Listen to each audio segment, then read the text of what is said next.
doing alright today. I'll take the chance to try to get some more done than usual.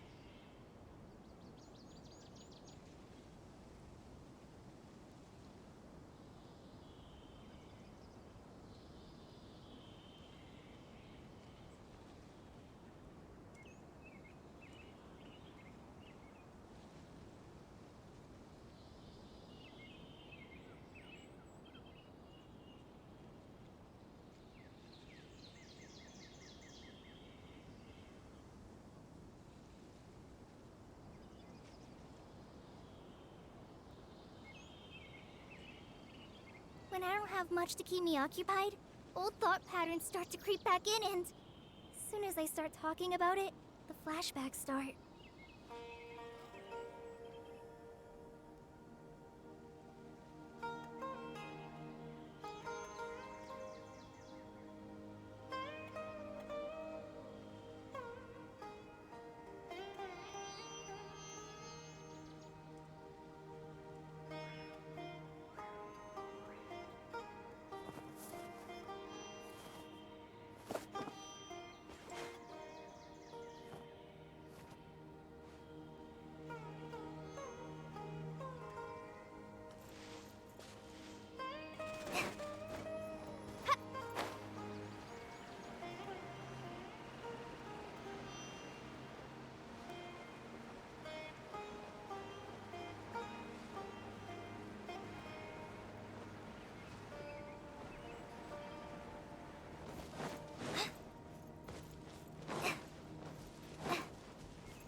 Made it to Sumeru, our next objective should be to head to Sumeru City and find a way to meet with Lesser Lord Kusanali. And speaking of Lesser Lord Kusanali, even though we haven't heard too much about her, she doesn't seem to be the same deity who abducted your brother. But even so, people call Sumeru the Nation of Wisdom, you know. If we can get a chance to meet the God of Wisdom, but Paimon doesn't know the way to Sumeru City. Maybe we can climb up to that spot with the statue of the Seven on. Even if we can't see exactly where the city is, at least we'll be able to check for some smaller settlements nearby. Wait a second. Look! Perfect timing! Now we can just ask for directions rather than wander around like lost adventurers. Hey there! We're not from around here and seem to have gotten a little lost. We'd like to ask for some directions. Huh? Did they not hear Paimon? Hey! You over there! Could you give us some directions? Huh?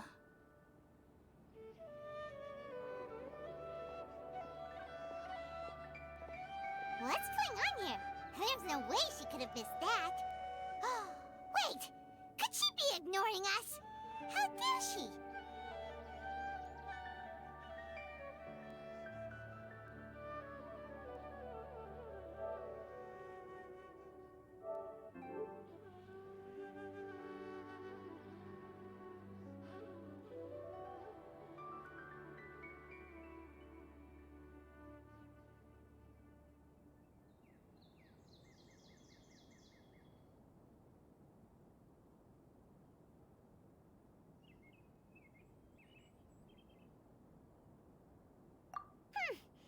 Well, even so, she might be heading someplace where we could find other people to ask.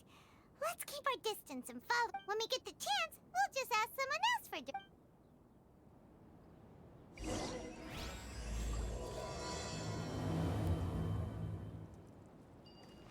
Come on, let's follow her. Just keep quiet.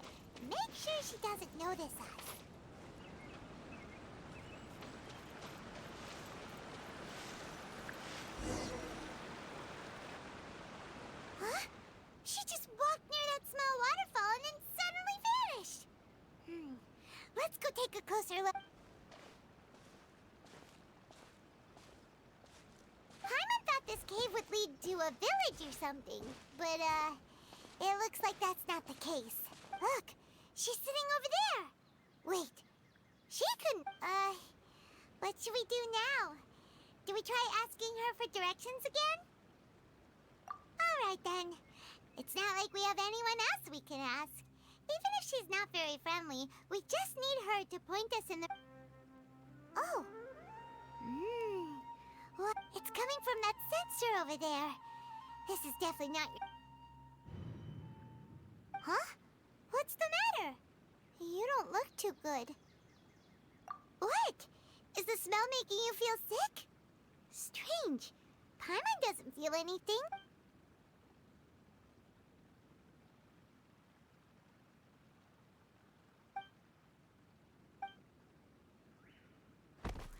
What's happening? Traveler? This is no time for it.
The Traveler's been out for a long time now. Yes, you can relax.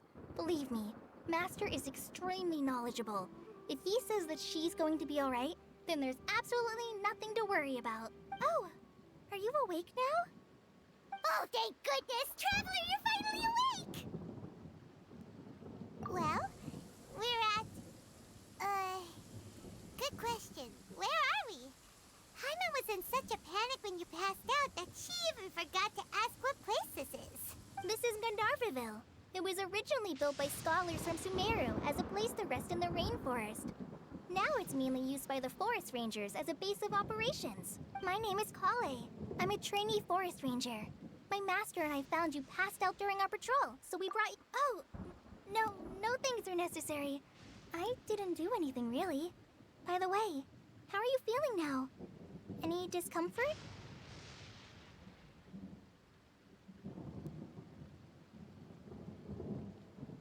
Oh, that's Master's herbal medicine you're tasting. I gave you some while you were unconscious.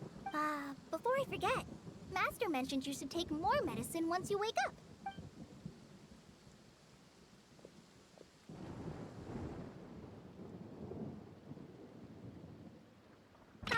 Whoops! Kale, what's the matter? Were you trying to retrieve the medicine? As I've already told you, you must be careful with these. All right, I'll get it for you once I'm finished here. Sorry, Master. Now, the guide to Avidya Forest's edible fungi is clearly posted on our bulletin board. But if Farbode forgets which mushrooms to avoid one more time, I'll have no choice but to leave the guide somewhere a little more visible. Like right smack on his forehead so others can remind him to be careful.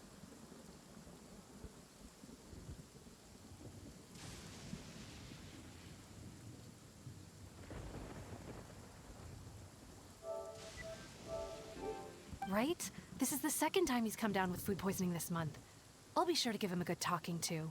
Yes, please do. If, on the off chance, Farbode simply enjoys having little imaginary fairies dance before his eyes, then we'll just let him be.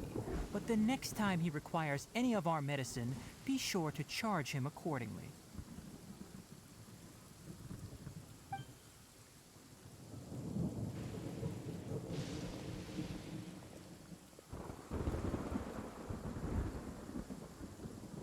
So, how are you doing? Oh, this is my master, Forest Watcher Tighnari. He's chief officer over all the rangers here in Gandharvaville. I already informed Paimon about the reason you fell unconscious earlier. But now that you're awake, let me explain it for you as well. It is common practice for Sumeru scholars of certain darshans to dedicate themselves to training and meditation in isolated areas, particularly the nearby forests. While meditating, they use a certain incense known as Spirit Borneol to help calm their minds as they enter a state of deep rumination. In hopes of asking directions, you two followed a scholar named Hypatia into her cave. The incense you smelled inside was the Spirit Borneol I just mentioned. That incense typically has no effect on most people, but for a very select few, it can have profound effects on one's cognition, as you experienced firsthand. Does that make sense? Very good. Now, answer me this. Did you feel anything after passing out? Say, any out-of-body experiences? Or did you see anything while unconscious?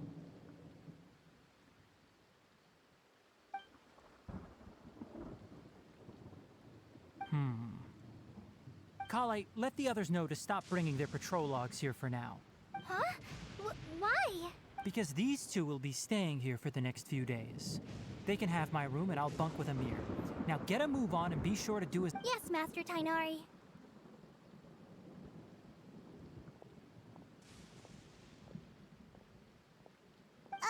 Wait, hold on a second. Can you tell us what's going on?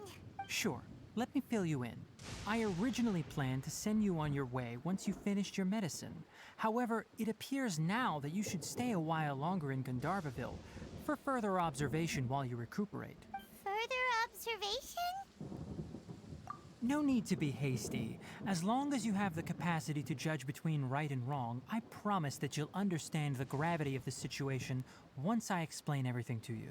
Based on what you saw after smelling the incense and losing consciousness, we can conclude that you experienced a powerful hallucination, which suggests your mental state is not in the best of shape. If you're skeptical, have a whiff of this. Oh, are you okay? You're experiencing a similar sensation as when you passed out, aren't you? So even though your condition is stable as of now, if I were to haphazardly let you leave, it's highly likely that you'd suddenly pass out again somewhere. The rainforest is home to many fierce animals and hazardous areas. If something were to happen to you again, I'm afraid you might not be so lucky. For now, I suggest you continue taking your medicine each day and avoid wandering off on your own. At least until you stop having adverse reactions to this kind of smell, okay? Good. Now continue resting while I fire up another bowl of medicine for you.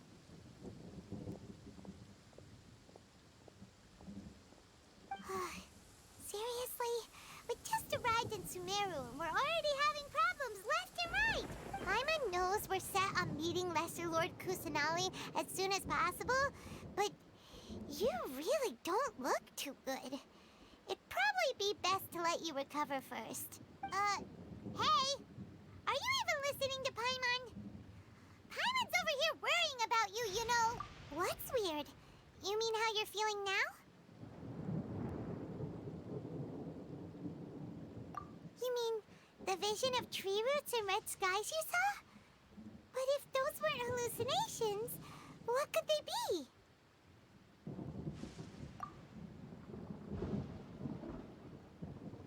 Well, considering how unique you are, Paimon trusts your judgment here. But why didn't you say anything about it to Tighnari? If he misjudged your condition, then there's a chance you could get worse, right? Huh? You mean that Tighnari already knows that what you saw weren't hallucinations? But if that's the case, why would he try to hide that from us? Oh, Paimon gets it now. That explains why you were so quiet earlier. Well, that settles it then. We'll stay here to rest up and figure out what's going on with your hallucinations. But it seems like asking Tighnari might not be an option anymore. What do you think we should do? Good idea. Kale's pretty friendly. We can ask her tomorrow about what she knows regarding the Dendro Archon and customs in Sumeru.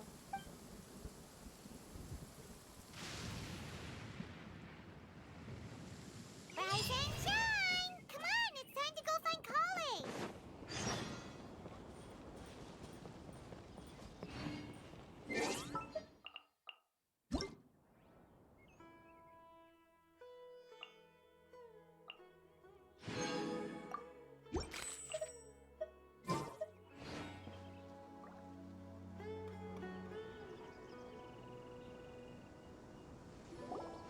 All right, next let's see. Right hand.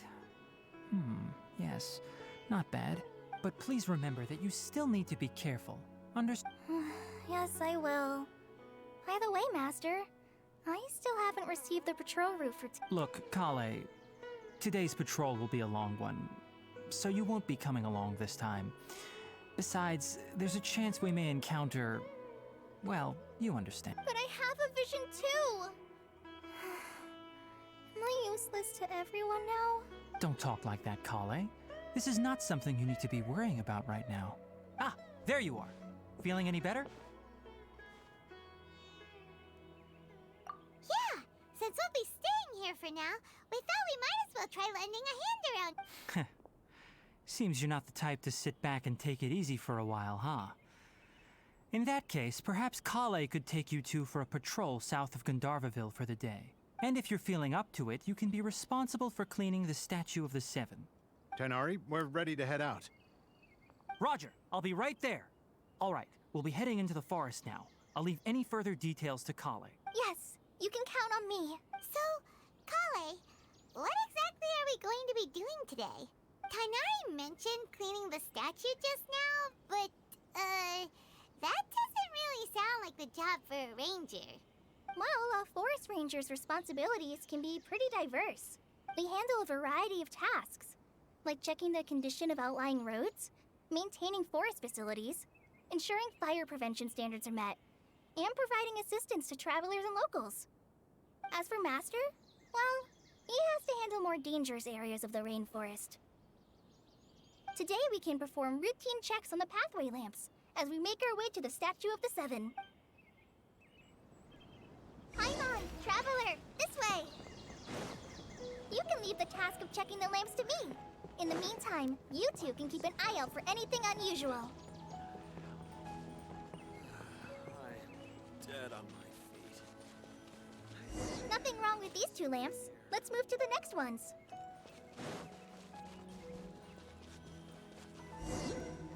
Oh, this lamp seems to be getting a little wobbly. Let me make a note of it.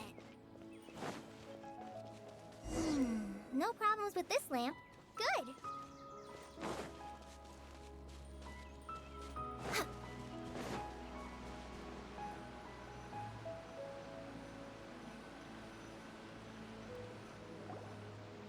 statue of the Seven is up on top of that large rock formation.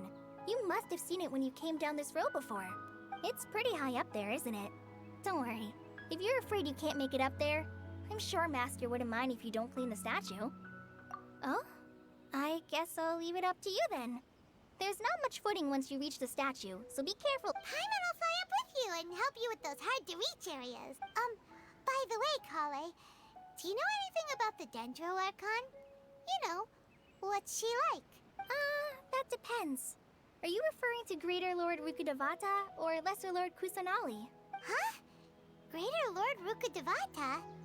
Oh, is that the name of the former Dendro Archon? Uh-huh. Greater Lord Rukkhadevata was Sumeru's first Dendro Archon. She created the rainforest as well as the wall of Samiel around the desert. Her works provided a means of peaceful living for everyone. To the people of Sumeru, she's not only a symbol of wisdom, but also of power and kindness. Unfortunately, she disappeared in a great calamity that occurred a few hundred years ago.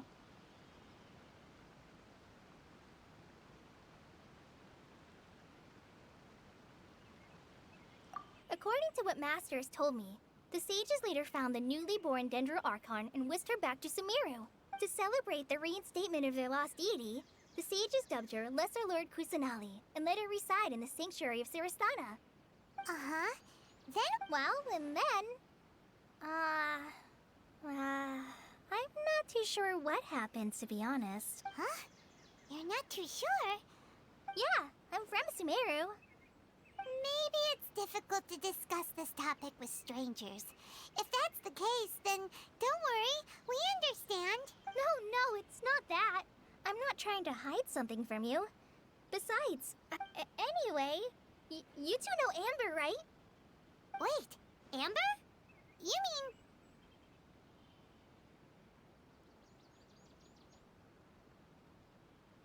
Yes, that's her. I once lived in Mondstadt for a while, and she helped me a lot during that time. You could even say that she helped me become a new person. There's no one like Amber. She lives life to the fullest while always adhering to her strong sense of justice. She's ready to answer the call for action at any moment, but is also very understanding of others.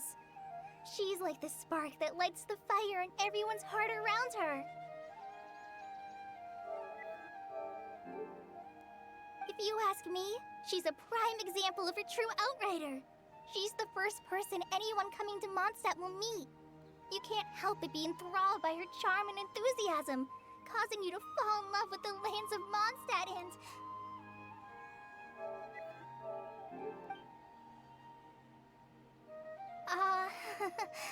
sorry. Paimon thought the work of Outriders was a little different from what you just described, but one thing's for sure, you really like Amber. Sorry. I was rambling on just now. It must have sounded kind of weird. It's alright, Kale. Knowing that you're a friend of Amber somehow makes Paimon suddenly feel a lot closer to you. So, how do you know that we've met Amber? Well, after I returned to Sumeru, Amber and I have stayed in touch by writing each other letters. In one letter, she mentioned that Mondstadt was attacked by a fearsome dragon, but the city was saved by a mysterious blonde traveler and their floating companion. I knew you two were the ones she mentioned in the letter the moment I saw you. But, considering everything you've been through that day, I thought it'd be inappropriate to bring it up. Ah, so that's how you knew. Yep, so please know that you two have my complete trust. Really, I wish I could tell you more about the Dendro Archon, but I have been away from Sumeru for some time, and I haven't read any books. That's alright. You've already helped us a lot. We had never even heard of Greater Lord Rukkhadevata or the Sanctuary of Suristana until you mentioned them. Oh, I'm happy that was helpful. There is one thing I want to ask, though. Why do you two want to know about the Dendro Archon? So that's why you're here. Thank you for telling me your story. Don't mention it. We are friends after all, right? Alright, we have a statue to clean. You both have my thanks. While you two are up there cleaning, I'll go ahead and inspect the forest canopy. Let's meet back here shortly.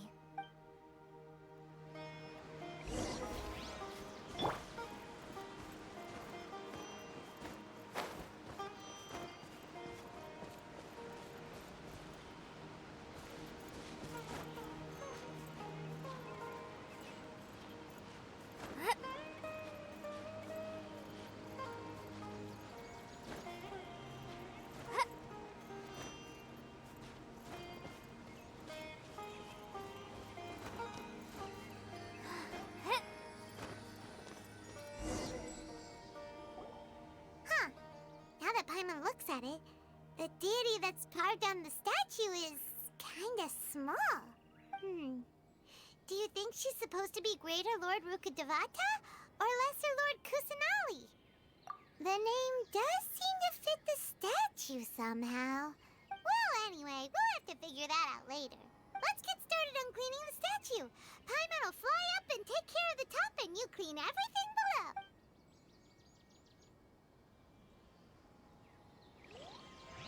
Nice work! That's one clean statue. Let's head down and meet up with Kale.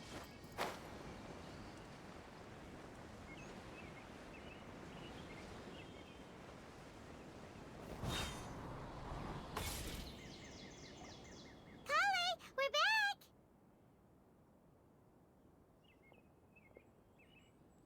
Welcome back! You must be tired after all that climbing. Let's take a little break. I brought... Yay, food! What kind of goodies did you bring? Hey, don't be a party pooper. It's not like Kale is a stranger or anything. Besides, the best way to compliment a chef is to show passion for their food. Xiangling taught Paimon that. I prepared a nice portable dish that forest rangers like to eat called pita pockets. I hope you'll like them. What the? No, you dropped it on the ground! Not to worry. I wrapped a few layers of oiled paper around each pita. They should be fine. Oh, whew. Paimon nearly had a heart attack there.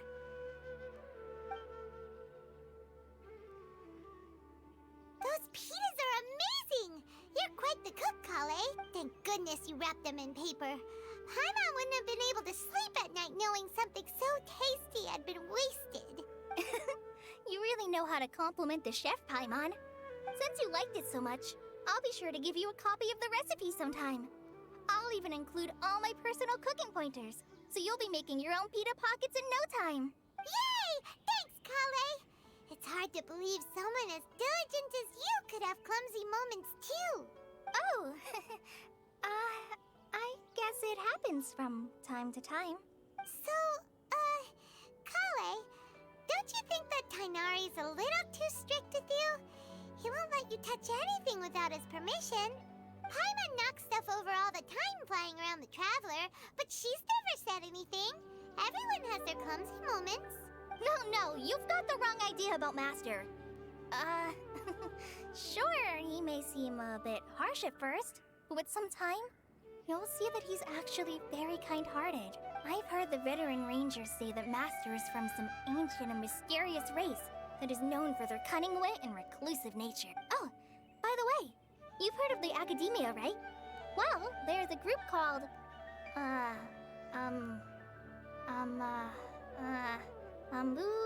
something? Well, anyway, because Master does a lot of research on plants, sages from the Academia have written him many times, inviting him to take up an official position there. But Master declines their offers every time, saying, Sumeru City is too noisy. It'd be bad for my ears. I know, right? I've always wanted to pet them too.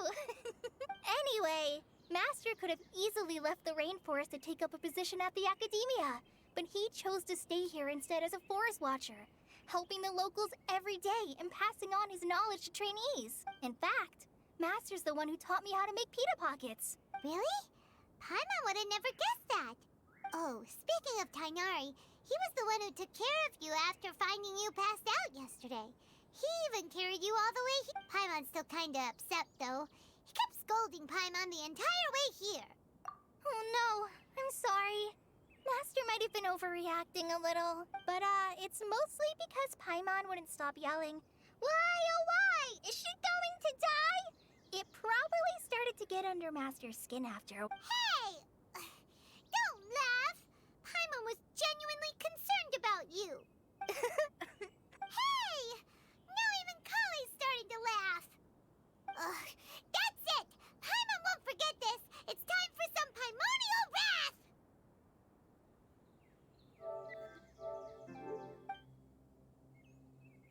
No! Don't touch me!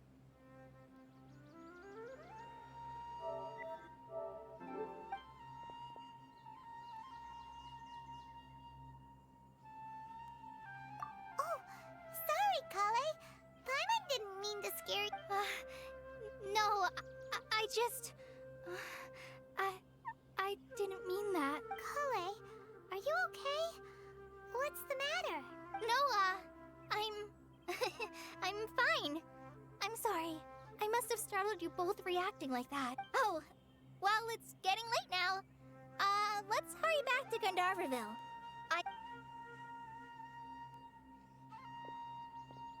Huh? What was up with Kale just now? And why is she in such a hurry all of a sudden? Look, she's practically running back.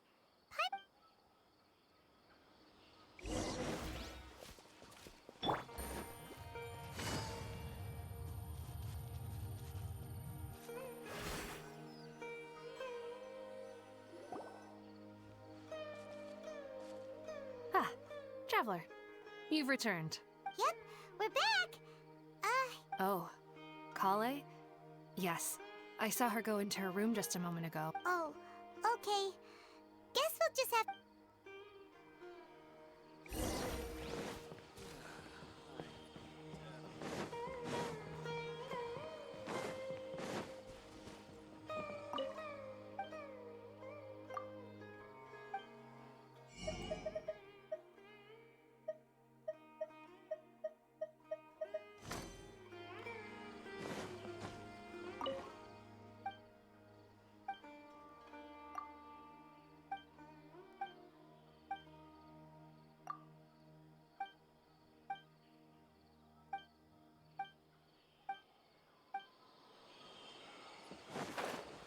Elazar is a truly chosen villain.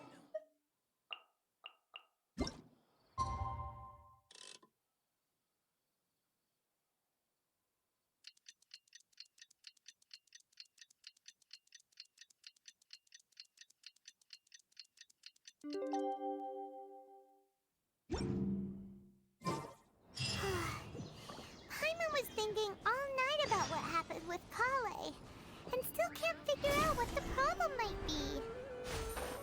Maybe she's in a better mood now. Let's go Ah, it's you two. I was just about to go look for you. Huh? Tighnari? What are you doing here? Where's Kale? I came to check on Kale's condition. To put it simply, she's not well. You mean she's sick? How could she be... Oh, wait a minute. Could it be because of what Paimon did yesterday? No need to worry. Something as small as you could never harm her. This sickness is something that Kale has been dealing with for some time. Kale has been more excited than usual since you two arrived. A little too much so, to be honest. She hasn't remembered to take care of herself. I suppose it's understandable, though. She hasn't been around anyone she considered a friend for some time now. It must have been refreshing for her to have you two here. So, Tighnari, what... Let's take this conversation elsewhere. Kale just fell asleep.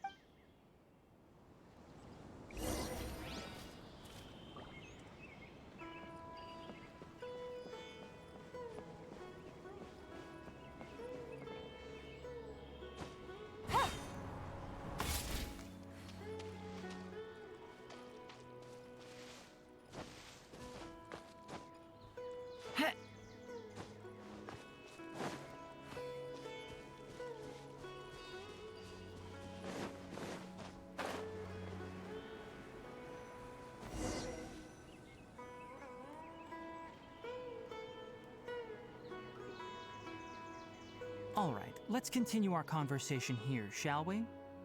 To be honest, I hadn't realized that you're that honorary knight from Mondstadt until Kale told me just now. I've also heard all about your deeds in Liyue, so just to clarify, what I'm about to tell you about Kale is not, well, and honestly speaking, I was against Kale revealing her past to you. But she insisted, saying you two treated her with sincerity and as a friend. So, Tighnari, what exactly is wrong with Kale? You said this is something she's been doing. Right. Ever since she was a child, she's been afflicted with a disease called Elazar. Elazar? Yes, it's a disease unique to the lands of Sumeru. It is characterized by dark and hardened scales that form on the body. At first, the afflicted may only feel mild numbness on the affected area of the skin. However, as the disease progresses, one may begin feeling fatigued and even experience peripheral paresthesia. In its final stages, the disease strips a person of the ability to control their own body, and they effectively become completely... That sounds terrifying. Wait, hold on. So when Kale seemed to be acting a little clumsy earlier, it was because... Correct.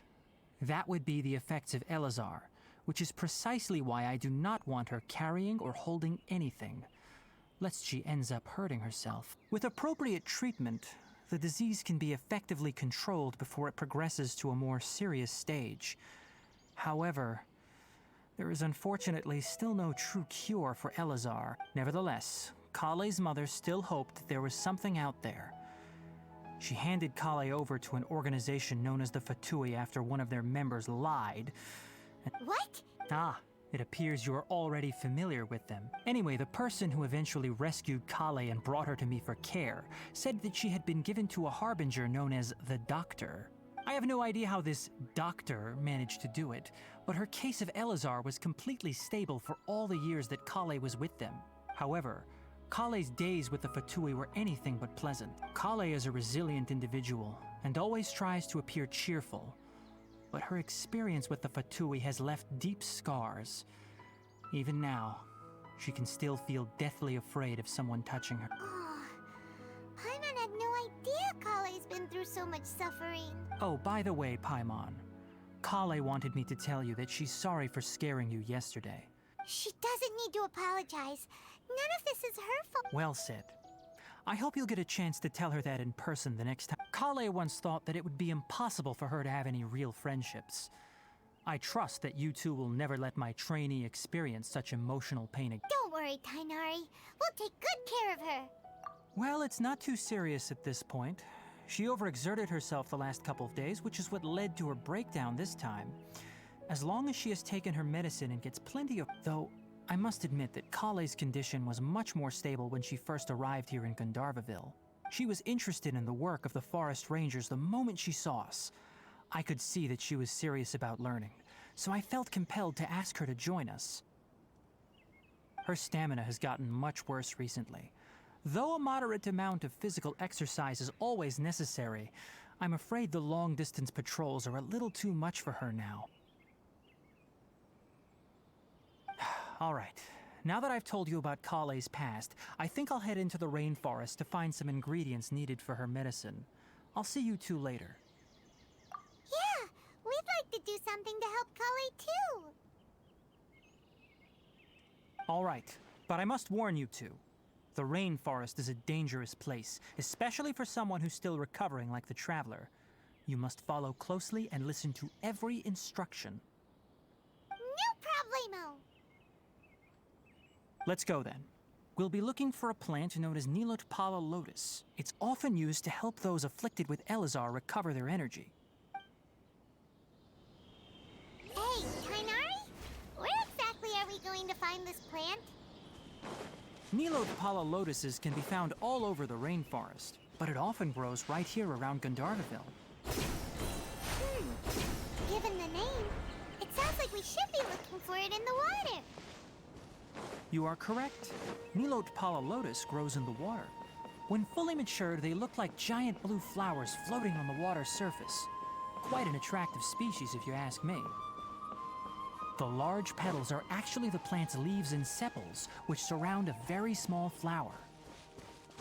You should note that many of the plants found in Sumeru have names that are contrary to their species. Take the Kalpalata, for example. The plant is not a lotus at all, but rather a vine. And then there's the Sumeru rose, which is not a rose, completely contrary to its name. Oh, huh. Okay then. Note to Paimon. Never bring up the topic of flowers with Tainari.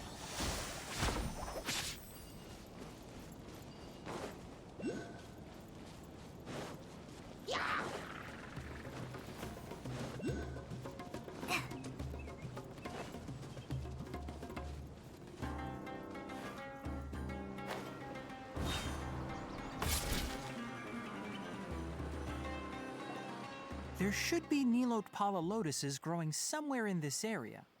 Let's split up and begin searching. If you could manage to gather 4 of them, that would be sufficient.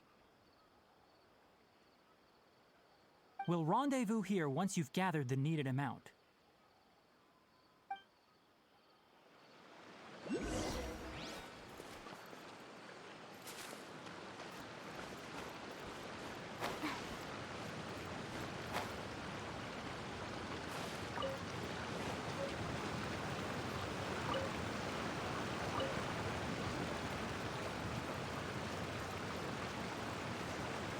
Alright, we've gathered enough Nilotpala lotuses. Let's head back to meet Tighnari.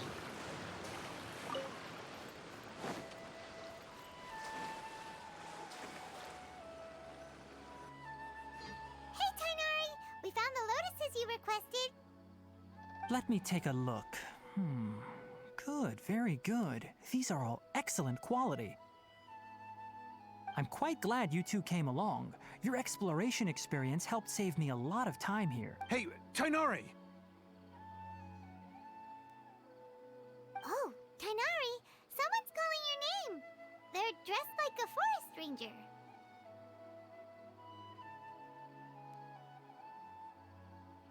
Ah yes, that's Amir and the others. But didn't they just set off not too long ago? What are they doing back so early? Let's go find out what's going on.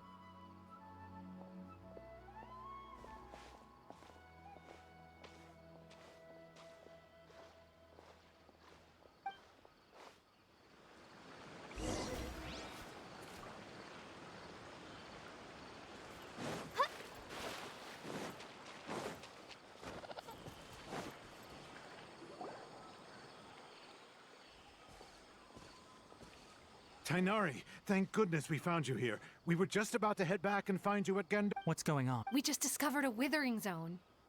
The Withering is back? But the patrol route you were on should have been already cleared just a week ago. It reappeared so quickly. Can you tell me the exact location?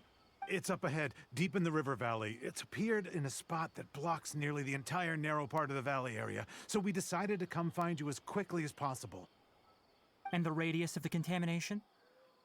Sorry, I couldn't get a clear enough. No one in our patrol team had a vision, and it appeared to still be spreading, so we didn't risk getting any closer. Okay, I understand. You made the right decision. I'll go deal with it right away. In the meantime, please guide these two back to Gandharvaville. Wait, Tighnari, why don't you let us help you? You two have only just arrived in Sumeru. You're still unfamiliar with many things in these lands. There's a unique type of anomaly that occurs in the Sumeru rainforest. It's called the Withering. The affected areas not only cause nearby vegetation to wither, but it's also lethal to wildlife and even people. If you don't carry a vision, then you should think twice before approaching such. Yes, Amir is absolutely right. I wasn't kidding when I said the rainforest is a dangerous place. As Amir said, only someone with a vision, that is, the power to manipulate elements, will be able to resist the Withering. That's right. If any of the forest rangers without a vision come across a withering zone, we first make a record of the location and then have a ranger with the proper abilities deal with it, like Tighnari here. Only someone with a vision can venture within a withering zone and find a way to deal with it. But you don't seem to carry a vision. Don't worry, she may not have a vision, but she's a real pro at using the power of the elements. It seems the rumors about you are true. In that case, all right, you two may accompany me. We typically only teach visitors how to identify the Withering as they're about to leave Gandharvaville. We'll make an exception today and show you what it looks like up close.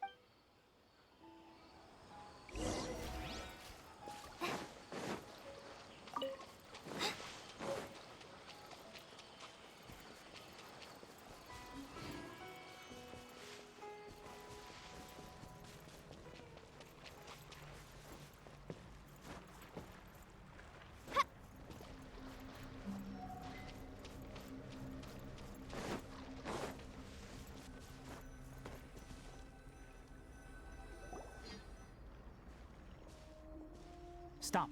Don't move any further. Look there in the distance. Huh? Where? Oh, look! Those plants have withered! That whole area is kinda gloomy. Even the air looks like it's filled. Oh, Paimon does. That is the Withering. All right, Traveler. We're going to have to enter that Withering zone. Once inside, we'll need to look for what we call tumors of the Withering. If we eliminate... Thank you. But I must warn you. Don't push yourself. Even with elemental powers, once you step inside the Withering zone, you may experience extreme discomfort. If at any point it becomes too much... You ready then? Let's go.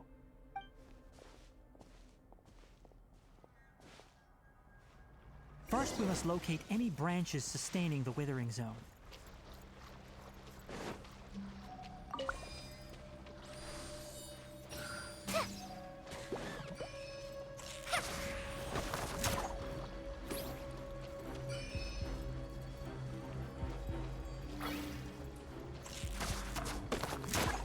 Access denied.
Great work. Now that all the branches have been cleared, we'll need to take care of the tumor.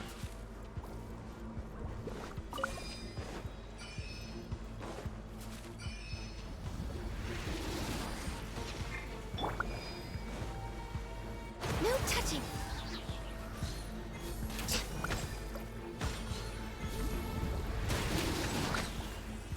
Now, destroy the tumor of the Withering!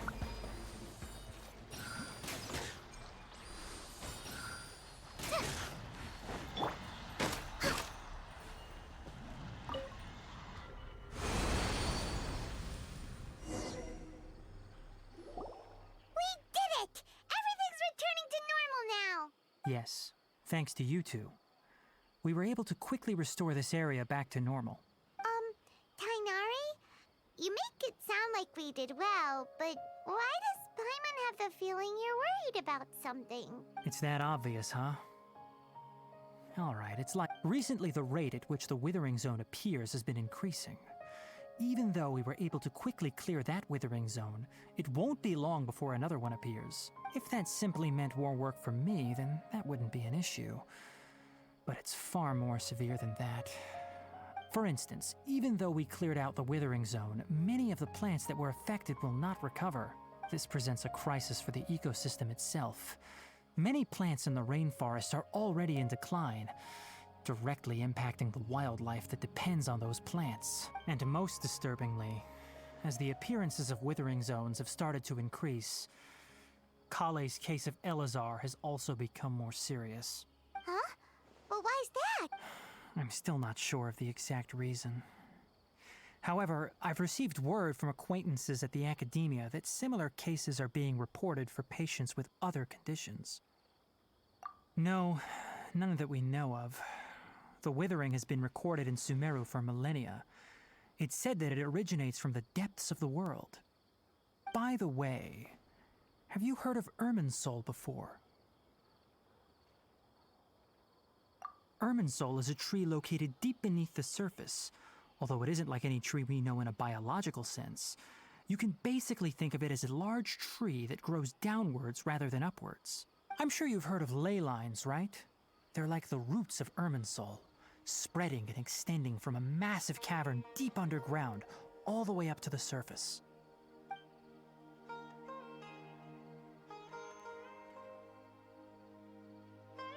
Ley lines continually absorb the memories of this world, which are then funneled into Irminsul, allowing it to collect knowledge and wisdom from ancient times to present day. The Dendro Archon is known as the God of Wisdom because her consciousness is directly connected to it. It is also said that the Dendro Archon's power is a manifestation of Irminsul. And as for the Withering, its emergence is related to a disease that's affecting it.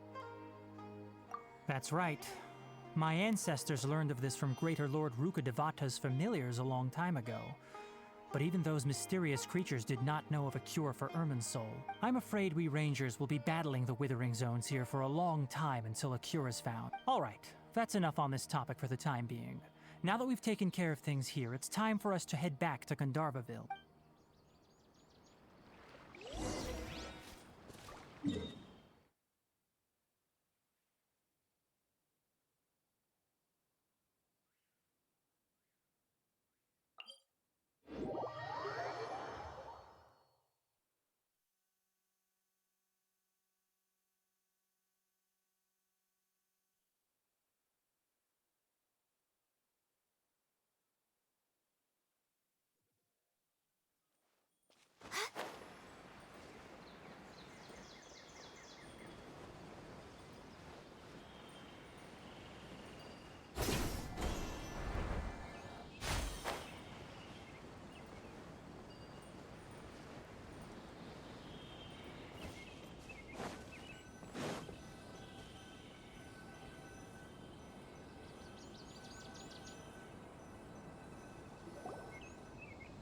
Oh, Tighnari, you all made it back.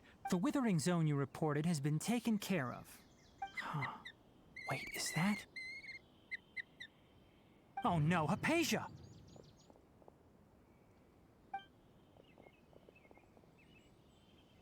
Huh? What's wrong, Tighnari? This Duskbird is Hypatia's designated courier for urgent news. You do remember her, don't you? She's the scholar you and Paimon were following when you first— Oh, her? How could we forget? Let me see what's written in the letter first. So what's it say? And what's with that weird expression on your face? Just let Paimon read it. Huh? All Paimon's... Yes, allow me to explain. After we brought you from Hypatia's cave to Gandharvaville, she must have just finished. It's been nearly 3 days since she's had anything to eat, and it appears she's forgotten to prepare some ration. What? You mean she's been sitting there for 3 days? Hey, wait, how did you know all that from just a few lines on the paper? Well, obviously because this has happened before. Last time she drew 5 lines, and by the time we found her... Well, I'd prefer not to remember that. Needless to say, Hypatia's been through worse, but we should still get to her as quickly as possible. I've got some emergency rations set aside for times like these. Paimon. Wait, you want us to bring her the rations? But will the traveler be okay if her cave is still filled with that funny incense? Let's find out. Here, Traveler, take a smell and see. So, how do you feel? Huh? Really? But wait, how'd you know that she'd be okay this time? Back when we were clearing the Withering Zone, I observed that she could adeptly manipulate the Dendro element. I knew then that she would be fine. And if I may ask, when I was telling you two about Irminsul's ley lines, was what I described similar at all to what you saw while you were unconscious? That's correct. Those weren't hallucinations at all. Though I don't intend to apologize for it, because what you saw is of significant importance. Not just for the nation of Sumeru, but my forefathers were shown much favor by Greater Lord Rukkhadevata. We took an oath to protect this nation together with her. Now that that duty has fallen to me, it was part of my responsibilities to Now, after seeing you in action with my own eyes, you have earned my confidence, and I no longer feel the need. When you passed out, your consciousness had connected directly with Irminsul. What you witnessed were actually real memories contained within Irminsul itself. I could try to tell you more, but it would be better if you went to ask Hypatia instead. Her focus on meditation and use of Spirit Borneol are That sounds nice and all, but will she really help us? Seriously? That was because when you ran into her, she was in a special phase of her training. During that time, she must avoid communicating with others. Please, wait here for a moment.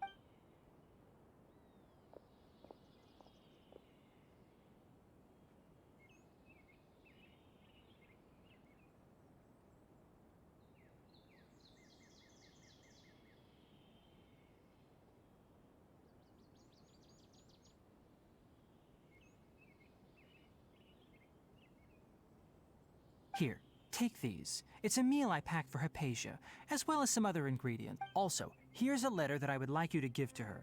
Just show it to her and she'll... No. I should be the one thanking you.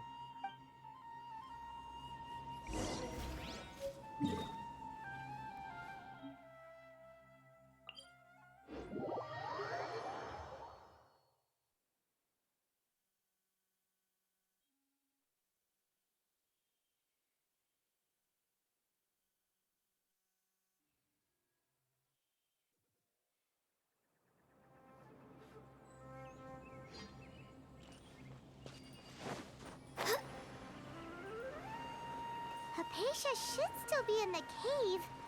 Let's go inside and see how she's doing.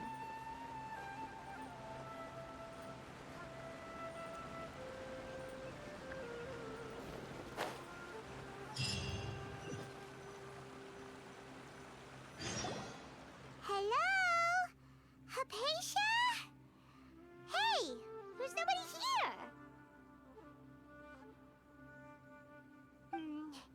Maybe she went out to look for some food. Let's try looking around the area.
Hypatia, are you alright?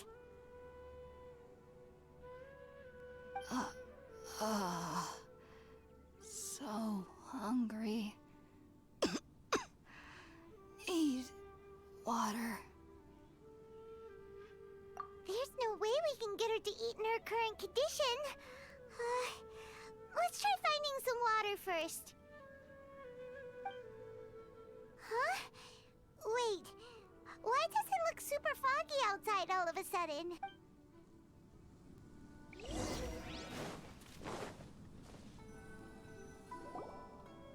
Huh? How'd things out here end up looking like this? What happened? And where are we? Really?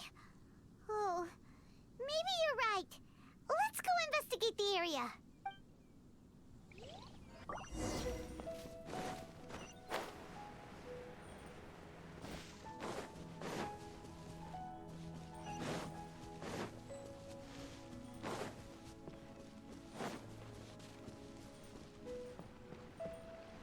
Wow, this place is huge! Paimon knew there's something off about that cave. Let's think of a way to get over there and have a closer look. Who knows? Maybe we'll find a lead of some kind.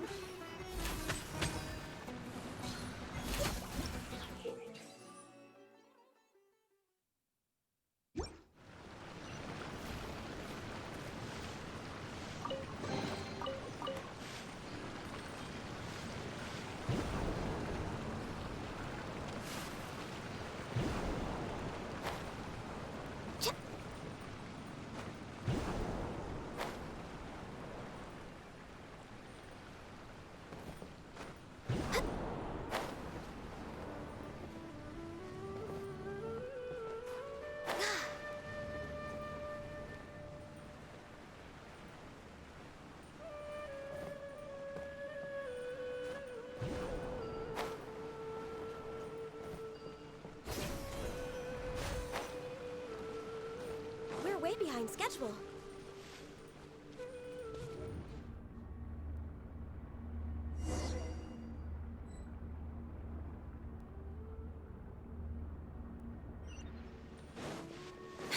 Huh? What happened just now? Why'd everything around us suddenly change?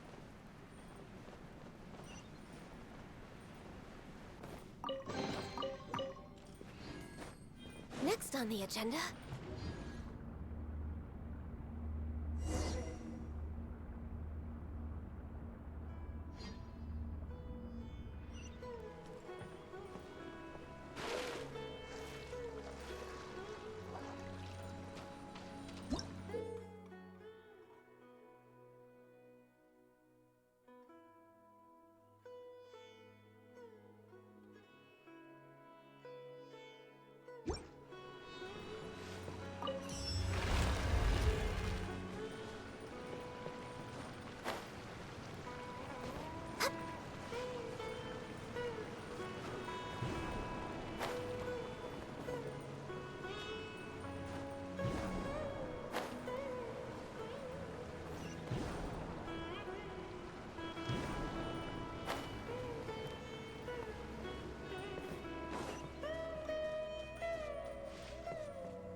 traveler.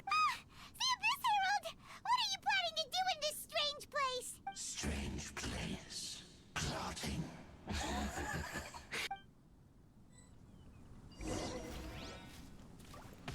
Bow before the abyss. Just like we rehearsed!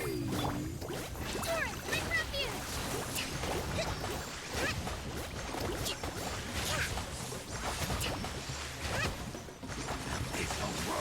Allow me!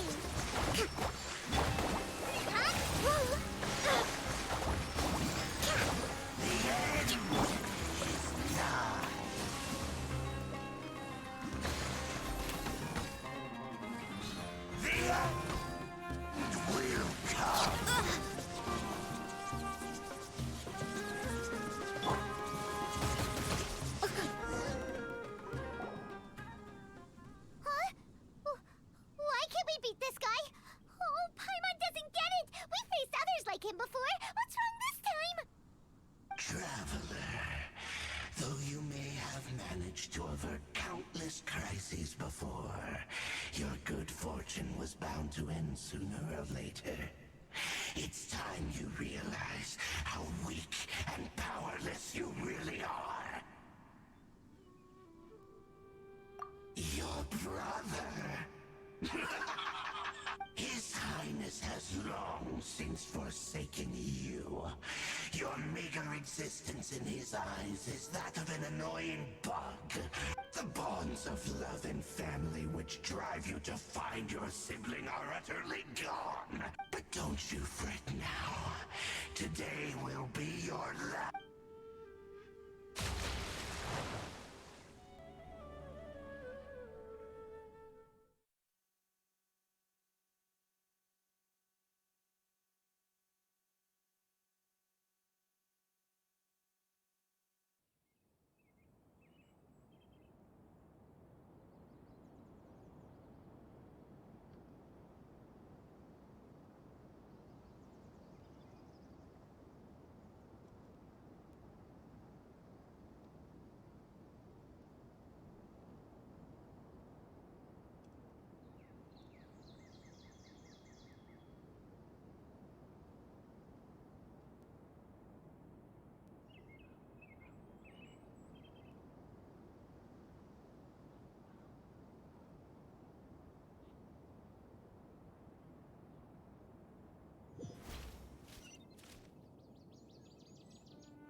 What do we do?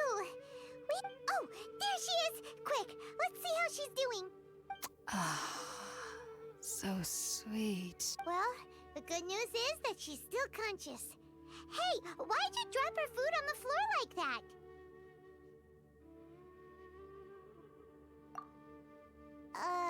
Are you okay?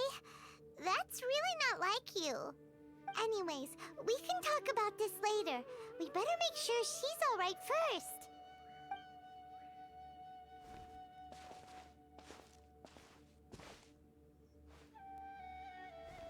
Whoa! Wait a sec. Look at all this fruit lying around her. We can put that to good use.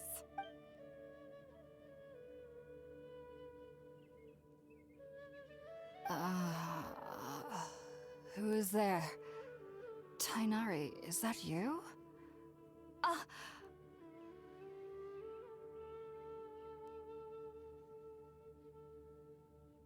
Huh? It's okay. You can relax, Hypatia. Tainari sent us here to bring you some food and water. Here, we have a letter that he asked us to give you.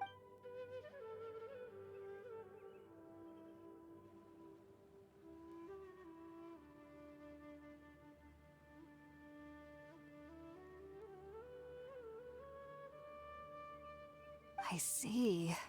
So, you're friends of Tainari. I'm grateful that you came so quickly to save me.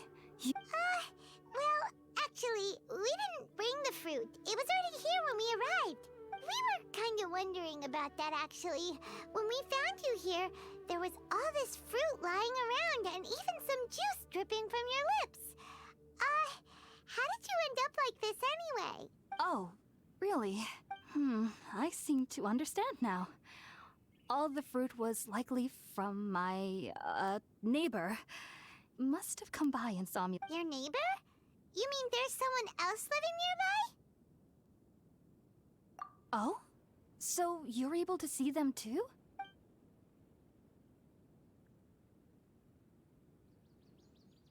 Wait, hold on a second, Traveler. You say that before we arrived, you saw some mysterious creature and suddenly had a strange dream? Isn't that a little too crazy to believe? No, I actually do believe what the Traveler is saying. I myself had a similar experience once before and ended up scaring my timid little neighbor here. You needn't worry. They mean you no harm.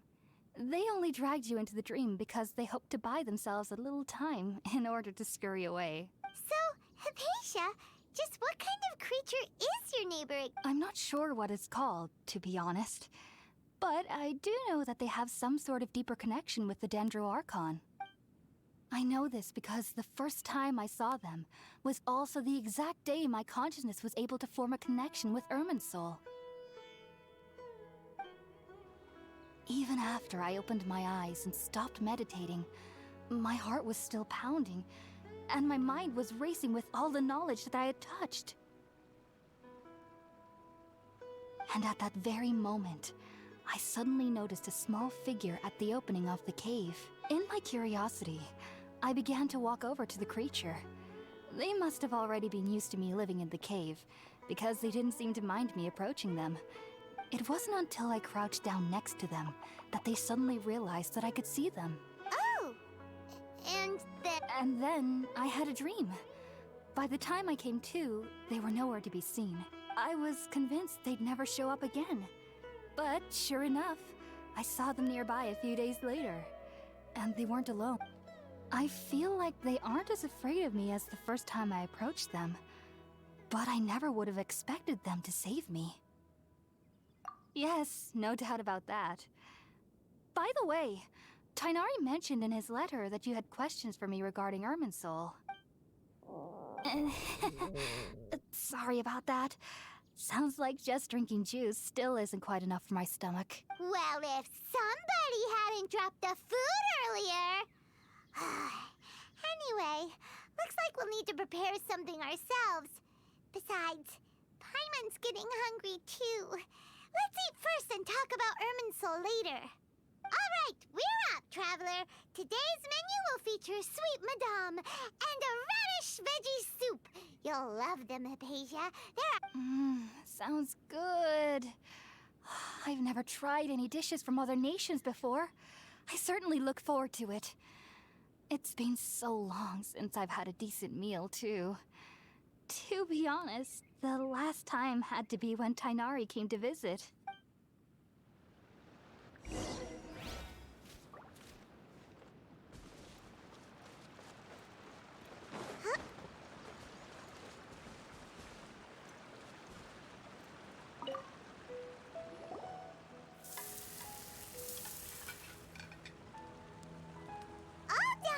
Let's use the empty box that Tighnari gave. Oh, it smells amazing.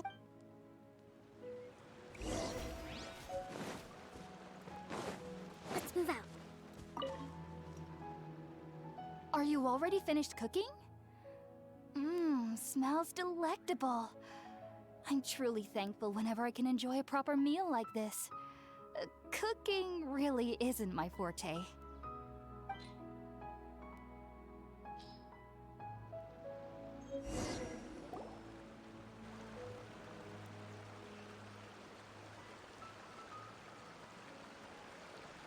Even though everything you mentioned was in Tighnari's letter, it's still hard to believe you were able to connect with Irminsul immediately after smelling Spiritborn eel for the first time.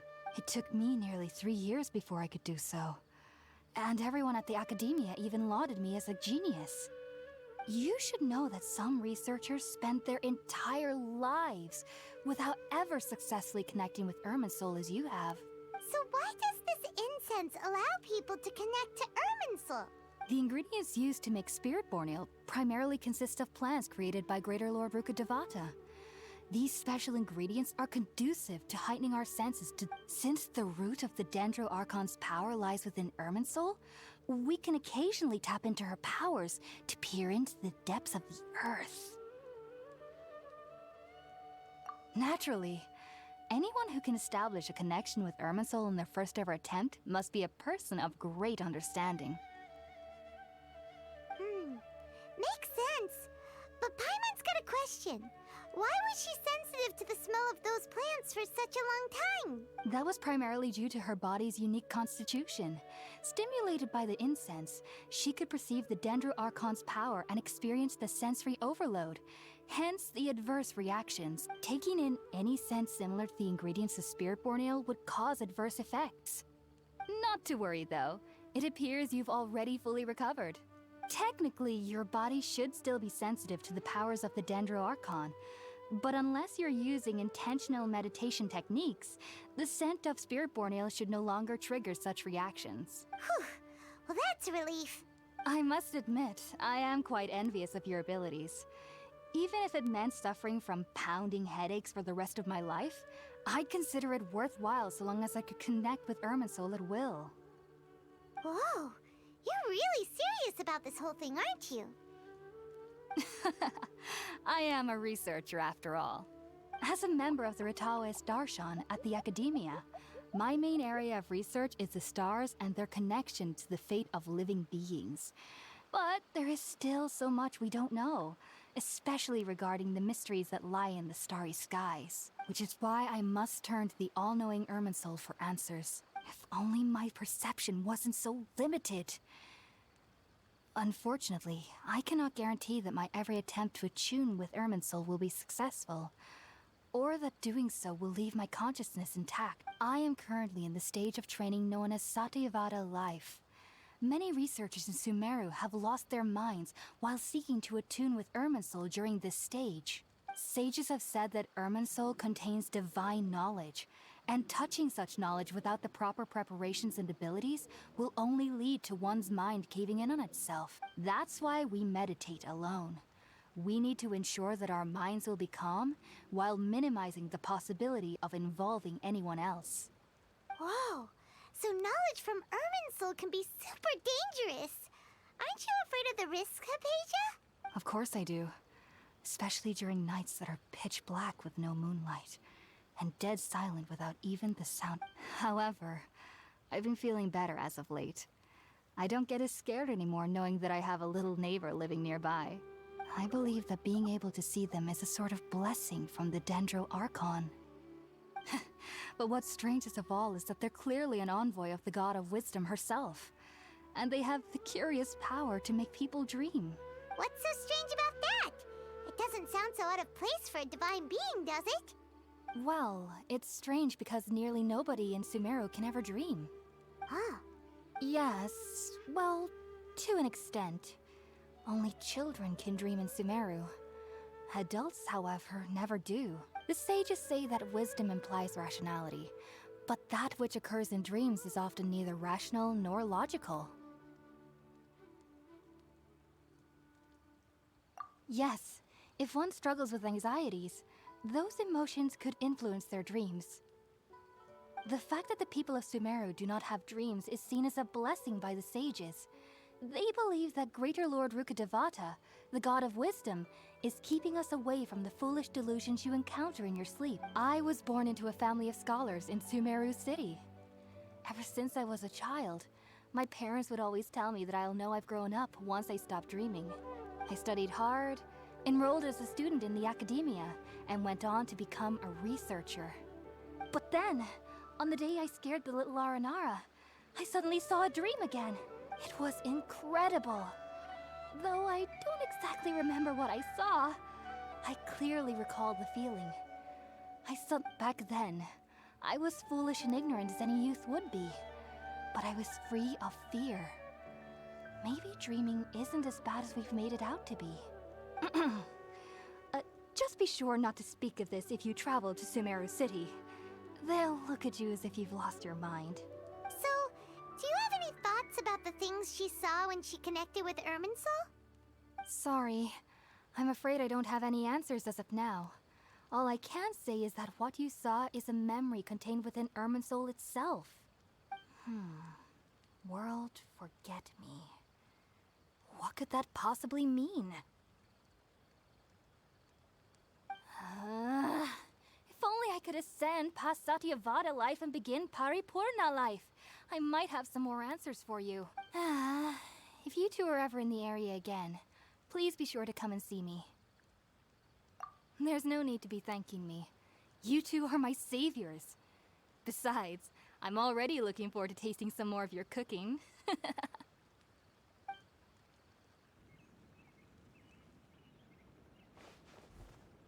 that we know Hypatia is alright and had the chance to ask her some questions, Paimon thinks it's about time to head back to Gandharvaville.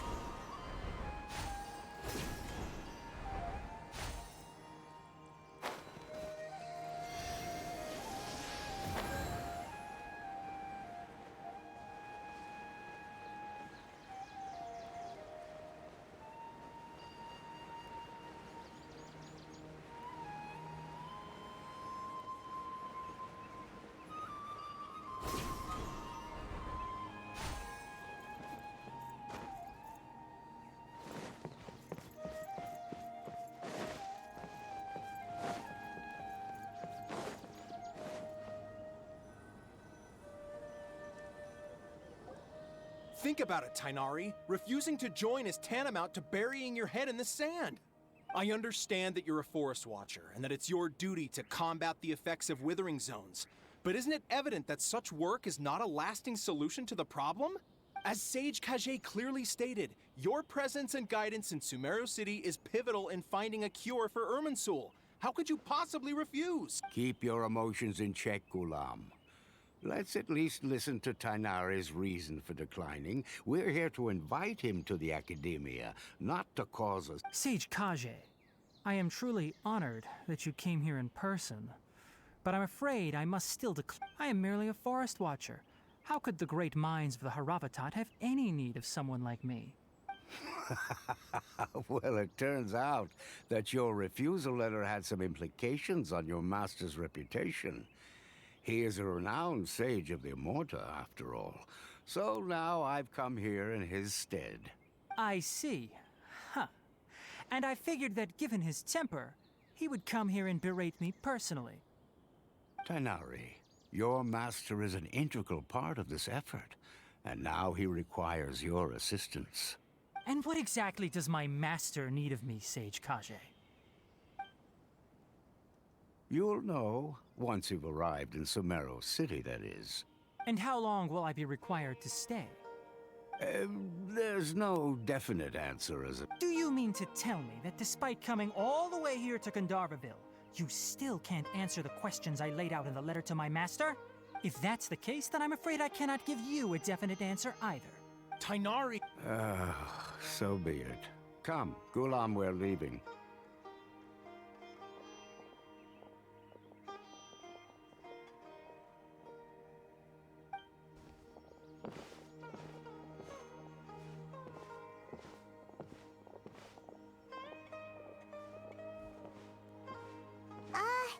Tighnari, what was that all about?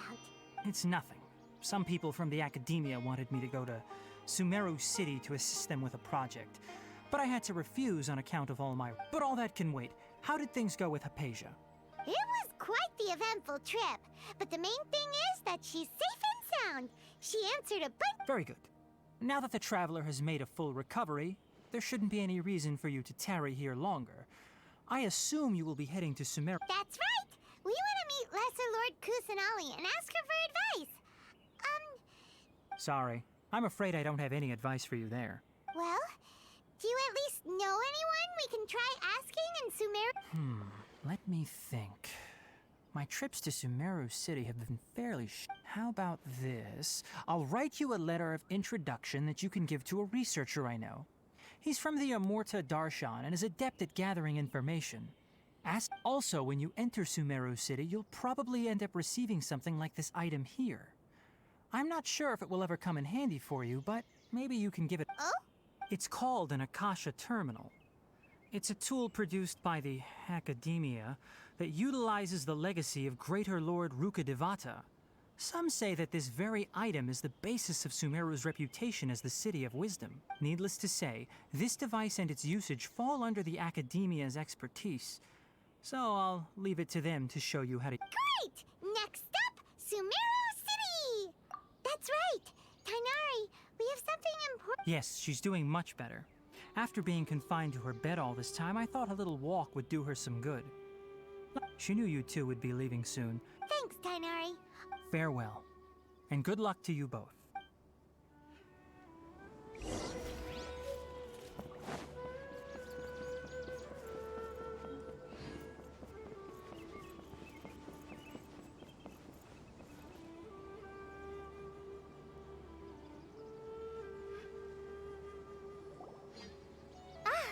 I've been waiting for you two.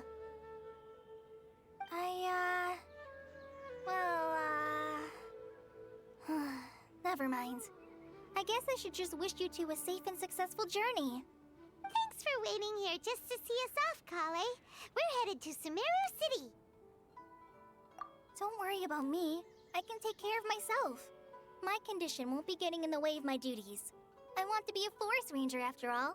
It's up to me and the others to protect the rainforest here. And, I'm sorry. I should have told you both about my condition when we first met. I just wanted you two to treat me as a normal friend, not some girl that needs your sympathy. But I guess now I understand that the most important thing is for friends to be genuine with one another. There's no need to apologize, Kale. We should be thanking you for We're probably still gonna worry about your condition, but that's because we're friends and we care about you. Thank you. That means a lot. Before you leave, I have something for you. Oh? It's my recipe for pita pockets. I told you that I'd give you a copy, remember? My handwriting is a little, messy, so... Yay! Thanks, Kale. Now we can eat those scrumptious little I hope that whenever you eat them, you'll both remember your time here in Gandharvaville. Well then, I, trainee Forest Ranger Kale, bid you both farewell.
Sumeru City! We finally made it! Oh, did you see that? When those people entered the city, something on their heads lit up. One moment, please, you two. It appears this is your first time visiting Sumeru City. Oh, yeah, that's right. Because there's currently no information on either of you in the Akasha. But no need to worry, that won't prevent you from entering the city. In fact, the Academia conveniently provides each trap. Perhaps you two have heard of the Akasha before. It's our beloved Greater Lord Rukkhadevata's lasting legacy. After centuries of tireless research on the Akasha, the Academia created one of its most ingenious... As long as you are within Sumeru's borders, you may use an Akasha terminal to connect directly to the Akasha and access any knowledge you need. I should mention that due to technical limitations, the operation of Akasha terminals will be much smoother and more effective in large cities such as Sumeru City and Port Ormos. Oh, so this is the thing that Tainari was telling us about. It sounds pretty... You two are quite fortunate. Until recently, it was standard practice to only issue Akasha terminals to outlanders who spent an extended amount of time in Sumeru. However, this policy was recently Here are your Akasha terminals. It kinda looks like a leaf. To activate it, simply hold it in your hand and say the following phrase to yourself. Oh, since this little doodad lets you access knowledge, maybe we can... May the mighty God bless us with their voice of wisdom.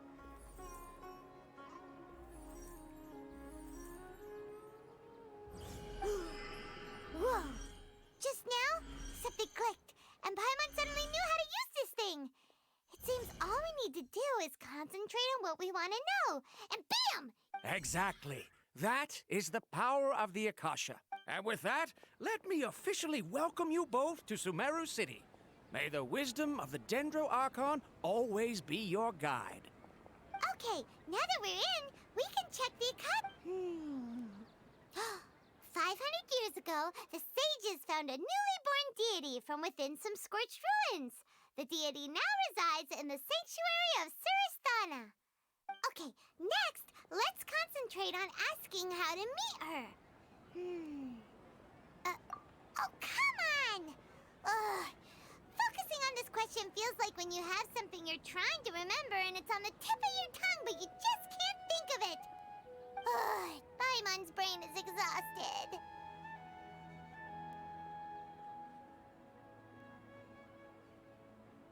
Oh, smart idea. But what are you going to ask it?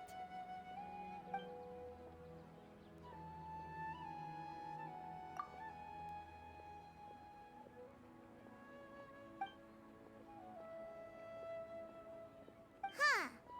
Could it be because we're Outlanders and we've only just arrived?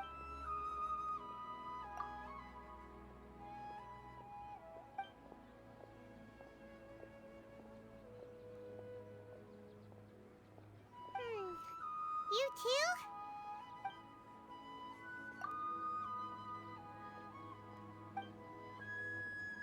Uh-oh. Paimon's getting all teary-eyed. Well, seems no matter which way we try, we can't find anything that'll lead us. He's from Sumeru and even has a position in the Academia. Maybe he'll be able to access more. Let's see. Tighnari wrote an address on the letter's envelope. Oh, it's not far from the city's gate. Let's head over and have a look. All the cumbersome tests again. Hello, are you Rohawi? Yes, that's me. Great. You see, Tighnari sent us here. What? Please, there's no need to say anything, really. Sure, I admit that the article I published last month wasn't my best work, and maybe the data didn't produce the most convincing results, but... Here, this is a letter from Tighnari. Oh, let me see.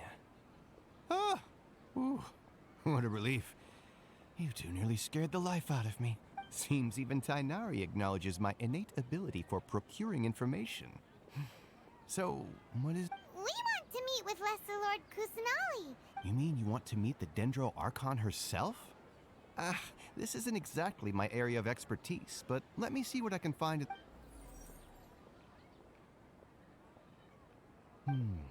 Sorry. What? You too? But what about your abilities for getting information and all that? Paimon was sure you'd be able to access more info than we did. Well, as I said, this isn't my area of expertise. I am but a lowly researcher, so the Akasha doesn't see a need for me to know more about the Dendro Archon. All I know is that ever since Lesser Lord Kusanali returned to Sumeru, she's never left the Sanctuary of Surasthana or made a... Huh. Didn't expect her to be such a mysterious figure. The Dendro Archon is somewhat of a recluse. Perhaps she just doesn't want to entertain visitors, which would explain the lack of information. Aw, but... No need to worry just yet. I'm only hypothesizing here. And besides, you two should consider the bright side of things. Not being able to see Lesser Lord Kusanali may not... In this world, there will always be information you cannot obtain from the Akasha, and things you can never accomplish. Take me, for example. It's a miracle if my brain cells can spit out one paper every 3 years. But Tighnari? That guy can publish 3 papers in just a single year. Don't mention it. If you two ever want information about things like who's been promoted within the academia or relations between the 6 great sages, come find me. Hey, come on! This is a survival skill at the academia. Oh, Paimon's expectations were pretty low, but this is so low it's like digging holes in the dirt. So what do we do now? Even if we want to talk to someone, we don't know anybody here. Huh? Like who? Oh, you're right! Catherine! The Adventurers Guild has its own intel network. Let's hurry.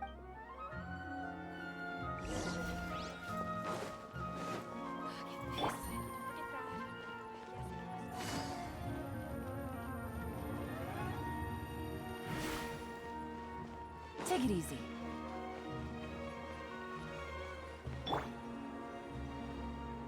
Ad Astra Abyssosk. Hello, Traveler and Paimon. Catherine, we need your help with something. Understood. The Adventurers Guild is always ready to serve you. We want to meet with Lesser Lord Kusanali. Do you know a way we can do that? You two wish to meet with Sumeru's Archon.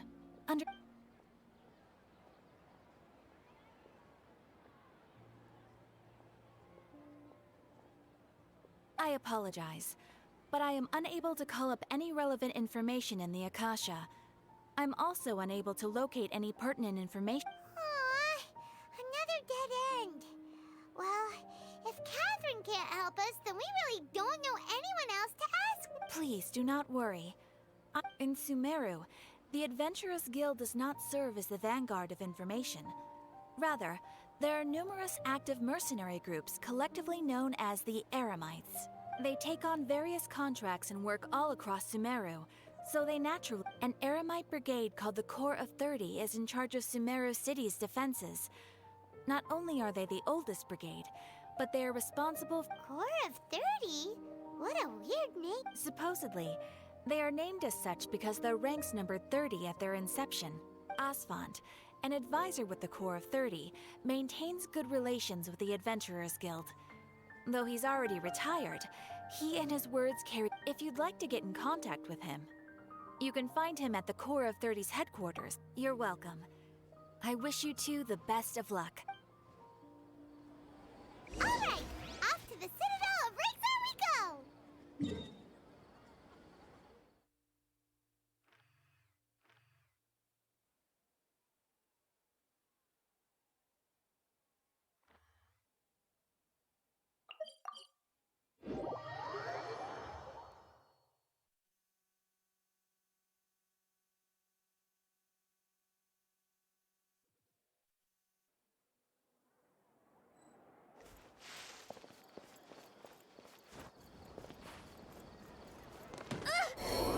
No! Not like this.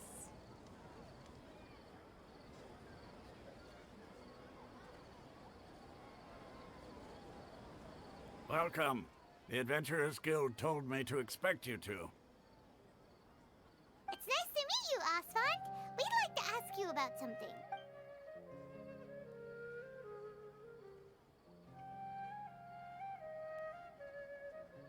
I see. So, Catherine's the one who sent you this way. Ha! It's true that the Eremites' network is vast, but even I can't... Wait, seriously? That's it? Afraid so. The Eremites aren't terribly religious, so we don't know much about divinities. As far as the Akasha goes, we can access even less than you. We originally came from the desert. The gods there died off long ago. It isn't just us, though. If you ask me, I think most in Sumeru aren't interested in Lesser Lord Kusanali. Oh? Why's that? Just take the Academia, for example. They're the ones who truly rule Sumeru. Although they believe in gods, most in their eyes, she was the one who founded Sumeru and gifted us with the Akasha. Lesser Lord Kusanali, just because of the Academia's influence, most citizens are more familiar with Greater Lord Rukkhadevada and hold her in greater esteem. Not to mention that Lesser Lord Kusanali never makes an appearance. And the Academia never announces anything about her. As far as the people of Sumeru are concerned, she's just a god that exists. And that's all. Really? Aw. After hearing all of that, Paimon sort of feels... Ha! But who knows?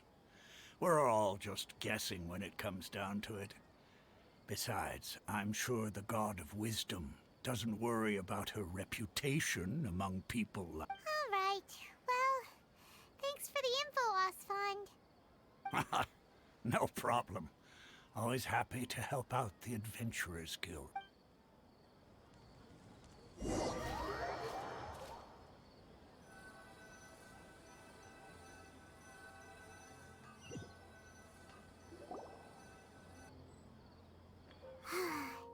Seems Osfond was right about most people's attitudes here. Not only are they not interested in the Dendro Archon, they even say stuff like, if the Akasha doesn't think I should know, then I don't need to know about it.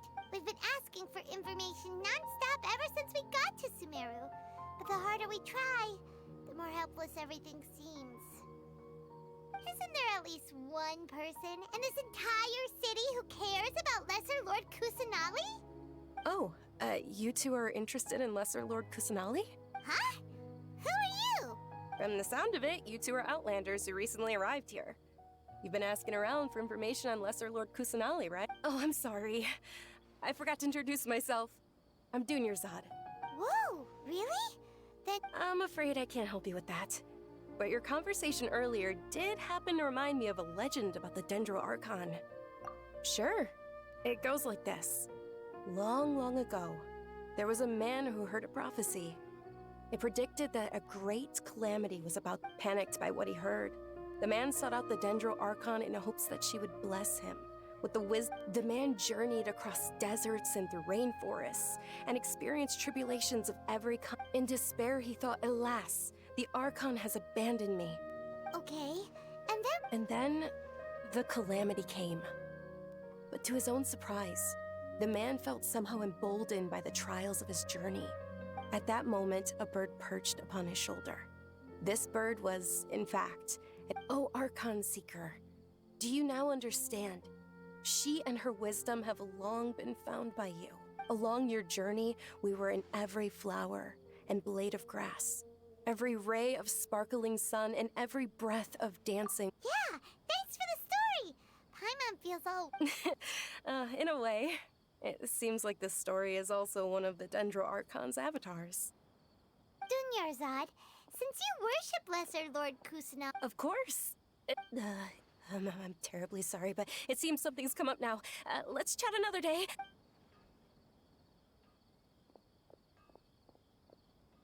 Hey, wait! What the heck just happened? It looks like they're searching for someone. This stinks! We finally made... Let's see if we can get rid of them. Then we can get... Hey, have you two seen a brown-haired girl wearing a purple top and a... Did she have bandages wrapped around her wrist? Yes, that's her. Yeah, she went... Quick, after her!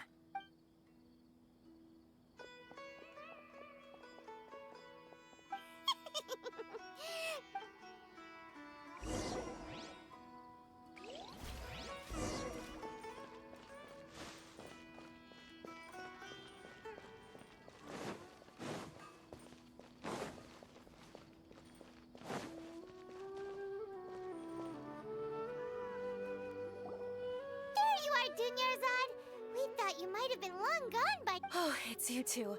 Oh, you startled me. You can relax now. We threw those people looking... Really? Thank you so much. Uh-oh, looks like there are some coming this way. Huh?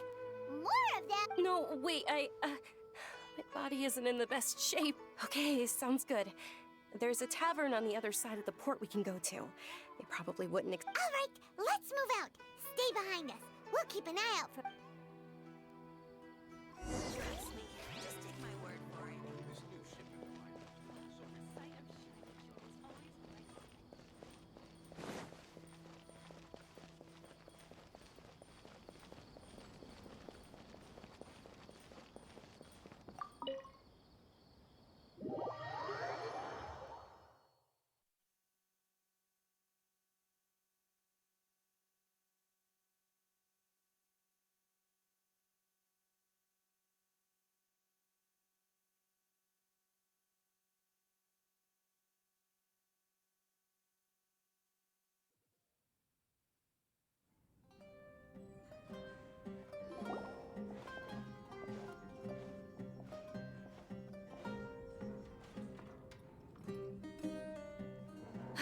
We made it. Oh, they shouldn't be able to find us now. Wait! Stand down, Dia!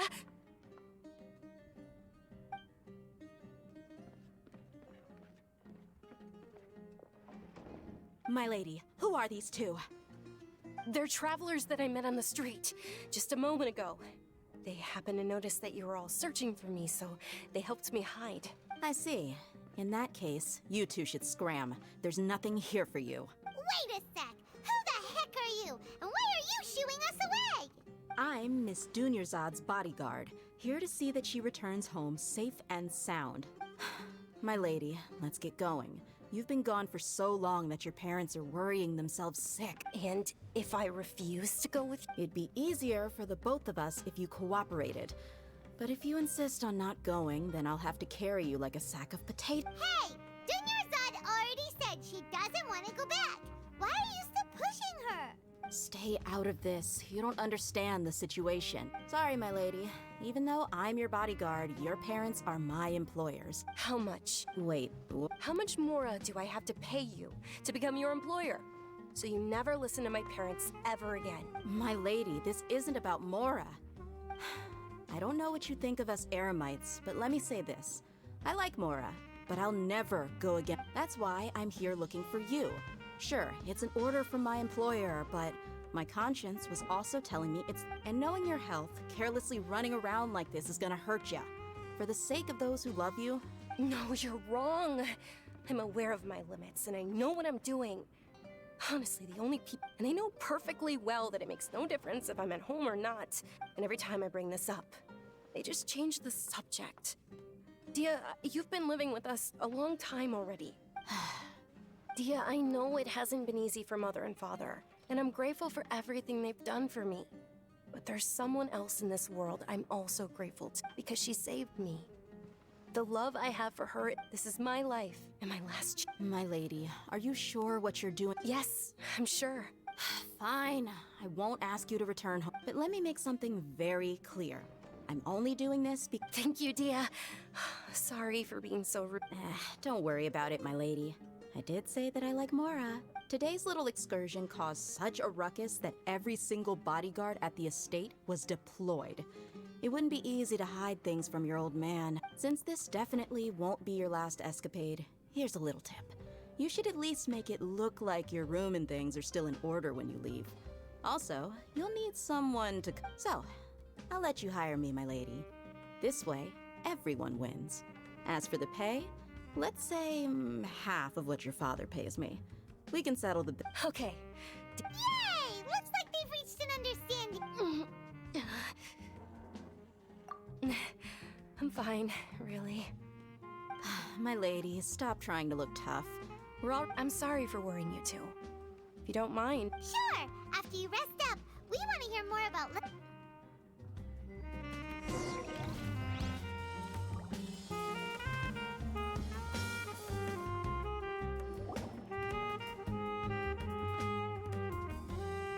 Ha! Well, if it isn't Dia. Haven't seen you in nearly half a year. Word on the street is that you're a bodyguard for the Homayani family now. Ha! Don't... Nah, you get used to it. How about a menu over here? You got it. Huh? Isn't this little Miss Homayani herself? Thank you, sir, but there's no need. I don't have a lot of Mora on me, and I really ought to save as much as I can. But please bring these two the best food you have. They're my new friends, so I want to be a good host for them.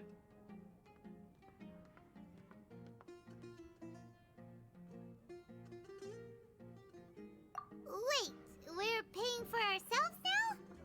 Aw, Paimon kinda wanted to try something fancy, but we aren't exactly loaded. Guess... How about our coconut charcoal cakes? They're our signature snack, and they run cheap. Look, other customers over there are eating some now.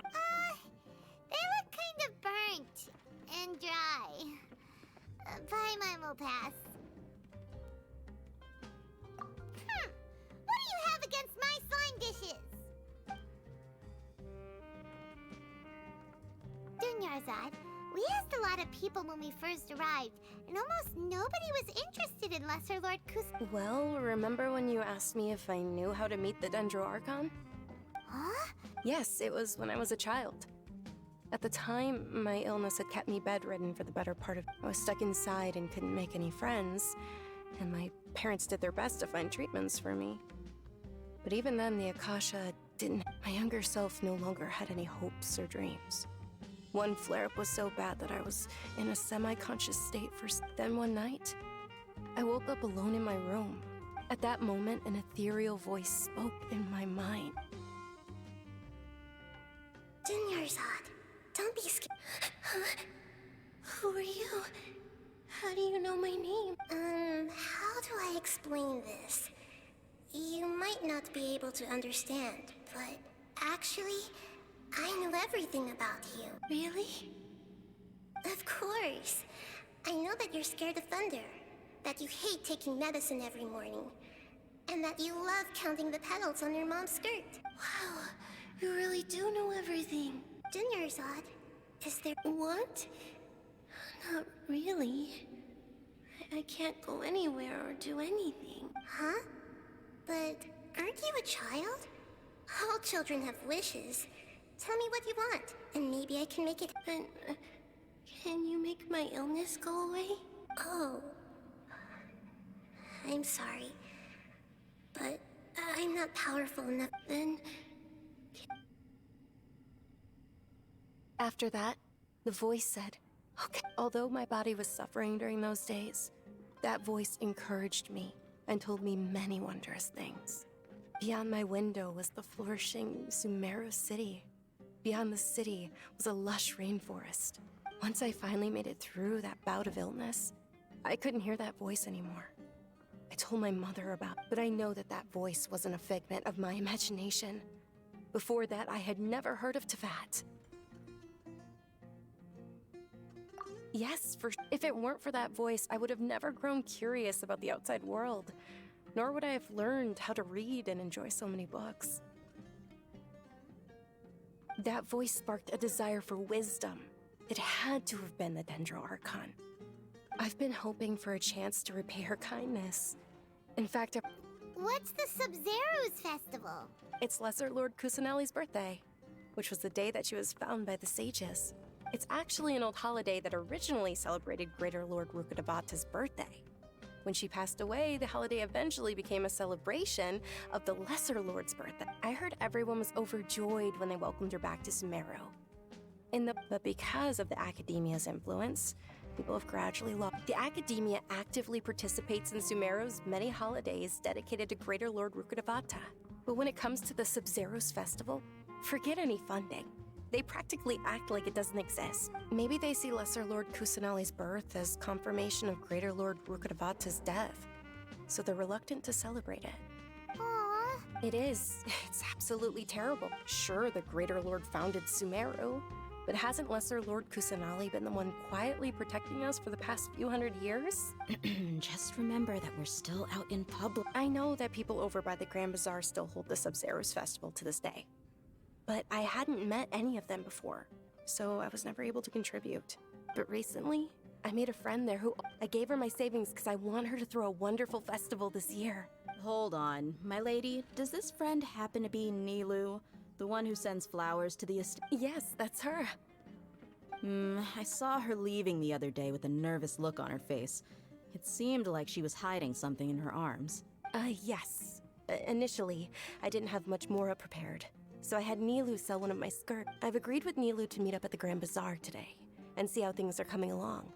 Sure, that's quite the trip, though. I'll carry you. No, that would be too much, even for you. You might as well just accept the lift. If I let you walk, who knows how long it'll take us. But of course. Nilou will be thrilled to hear there are more people interested in Lesser Lord Kusanali.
Next on the agenda... healthy body, healthy mind.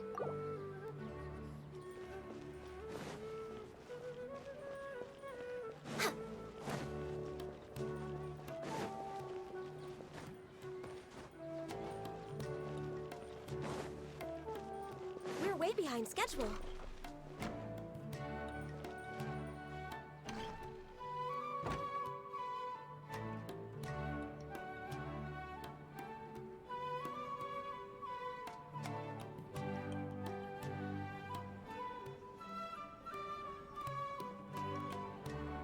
Sorry. Oh, Dunyarzad. It was taking you so long that I assumed you got trapped at home, but you made it in the end.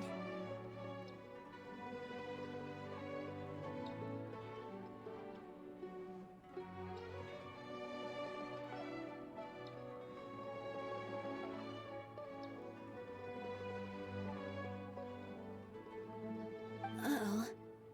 But if Dia's here, that means you got caught, right?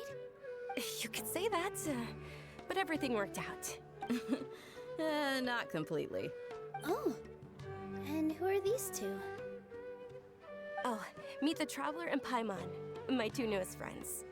They're visitors who just arrived at Sumeru City and are looking for information on Lesser Lord Kusanali. So you're followers from another land?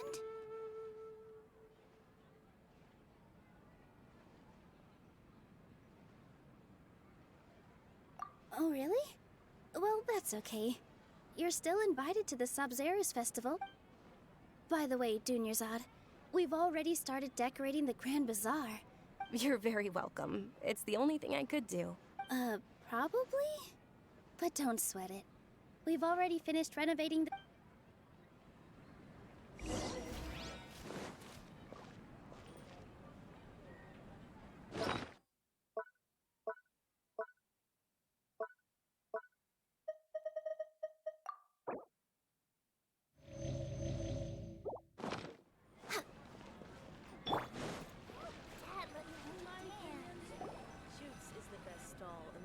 Wow!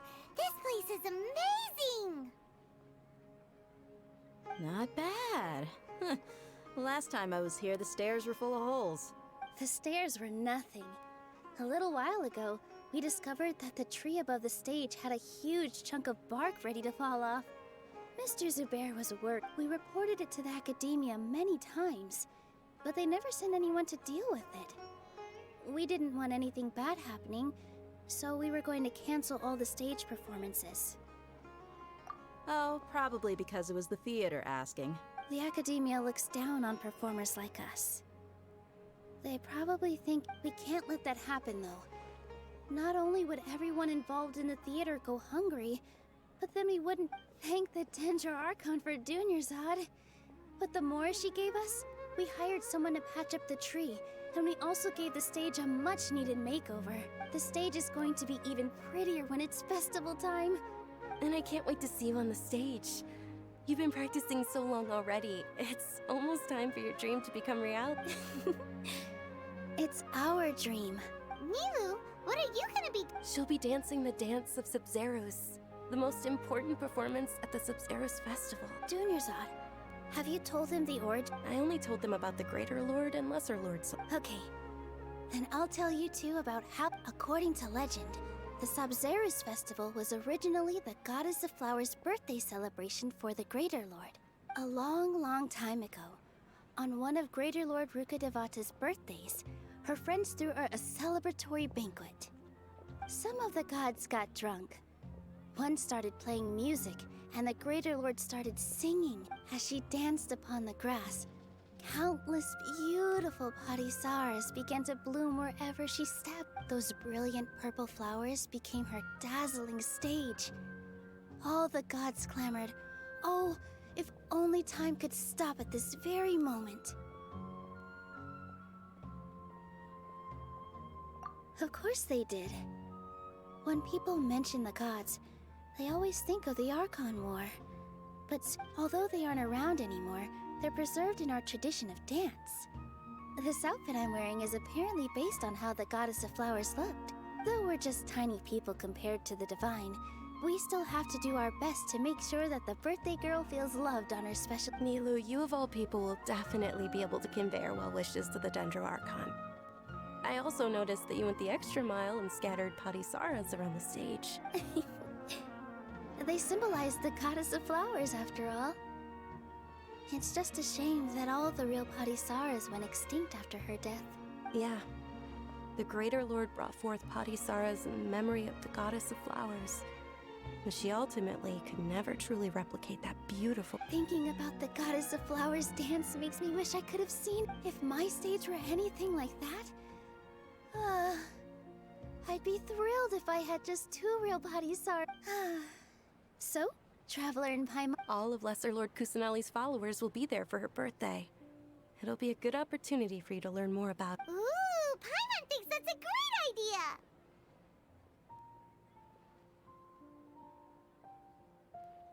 Of course Paimon wants to watch. Those 2 things aren't mutually exclusive, you know. So how about we all attend the Sub-Zerus festival together?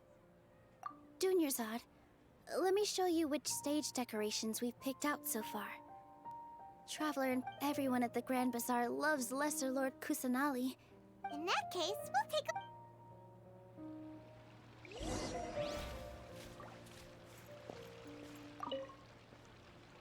Whoa!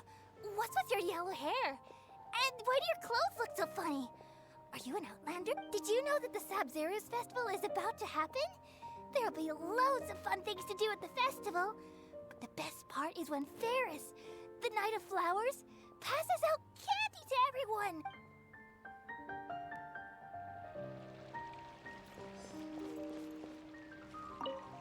Huh.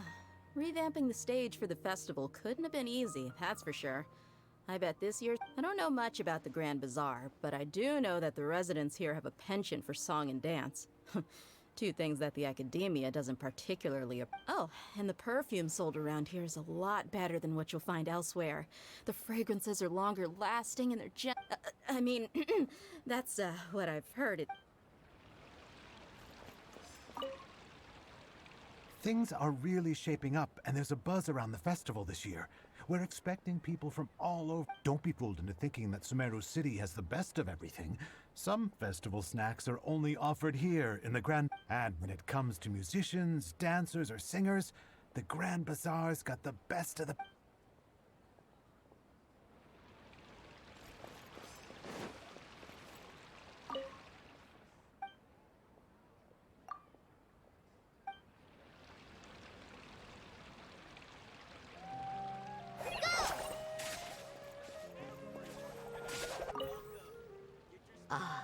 Dancing at the Sub-Zerus festival. As a child, I even asked my grandmother why we performed the dance for the Lesser Lord when it was originally done. My grandmother said that Greater Lord Rukkhadevata is a beloved deity and honored by all. And Lesser Lord Kusanali is too. If the Goddess of Flowers ever knew Lesser Lord Kusanali, then she would certainly have wished to be her. The Sub-Zerus festival has been losing its appeal over the years. That is, until a wealthy benefactor stepped in this year and brought the festival back to life.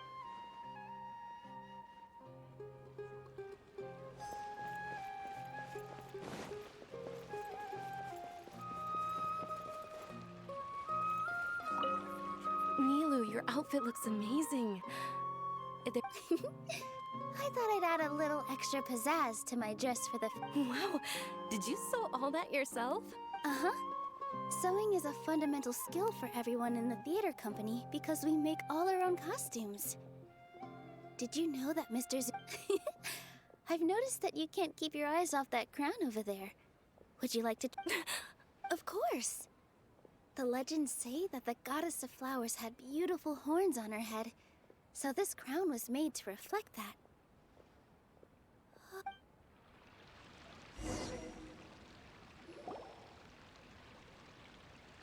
Hey! Is that who Paimon thinks it is?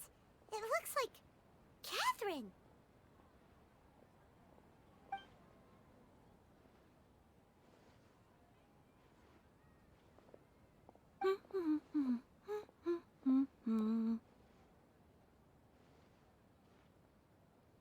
Huh.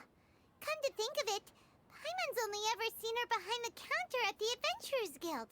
This is the first time we've ever seen her taking a break. Hey, Catherine! Huh? Oh, hey! It's the Traveler and Paimon! What's shaken? Whoa. Break time Catherine sure sounds a lot less formal than usual. Paimon was still waiting for her to say Ad Astra Abyssosque. Sure. Standing behind the counter at the Adventurers Guild doesn't require any complicated functions. But saying and doing the same old things over and over again can get pretty monotonous. Like watching the same Fontaine movie day after day. But take you two, for example. You travel across Teyvat to enrich your lives and gain new experiences. Well, we enjoy traveling across Teyvat and all that, but we're mainly looking for clues about her brother. Yes, you should keep searching. Sometimes the answers we're looking for aren't necessarily at our intended destination. Instead, they're found along the way. Huh. Haven't we heard someone say something pretty similar recently?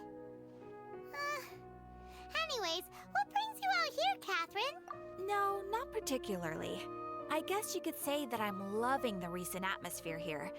If festivals bring happiness to everyone, then that's where their true value lies. Oh, it looks like it's about time for me to be heading back now. Alright, we'll see you next time at the Adventurers Guild. Oh, by the way, thanks for connecting us with the Eremites. We've already made some great friends in Sumeru City, thanks. I'm sure you two will get along well with the people here. You've already been blessed by the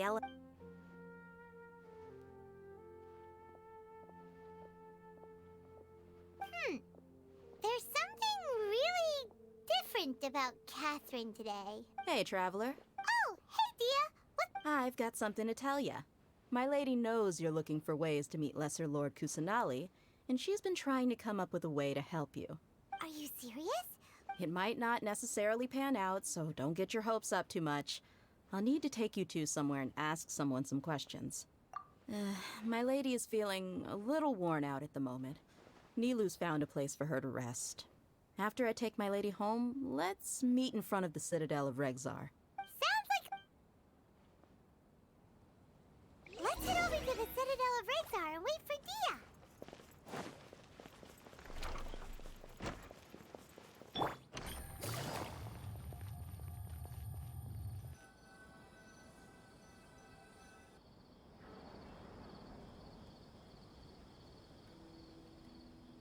Sorry, I'm late.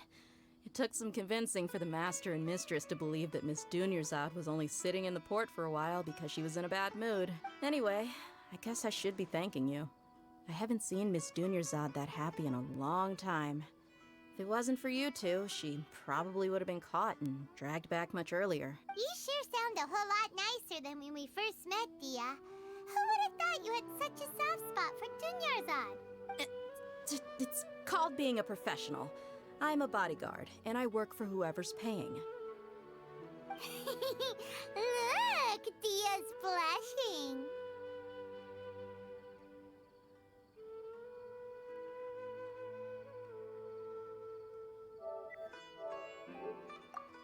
Listen, you two. I don't expect to be working for Miss Dunyarzad very long, but I hope to finish things on a positive note if possible. Let's cut the chit-chat and head into the Citadel. We'll see if the person I know has a way for you to...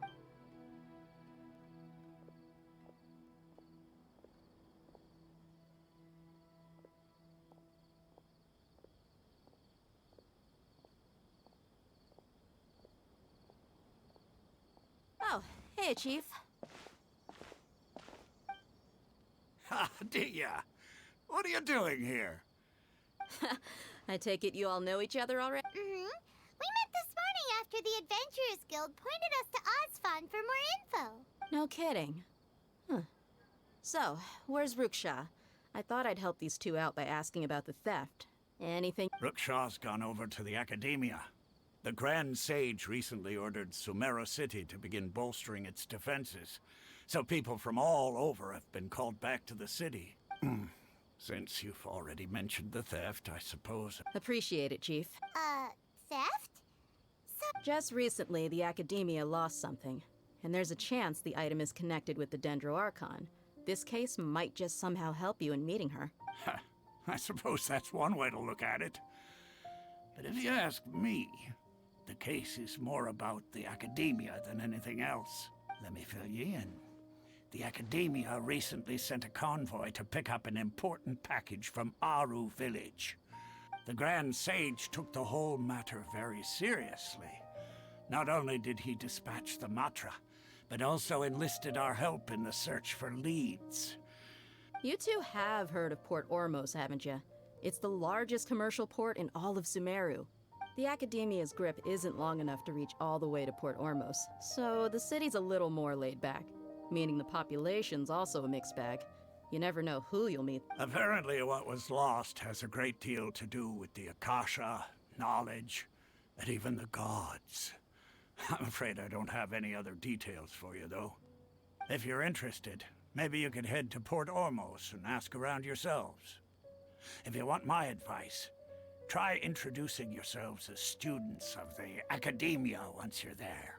Are you serious, Chief? All the Academia students are in Sumeru City, you know. Why should they pretend to be students in Port Ormos? If you're also interested.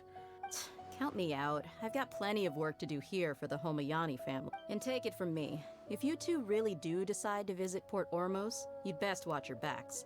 Let's just say that the Eremites there aren't nearly as friendly as those here in Sumeru City. There are even some extremists who go around shouting slogans like, "Retake Sumeru for the Scarlet King." Word is that more and more are joining their movement. They're becoming a real headache for Chief and the others. You bet they are. The Scarlet King's been... Not everyone's like you, Chief.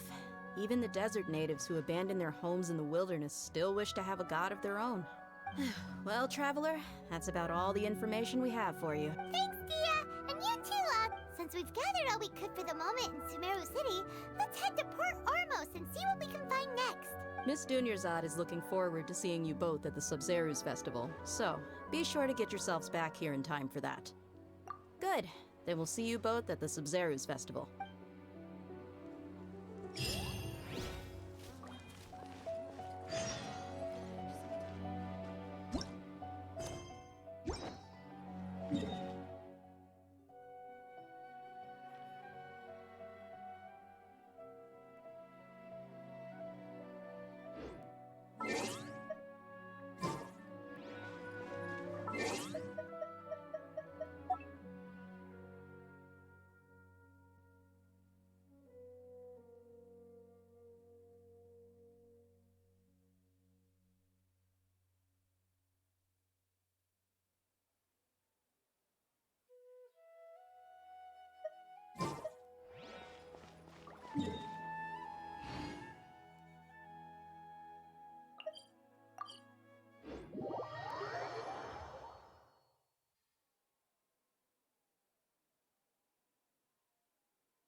Come and have a good look yourself.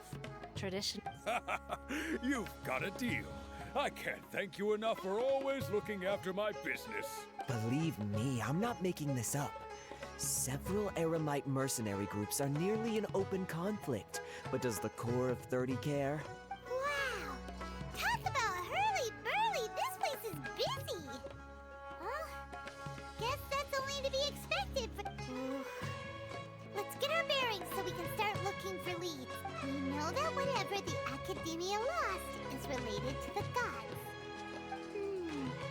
Oswald told us to try posing as Academia students while asking around. Paimon check the Akasha on the way here, and the Academia doesn't seem to have any research facilities in Port Ormos. Paimon doesn't get it. Won't we look even more suspicious going around saying we're Academia students and asking about the stolen item? Well, given all the people that come through here every day, if there's any information to be...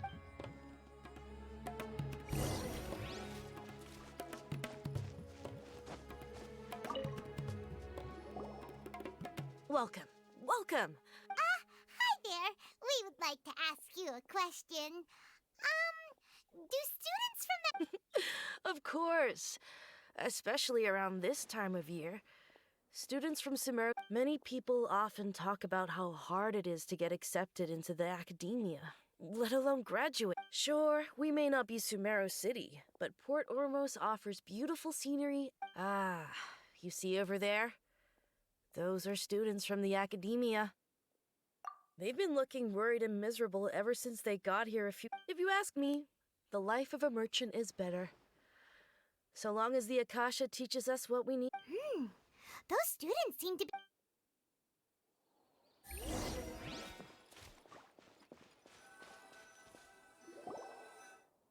It's no good. I've tried asking around, but I haven't been able to learn anything useful. Not to mention that a bunch of scary-looking Eremite mercenaries have been posted. There's been a lot of fighting between the different Eremite factions in Port Ormos. If we choose to move on our own, then it would be wise to steer clear of them. Especially the group that's constantly shouting some stuff about the Scarlet King and some resurrection. I've even heard that the Citadel of Regzar is starting to get fed up with them. What was that group called again? They're called Ain el Akhmar. Today, I heard that the thing we're after might be in their possession at the moment. Wait, come again? Don't you see? Many of the Eremites in Port Ormos deal with trading this kind. They're usually pretty wary of outsiders, but not so with students of the Academia. It's because the kind of goods that students are looking for aren't the kind of goods that Eremites are after. As long as they know you're a student, then deals can be made.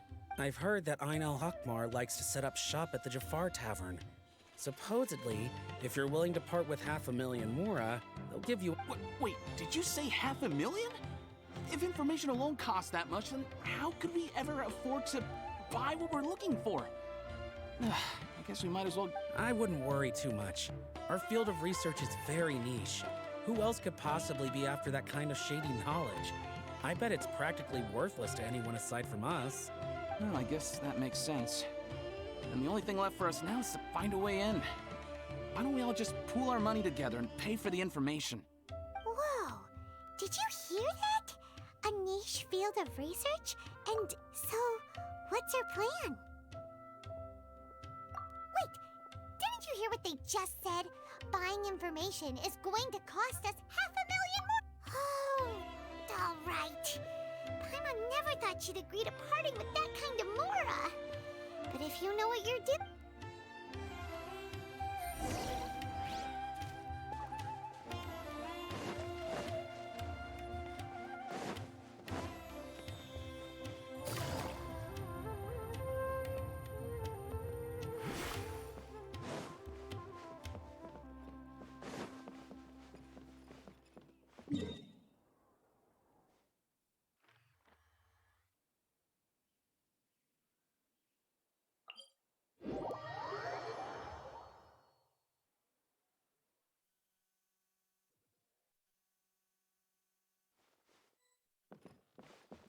Take it easy.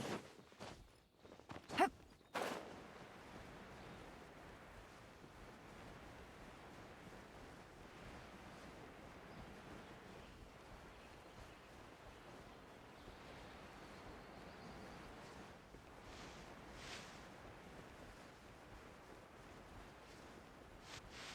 This is the place we heard those students talking about. Let's find a seat somewhere and see if we can spot the group they mentioned. Should I adjust the shipping schedule? Oh, you've arrived. Please, take a seat. So, they think that they can go toe-to-toe with the boss? Ha! Once we reclaim the power of the Scarlet King, they'll be the first that the boss... They're nothing to be afraid of. Our main rival now is the Caracal Battalion. They've also amassed a significant amount of more of this. How can the Caracal Battalion compete with the boss when they're nothing but a bunch of money-grubbing opportunists out for a quick mora? Yeah, with boss's fervent devotion. Huh. All these guys talk about is the Scarlet King. Greater Lord Ruka Devata. That traitor and her followers must not be spared. The day will come when the Scarlet King exacts vengeance on Sumeru, and all of them shall be punished. Yeah, Paimon was wondering what they meant. Welcome. How can there be Kairagi here? Huh? Who are you? What do you want? A student? What's a student from Sumeru City doing in Port Ormos? Ah, well, if it's info you want, you've come to the right place. The question is, can you afford it? Paimon can't stand this. Here, this is the merchant's address. Whatever you're looking for, you'll find it there. Well, what are you waiting for? Oh, that's right. We heard you mention the Scarlet King just now. We're actually interested to know more because... Fine. Since you've already handed over the Mora, I guess... As you can see, members of Ain al-Ahmar are devout believers of the Scarlet King. Years ago, the Scarlet King founded the great desert nation that was our homeland. It was an advanced civilization, far beyond anything you'll see in present-day Sumeru. The Scarlet King was the rightful god of wisdom, but he was betrayed by a companion he trusted. So, you mean the traitor was... Greater Lord Ruka Devata, yes. That shameless wretch destroyed the Scarlet King's civilization, and our ancestors were forced to flee to this land where we were made to suffer the tyranny of our enemies. Furthermore, she conspired with the Academia to cover up the truth of her actions, and create the merciful and benevolent facade for which she is now known. Ugh, just thinking about it sickens me. But the story doesn't end there, oh no. Mark my words, our god shall return. And when that day comes, all followers of the traitor and all the desert dwellers who have forgotten their true god will suffer retribution. If what I'm saying makes you shiver with fear, it might not be too late for you to become a believer of the Scarlet King.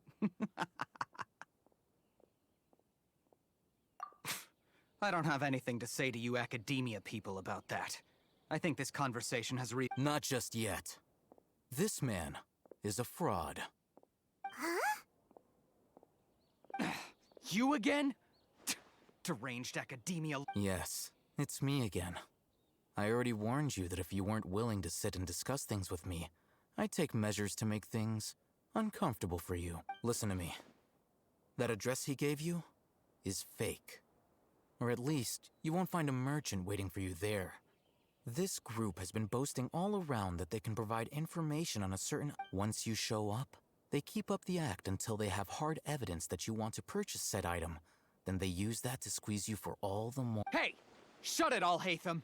What are you playing at, trying to ruin our business like... I told you the other day. I wish to discuss my terms with your boss. Ha! The boss made it perfectly clear that he won't... Yes, and in no uncertain terms. But that was then. It does not preclude him from changing his mind in the future. I'm warning you. Don't push us, or this could get ugly. We don't usually get rough with people from the Academia because it just complicates things. For a lunatic like you, though, we might just have to... If you're suggesting that we escalate this from a verbal exchange to a physical one, I accept. After all, even the Archons used war to negotiate the ownership of... If, on the other hand, we can't agree on any means of negotiation at all, then I'm afraid my next course of action will sting a little more. I will jeopardize the Eremite's reputation, which I know you value above all else. I am quite confident that if I began to take such action, your boss would willingly approach me himself. However, I fear... Also, a word of advice. I suggest you tell your boss exactly what happened here today. Consider this. Have I ever failed to follow through on my word in the past? This guy is really out of his mind. Okay then.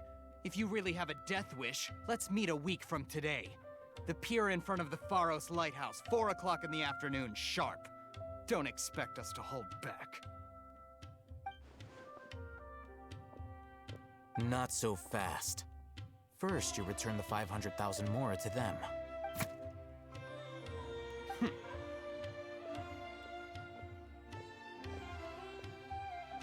Please, I beg you, don't provoke them. We can't afford any trouble with this crowd. They haven't even paid for their food. Ah, Mr. Iman.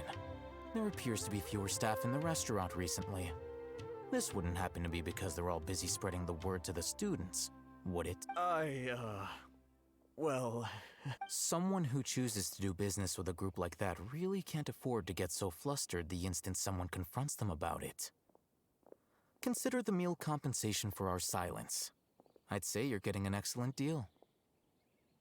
Whoa, did you see that? He not only got us our Mora back, but sent the Amorites running too! Plus, he seems to know a lot about what's... He went that way! After him!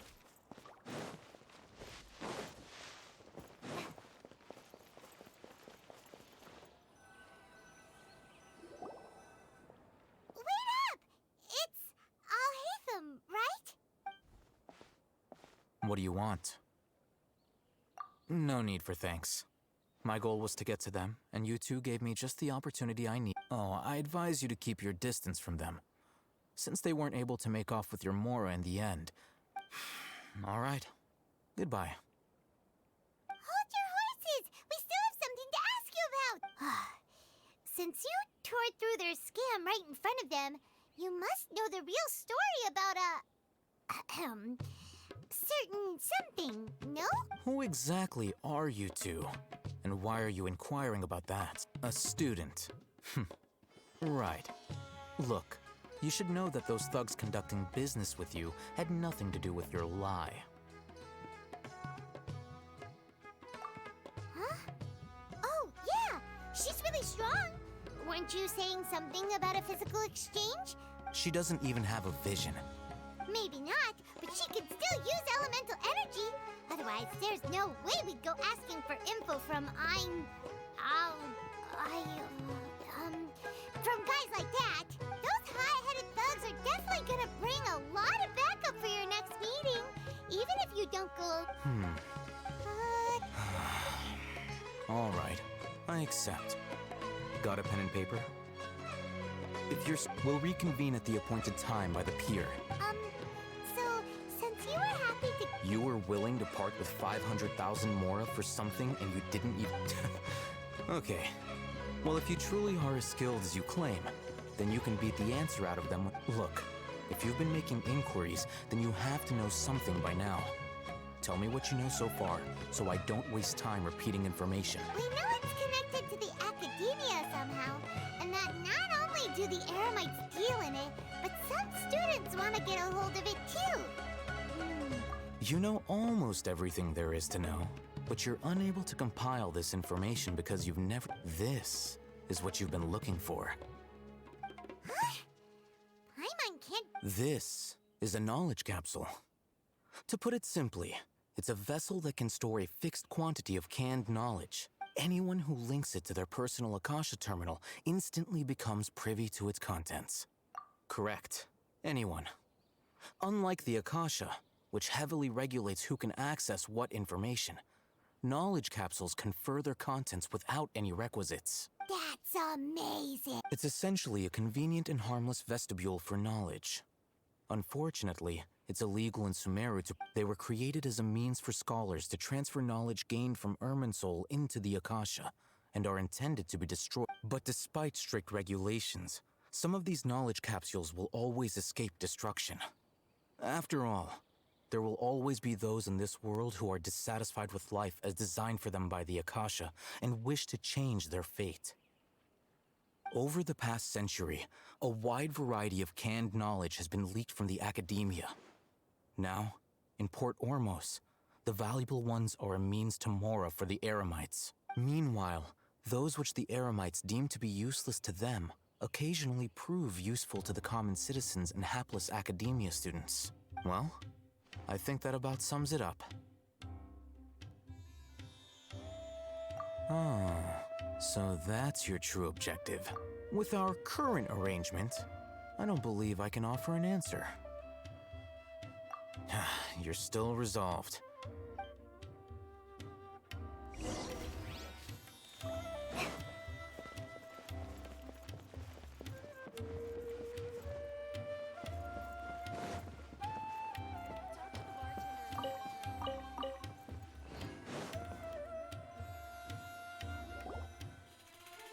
Let's continue our conversation here. If you wish to learn more about the knowledge capsule that the Academia lost, then you must help. I need you to find someone named Dory, a traveling merchant. Unlike the peddlers who hawk inferior knowledge capsules, she often has quality goods in stock. She's guarded against people from the Academia because most of her wares don't comply with Academia regulations. I think she blacklisted me. I met with her informant, but it soon became clear that they had no intention of letting me become one of Dory's customers and earn her trust. This is my condition for Why do you want us to meet with her? Until you complete this task, you don't have question privileges. Fine. So how do we go? You two are outlanders who haven't been here for long, so Dory should view you as safe clients.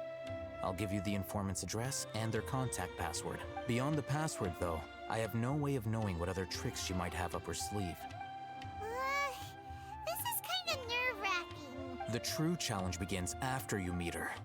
She has a keen nose for Mora and a shrewd eye for wares, and she only likes customers who she deems to. I'll prepare some funds for you.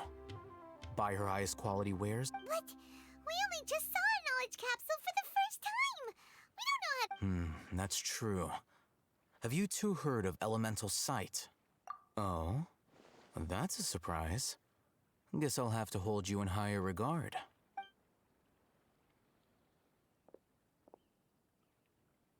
Here are 2 knowledge capsules. Tell me, can you detect any difference in their quality?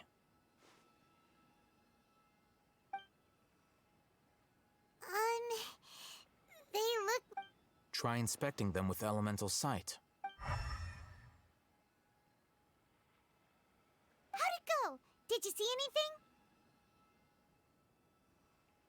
Rumor has it that higher quality knowledge capsules generally appear. That's because knowledge originates from Irminsul, the root of Dendro power itself. The more powerful the knowledge. However, some canned knowledge with a high concentration of elemental energy is of little use in contemporary times, so those capsules are of little. Using Elemental Sight is merely a stopgap measure, but it should suffice for earning Dory's trust. That sounds pretty impressive. Here's a sheet with the informant's location and contact password, and here is the Mora for purchasing. Don't be cheap. You'll need to spend to catch Dory's eye. If there's any Mora left over. Oh, and be sure to exercise some caution. There have been Matra present in Port Ormos lately. Matra? They belong to the Academia's regulatory body. They also handle cases of illegal. The Matra are razor sharp. You're in for nothing good if they lock their sights onto you. If you two want to back out, okay, then we have a deal. If you succeed in your dealings with Dory, come find me at the Wikella Funduk. Looking at what Al-Haytham wrote, Dory's informant is a traitor near Old Orc.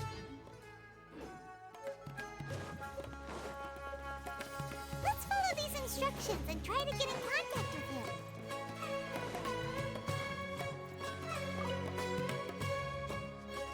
Hello. What are you two looking to buy?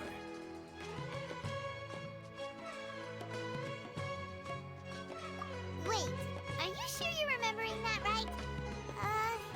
Paimon doesn't think it was that on the paper. What a unique palate. We have unripe horror fruits, but we usually keep them in the back. Following the paper got us past the first round. Ronak, these two want to buy unripe horror fruit. Got it. You two, please follow me. You two have a fascinating fashion sense. We haven't seen a customer wearing a Sumeru rose for quite some time. Hold on. Let me think. Sumeru Rose means common merch. No, be wearing mourning flowers. Ah, my mistake. I do apologize. Whew. That pop quiz sure was scary. Ah, the warehouse is up ahead. Please follow me.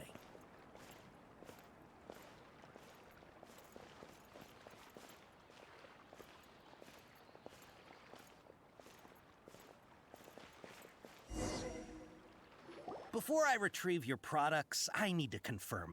Please forgive me, but we may not have sufficient stock for you today. Earlier, many of our hara fruits were taken by mice.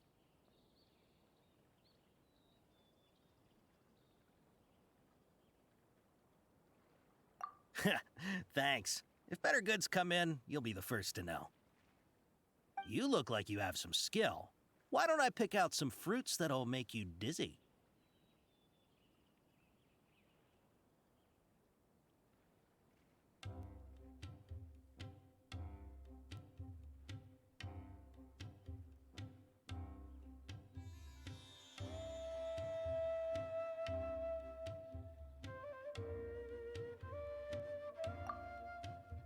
No, that's not it. The paper said that heat stroke is the answer to erudition. Ah, I'm sorry. But as things... He's cautious of us. Let's take a...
Before I retrieve your... Please forgive me, but we may not have sufficient stock for you today. Earlier, many of our hara fruits were taken by mice. Thanks. You look like you have some skill. Why don't I pick out some fruits that'll make you dizzy? Yep, that's the right answer. But eating hara fruit that makes your head and ears... Would you like your hara fruits to be packaged in the Sumeru City or Port Ormos style? I'm guessing that you're going for a more traditional packaging since this is your first time here. Wait a sec. Sumeru City style means we're only buying a few things. He won't... He's cautious of us. Let's take a close...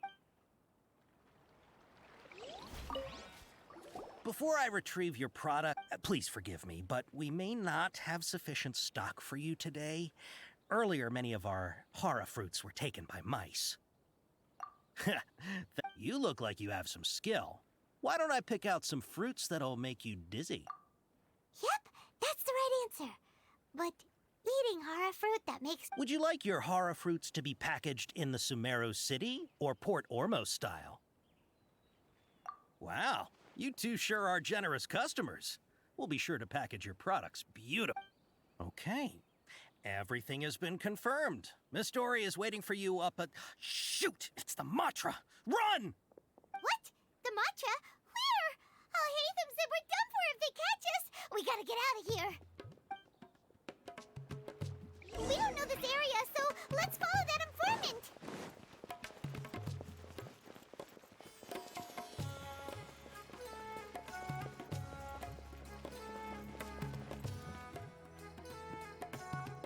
He rammed up!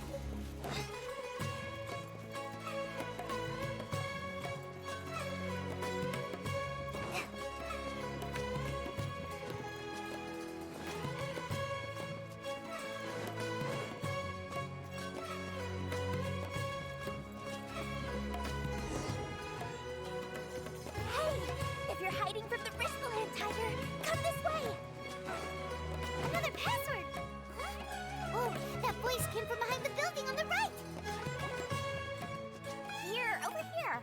You can stop running now.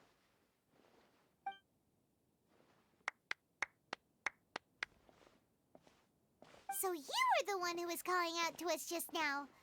But, are we definitely gonna be safe here? These two good customers wish to buy some horror fruit, Miss Dory. And if there's nothing else, I'll... Oh, very good. Huh? Wait, you're Dory? Paimon sure thought you'd look a whole lot scarier. Hey, what are you trying to say, Princess Pea-Brain? I can be scary enough when I need to be, believe you me. If you don't watch what you say, then you can forget about doing any business. But it seems you two have actually done pretty well so far. Not only did you manage to find the informant, your reactions were also pretty sharp. You don't really look like criminals or anything, but I bet my Mora that you've been involved in some shady dealing. Paimon's not sure if that's supposed to be a compliment, but... I can't risk doing business with people who start huffing and puffing after just a few paces. No matter how much Mora they might have. Not only will they get caught by the Matra, but they'll also get us into trouble. As decent folks trying to run an honest business. We don't need any of that. So that's why I prefer to have customers like you. It's your first time here, but don't worry, I won't ask too many questions. Even if you wish to buy enough knowledge capsules to decorate your house with, please knock yourself out. As long as you have lots of round, shiny Mora, then we're all good. Ah, yes, of course, of course. Wow, she has a trove of canned knowledge. Whew. She'd probably be in serious trouble if the Matra... What kind of products do you seek, my dear customers? Don't worry, take this one for example. An analysis of the sociological ideology and dialectics of the Hilichurls. Only 3 people in all of Teyvat have ever studied it, making it extremely rare. Yeesh, who would want to be an expert in that topic? Or how about the architectural styles and construction methods of Teyvat in the early With this one, you can become an expert in historic architecture preservation. And ooh, now this sounds like it could be 2 million Mora, and it's yours. Whoa, that's a lot. Of course, you are free to pick whatever your heart's desire. The contents and price of each knowledge capsule are indicated in small text on the body of each one. All right. Let's try the method that Alhaitham mentioned.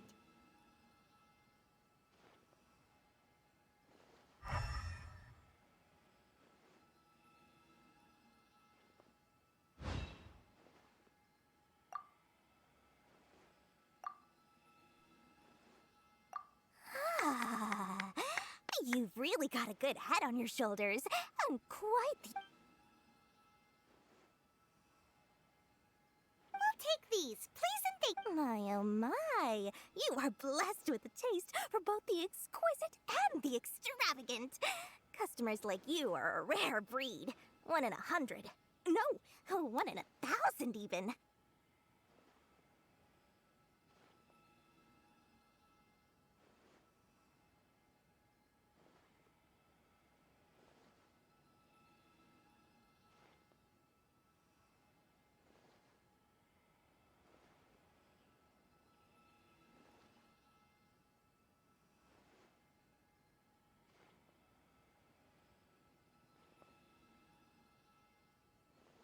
Listen, I have a special offer for you two. If you spend just 100,000 more, you can pick any knowledge capsule of your choice up to a value of 1 million Mora. Say what now? Hey, did you hear that? Spend another 100K and we get a capsule worth a whole million! But all the canned knowledge we just bought is easily worth 500,000 Mora. If we spend just a little more, we can get something worth 1 million Mora. Isn't that a fantastic deal? Think about it. We've gone to all this trouble to get this canned knowledge.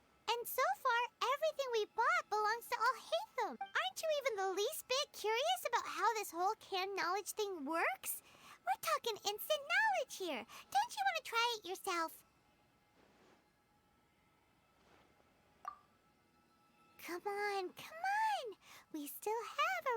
of Alhaitham's Mora left. So let's put it to good use by finding something useful. Excellent! Then please, select from this... Hold on a second. Paimon thought we could choose whatever we wanted. Oh, but my dear customer, the knowledge capsules over here are worth 1 million Mora each. I'm sure discerning customers like... Oh, Paimon has a bad feeling about this. Let's use Elemental Sight again to check these.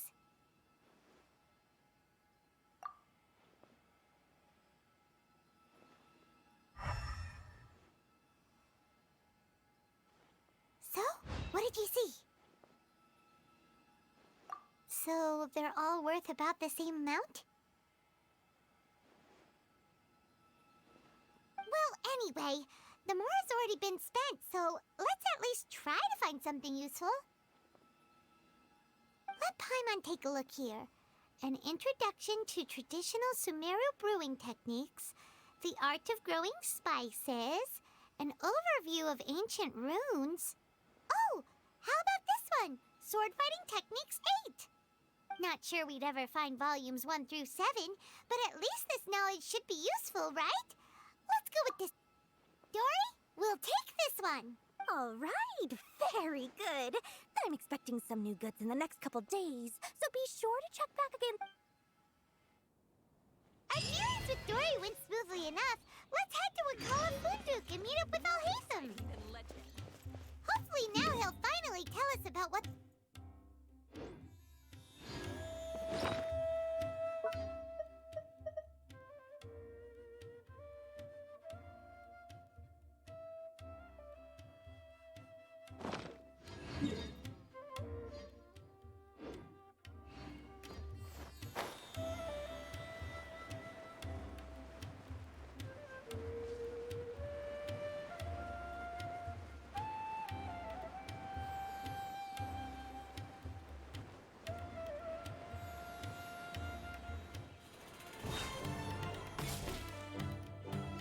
Ha!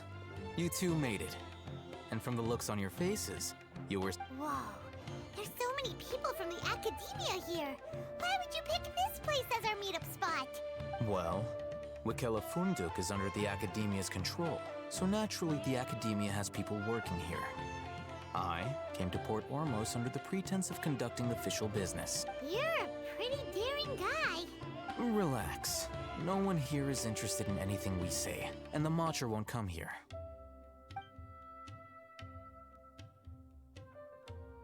Okay, we did what you asked. So, can you tell us about the knowledge capsule that the Academia lost now?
Before that, I have to ask, why are you two so intent on tracking it down? You don't have to answer, of course. Yeah, she just wants to meet the God of Wisdom and ask her about something important. We've been in Sumeru for a while now, but we still haven't found a way. When we heard that the Academia had lost something that might be related to the gods, we came here in case it turned out to be our lucky break. In that case, you're on the right track. A short while ago, the Academia lost a knowledge capsule in the desert. It's supposedly a divine knowledge capsule. Use it, and you'll gain the wisdom of the god. Wow! There's really such a thing as that? Hey, if we find it, do you think we could learn how to meet the Dendro? I highly doubt it has any mystical properties, but it does indeed exist. And it's right here. So, where exactly? That's what we need to find out next. I won't deny that. I am investigating because I'm curious as to what the divine knowledge capsule truly is. As you know, the Eremites in Port Ormos also have their eyes on it. It is an extremely precious item. Several brigades have been vying for ownership of it as of late. My personal finances and connections cannot compete with those of the Eremites. After attempting various methods, I finally managed to read. I agreed to forego ownership of the divine knowledge capsule in exchange for the opportunity to study it. After all, there's no harm in it. However, there are those who are less amenable to negotiation, such as those from Ainul. They adamantly believe that the divine knowledge capsule contains the Scarlet King's. So you kept hounding them because they refused to cooperate with you? Yes. Ainul Ahmar isn't exactly wealthy, but its members are determined to get that capsule by any means necessary. To that end, they've resorted to many methods more foul than fair in order to amass sufficient. So, I've been sabotaging their business to force them into negotiating with me. The divine knowledge capsule should be up for a secret auction within the next few days. Each brigade will place their own bid, and the prize will be covertly given to the winner. To ensure the capsule's security and to evade the Matra's notice, the winning brigade will not publicly disclose their victory. Unless I know whose hands the divine knowledge capsule ends up in, my agreements with them will fall through.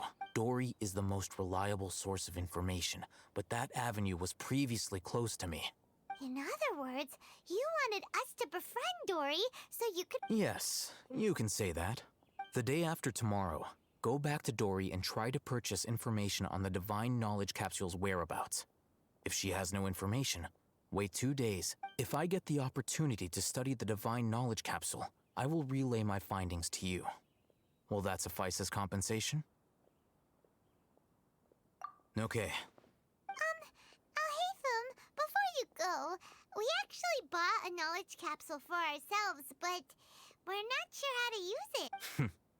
You two want to try using a knowledge? Doing so right under the Academia's nose is a bit problematic.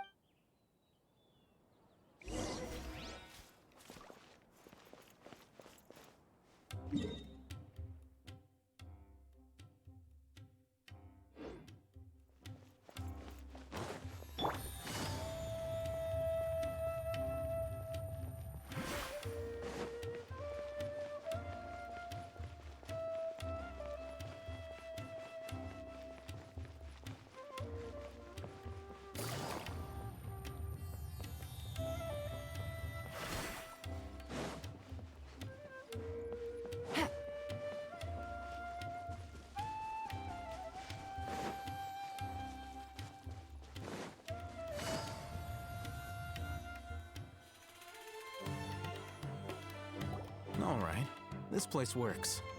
Show me the capsule you... Here. Sword Fighting Techniques 8. Huh. A combat class knowledge capsule. This class is something of a rare find these days, since most have been taken by the Eremites to augment their battle capability. Really? Ah, yeah, what a great buy! If you want to determine the efficacy of this capsule, I can evaluate your combat ability. However, effects will likely be minimal if you already possess a high amount of strength.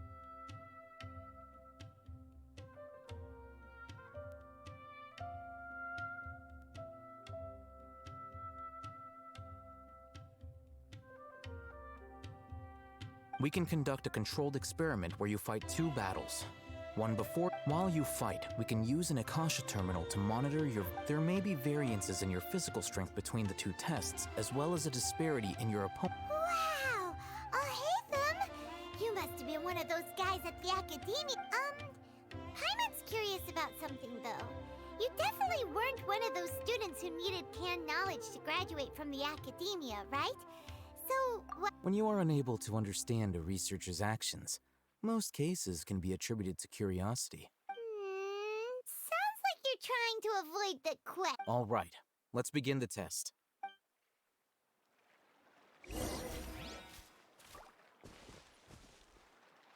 Take it easy. Quietly now.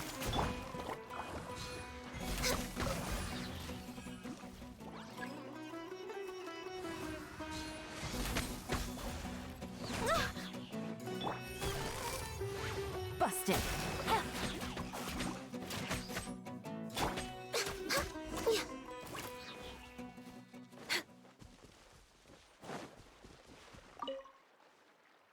All right.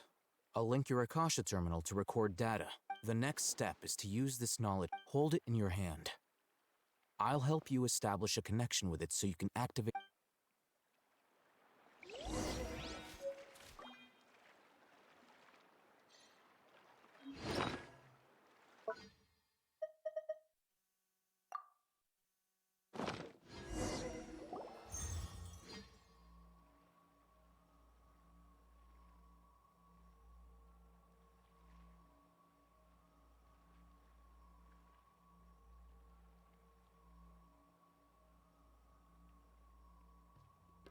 Hey, how are you feeling? You mean that it worked? All right. Time for round 2.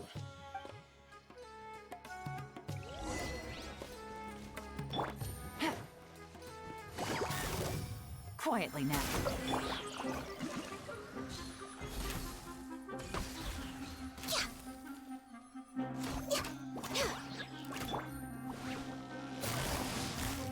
Gotcha.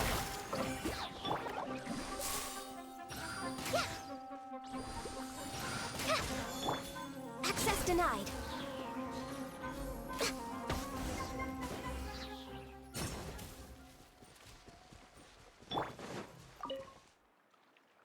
Now, I'll start recording data. Alhaitham has... Well, the knowledge capsule you purchased did improve her combat capability. During the second fight, her overall fighting performance increased by 0.0. Wait, how much?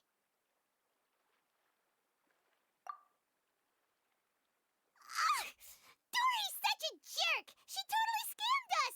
1 million Mora? Of course, this could be because she is so powerful that the capsule's contents were unable to produce a substantial income. At the very least, this test allowed me to gain more insight into you two. I'm heading back to Akela Funduk. I await your response in 2 days' time. This is Mora for when you ask Dory for information.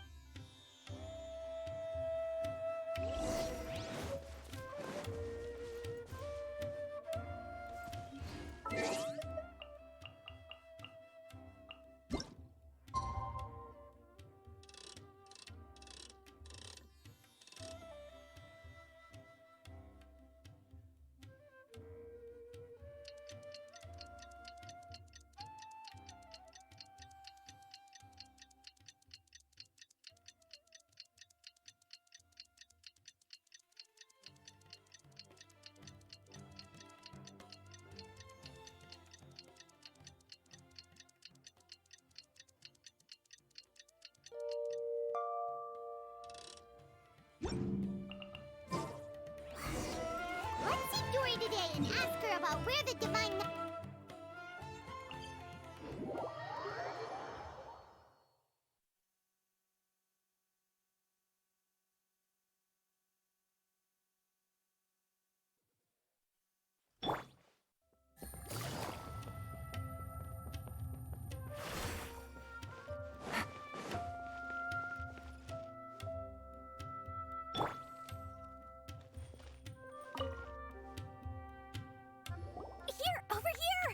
Welcome back, my loyal patrons.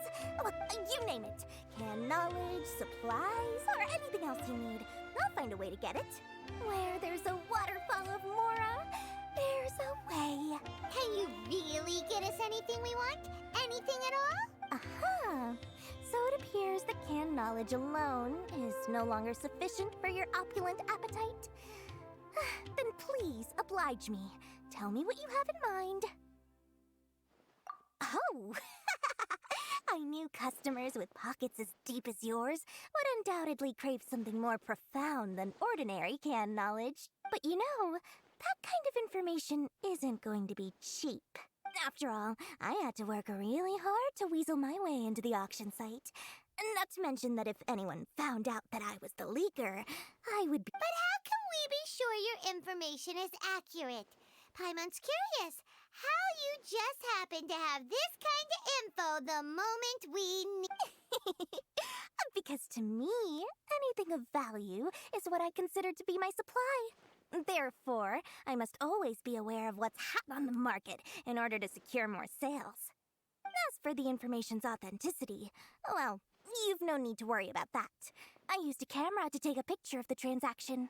That way, it's always a pleasure doing business with such sterling patrons. Now that you've paid in full, here's the scoop. The Divine Knowledge Capsule was purchased yesterday by a certain Misery. Ain El Ahmar?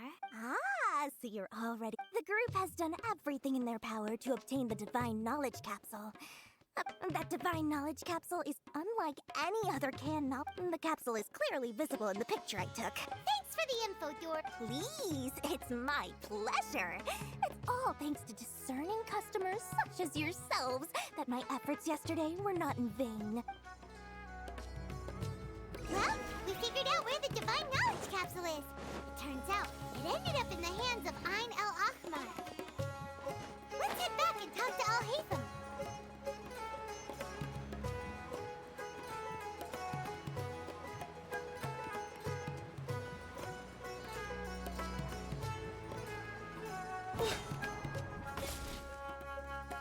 Al-Haytham! We got the info you wanted! Really? All right. Let's hear it. Dora even gave us evidence to verify the intel. Huh, look at that. Clear as day. It must have taken some guts just to infiltrate the scene of the Eremites transaction. But then, all right. The person in this picture is indeed Misery, the leader of Ain El Ahmar. And the glowing red capsule he's holding appears to be the Divine Knowledge Capsule. In which case, if we play our cards right, when we confront them next week...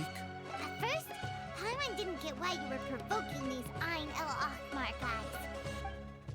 After we defeat them, we can finally have a serious talk with their... Thank you for your time and efforts. Take a few days off while I make some preparations. Let's meet up again on the afternoon of the arranged date. See you then.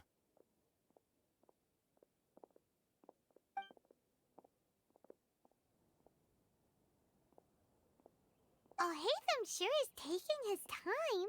Where could he be? Oh, there he is. Sorry to keep you waiting. Let's head to the pier in front of Pharos Lighthouse. Yep.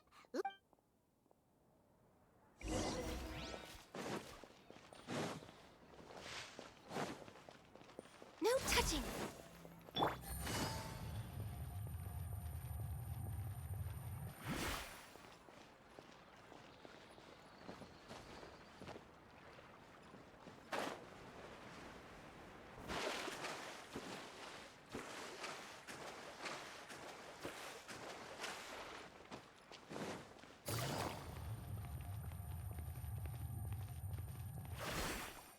Take it easy.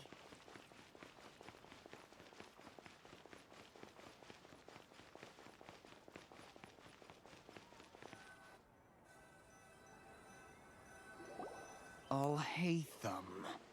I knew you were crazy, but I didn't know you were crazy enough to— It was I who demanded that these negotiations take place.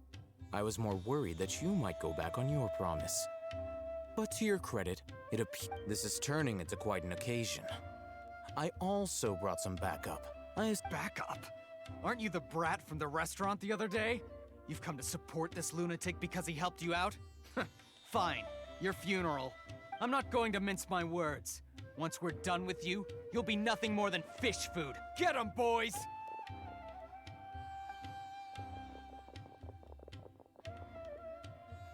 Uh-oh, here they come. Good luck, you two. That's close enough. Busted.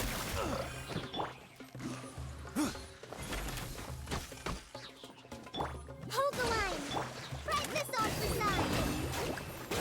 Things are about to get dicey.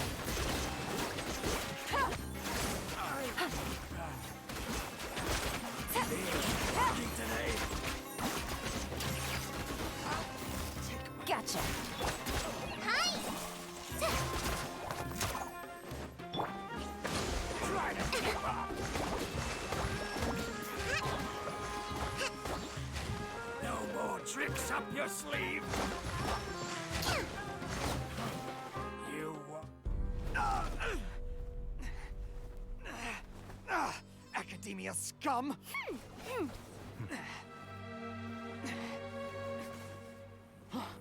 Boss! Finally! Did you use it? Great! Now we can...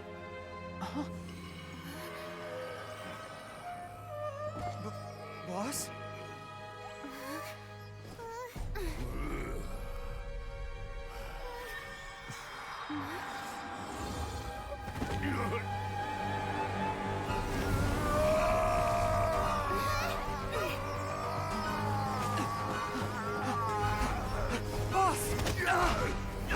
Boss! What's wrong? What happened to him? We have to cut his Akasha connection, now.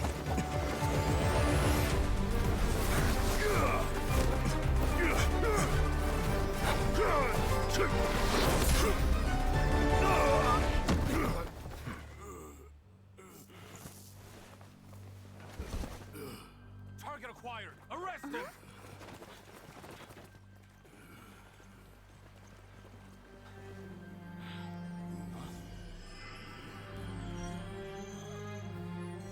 Do not impede our work. Is that understood, Al-Haytham? Of course. I was only trying to help. Take him away!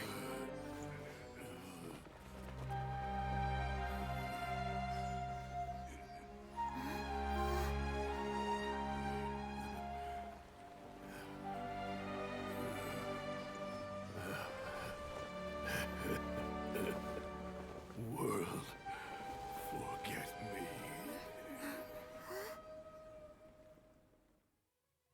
This one. What in Tibet just happened? It's like that big guy suddenly lost his mind. It looks like he used the Divine Knowledge Capsule. You mean the Divine Knowledge Capsule did that to him?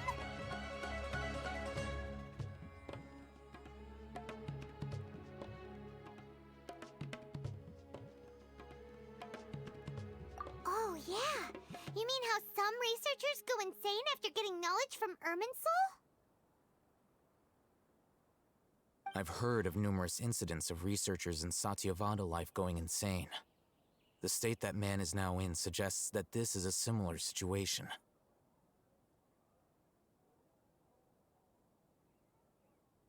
This Divine Knowledge Capsule does appear to be linked to the gods, but beyond that, it doesn't seem anything like the rumors suggest. Possessing it doesn't grant you divine wisdom or power.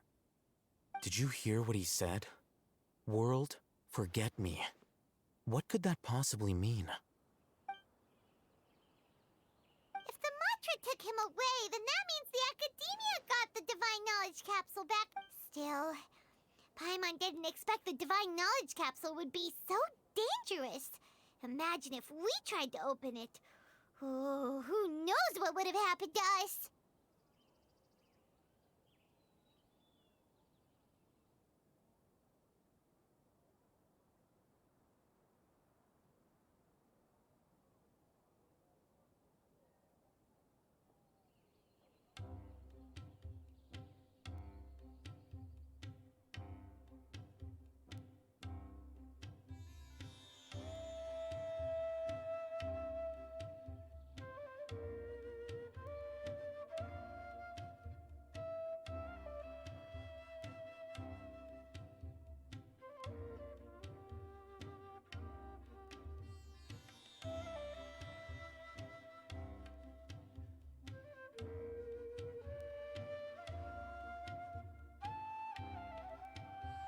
As things stand, there is no reason for me to remain in Port Ormos.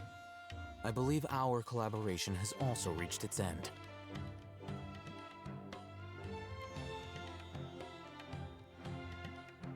Oh, we were so busy trying to find the Divine Knowledge Capsule that Paimon forgot to ask you something. Since you're a member of the Academia, do you have any idea how we could go about meeting Lesser Lord Kusanali? Truthfully, I don't. Lesser Lord Kusanali appears to exist outside of Sumerus, and moreover, Since the Academia possesses the Akasha, a symbol of our deity's wisdom, scholars have no reason to desire to make contact with the deity herself anyway. Everything about Lesser Lord Kusanali is such a mystery! I'm heading back to the Academia. How about you two? It's almost the day of the Sub-Zero's festival. Maybe we should head back too. We've been rushed off our feet over the past few days, so maybe a little rest and relaxation will do us good. Then we'll part ways here, Alhaitham, until we meet again.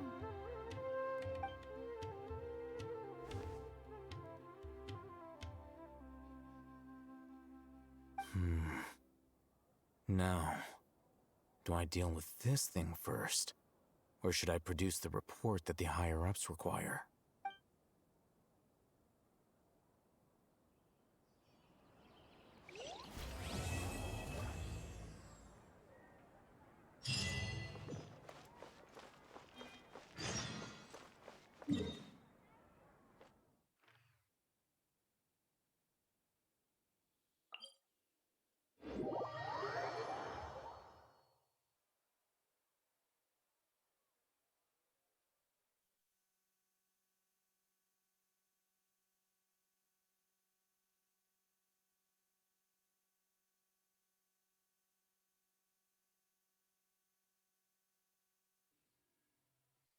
We didn't miss the Sub-Zero's festival, right?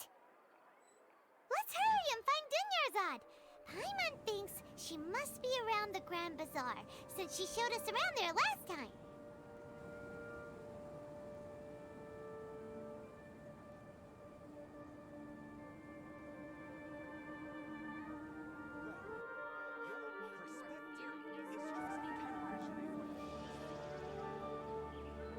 Yae Publishing House has released numerous works that lay out military strategy in a simple and pragmatic way. Those are my favorite.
There she is! Dunyarzad! We're back! Just as promised, Traveler and Paimon. I'm so glad that you two came back to celebrate Lesser Lord Kusanali's birthday. Indeed. The festival's tomorrow. We've been preparing for so long that I can't help but feel a little nervous. There's no need to be nervous. Paimon's sure that Lesser Lord Kusanali will feel everyone's gratitude. Thanks, Paimon. I hope that everyone who comes to the festival will also have a good time.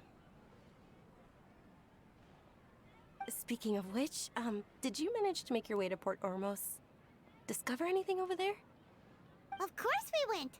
A lot of things happened there.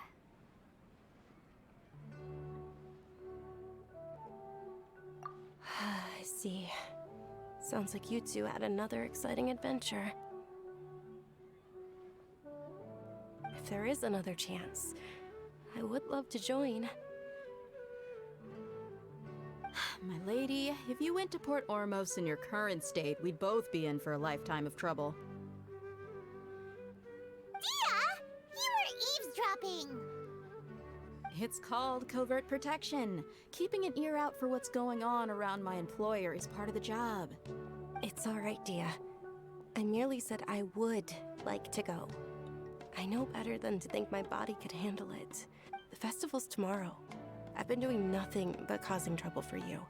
So Dia, please take some time. Even when you put it that way, it still doesn't feel right. Don't worry, my guardian knight. Okay, fine, but only tonight. Tomorrow's a big day, and many no-good scumbags are gonna try to take advantage of that. Oh, you two must be exhausted from your long journey back to the city. My apologies for not realizing. I've already prepared a room for you to rest. Whoa, you're so thoughtful.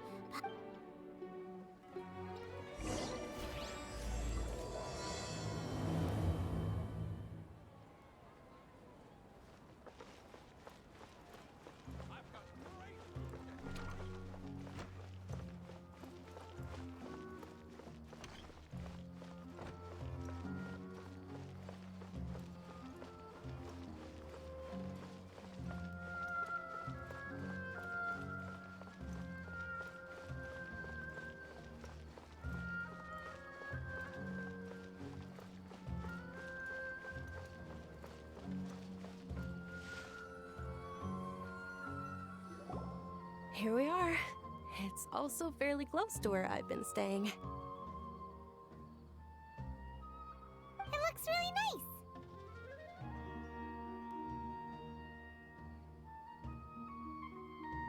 nice. Not at all. Just tell me more about your adventures when you next get the chance. That's Paimon's specialty. Paimon can tell you stories next time. Oh, if you don't mind, how about we all walk around together tomorrow? All of my friends will be working the festival, and Dia is still insisting on her covert protection.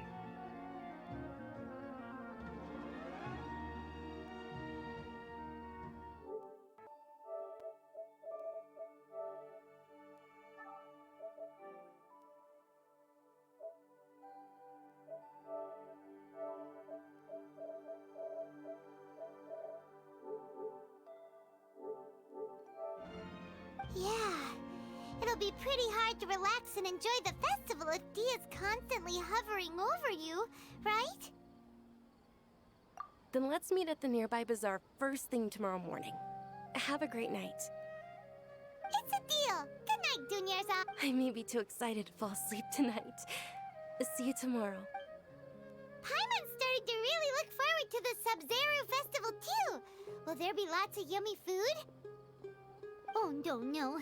Thinking about food is just gonna keep Paimon up all night.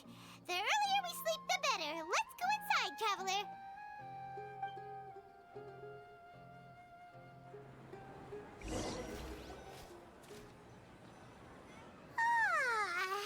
Did we oversleep? We should go meet Dunyarzad right away.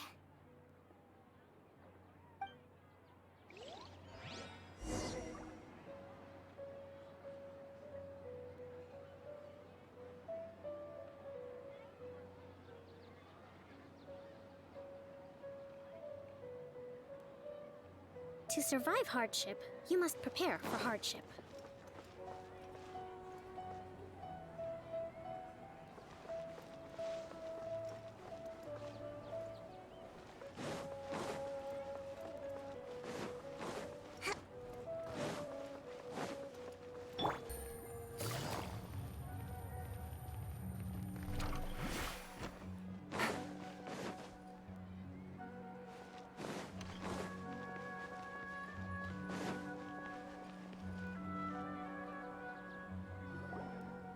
Traveler, Paimon, I've been waiting for you two. Good morning, Dunyarzad.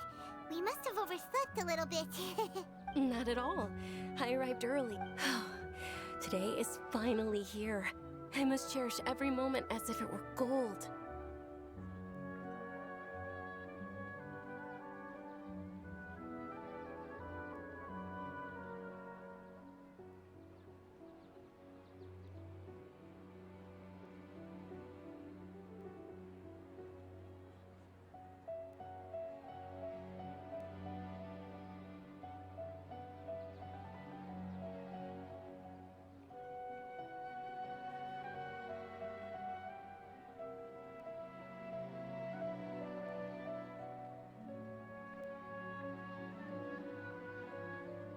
You've worked so hard for this day. You gotta enjoy it to the fullest.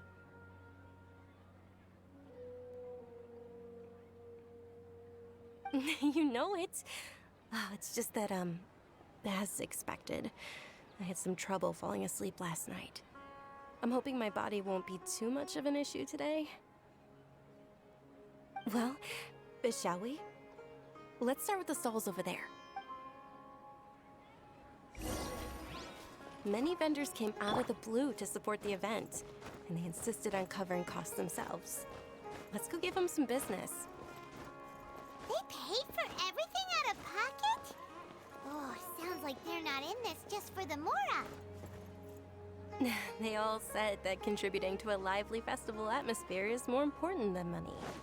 Especially since we don't often get to celebrate Lesser Lord Kusanali's birthday. Ooh, they're selling food over that way! Let's go take a look!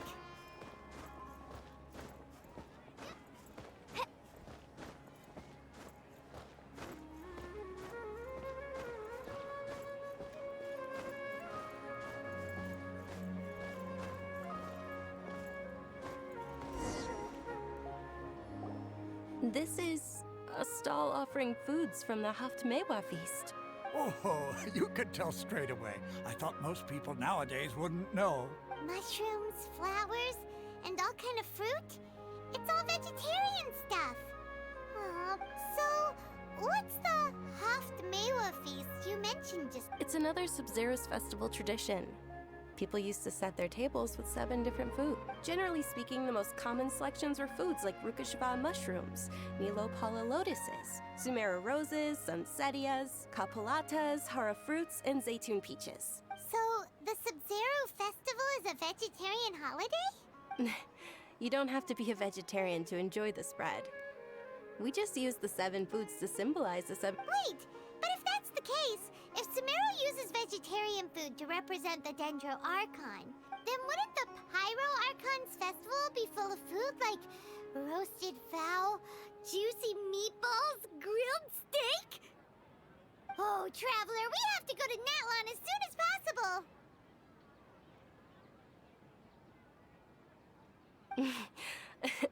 I hope your wish comes true one day, Paimon. Thanks! Alright, how about we also check out some of these other stalls?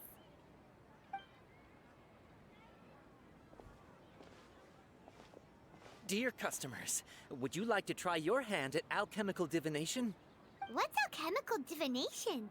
Those two things sound like they'd be fun to try together. Right? I thought the same when I first heard about it. It is said to be a mysterious craft invented by none other than Lesser Lord Kusanali herself. So, how does it work? It's quite simple. After you give me any 2 alchemical reagents, I'll use them to perform a random transmutation. Sure sounds random. So random that it will probably fail. That is precisely what we need. After the transmutation fails, your one and only diviner here will interpret the remnants.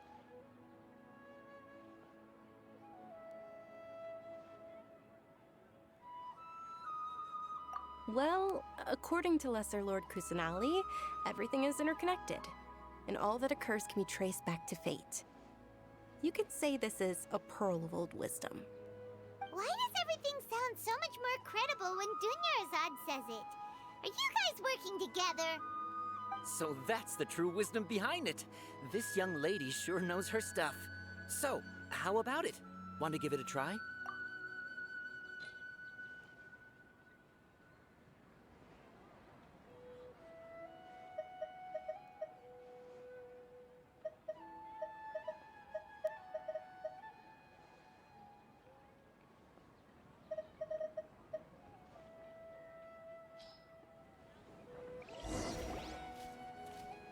Okay, one moment. It's the moon. Paimon wants to take a look too! Is it? It looks more like a pie that Paimon bit into. Generally speaking, the moon signifies... It means... Wait a moment. Is he really looking it up in a book? Oh, I remember now. It means illusions and lies. Illusions and lies? That sounds rather ominous. Yes, but this book says that if you trust your intuition and overcome your fears, the sun will surely rise. He's not even trying to hide his book anymore. Naturally, fate will only ever show you the beginning of a journey. It is up to you to forge your own ending. Oh, it's nothing. Guess that was still pretty interesting. Okay, on to the next stall. They say the Sub-Zerus Festival was very lively a long, long time ago. Large flower carriages used to parade through the city. As they headed towards Port Ormos, people would throw flowers, candy, and liquor all along the way.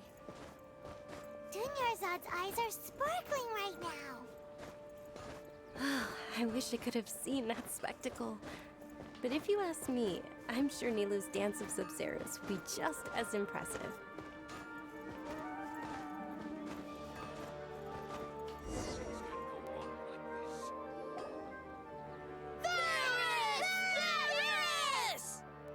Attention! Soldiers, fall into formation if you want any Yalda candies.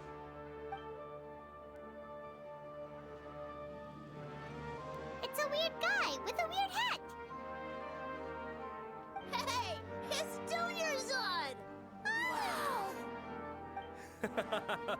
Miss Dunyarzad, the children love you even more than the Yalda candies. In the few short days it took to prepare for the Sub-Zerus festival, the children have all grown very fond of you. The Hallowed Knight of Flowers. It's an honor that you know my name. Attention! In the name of Ferris, the Knight of Flowers, I commend you on your contributions to the glorious Sub-Zerus festival. All right, little soldiers. Take your Yalda candies and don't forget your loyalty to Lesser Lord Kusanali. Dismissed! Yes, Knight Ferris! Just what is going on here? Ferris, the Knight of Flowers, is another Sub-Zerus festival icon, and one immensely popular with children. In the past, the actor portraying Ferris would also sit on a flower carriage. It's all thanks to Miss Dunyarzad's sponsorship that the children can make such wonderful memories today. As are we to you, Vihar. Oh, not at all. Oh, speaking of tradition, do you want some Yalda candies? They're a festival staple, and I happen to have some boxes readied here. Take a look and pick whichever one you want. Whichever one? Don't these boxes all look the same? That is the fun part. Each box contains a random flavor. It's up to the luck of the draw. Flavors include lavender melon, hara fruit, sunsetia. Ooh, those all sound pretty good. And there's also lizard tail and oni kabuto. Huh? What's up with those two flavors? Oni Kabuto is a little spicier than Lizard Tail. Dunyarzad, you tried them before? Traveler, help Paimon pick one. Paimon wants the Sunsetia flavor. It's all right. Paimon believes in you. I also believe in your intuition. Great! These boxes of candy are numbered 1 to 5 from left to right. Which one do you want?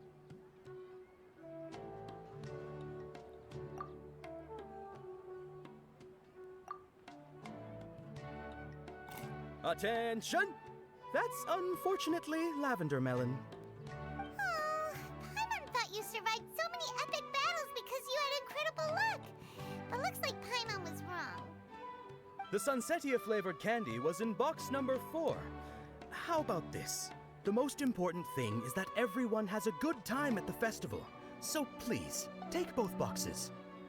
Really? Thanks a lot, Knight of Candies. It's Knight of Flowers, not Knight of Candies. Paimon really wilted the carriageless Knight of Flowers. They all basically sound the same. We got our candy, so let's keep going. Oh, actually, I just remembered that I left something behind. Since you're here, can you come with me to get it? Dunyarzad, you probably forgot because you're so excited about the...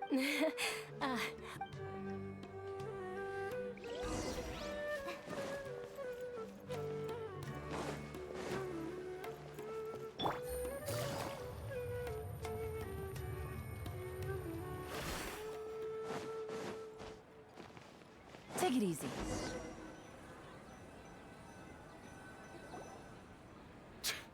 We're too late. Who knew the little lady was such an early riser? I know, right? Hey, wait a minute. Boss, isn't that her? Oh, that most certainly is. We're in luck. She's walking right into our clutches.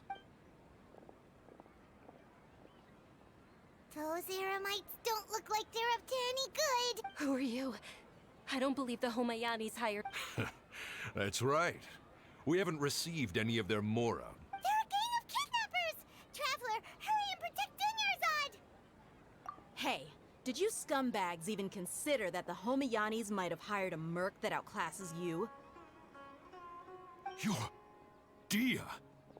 Dia the Flame Mane! No wonder we mercs haven't heard anything about you for so long. You sold your unruly mane to... Don't speak so disrespectfully.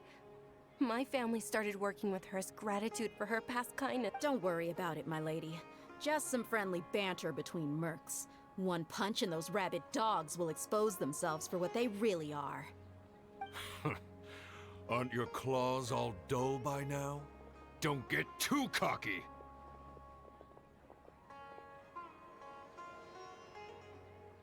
Traveler, take Miss Dunyarzad to a safe location. No! We're gonna stay and help! There's too many of them!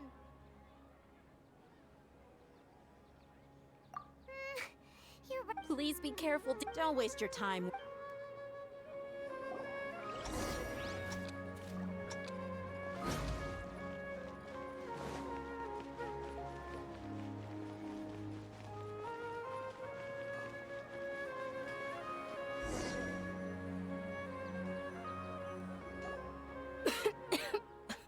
Dunyarzad, are you okay? You look a little pale. Are you in shock?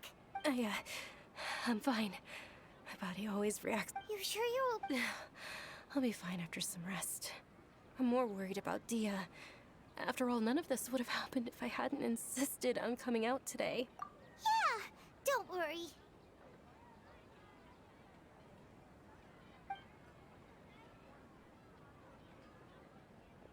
My lady, Traveler, found ya.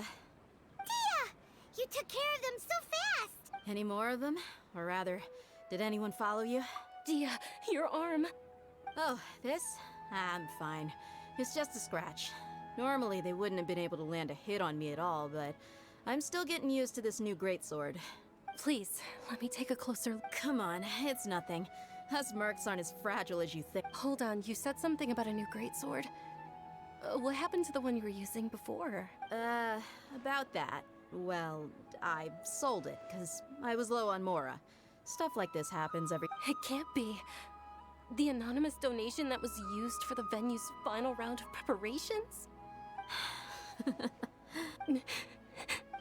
Hey, Miss Dunyarzad, I wasn't trying to make you cry, and I'm not gonna lose my commission because I made my employer cry. Okay, making your employer cry won't affect your commission, but selling your weapon without permission and getting her... You're so unreasonable, my lady. Thank you very much, Dia. Don't be like that. I get embarrassed really easily. Are you feeling unwell again, Dunyarzad? My lady, your condition. Traveler, can you take her somewhere to rest? Truly, I'm sorry.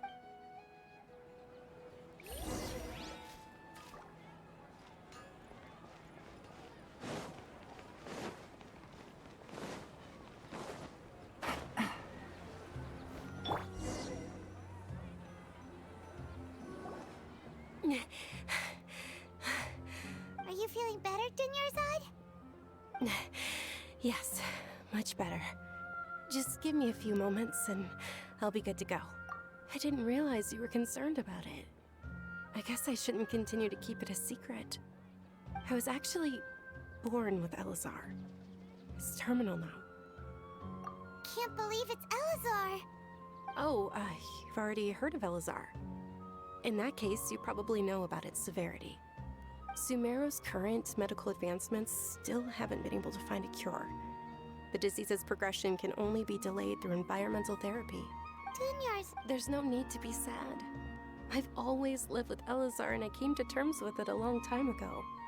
Compared to the simple fact that I'm afflicted with this, its effects on my life have been much more painful. I know that my family loves me dearly.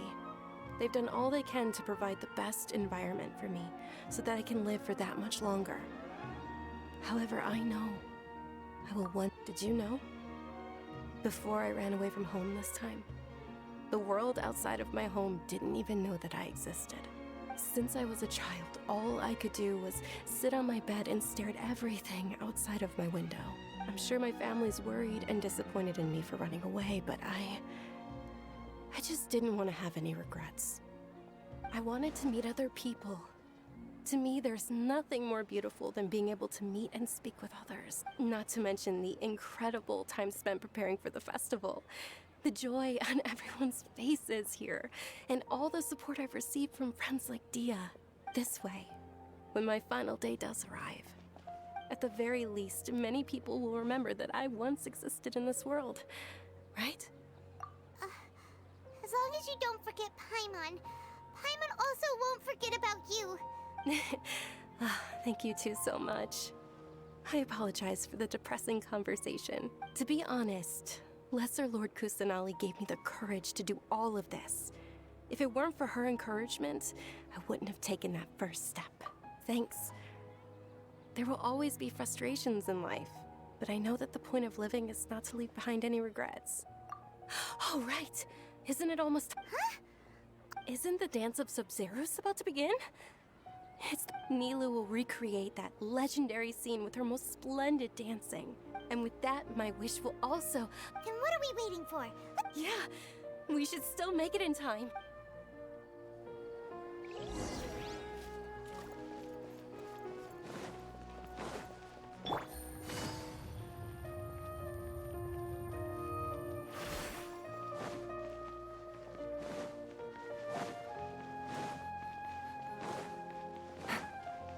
Take it easy.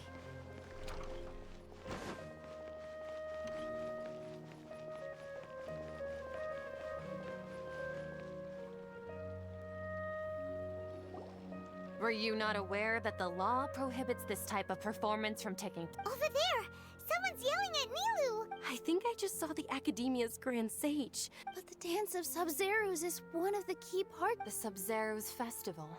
The law also prohibits the private hosting of large-scale religious festivals.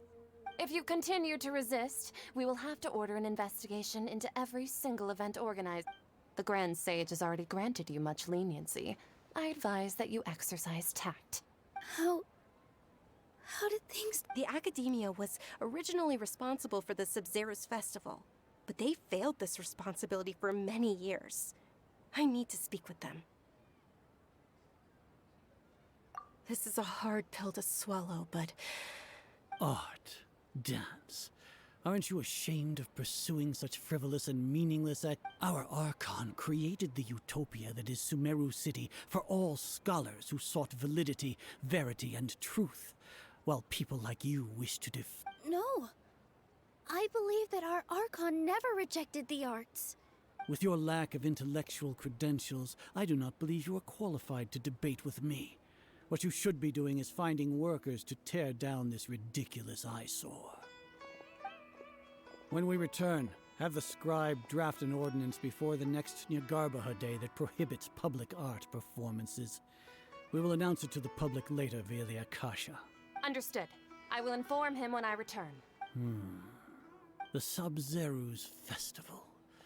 Go celebrate the birth of that god to your heart's Nilou, are you okay? Oh, Dunyarzad. Yeah. Let's go somewhere the Academia can't find us and perform there. Or we could get people to block them off so they can't interrupt the performance. Nilou, it's all right. But you've been looking forward to the Dance of Sub-Zerus so much, and It's okay. Seeing you care this much about It would be too risky to continue the Sub-Zerus Festival at this... If you say so. But you can sneak out for the next Sub-Zerus Festival, right? The next one. Yes. Okay, it's a promise. Paimon! believe this is how things turned out. Those heartless geezers. It really is okay. There's nothing we can do about it.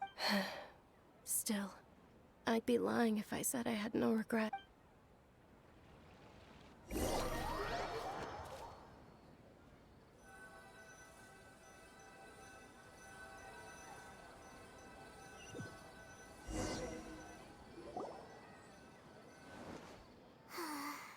A lot happened today.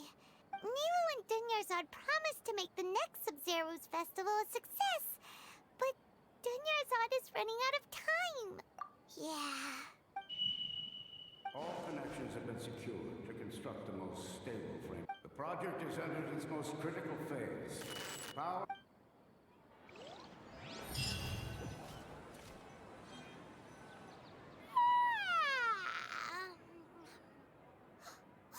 We're gonna be late! It's all because you wouldn't get out of bed! We should go meet Dunyarzad right away!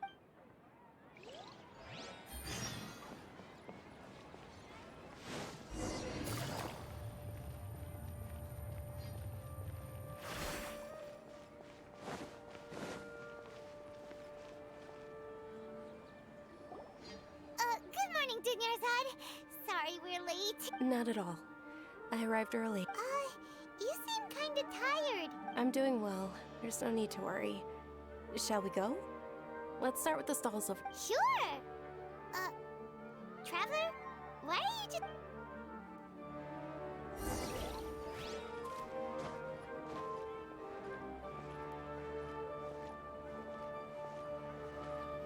Ooh, they're selling food over that way! Let's go take a look!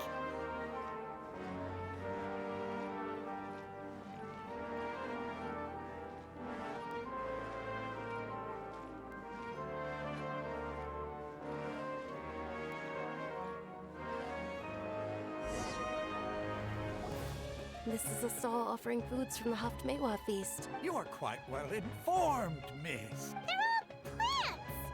Oh, Paimon's a little actually, what is the It's one of the Sub-Zero's festival's traditions. People used to set their tables with 7 different foods to symbolize the 7 virtues of the Dendro Archon. Appear to be in the form of the moon. Really? Paimon thought it looked like some kind of food. The moon signifies... It's escaping me for now. Is he really looking it up? Oh, right.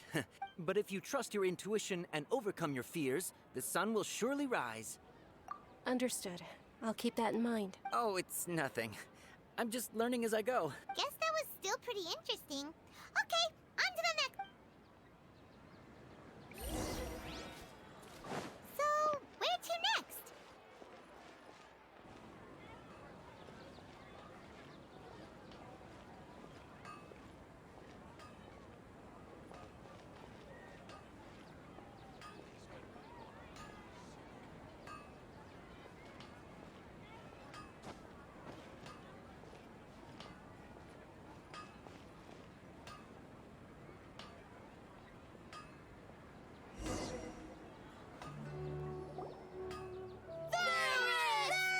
All right, soldiers. Now that you have your Yalda candies, don't forget your loyalty to Yes, Knight Ferris! What's going on? Ferris, the Knight of Flowers, is another Sub-Zero's festival icon and... Oh, do you want some Yalda candies? I happen to have some boxes ready here. Take a look and pick whichever one you want. What's to pick? Don't these boxes all look the same? It's not that simple. Ooh! And there's also Lizard Tail and Oni Kabuto. Ugh! Why do those flavors even exist? Traveler, help Paimon pick one. Paimon wants to eat this and... Great! These boxes of candy are numbered 1 to 4. Ah, excellently chosen. Number 4 is indeed Sunsetia. Paimon bet you had incredible luck, and Paimon was...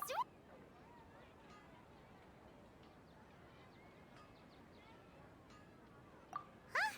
How's that possible? It's obviously random. Maybe we didn't sleep very well last night. Or maybe we slept too much.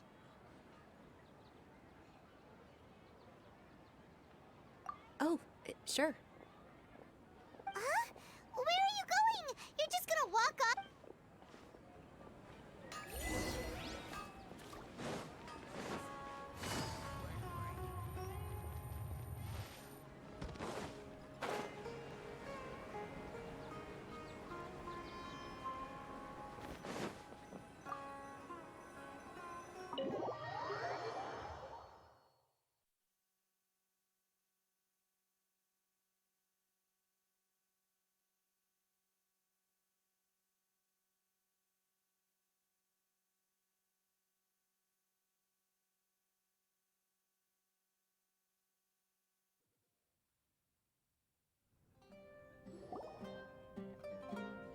A feeling of deja vu?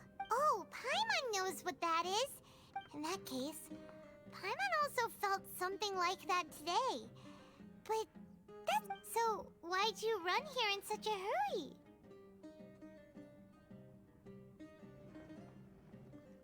So that's it. You're intentionally doing things you usually wouldn't and seeing it... Welcome, you two. Are you here for lunch? What would you like to eat? Got it. You don't look like you're from these parts, but I gotta say, you've got good taste. Coconut charcoal cake? Isn't it that burnt thing that didn't look tasty at all? Oh, Paimon understands what you're trying to do now. You'd never normally order something like this.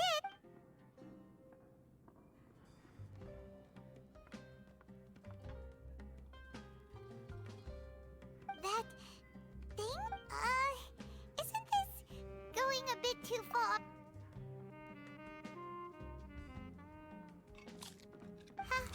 How was it?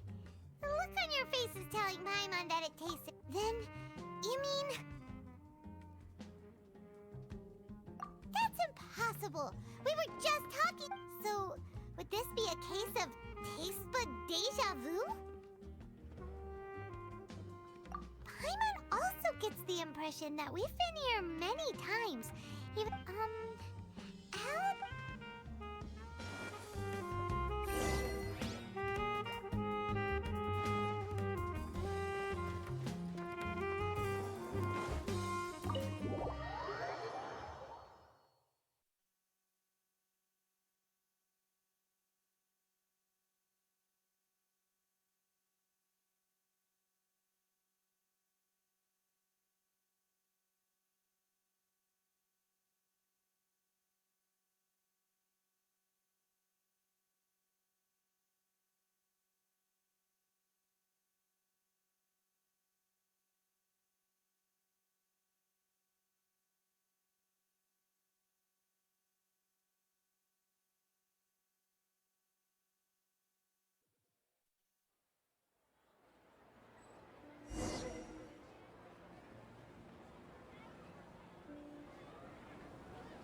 Hey, Dunyarzad is sitting by herself on that bench over there.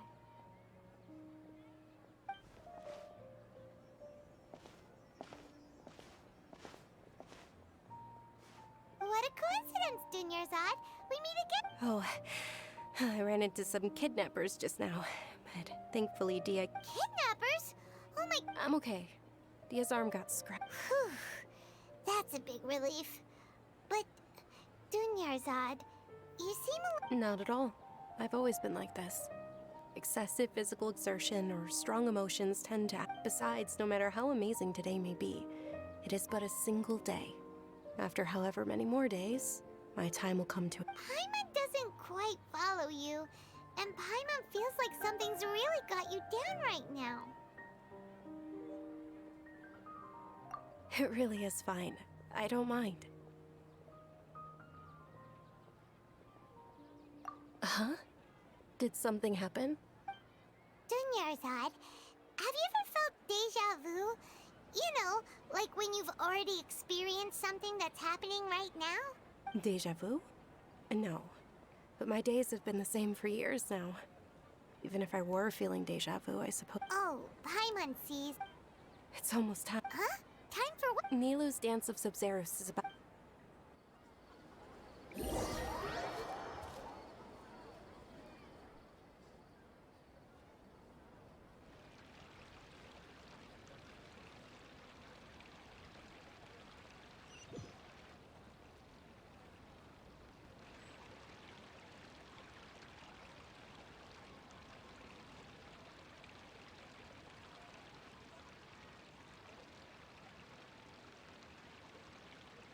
With your lack of intellectual credentials, I do not believe you are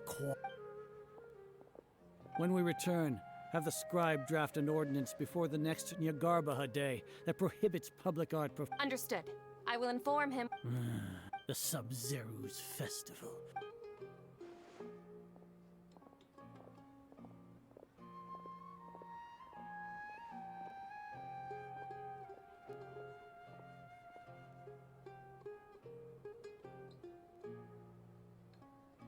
Miru? Oh, Dunyarzad. It's okay. There's nothing we can do. But you've been really looking forward. It truly is unfortunate, but I don't. True, but. The next festival. I probably won't be. Wait. What did you just say? No, nothing. Paimon can't believe what those heartless geezers did!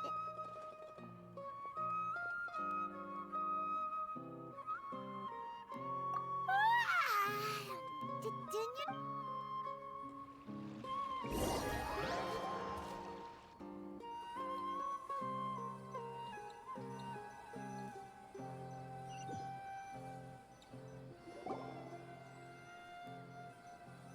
So, in the end, you still couldn't figure... Maybe it really was because of exhaustion. Same here. That's why Paimon stopped thinking about it. Then, how about we settle in and get a good night's sleep? For now, we can chalk things up to exhaustion. We can do more thinking tomorrow. Observing a modest drop in the output of Jnana energy, but values still remain. Continue to monitor for variances in the data.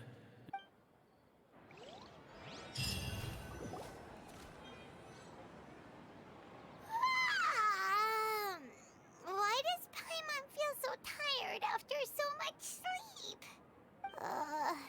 Anyway, we should go meet...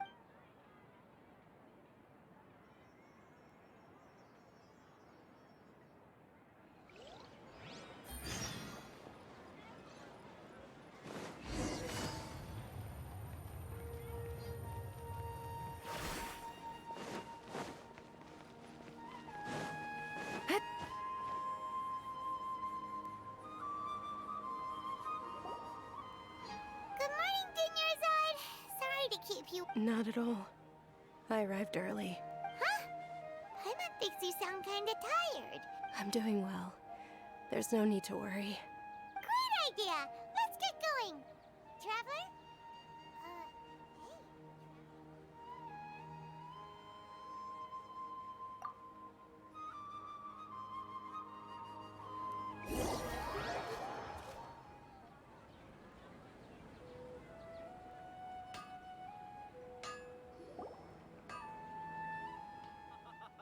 It's all thanks to Miss Dunyarzad's sponsorship that the children can enjoy. Oh, are you interested in Yalda candies? Not much if... It's not that simple. Each box contains a random... And there's also lizard tail and oni... Huh? What were those last two? Chill. No problem. These boxes of candy are numbered 1 to 5 from left to right. Which one do you want? Oh, I like your confidence. No hesitation at all. Oh, congratulations! Number 4 is indeed...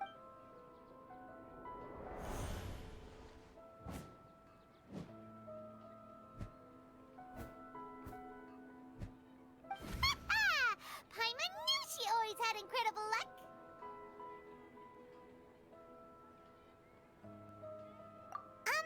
Paimon's not really...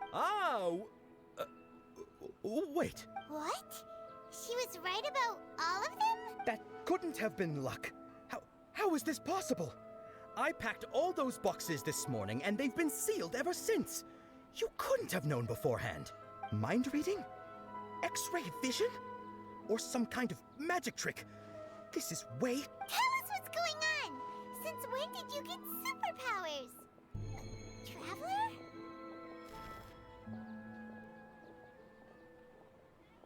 Hey, where are you going?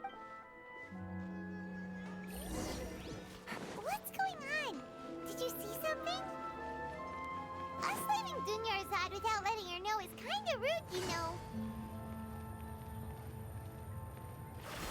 Take it easy.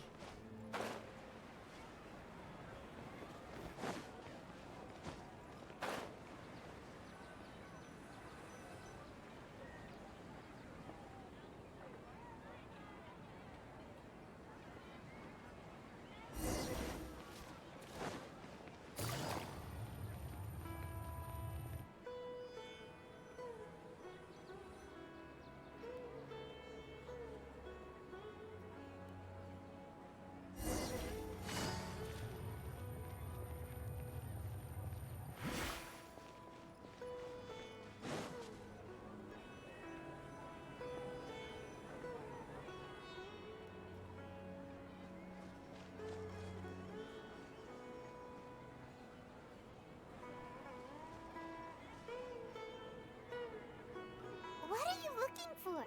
Why did we come here?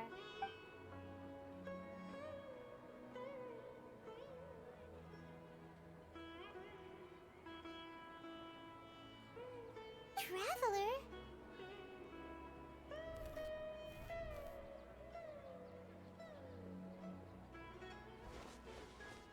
That's...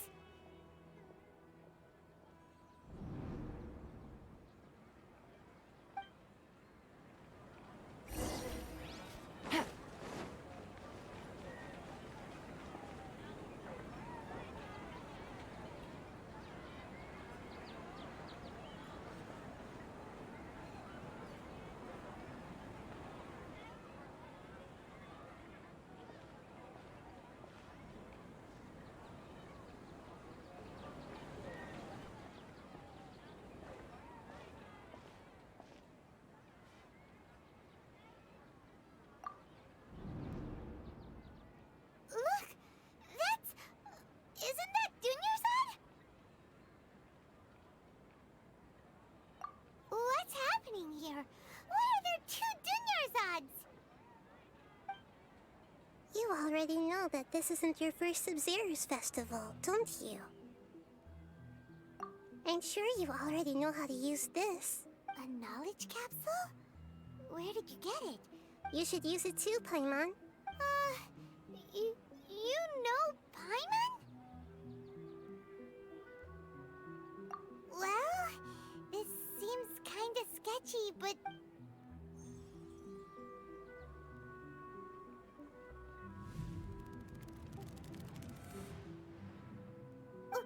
What the...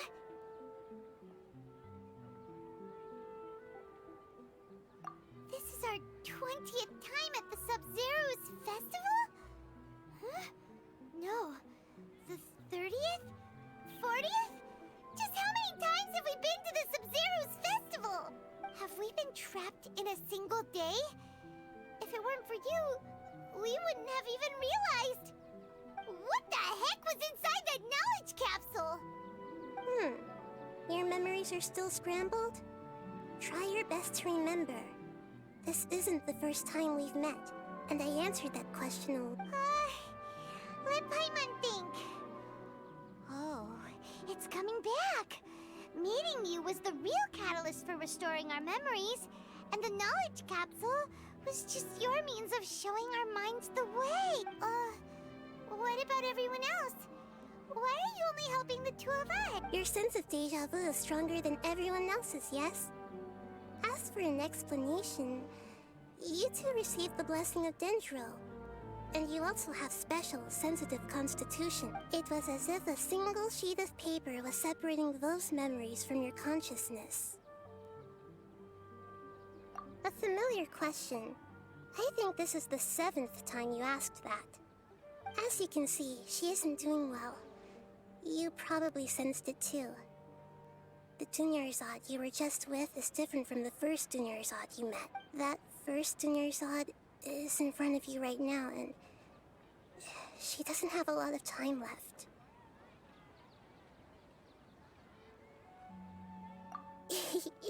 Looks like you're almost done sorting out your brain. Oh yeah, I'm Nahida.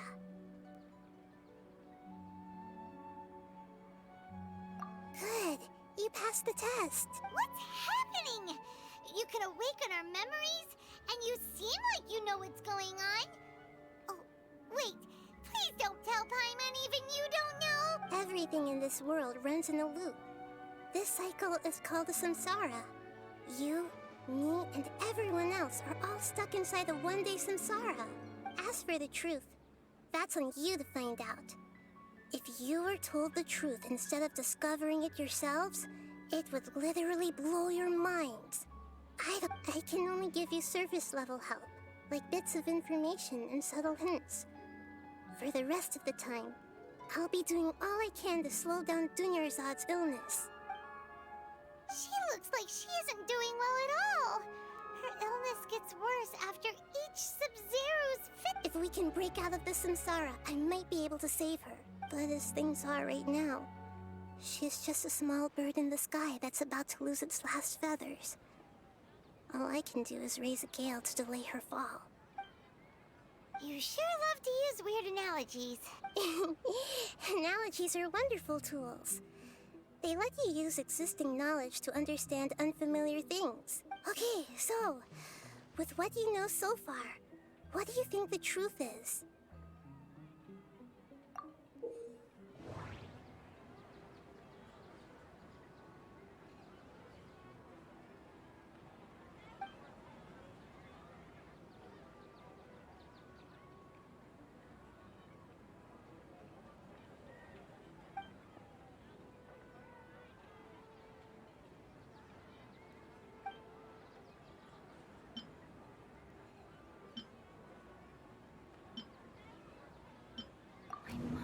Feels exhausted, even though I haven't done too much thinking. What is going on?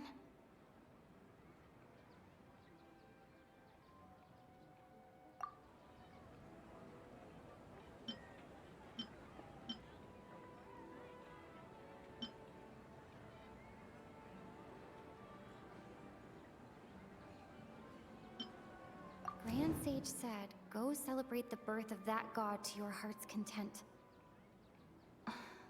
Did he mean something more?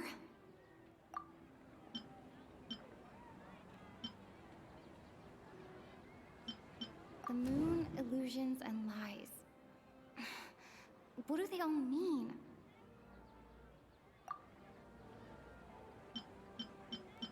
We've already experienced the Sub-Zero's festival many times. And the day... My mind feels exhausted. Grand Sage said, what's happening right now seems to have happened before.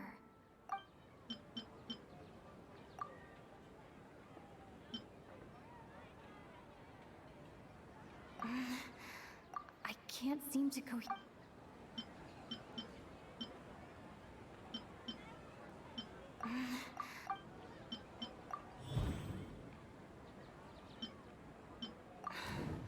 That should be it. We've already experienced the Sub-Zero's Grand Sage said, go celebrate. A time loop. You've given similarly wrong answers in the past. Still the wrong answer? Paimon thought that made a lot of sense. A simple time loop can't explain some of the phenomena.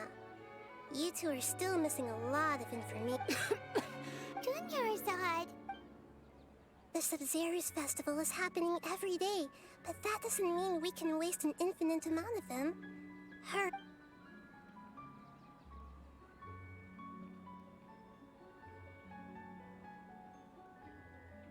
Let's think about our current situation. To save Dunyarzad, we have to escape the samsara of the Sub-Zero's festival. And to do that, we need to figure out what's happening.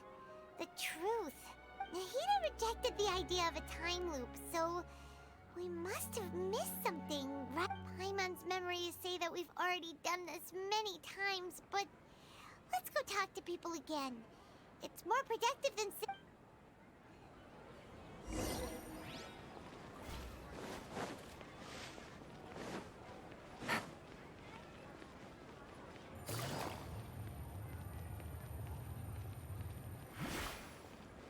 Take it easy.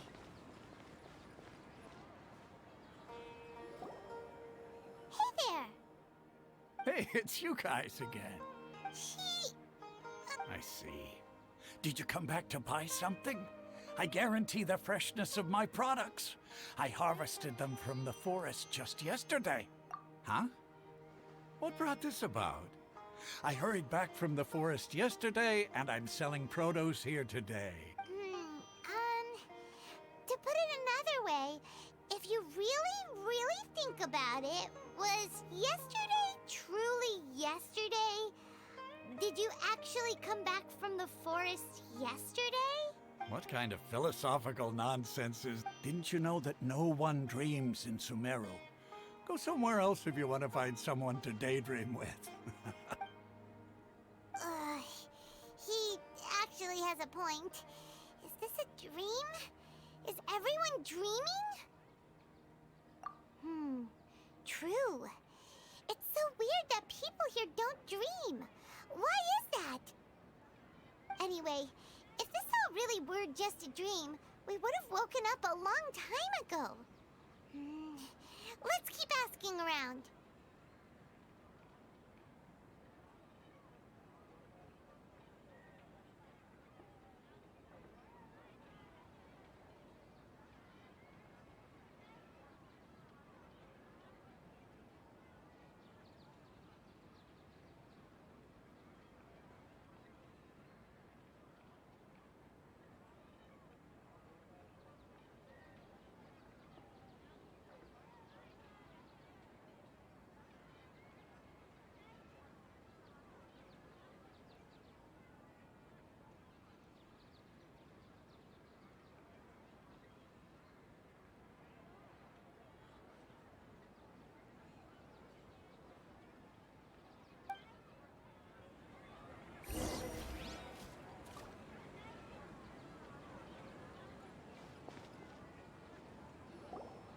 Oh, it's you two.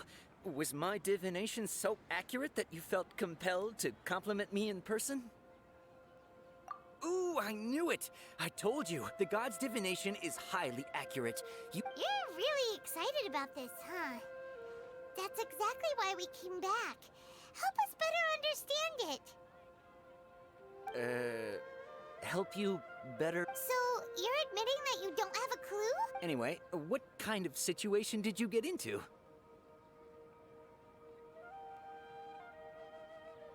Huh? Hold on a second. I thought you guys just lost your wallet or fell for a scam. What you just said, are you serious? I knew you weren't going to believe it. Marvelous. Truly marvelous. I believe you. When you say it like that, I believe that the Archon's revelations are never more than vague hints.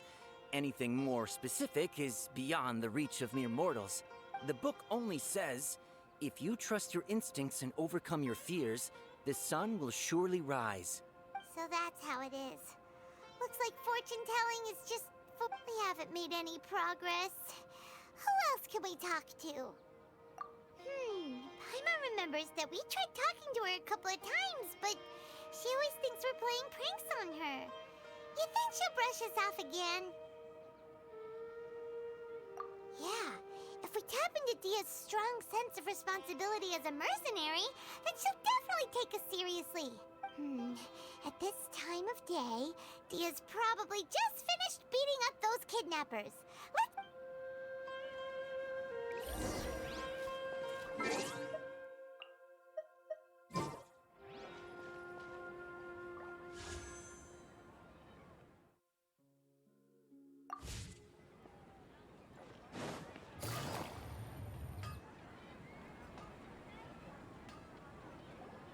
I'm fine, my lady. It's just a scratch.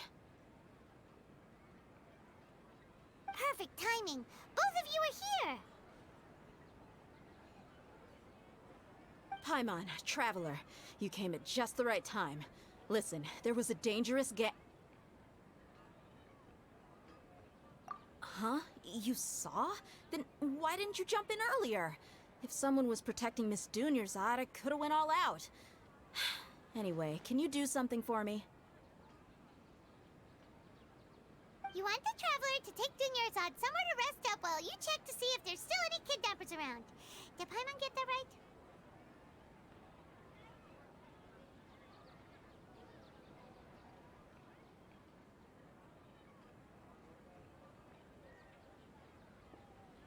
How did you know what I was going to say?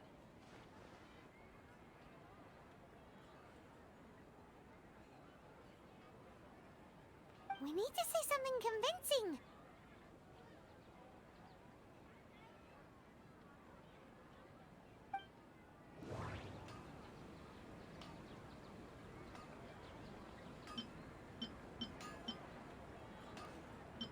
People in Sumeru don't dream.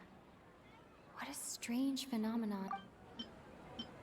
My mind feels exhausted, even though I haven't done too much thinking. The moon illusions.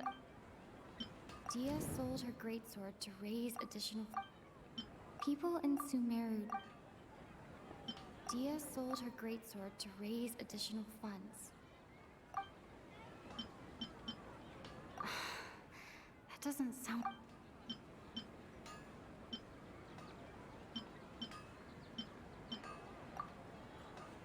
Tell her, Traveler!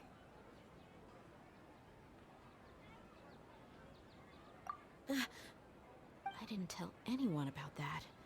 Including Miss Dunyarzad. You couldn't have known. And just now, you literally took the words right out of my mouth. Alright, so this is the It's kinda hard to believe what you just told me. First, let me make something clear. Most of us desert dwellers might not be the scholarly type, but we do have basic common sense. She's quieter than usual. Uninterested in anything and really gloomy. Yeah, she isn't the same as before, but her parents said that this is how she was like at first. Huh? At first? I don't quite understand what you're all talking about. My lady, are you angry? All right, I'll give you the benefit of the doubt since you knew about my greatsword. Let's make this a quick trip. Miss Dun...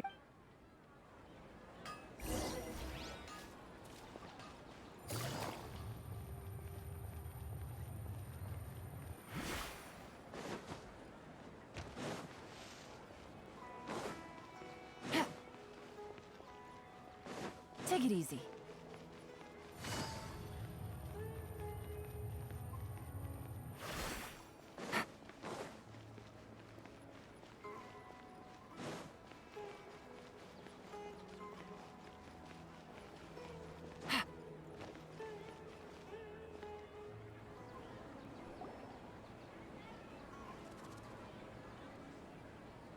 Nahida! We brought a friend! Are you busy? I thought I told you that it won't help to bring anyone here. We just wanted her to see the real The real Dunyarzad? Where and who? Huh? I told you that you two are special. Other people can't see me or Miss Dunyarzad here.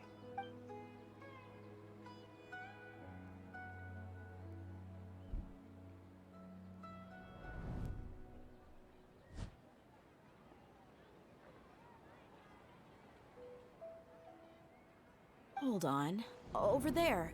Is that? Wow. How perceptive. Does she have invisible antennae? Miss Dunyarzad, she's lying down here, isn't she? How's she doing? Her condition's really bad, and she's basically in a coma. How did you know she was here? I can sense her aura. There are also lingering feelings of something like... Do you believe us now? The Sub-Zero's festival has been repeating itself. So, you think the sages are behind this? Yeah, they've always been against us. Wouldn't surprise me if they're using the Akasha to intentionally repeat the Sub-Zero's festival as a... You have a point. Aside from the Dendro Archon, the Academia's sages are the only ones in Sumeru who could pull off something like... Maybe there's more to the Akasha than we know. Right! Didn't you awaken our memories using something that looked like a knowledge capsule? The Akasha relies on the power of a Gnosis to operate, as it is the manifestation of the God of Wisdom's power. It compiles the wisdom of the entire populace, and it grants knowledge to the people. A Gnosis could do that? No wonder the Akasha is so magical. It's being So, this Nahida you mentioned. She said, and Paimon quotes, "The Akasha relies on the power of a Gnosis to operate, as it is the manifestation of the God of Wisdom's power. It compiles the wisdom of the entire populace, and it grants knowledge to the people." Compiles the wisdom of the entire populace and grants knowledge to the people. Wait. I get the grants knowledge part. That's what people have always used the Akasha for. But compiling the entire populace's wisdom? Did she mean that the sages enter new knowledge into the Akasha? Oh yeah, that sounds about right. What do you think?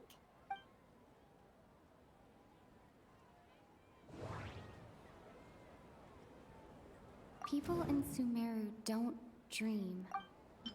Okay, Nahida said, the Akasha relies on the power of a Gnosis to operate, as it is the manifestation of the God of Wisdom's power. It compiles the wisdom of the entire populace, and it grants knowledge to the people. My mind feels exhausted, even though I haven't done... What's happening right now seems to have happened before.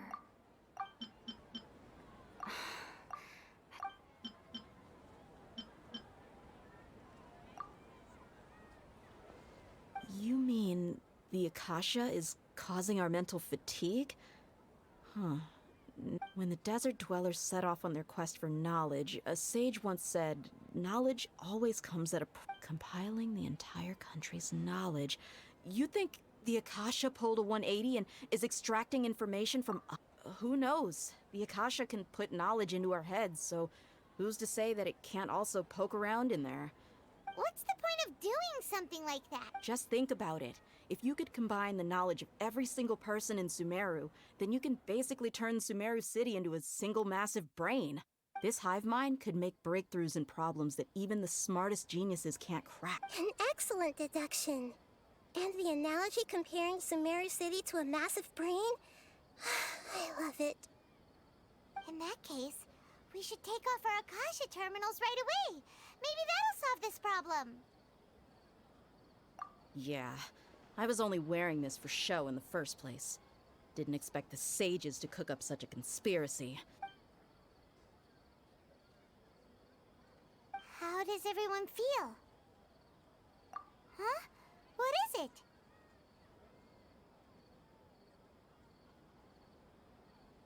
Oh, that! Paimon knows what you're talking about. It's a single soft beep that sounds like it's coming from the Akasha terminal. The sound of a beep. Could it be a prompt tone for when the Akasha is operating? That's probably an important clue.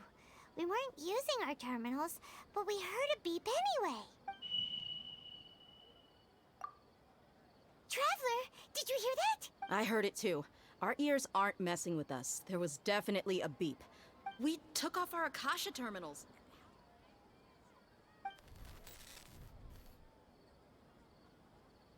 Phase runtime has exceeded its expected length. At this rate... But we cannot...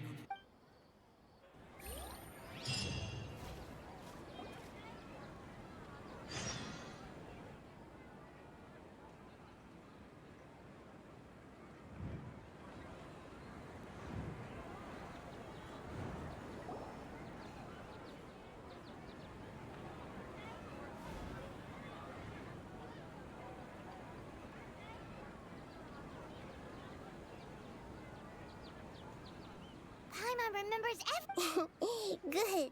You adapted quickly this time.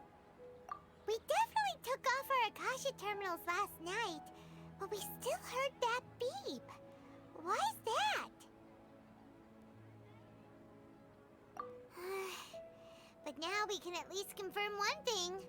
The Akasha definitely has something. Oh, Paimon doesn't get it. Why would the Akasha go this far if all it wants is everybody's wisdom?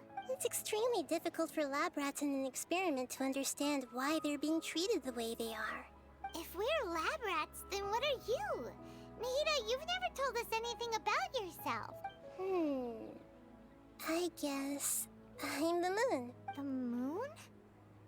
Anyway, knowing who I am won't help you get closer to the truth, so you should focus on other things.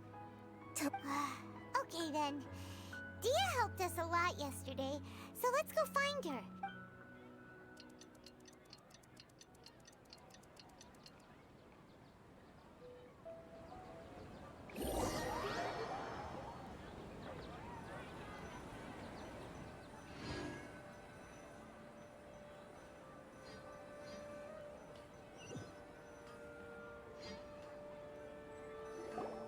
Ah, there you are. I've already taken care of those kidnappers. My lady, did you get hurt? Dia? What's wrong? Why are you both gawking at me like that? You didn't get hurt this time. Huh? What do you mean this time? Why are you so surprised that I managed to get out unscathed? Those kids were amateurs.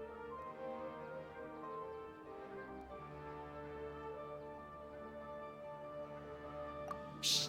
How did you know about my greatsword? I haven't told anyone about it. So Dia's lost her memories after all. Anything strange? You already know that I got a new greatsword.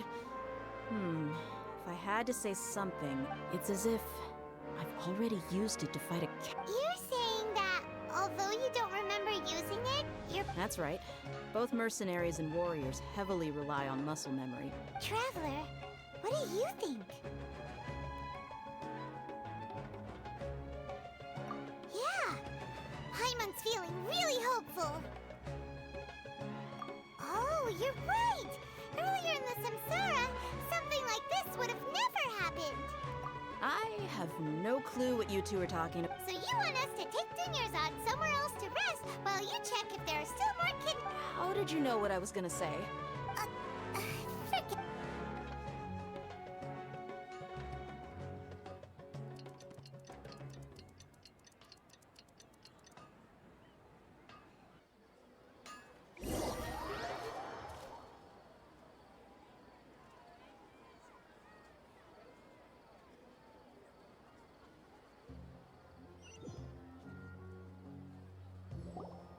Whew, it's finally nighttime.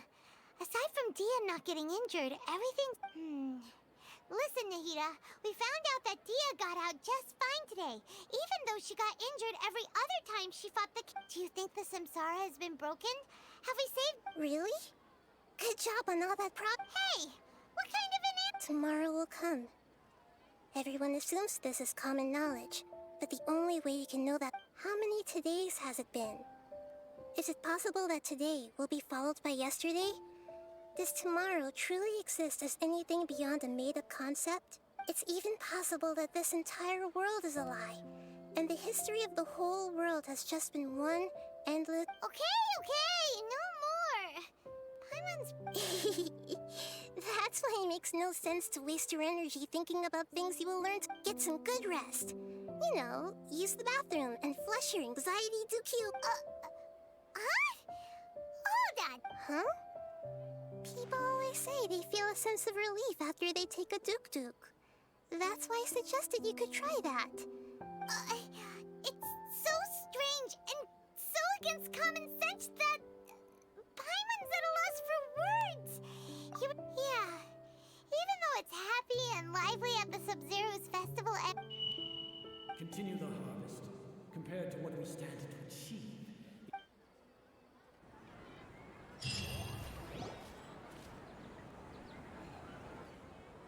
We're still in the same day!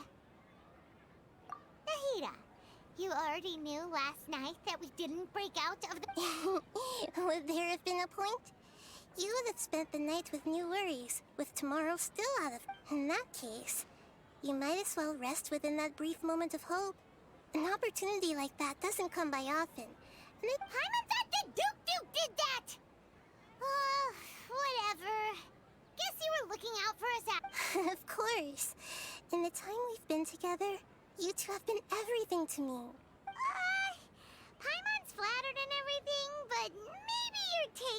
seems a little fast. What I mean is, even though I had asked you to solve this puzzle, you two are still the only ones who can see me and sense my presence. In other words, if you weren't here, I may as well not exist. That's why you two have been everything to me. Get it?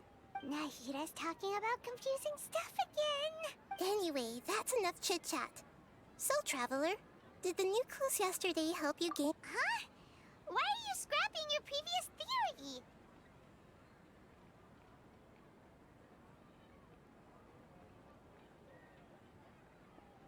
Oh, yeah! You're right! Gosh, how did we not notice that? So, what's your new hype?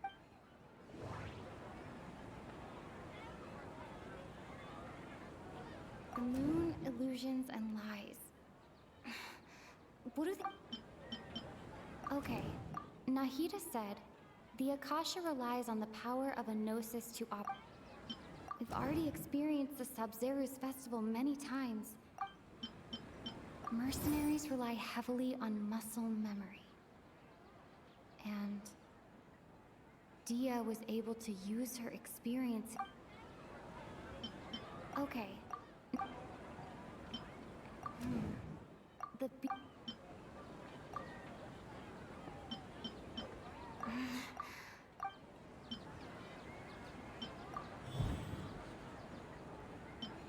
If all our memories of a day are erased at the end of that day, then we would unwittingly relive that same day again and again.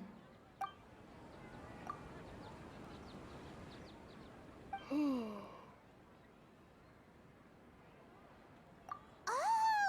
Then the beep we hear every night could just be indicating the deletion of our memories.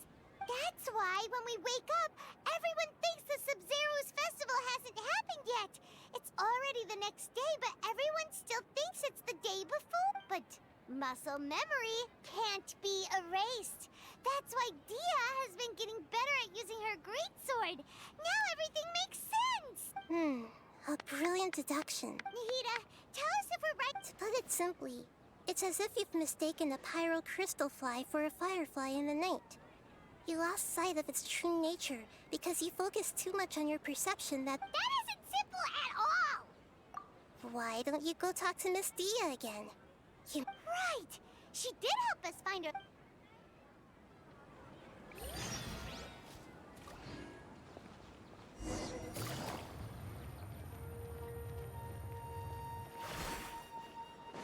Take it easy.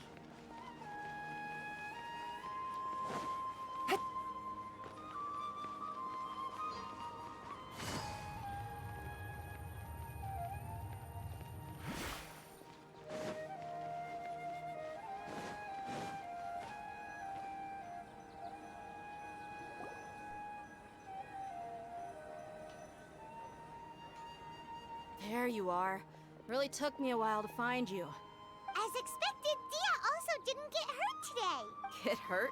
Why would I? Don't Well, you're still getting used to your new greatsword. Huh. Truth be told, I also think it's pretty strange. It just suddenly felt so familiar in my hands and— wait a second! How did you know I got a new greatsword to begin with? I didn't tell anyone. Traveler, could you explain the situation to her today? Paimon's gotten a little sick. Oh, that works.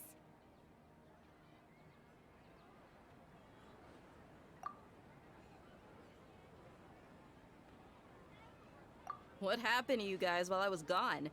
Did you get brainwashed? Don't think too hard about it. Just take what we're saying at face value. All right then, let me get this straight.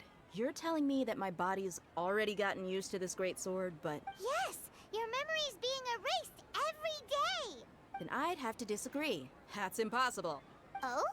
Why do you think that? If we've actually been reliving the Sub-Zeru's festival day after day, then what happened to the things we used? The money we spent, the food we ate? Common sense says my wallet should have emptied itself a long time ago. There's—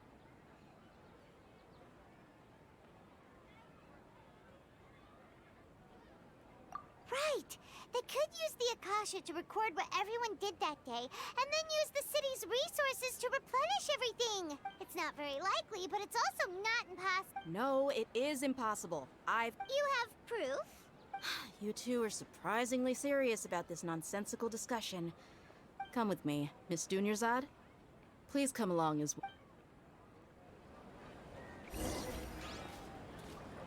Paimon can't believe it's Dia who wants to show us something this time. 2 days ago, we were the ones taking her to see Dunyarzad.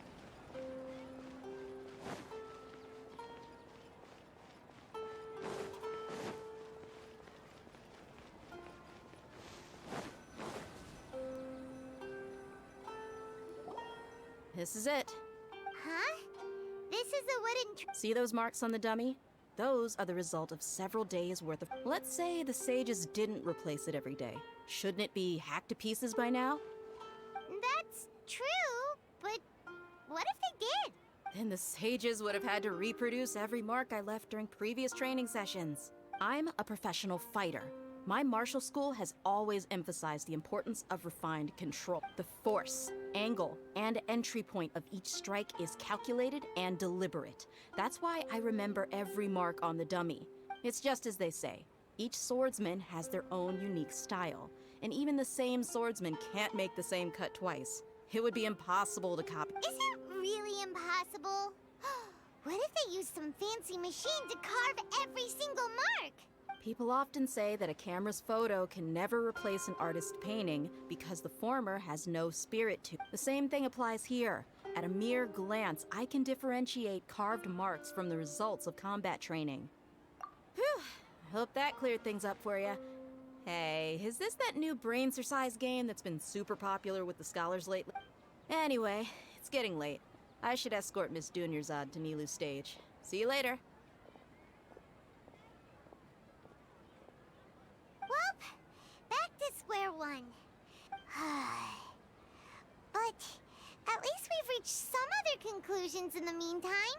Yep, that's true. So, can we think strange? Paimon feels like everything's been... Huh? Leaving the city? You're right! It's really Paimon can't believe it! Did we miss this because we're tunnel visioning too hard on our other theories? Or because we're just too tired? How about we go back and ask Nahida? Maybe we've forgotten something about leaving the city.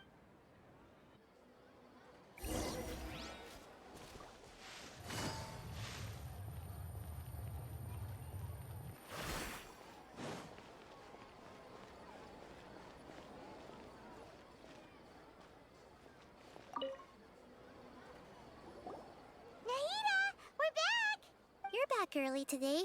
Did you find something new? Sort of. We're mostly sure now that we're not in a time loop. And we also aren't in the real world. But at the same time, we have a new question. Leaving the city. As far as I remember, you've mentioned your plans to do that twice before. We did? But we don't remember anything. What happened after we... Let me think. I don't think you ever actually told me what the outcome was. Oh, it's probably more accurate to say that both times you never came back the whole night. But you two sometimes stay out the entire night anyway, so at the time, I didn't think too much about it. It is true that sometimes we lose track of time during our investigations. Before we know it, it'll already be the next day. But still... Really? That's kinda strange. In theory, I should have already awakened all your memories. Yep, something here's definitely fishy. Let's get to the bottom of this tomorrow.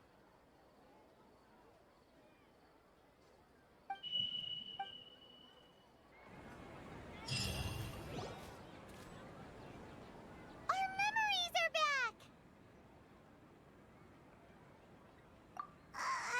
About that... Well, Traveler, aside from your memories that were just restored, I have another message. Listen to it and you'll understand. Can't go back. There are countless spaces here. Our Sabzeruz festival in Sumeru City is just one of them. Traveler, you should be missing 2 days worth of memories. Paimon will fill you in. It's time to carry out our plan from yesterday. Okay.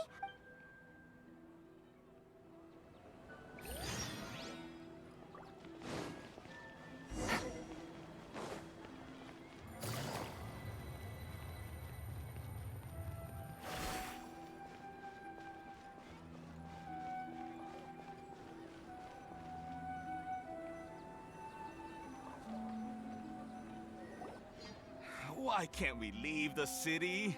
What is the academy? Don't ask me. It's not like I can tell you anything. This is a direct order from the Grand Sage. I have a real emergency. My goods have already arrived at Port Ormos. That's your problem. Make sure you make a request in advance. But it's not like you can just predict business matters in advance. It looks like the Academia already announced a lockdown for Sumeru City today. Let's go and question them. Hello, sir. Why can't we leave the city today? Here we go again. We just received an order that no one is allowed to enter or exit Sumeru today. They didn't tell us anything else. Angering me won't get you anywhere. If I had that kind of insider info... It looks like he really doesn't know. If we can't get anything out of him, let's take matters into our own hands. This is a good spot. And the guard... Huh? Why? Are you going to leave Paimon behind? But... What if things get really weird out there and you get into some trouble? Then Paimon won't be able to help you. Oh, Paimon knows that Paimon can't do much, but we've always been together. Okay. Paimon will promise Paimon that you'll come back as soon and please.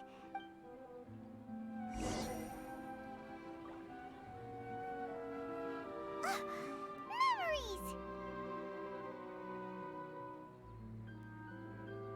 Traveler!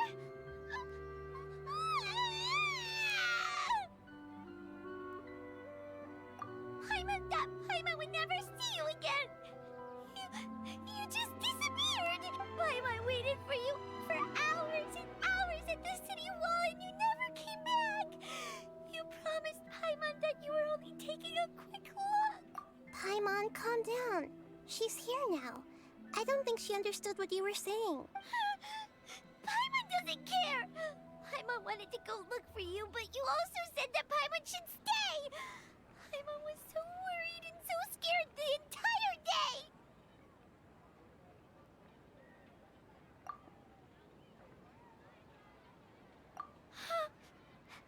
Okay. Paimon will forgive you. The most important thing is that you didn't actually disappear.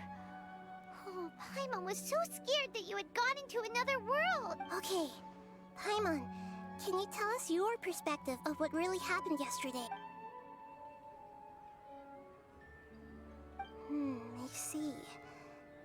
After that, you left the city. Paimon kept her eyes on you the whole time, but then you disappeared in an instant.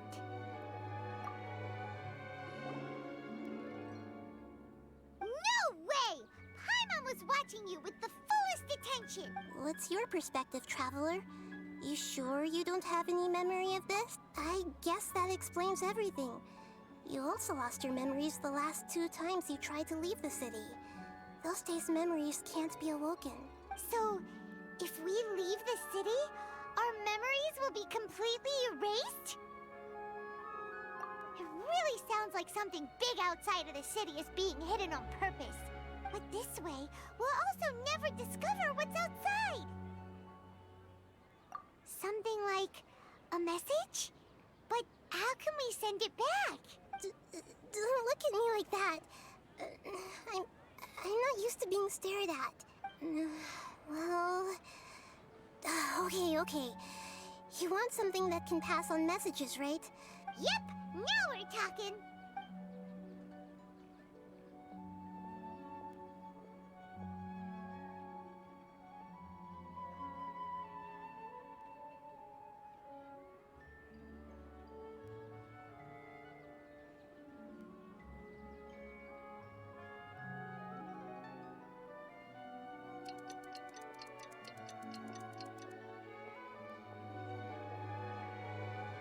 I'm done. Here you go. What? Isn't this just an Akasha terminal?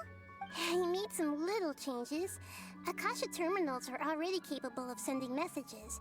I just tweaked it so that it could connect to any node. To make something like this? Nahida, you really know the Akasha like the back of your hand. Anyway, we can use this now to record a message. Yep. I'll help you save the messages. It should be pretty easy to use. I just can't guarantee the user's status and signal coverage when they're outside the city. We'll never know until we try. At least we're taking the initiative now. Let's go then. Let's expose those sages. All right. Paimon isn't as worried about being separated since it happened once yesterday. But, okay. See you tomorrow, Traveler. That covers everything that's happened so far. Yes. Although the signal was choppy and had some interference, we still managed to receive 2 messages. Okay, now that you understand what's going on...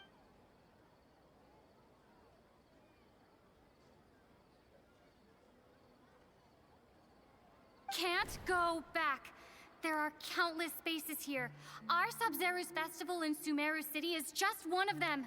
I've entered another space. Before me are flowing sandstone and howling fish. Impossible and surreal sights. All these spaces are empty, except for the occasional ones that contain mute puppets rather than people. I can't sense any human presence.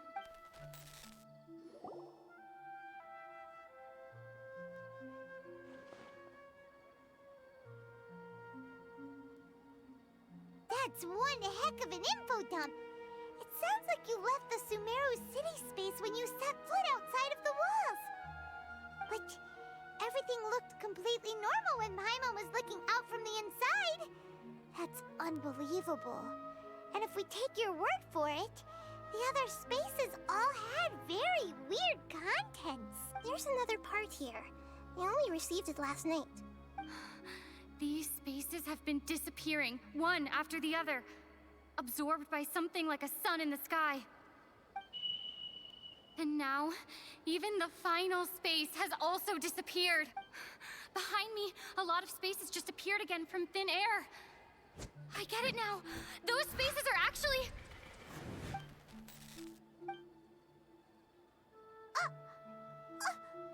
Why did the message end right there?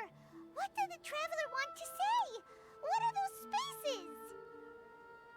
Probably because yesterday just happened to end at that moment. Oh, right. Paimon did hear a beep from the Akasha. Did it come from here or from the message? The message. It should have come from the Traveler's After the beep, Traveler said even the final space has also disappeared. Traveler, what do you think that final space could have been?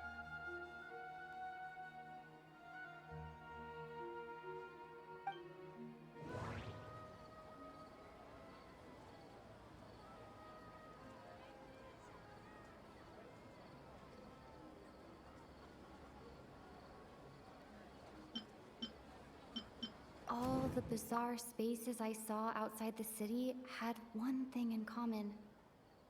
A lack of human presence. My impression is that each day in this samsara only ends at the sound of that beep from the Akasha. Was that space actually the real world? But wouldn't a real space just randomly disappearing like that be catastrophic?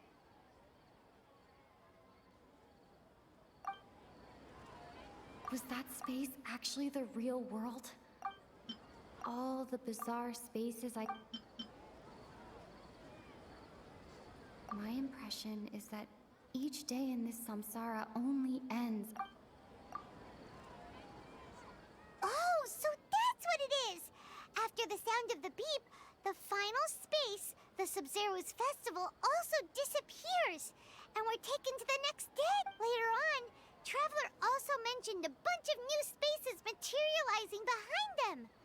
Do lots of new spaces appear every day? Paimon's head is spinning. Just what are these spaces anyhow? Well, consider this. For all the horrors of the Archon War, at its heart, it was just a game where a bunch of gods fought over 7 seats. So no matter how strange or spooky things may look on the surface, maybe all they point to in the end is a small and simple secret. Wow, the Archon War, huh?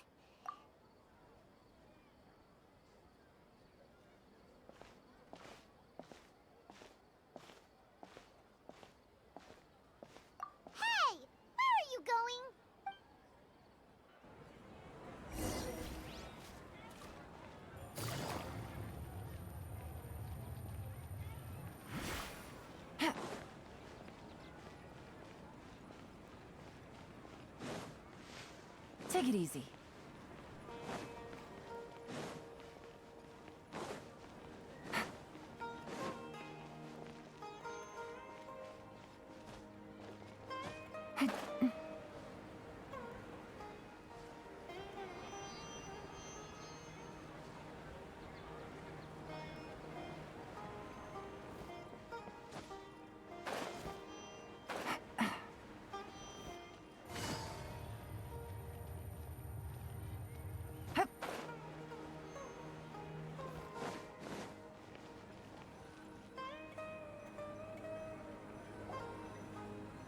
Do you want some alone time to think? All right then.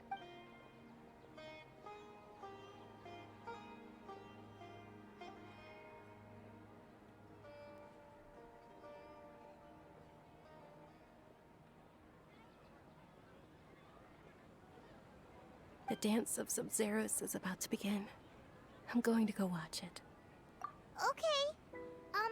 Why don't you go ahead, Dunyarzad? We still have... Okay then. See you later. Have you figured it out yet, Traveler? Time is awesome! What is it? Paimon wants to know! Oh, wait, no. Let's meet up with Nahi...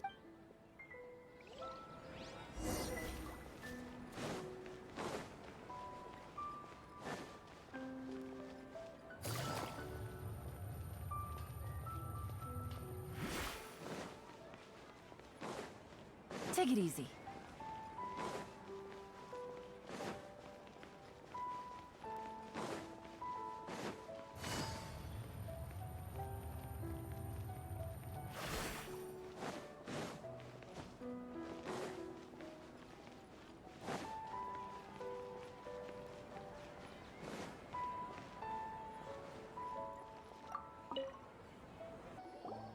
You're back! I've been waiting forever for you two. Judging by the looks on your faces, are you ready to take your Sub-Zeros exam and graduate from the festival? Okay, first off, have you discovered the...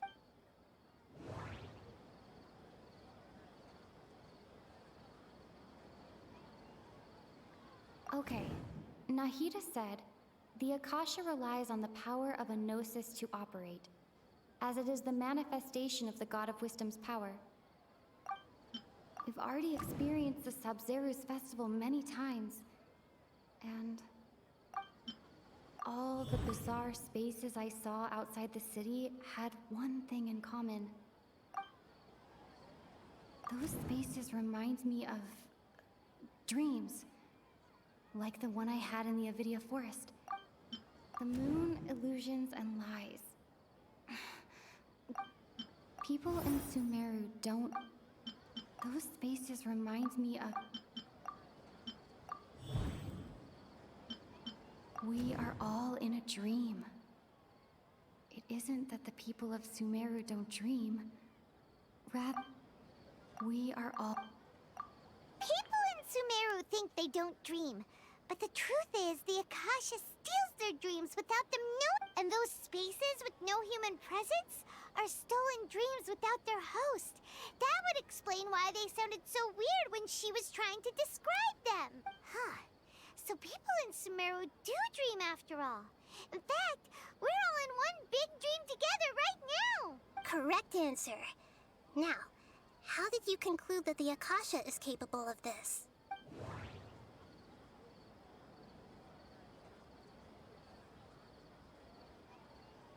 It is the manifestation of the God of Wisdom's power. The Akasha relies on the power of a Gnosis to operate. It compiles the wisdom of the and it grants knowledge to the people. That doesn't... It is the manifestation of the God... Oh, okay. Those dream-controlling creatures in the forest also get their power from the Dendro Archon, right? That would explain why the Akasha has the ability to control people's dreams, too. But is stealing everyone's dreams really how the Akasha compiles their wisdom? Isn't there anything more to it than that? Dreams are fantastical, complex, and full of imagination. People's brains are the most active when they're dreaming. In other words, dreams are rich bundles of human wisdom. So in other words, the complete opposite of how Hypatia understood it. Paimon remembers her saying that the sages think dreams are foolish delusions, and the fact that no one dreams is a blessing from Greater Lord Rukkhadevata.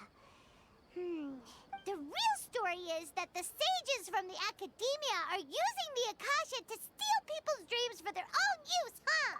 Oh? By the sounds of it, you understand the current situation pretty well. So then, what about the Samsara? The beep is a prompt tone for Akasha operations. We still hear it every night, even though we removed our Akasha terminals. Those spaces kept disappearing before my eyes. But as soon as that beep sounded, many more spaces materialized. Those dreamscapes kept vanishing. But as soon as that beep sounded, more new spaces appeared. My mind feels exhausted, even though I haven't done too much thinking. Grand Sage said, go celebrate the birth of that.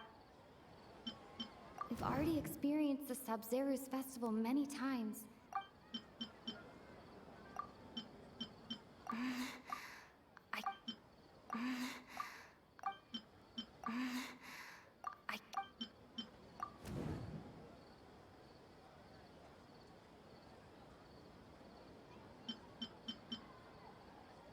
Those dreamscapes kept vanishing.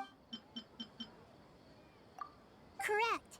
The Akasha is keeping each person's brain in a constant dream state, but also separating their consciousness from their own dream. Their disembodied consciousness is placed inside the collective dream of the Sabzeruz festival along with everyone else's, while their now vacant dreams are harvested by the Akasha. No one is any the wiser as another day passes in the dream, and so begins another samsara cycle. People wake up to yet another dream about the Sabzeruz festival. The dreams that belong to them are once again harvested by the Akasha, and so it continues. So, this is like a dream factory, and the Akasha is a dream harvesting machine. Did Paimon get that analogy? Very good, Paimon. Using analogies well is an excellent habit to get into. Okay, so that beep we keep hearing is actually from our real-life Akasha terminals. Taking off our terminals in this dream doesn't do anything. All right, last question. Who am I? They say that alchemical divination is the Dendro Archon's divine revelation. So then, if Nahida has referred to herself as the Mu, now that I think about it, wasn't illusions a hint that we're all dreaming? Now that I think about it, wasn't illusions hinting at the sages to...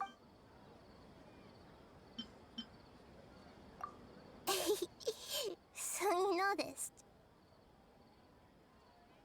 I thought that one would be the hardest question. That's why I put it last.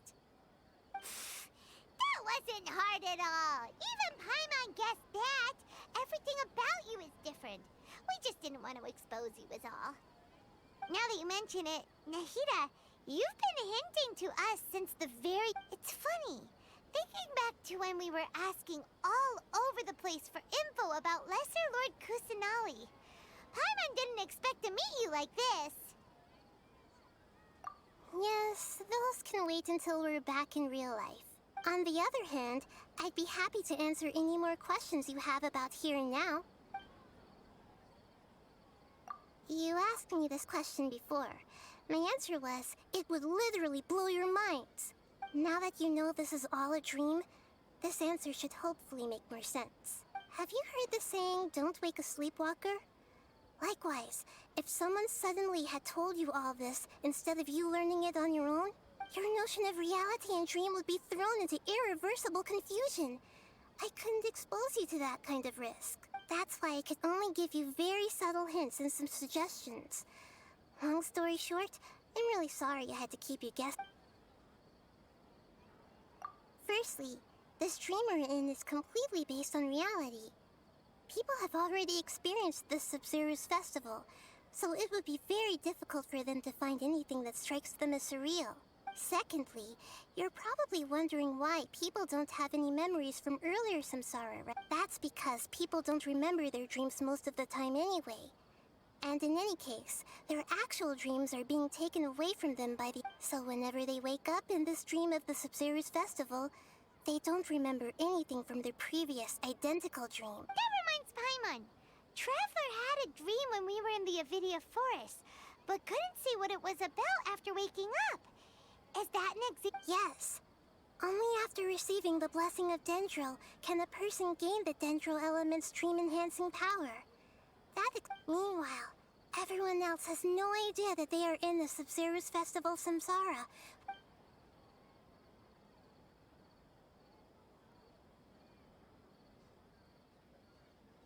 Can humans really keep dreaming forever like this? Will it ever end? And if so, when? We might say your mental fatigue has already answered this question. Especially those whose health is compromised to begin with, like Dunyarzad. This relentless exploitation takes an even harder toll on them. People's lives are at stake here, and nobody knows a thing!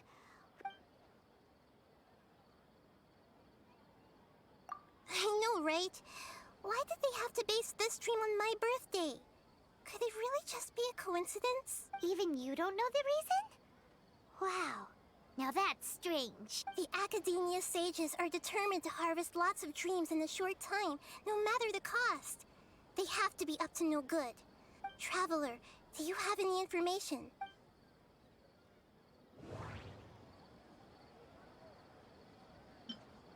Those spaces remind me of dreams. Like the one I had. Okay, Nahida said, Grand Sage said, go celebrate the birth of that.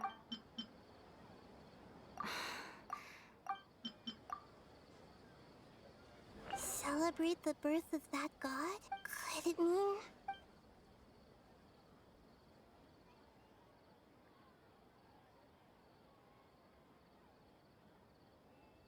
deceiving the people of Sumeru with no regard for their safety.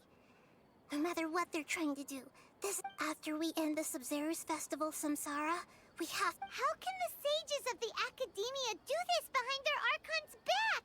This is ridiculous! In the end, I'm just the moon. The real sun is Long Khan. A sun and a moon? Nahida's talking in riddles. Oh, we're out of time today! I'll tell you how to break free of the Samsara tomorrow.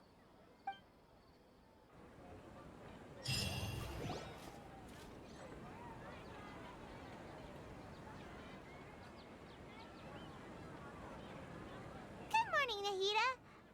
Wait. Now that Paimon remembers everything, should we instead say good morning, Lesser Lord Kusanali? Hey! What's wrong, Nahida?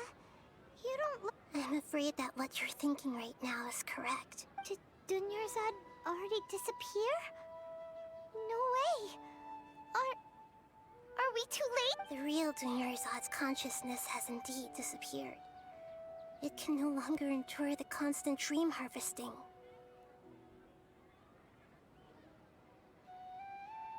Paimon can't believe it. Wait, so what about that other Dunyarzad? Just what is she? She's actually something like a puppet, but not completely. The real Dunyarzad's consciousness could no longer keep playing her role in this dream. So another Dunyarzad appeared to replace her in the dream. Just like the grass and the trees, that Dunyarzad is just a building block of the dream that... But personality-wise, she's nothing like the real... Puppets are stiff, and can't copy a living person's vitality. You know, speaking of which, the old Dunyarzad might not have been too different from a puppet. Dunyarzad truly believed that she met you within her consciousness, and it was you who inspired her. So you Yes. Back then, her family was overly protective of her. No one cared about her personality or thoughts. It was as if she only lived to stall her Elazar. I just gave her a little wisdom so she could look at life in a new way. So that she could be her own person. But even so, she's still far from it. I'm still a long way off from being a real Archon. I couldn't even save her. If I were a competent Archon, I wouldn't have let my most faithful follower die at the Sabzeruz Festival with so many regrets. Please don't beat yourself up over it, Nahida. It's the sage's fault, and theirs alone. I'm not beating myself up. All I did was to rationally observe the distance between myself and a real Archon. Don't be like that, Nahida. Even real Archons are still allowed to be sad. To prevent more tragedies like this, we must end the Samsara as soon as possible. Great, but how do we do that? Although the Sabzeruz Festival dream is under the Akasha's control, only humans can dream. Even the Akasha is unable to create. That means this dream belongs to a host who created it. Huh? So, well, if this is someone's dream, then everything here must come from deep within their consciousness, which means, with the power of imagination, they can change anything in this dream. Imagination? Imagination means breaking through what you perceive as normal. Like when a server at a tavern brings a plate to you, you'd naturally assume. However, if you're the dream's host and you become aware that you're dreaming, when you imagine gold and more on the plate, the dream will respond in kind. But right now, our host is unaware that this is a dream. No matter how many times they're served, it will always be find some way to make that person realize that they're dreaming. Usually, once that happens... How are we going to find them, though? If it could be anyone, it'd be like looking for a needle in a haystack. And even if we did find them, how are we supposed to make them realize their dream? After all, like you said, don't wake a sleepwalker. It's extremely difficult, yes. But the only ones who can do it are you two.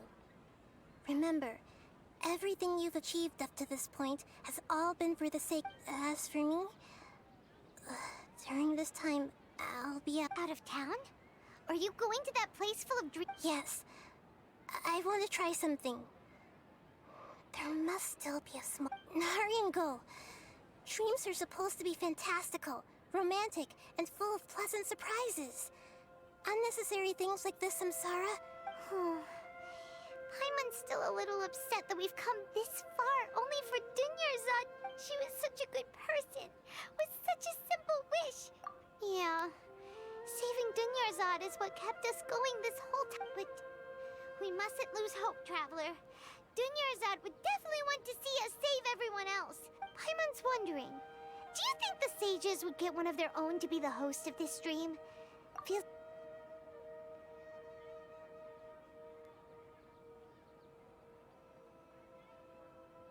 Huh. That's true. Plus, the sages probably weren't counting on there being other factors beyond their control. Like Nahida, and so... Who do you think the host of the dream is?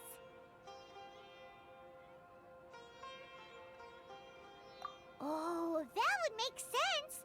Ferris, the Knight of Flowers, is a symbol of the whole Sabzeruz Fest. Let's go ask him some...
Take it easy.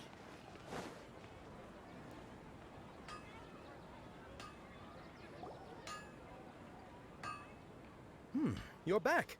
You left in a hurry last time. Is everything okay? Everything's fine, just... It's a little hard to explain.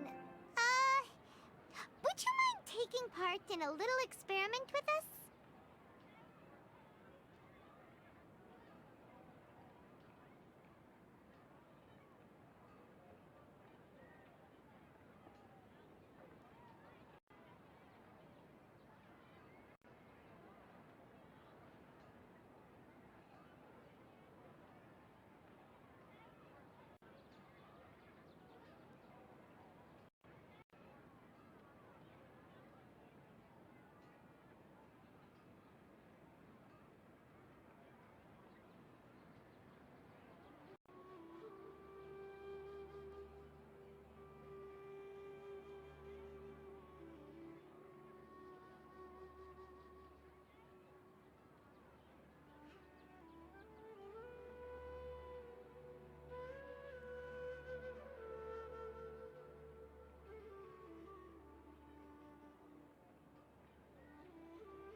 An experiment?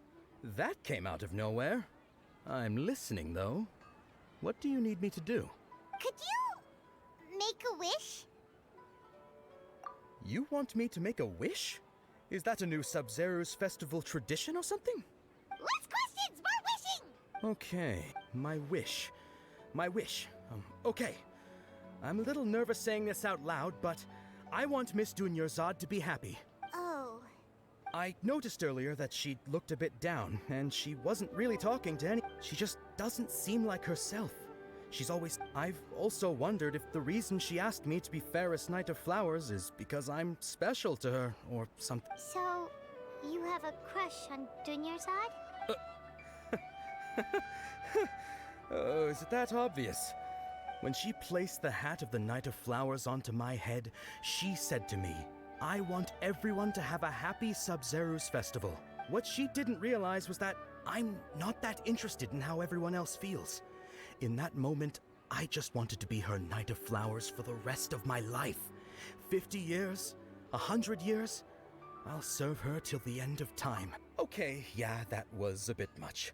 Felt like the right moment to get it off my chest. Okay, I'm ready to make my wish.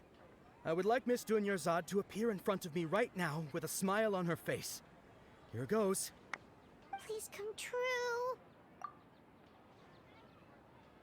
I'm gonna open my eyes. Oh, you're... What? Faki? Sorry, but only one portion of Yalda candies per person. Back home you go. Nice try, you two. Anyway, never mind. I don't need to see her appear right in front of me. As long as she's happy. Guess he isn't the host of this dream after all. Should have expected it wouldn't be this easy.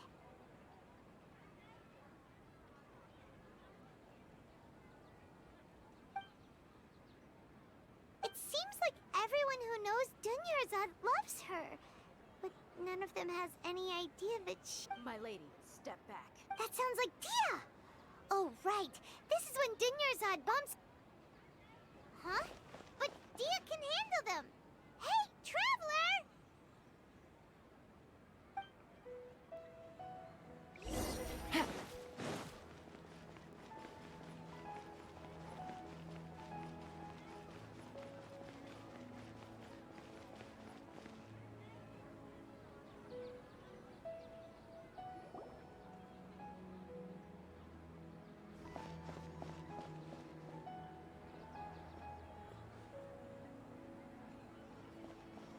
Oh, it's you. Great timing.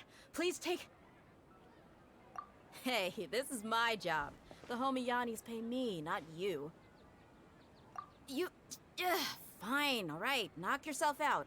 Why are you so worked up anyway? It's not like I... Anyway, watch yourself.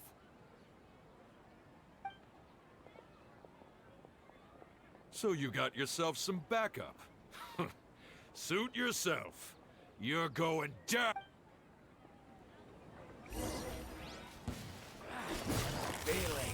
quietly now.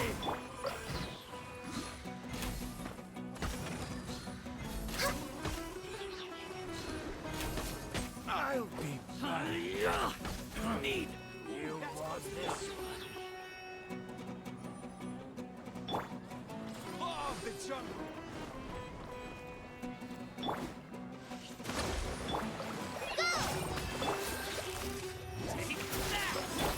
Born of ice and frost.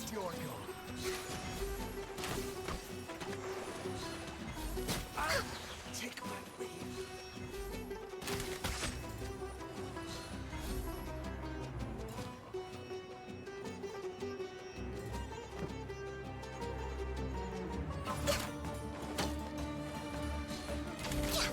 I'll be back.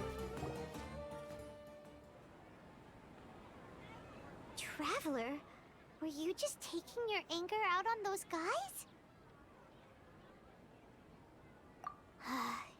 You and Nahida both. Dunyarzad wouldn't want to see you two like this. Oh, and speaking of her, Paimon just remember how during the first Sub-Zero's festival, before the Samsara started, we came here with Dunyarzad because she wanted to pick some. She said it was because she had forgotten something. Okay, so Paimon's memory is working so far. Anyway, Paimon also remembers that she is staying somewhere around here. She pointed it out to us the night before the Sub-Zero's festival. Yeah, even if it's only a tiny clue, it'll probably still help us more than this needle in a haystack. This is the place. It's rude to enter other people's spaces without... Hey, the windows are unlocked. Okay, Paimon's...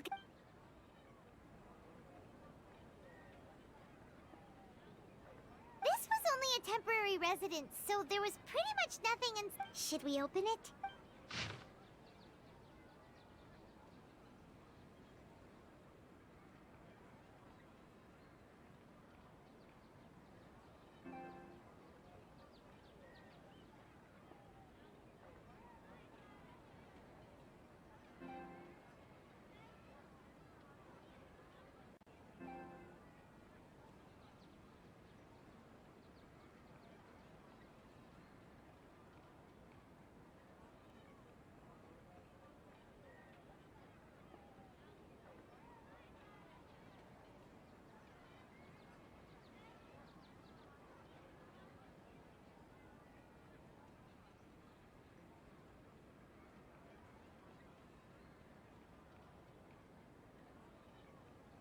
Wow.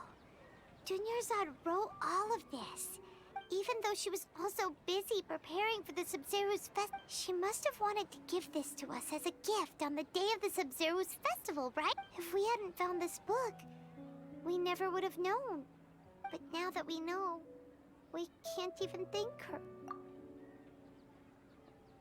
Hey! Where are you off to, Nick?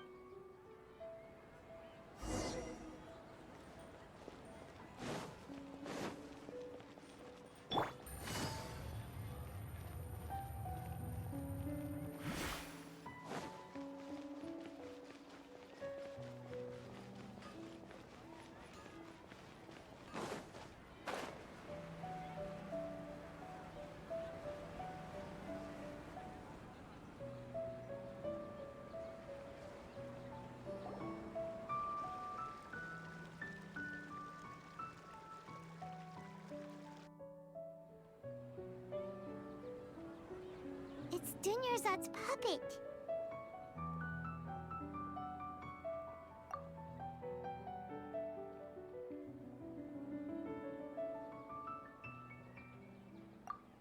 Traveler?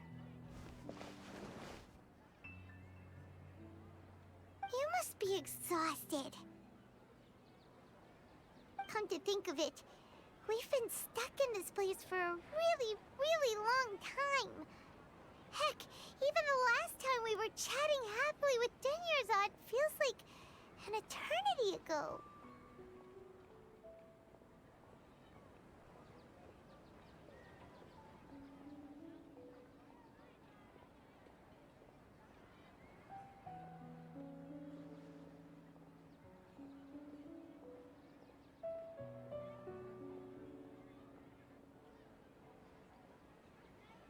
Paimon still remembers when we were sitting here, and the way her eyes sparkled when she talked about Nilou's dance of Sub-Zero. There will always be frustrations in life, but I know that the point of living is not to leave behind any regrets.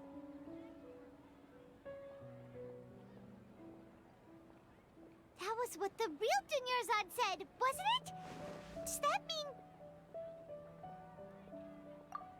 mean... Yes, Traveler. What is it? Oh, so she's still just a puppet. But just now, how come... What? Where are we going this time?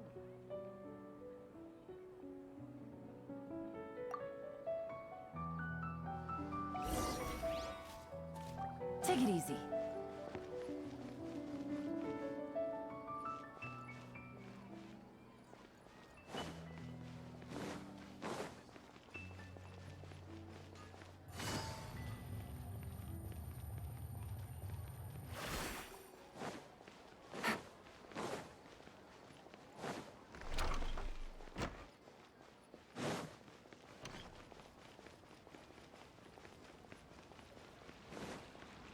Take it easy.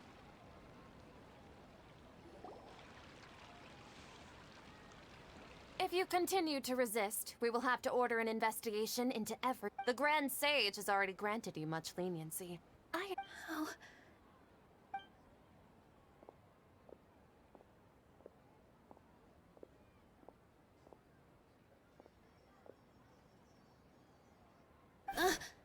Traveler? You don't have... Traveler? Traveler? What the heck are you doing? If you get arrested by the Academia, that's another day gone to wait.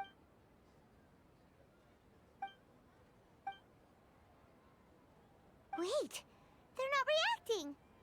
Have they been scared stiff? Oh, of course! If this is the Sage's plan, they wouldn't put themselves through this. So they're just substitutes. What is this? What happened to the Grand Sage and his entourage?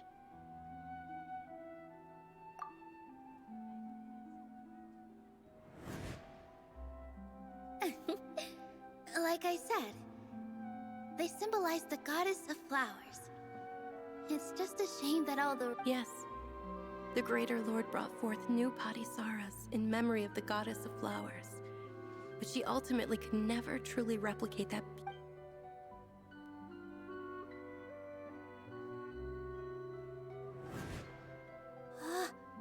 That beautiful shade of purple. Aren't these flowers real Patisaras? Just like the ones from the legend? I didn't even notice. Dunyarzad, did you find these? But didn't you just say all the real flowers went extinct after the goddess of flowers? Yeah. What's going on here? Huh? You guys are acting weird.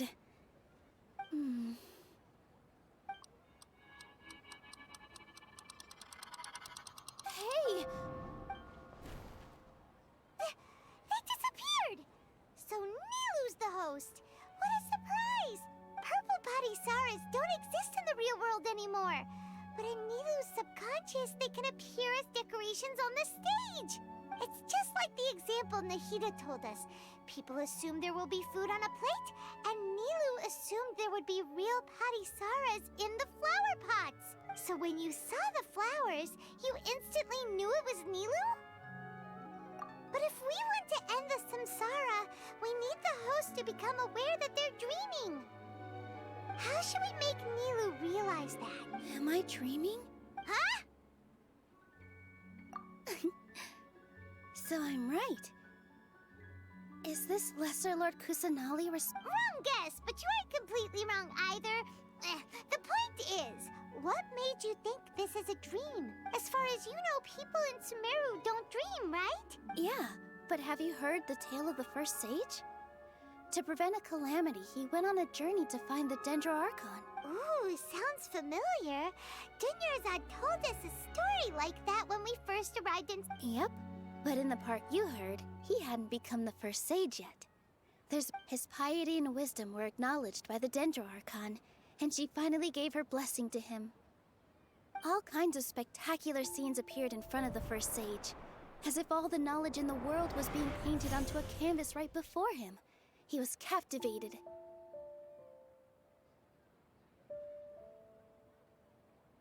After who knows how long, he mastered all the knowledge he could comprehend. Afterward, he said to the Dendro Archon, "I miss my parents, my wife, and my children. I've been away from home for far too long. They must be worried."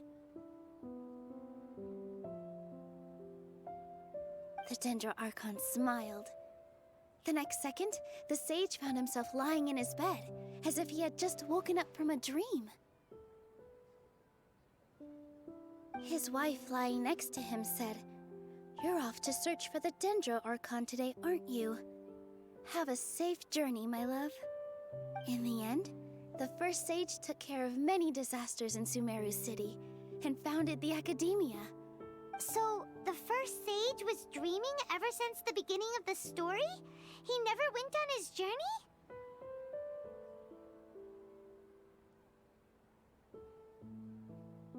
Yes, but his faith and determination were conveyed to the Dendro Archon, so she blessed him in the form of a dream.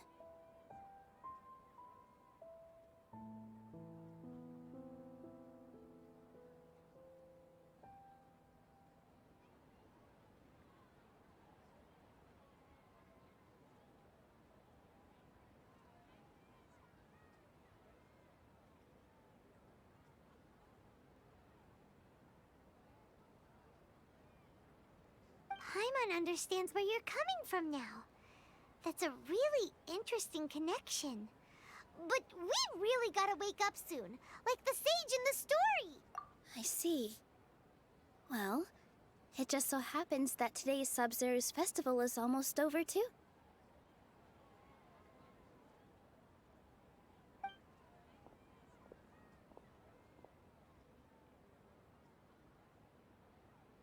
Since we're in a dream, let's make this final dance of Sub-Zero's as beautiful as we can.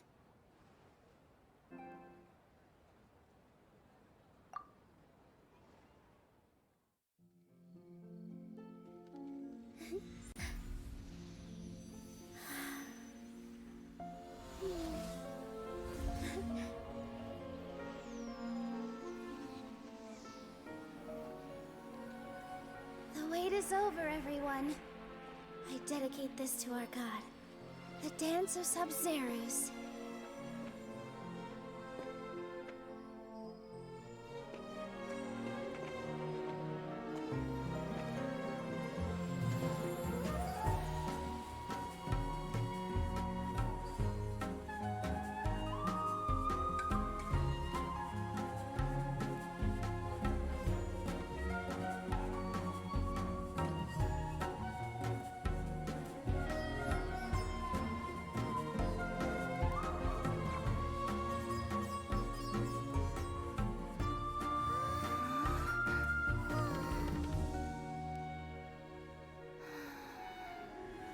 I'd be lying if I said I had no regrets. I would have loved to see Nilou's dance.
Good morning, traveler.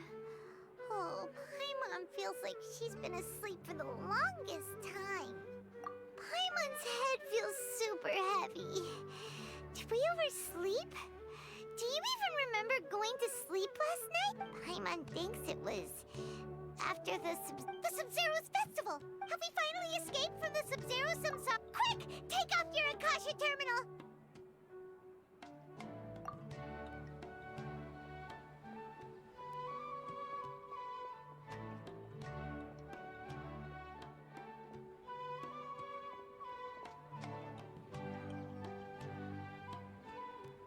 She's not in her room. What happened? Huh? What?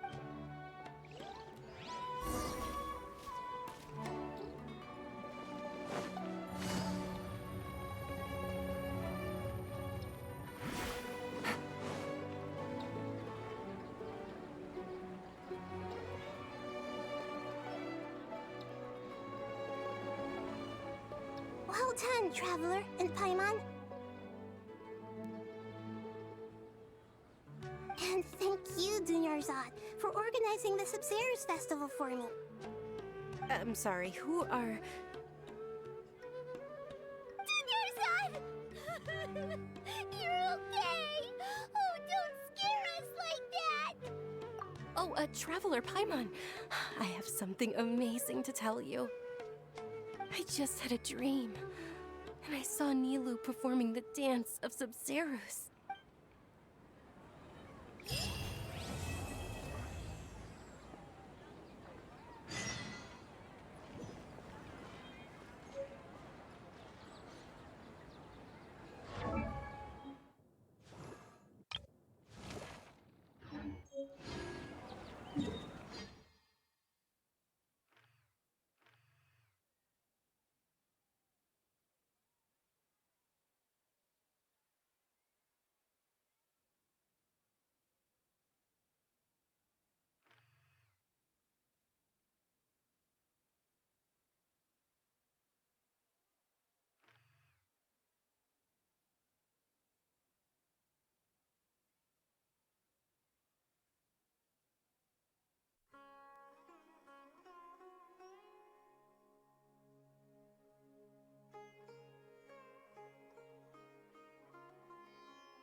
Actually Nahida, aren't you? Paimon felt like Catherine was acting weird when we met at the Sub-Zero's festival. And Dunyarzad, did you save her? It's a really long story. We shouldn't disturb her. Her consciousness is still weakened. Let's chat somewhere else.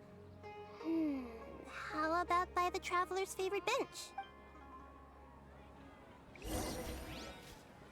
Take it easy.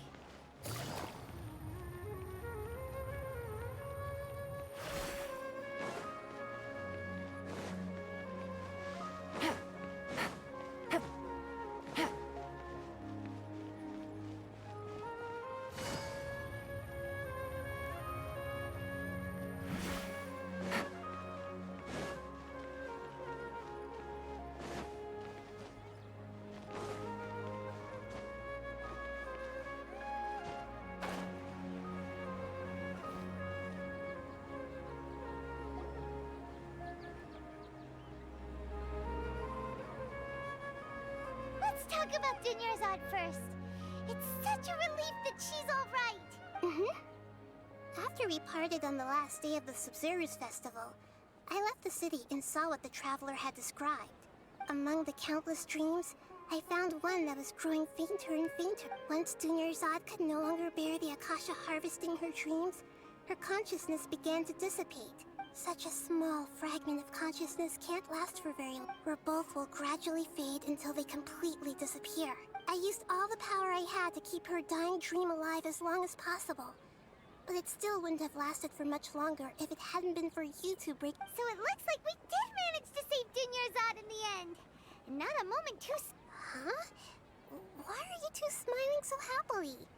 I thought you'd be so moved that you'd start crying. Both are fine. Everyone reacts differently. All right. You two must have a lot of other questions for me, right?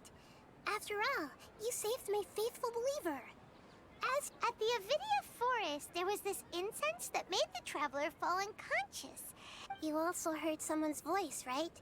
It said world and forget me. Yeah, so you do know. We've been wanting to... It seems like the traveler established a connection to Irminsul. That was a message left by Greater Lord Rook. As you two probably know, Greater Lord Rukkhadevata disappeared after the disaster in Conria. The timings of these events do line up. A message from Greater Lord Rukkhadevata? We thought it was from the Scarlet King. The Scarlet King? That god who died even longer ago? Some present-day desert dwellers still worship him. Okay, so what does the message mean? I still haven't managed to decipher it. Even the Akasha isn't currently capable of... Greater Lord Rukkhadevata's residual consciousness in Irminsul seems to be contaminated with something that has a very dangerous... Many devoted scholars go mad as soon as they connect their consciousness. But I believe this is the key to saving Irminsul. That's why I've kept trying to decipher it. So the tree in the vision was Irminsul? Oh, Tighnari also said that Irminsul is sick! Is it... But even if you can't figure out what that vision was all about, it seems like our search for you was all... The Traveler wasn't affected after coming in contact with that consciousness. I've never seen anyone like... No, we must decipher its secrets. I've already eliminated all other factors that might affect Irminsul. This is the only one left.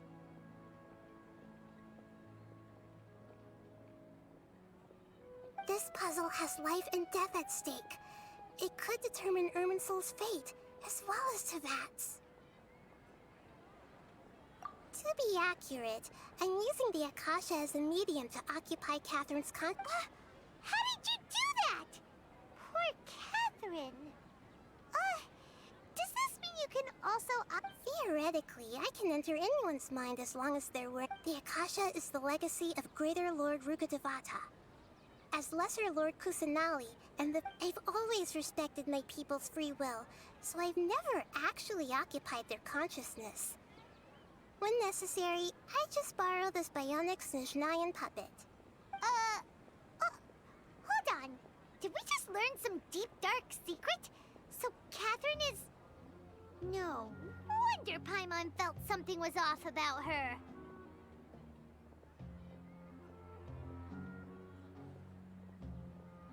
What about your own body? Why do you need to borrow other people's? Don't you live in the sanctuary of... That story begins a long time ago. After Greater Lord Rukkhadevata disappeared, the sages found my newly born self, and at that time, I was young and weak. The sages kept me in the sanctuary of Suristhana, ostensibly for the sake of protecting me. However, I do understand that they had hoped to find Greater Lord Rukkhadevata instead of me. So, the sages basically put their new Archon under house arrest? How dare they! Why don't you teach them a lesson, Nihi? In some ways, they aren't wrong. Greater Lord Rukkhadevata was omniscient and omnipotent. Even after her death, the Akasha is still in power, and I'm still really far away from being able to call myself the God of Wisdom. Moreover, the Academia is also more proficient at governing this country. My existence has little meaning.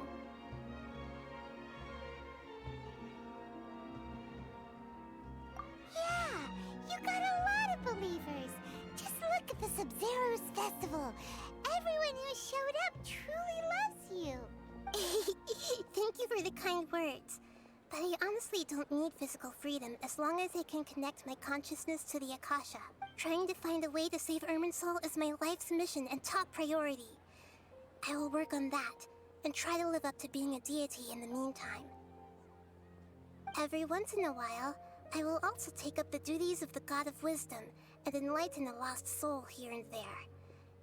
Doing all that should be enough. There's never been any big problems with the Academia's governance of Sumeru. This is the first time I've seen them step out of line. I wonder what caused them to go down this path, and what they hope to achieve. Even though the city's residents haven't noticed anything strange, if the Traveler hadn't broken the Sabzeruz Samsara, the situation could have become dire. I tried to do some investigating in the Akasha, but I couldn't find anything suspicious. And all the people of interest seem to purposely avoid wearing their Akasha terminals. I think they're deliberately trying to— Oh, that reminds Paimon. In Gandharvaville, there was a sage who had invited Tighnari to join some kind of project. Regardless, I need to first investigate the sage's motives, make things right, and punish them if needed. But I'll have to be discreet, or they'll— You mean how the Akasha stops you from having dreams? Yeah, it's been such a long time. No one's noticed something's up? It's not that no one noticed. It's more like no one cared. Ultimately, it's all rooted in the sage's misdirection. Misdirection? The sage has convinced everyone to believe that being unable to dream is a sign of rationality and wisdom. Not dreaming is a badge of honor in Sumeru, even if the truth is that their dreams are being reaped by the Akasha. With their propaganda in place, the sages can maximize their use of the Akasha to facilitate their research. Besides, Greater Lord Rukkhadevata must have created the Akasha in the hopes that it could be used to its full potential. That's why I've never come out strongly against this. Anyway, the perspective advocated by the sages drowned out any voices of doubt. By now, even those who never use Akasha terminals find it too shameful and embarrassing to talk about their dreams. Got it. I hope my answers were satisfactory. See, To be honest, maintaining Dunyarzad's fading dream took a lot of mental energy. Oh, and you don't need to worry too much about the sage's activities for now. The Akasha won't be able to conduct another project on the scale of the Sabzeruz Samsara in the immediate future. Go and get some sleep. Leave everything to us. What a relief.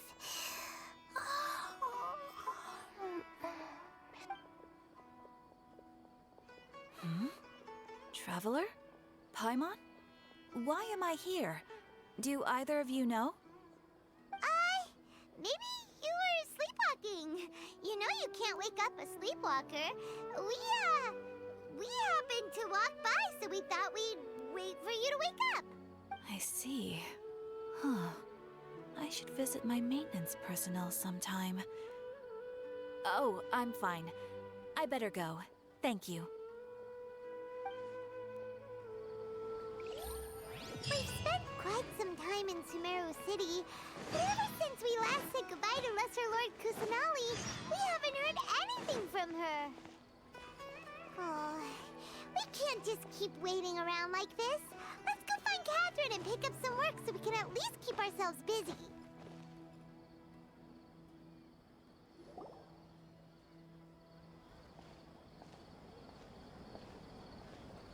Ad Astra Abyssosque. We meet again, you two.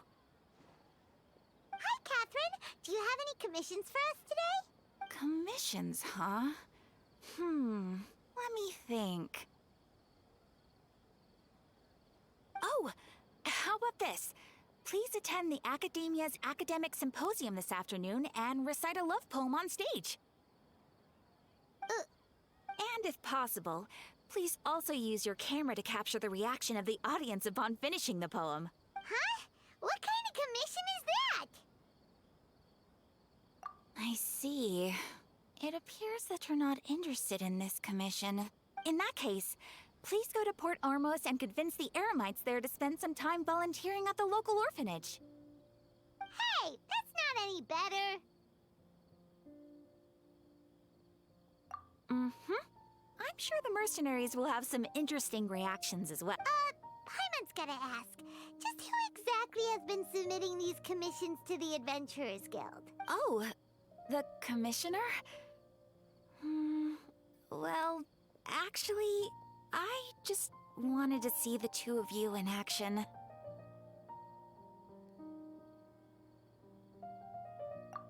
Was it so obvious? I was hoping you would actually take one of those commissions. That kind of chance to observe humans doesn't come by often. Ah, so it's Nahida. Paimon just knew Catherine wouldn't crack those kinds of jokes. When did you get into her head? From when she said, Ad Astra Abyssosque? So it's been you this whole time? Are you done resting up, Nahida? Yes. I've been sleeping ever since we parted ways, and I even had a really, really long dream. It was another dream about the Sabzeruz festival, except it was a happy one. In my dream, I was sitting in the middle of a flower terrace, and everyone in Sumeru City was holding hands as they danced in circles around me. They danced round and round, and everyone looked really happy.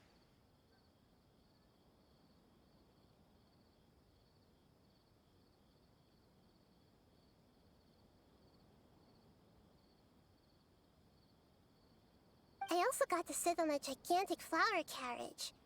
Ferris, the Knight of Flowers, raised me really, really high above the ground, and I was throwing an endless amount of Yalda candies at the children. You know, Nahida, maybe your dream is how the Sabzeruz festival really should be. It's meant to be a joyous time where everyone gets together to celebrate your birthday. Huh? Wasn't I describing a really happy dream? Why are you both looking at me like that? Wait, could this be an example of the emotion known as— No! We aren't pitying you. That would only make everything worse. By the way, have you had a chance to visit Dunyarzad? How's she doing? The Homianis haven't allowed any visitors after the festival, so we haven't been able to check on her.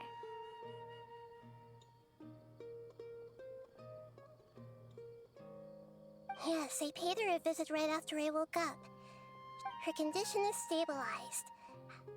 However, since Elazar is a manifestation of the withering on the human body, we can only cure it by finding a way to take care of Irminsul's own withering.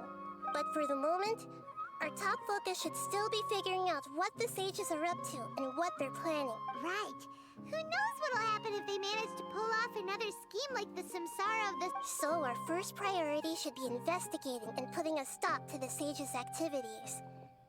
As for how we should pull that off, let's discuss it somewhere else. There are too many adventurers around here. Oh, good point. Sorry, adventurers. We're gonna be borrowing Catherine for a little while.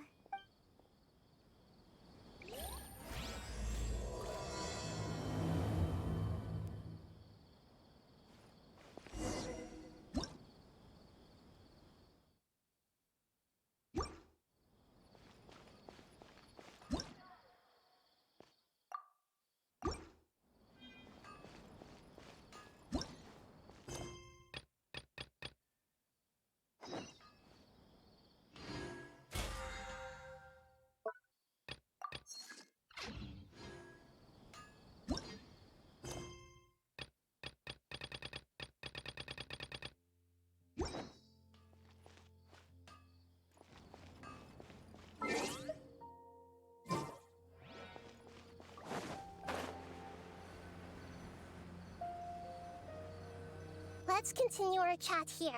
Okay, so do you have any ideas on how we can investigate the sages, Nahida? Actually, I've already done a little bit of work on that.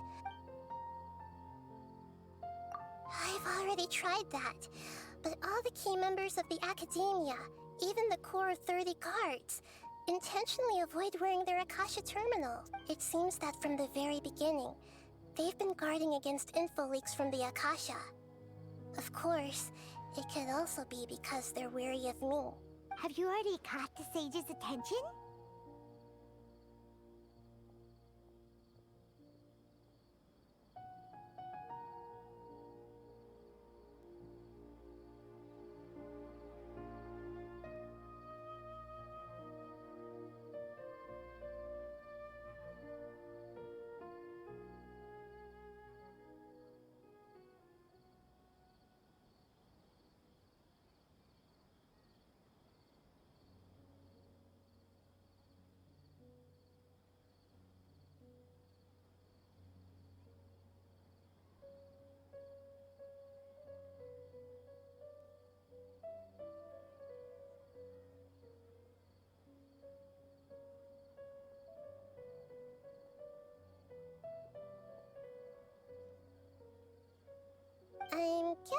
Not yet. But distrusting me would make perfect sense if they've ever paid attention to the urban legends about me. In any case, I probably can't take over their minds directly.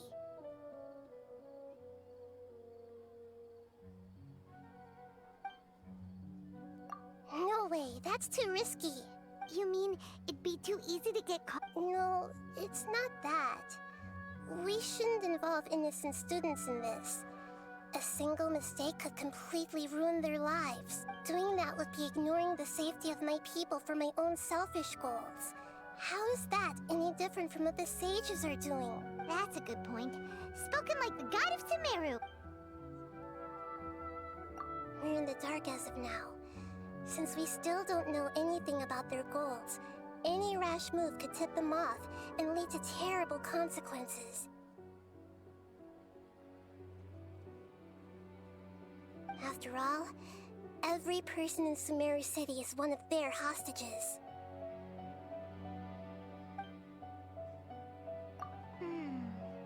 Are we really out of ideas? Nahida, you're super smart, so you already have something in mind, right? According to a popular theory from the Vahumana Darshan of the Academia, rejecting impractical motions at the beginning of a planning session will give more weight to the... Okay, but aren't you the god of wisdom? You don't have to use that kind of gimmick to make us take your ideas seriously. Well, I've been thinking that if I can't directly possess the leaders, and if I can't get ordinary people involved, then I should find someone who's already involved, but hasn't decided to side with the sages. You're saying we should recruit a spy? That does sound like it could work. Oh, before coming back, we met someone named Alhaitham. He seems like he acts alone, and he likes doing stuff behind the Academia's back. They probably aren't in... Actually, I already have someone in mind. Do you still remember that female scholar named Setaria? Setaria? Paimon remembers now. Isn't she... We ran into her basically every time the Sub-Zero's festival repeated itself. Paimon still remembers the smug and mean way she always spoke to Nilou. I've always liked observing all kinds of people. She was born in the desert and was hailed as their greatest genius. Her academic gifts allowed her special admission into the Academia, and also gave her the opportunity to serve... Oh, Paimon didn't know she was from the desert. She must be pretty special then. Paimon feels like most of the desert dwellers around the city are working as mercenaries. The name Setaria means star. When she lived in the desert, she shone like the brightest star in the night sky. Later on, she was chosen by the sun. The star was given a place in the daytime sky to complement the sun's dazzling light. Soon after, the star witnessed the sun scorching the earth. The star began to waver. Instead of staying beside such a sun, wouldn't it be better? But in the end, she couldn't give up the radiance of daytime. To cope with her shame, the star buried her guilt and closed her eyes. From the sound of it, Setaria's just hung up on the research opportunities. But she doesn't really support the Academia. She still feels guilty about not doing more for the desert, right? Indeed. When they are presented with complex moral issues, many people will simply plug their ears and go with... She's suppressing a lot of guilt. But before she realized it, she had already become the sage's accomplice. Right. We must somehow make her face her problems again. That way, not only can we get useful intel from her, but she can also use it as an opportunity to... From my past observations, Setaria will take a day off from the Academia every 10 days to do some shopping in the city. Tomorrow afternoon just happens to be a shopping day for her. To prepare, let's go check out some of her favorite spots, and have a quick chat with a few of the vendors there.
Take it easy.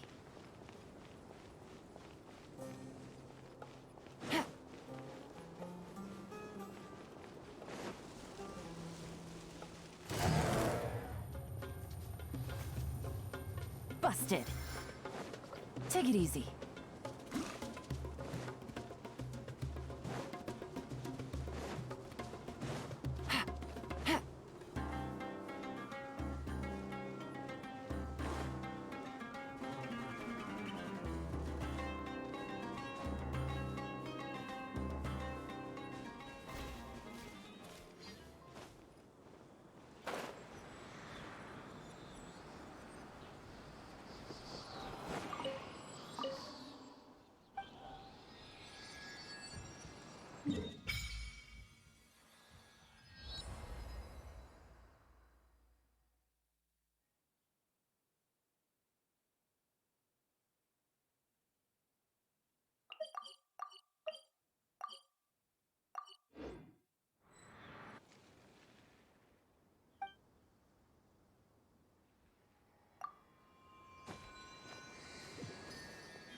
Take it easy.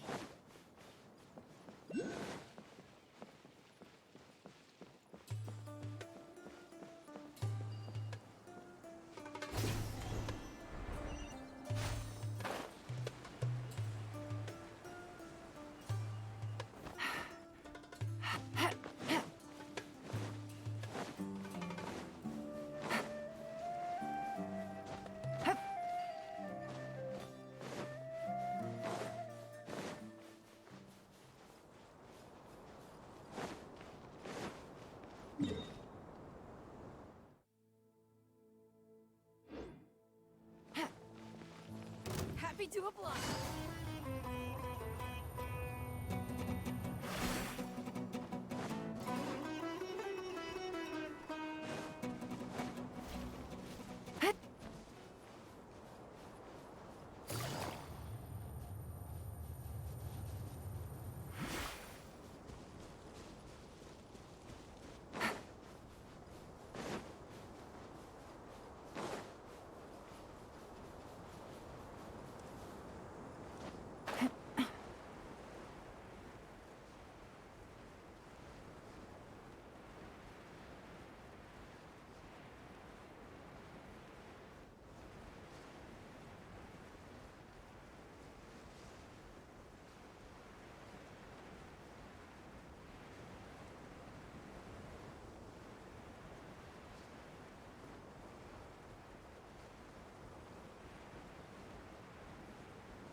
Take it easy.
following orders.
Take it easy.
Oh, I'm looking forward to this.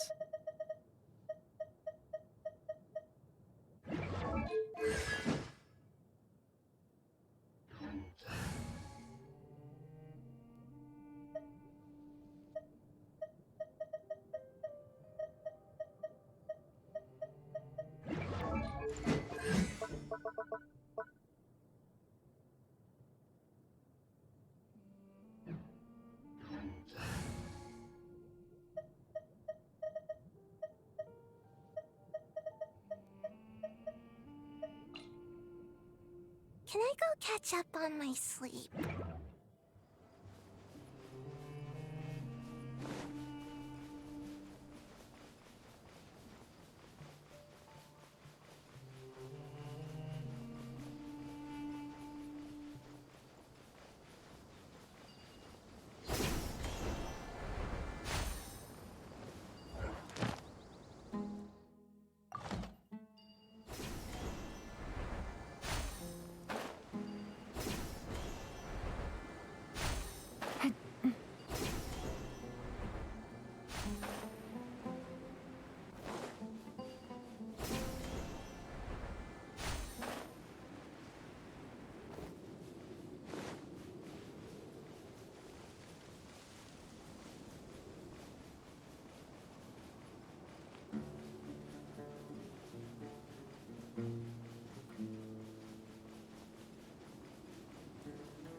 That's me! Make my escape.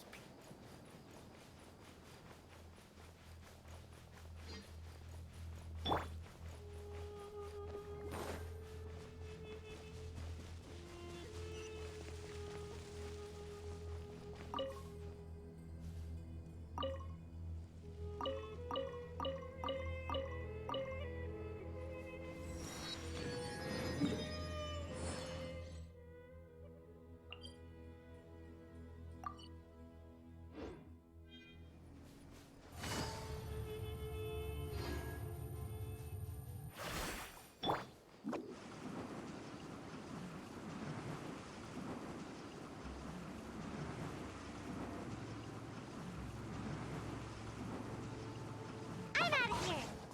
Huh.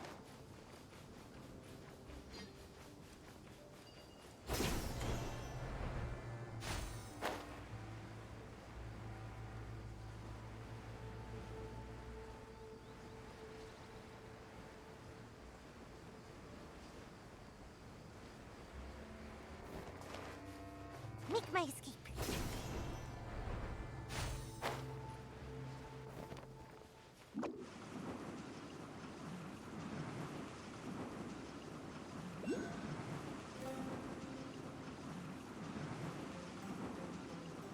And away I go!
my escape.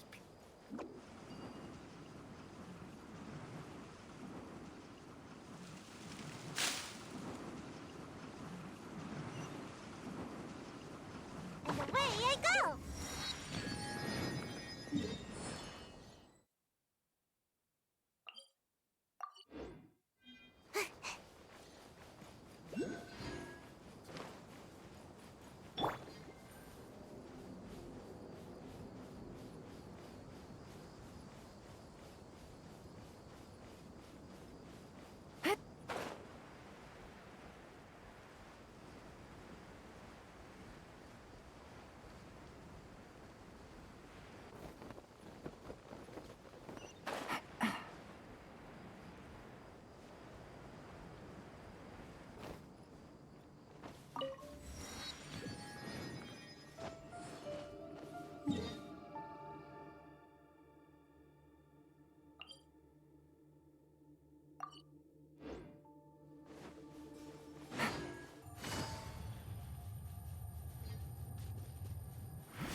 Can't catch me! Make my escape.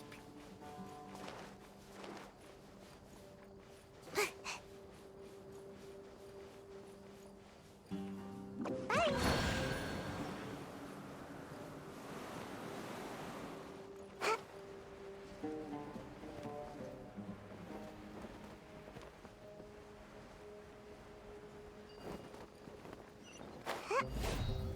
Make my escape.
Take it easy.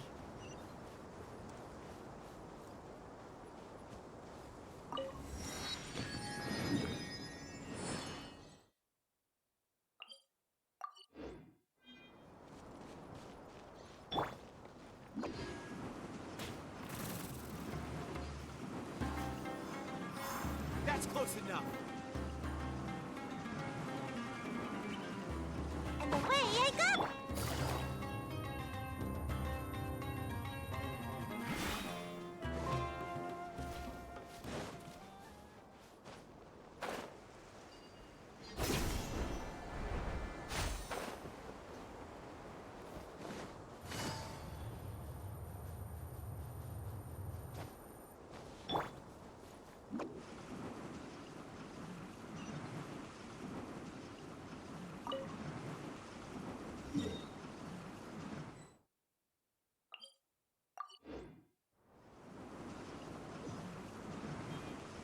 I'm out of here!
And away I go!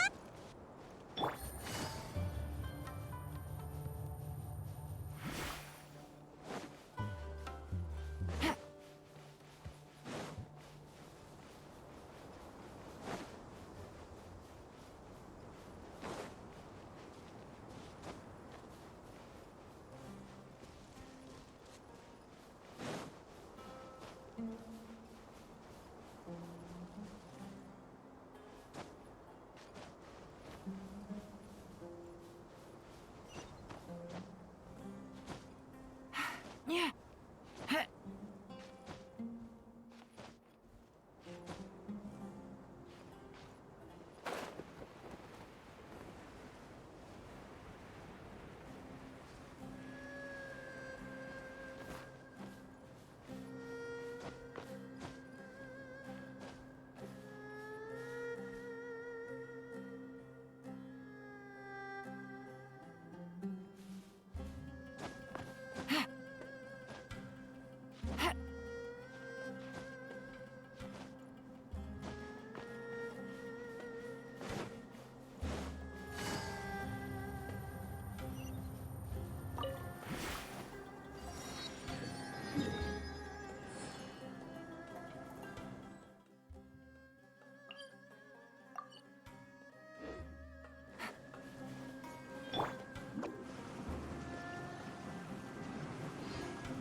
Time to go to Gotcha.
Take it easy.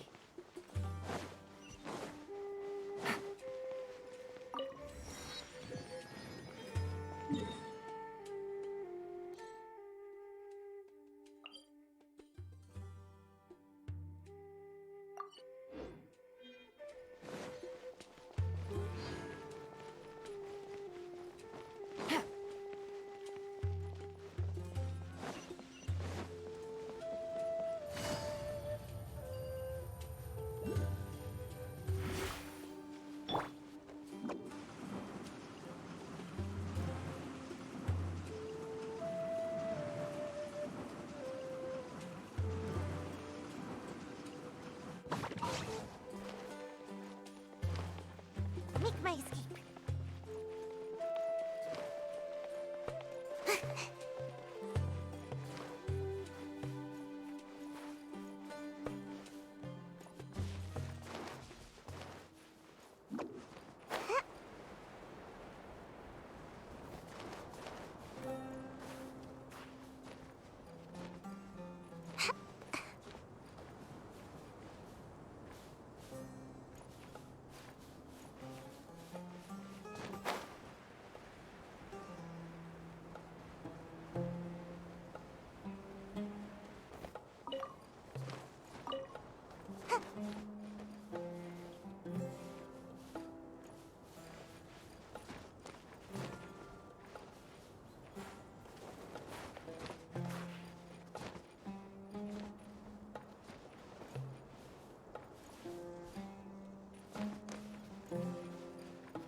Almost got away.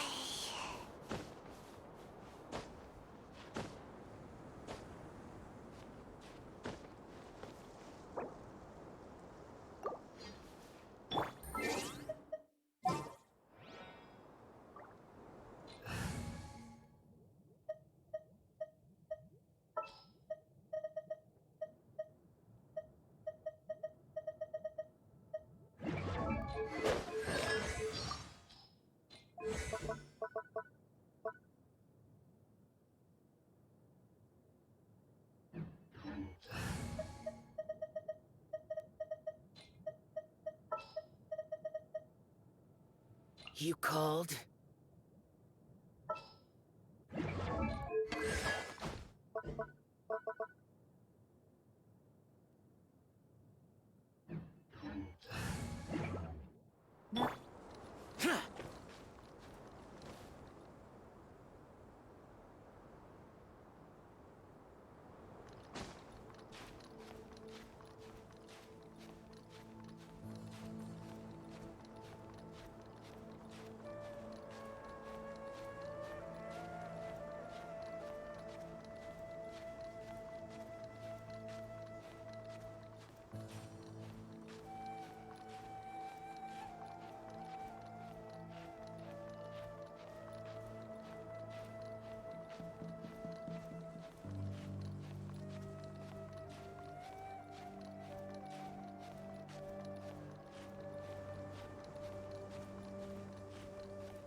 Can I go catch up on my sleep?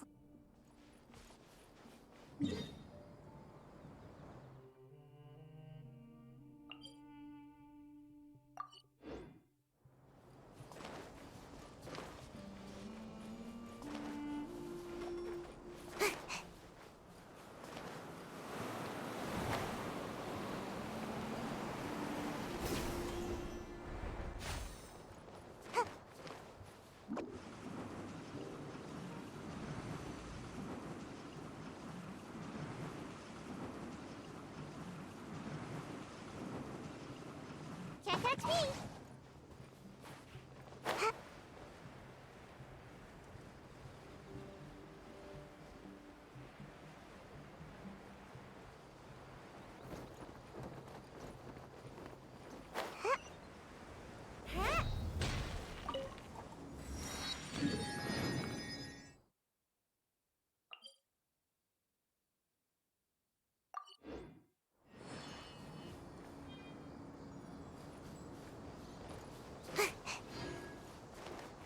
Make my escape.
What are my orders?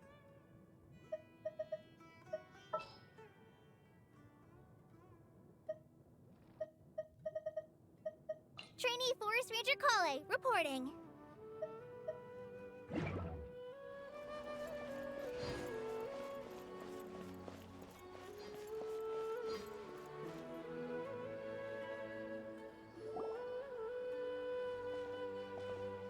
This should be Sataria's favorite fortune-telling spot.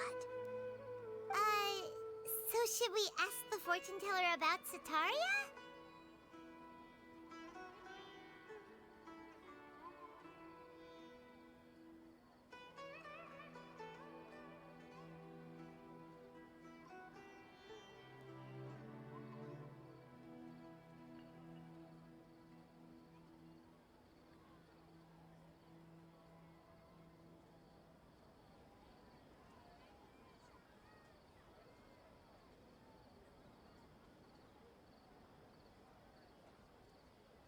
No, I already have enough information on Sataria. The most important thing now is for you to pay attention to the vendor's talking style and key characteristics.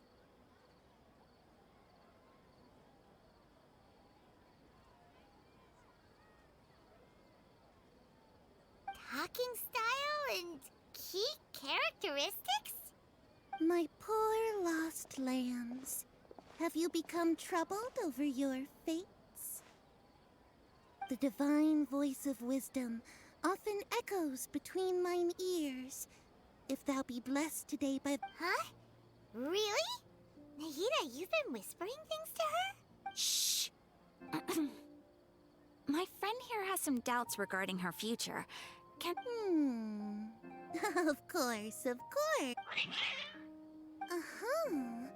It would seem that Harut and Marut are quite wary of you.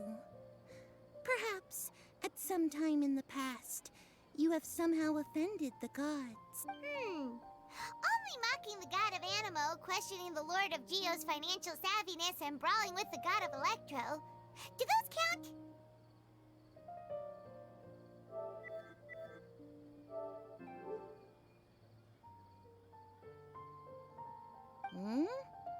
Oh, nothing. Go on, pick an aspect for her to divine. Love prospects? The gods have spoken. One who is fated to cross your path will appear on... Huh? So many people will fall for you. Harut, Marut, did you two spoil my divination? I've never read a fortune so absurd. Actually, Paimon thinks this is probably the most accurate fortune-telling you've ever done. I admit that the orientation of today's celestial matrix is, suboptimal. As such, there... Is that so? Well... If you were to bring some food offerings for Harut and Marut on your next visit...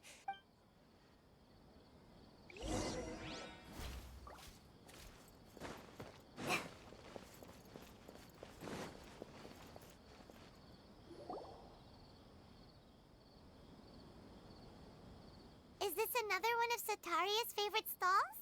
Yep. It belongs to a king. His father helped Sataria a lot when she first moved to Samari City, so she still comes by whenever she has time. When they start talking with him, listen carefully to the details of our conversation. Ah, dear customers. Would you like to look at some pottery? We caught wind of your great craftsmanship, so we specifically came to take a look. Oh, I recognize you. Aren't you Miss Catherine from the Adventurers Guild? Sounds like I'm in for some big business. Speaking of, where did you learn this trade? I suppose you could say it all started with my dad.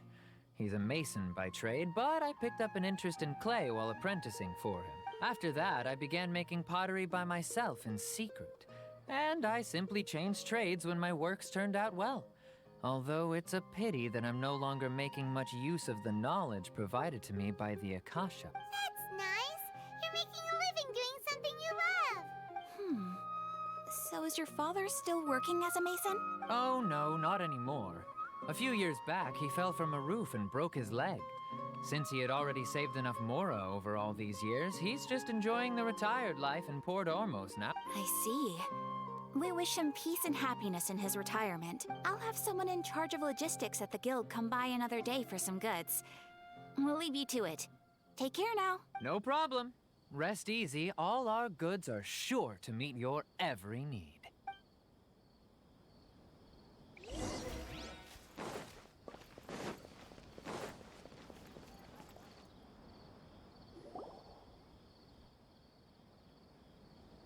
This should be our final stop. Sataria's always thinking of this restaurant when she's working at the academia. Nahida, you've really thought of everything. It's my duty to protect Samari's citizens, after all. Hi there. I feel like I've seen you down by the docks before. Huh? Sorry, I don't quite remember. If I recall, you were having a discussion with someone about shipbuilding at the time. Ah, that's right! I've always been really interested in feats of marine engineering. After all, I grew up in Liyue Harbor and spent my entire childhood staring at the ships going in and out of the port. I came to Sumeru to study, but failed to make it into the academia due to my lack of talent. But I'm still discussing all kinds of problems with different scholars, and I'm continuing to study and perform research from the restaurant's basement. I'm sure I'll get into the academia after their next round of exams. What an admirable spirit for learning. Amazing. Sure, but you'll find hardworking people wherever you go. So this restaurant has a basement as well? Huh. First I've heard of it. That's right. It's not usually open to patrons. Most of the time, employees use it. I see. Guess that makes sense. Well, thank you so much. As long as I can make it into the academia as an official student.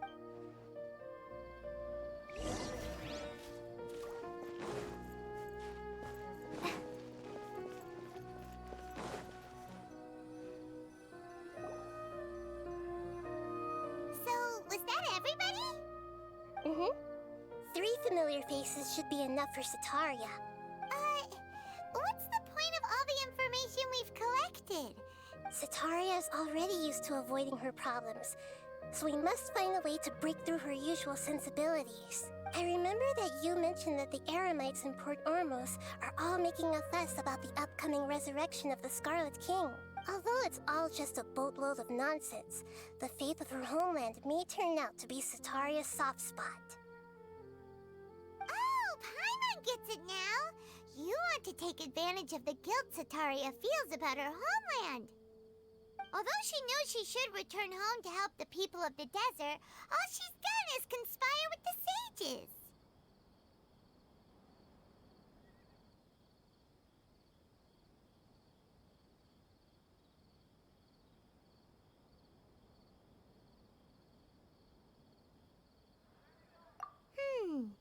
So how do we set that up? Well, the Scarlet King is long gone, and Sataria is also too smart to fall for any simple tricks. If we simply engaged her under the guise of the Scarlet King's believers, she would definitely be wary of us. But if we were to borrow some of her close acquaintances to talk with her, her reaction would probably be very different. So, you mean you're going to possess those people we just talked to? Yep. Possess them through the Akasha. Imply that they've already converted to the faith of the Scarlet King. And then convey our made-up will of the Scarlet King. As long as everything goes smoothly, we'll get through to Sataria for sure. She'll never guess that we had anything to do with it. So that's how you're going to use all the info we collected on these people. It's so that you won't slip up and break form. Possessing them will only work if you can manage to pass off as them. Exactly. So, best of luck with impersonating them. Huh? Best of luck? But we don't know how to possess anyone. That's no problem at all. I'll just share all their senses with you once I've possessed them. As long as you're also wearing an Akasha terminal, the effect will basically be as if you've possessed them yourself. Huh. That is pretty convenient. But why does she have to do this? Can't you do it yourself? Although I've been observing humans for a while, I've never been good at imitating them. You're not wrong. It's always been painfully obvious whenever you try to pass as Catherine. If it was at all possible, I would have preferred to leave these people alone. But seeing how things are now, I probably should just accept it and push on. Yeah, don't beat yourself up over it. We're only doing this to help everyone, and we'll only be borrowing them for a little while anyway. Alright, then let's give it a go tomorrow afternoon.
Don't you think my craftsmanship deserves a higher price?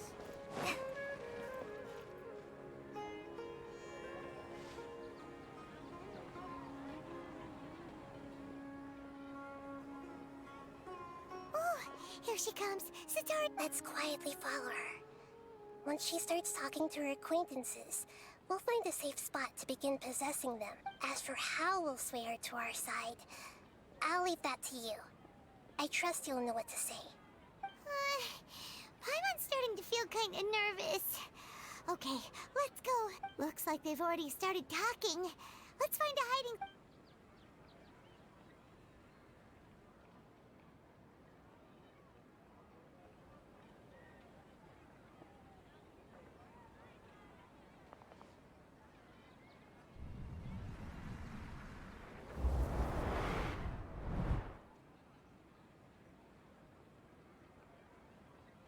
That's right.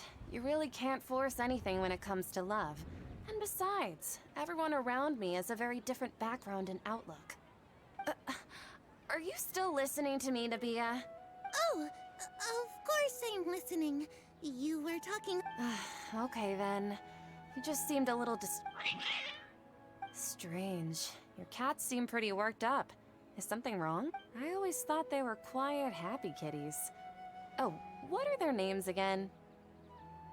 Ah, that's right. They are just little darlings, aren't they? Harut and Marut. So, which fortune do you want me to read for you today? You must have come for another echo of the divine voice of wisdom. I'd like to get another reading on my love prospects, but to be perfectly honest with you, I feel like I've been a real mess recently. A mess?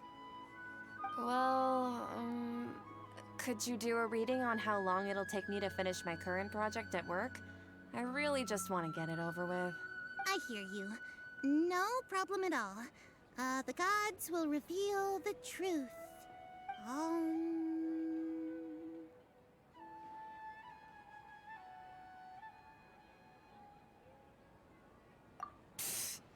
Sorry, your new laugh is just so hilarious. I couldn't help it. Please pay no mind to those The gods are asking, Sitaria, why haven't you gone home? Why haven't I gone home? Do the gods really know everything I've been thinking about? Sitaria, why don't you just go home? It's a demand now instead of a question. The gods seem to be truly upset. I'm sorry. I know I failed the gods. Please, and if I may ask, Nabia, is there a specific god who's speaking?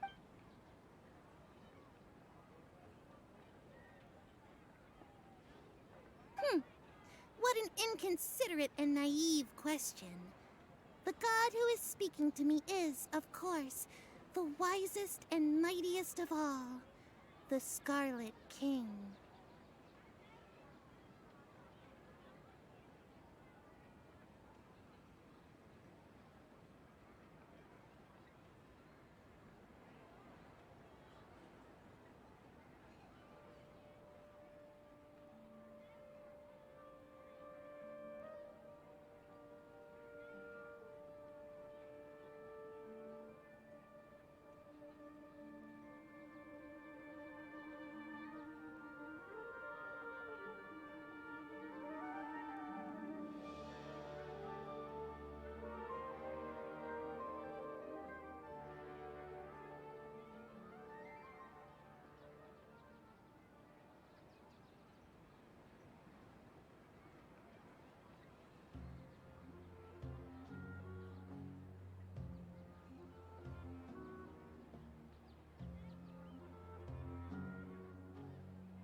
The Scarlet King? No wonder he would make such a demand of me. Oh, wait a second. The Scarlet King passed away a long time ago.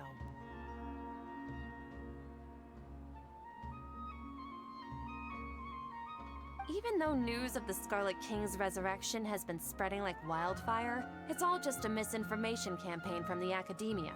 How can the Scarlet King still exist in real life? What insolence! I am the Scarlet King's most loyal believer. Do you wish to refute his voice of wisdom? Oh, no.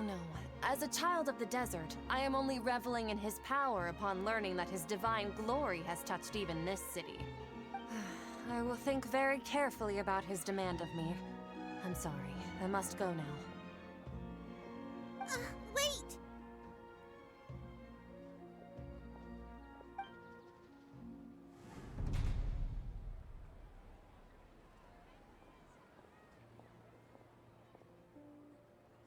Whoa! She just ran off in a hurry. She looked pretty upset, too. Well done. Setaria didn't seem to suspect anything amiss. To have something she's been trying desperately to avoid show up out of nowhere and berate her, that must have shaken her to the core. Aw, Nahida, it seems like you understand human... All I know are some abstract Haravatot theories. In any case, my time with you has shown a lot of them to be utterly useless. Anyway, enough of that. Let's hurry and catch up to Setaria. He's at Akeem's now, right on cue. Let's get ready to possess him right away!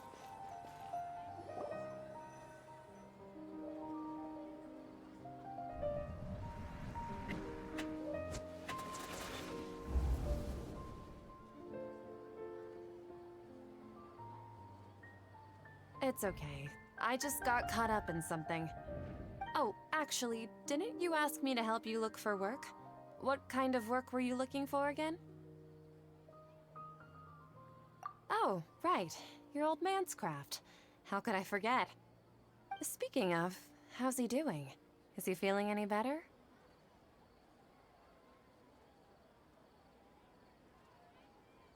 Huh? Wasn't he nursing a leg injury? If I recall correctly... He sprained his arm a while back while trying to show off his strength. I thought you'd heard. Actually, while we're talking about him, is he still living? Yeah, he's been retired there for... If you could find the time, please write him a letter. Please pass on that recently, faith in the Scarlet King has taken root in Port Ormos and has begun to spread across Sumeru. He has a quick temper and has always been a devout follower of the Dendro Archon. I don't want him to get into a fight with those Scarlet King believers because of a Oh? So, who are you siding with in all of this? The Academia or the Scarlet... I'm so jealous of you. You were born a child of the desert. Yet you chose to betray the Scarlet King, and now you spend all... Akeem! You don't mean... What's so strange about becoming a believer of the wise Scarlet King? In fact, aren't you the strange one? The one who still can't... Can't pick a side? Me? Whoa! Paimon had no idea you'd be so good at this! You really zeroed in on the issue and put it right in front of her. But once everything is over, I'll be sure to pay her a visit to her mind and explain everything. Anyway, let's keep going.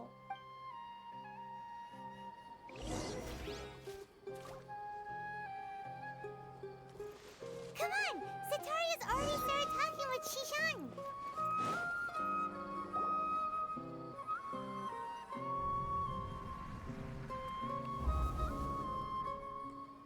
So, Shishan, have you noticed anything weird in the city? Like, as if someone was trying to preach to you about something?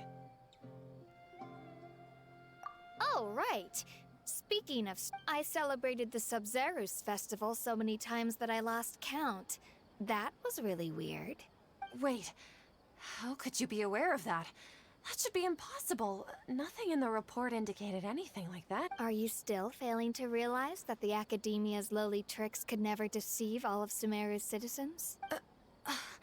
Jishan, don't tell me that you've converted to the Scarlet King as well! What an absurd question. You make it sound like I should be ashamed for becoming a believer of the Scarlet King. In reality, shouldn't you be the one who is ashamed? You, who works side by side with the academia and treated people as nothing more than experimental subjects. Please, please stop! Even now, Satari is still trying to run from her problems. She can no longer justify everything to herself. Hey, she's trying to talk to the guards. What should we do? This is the most important part of all. Quick, get ready. Mercenary, you're a member of the Corps of 30, correct? Please help me pass a message to the Matra right away. The situation in this... Please, try to remain calm, miss.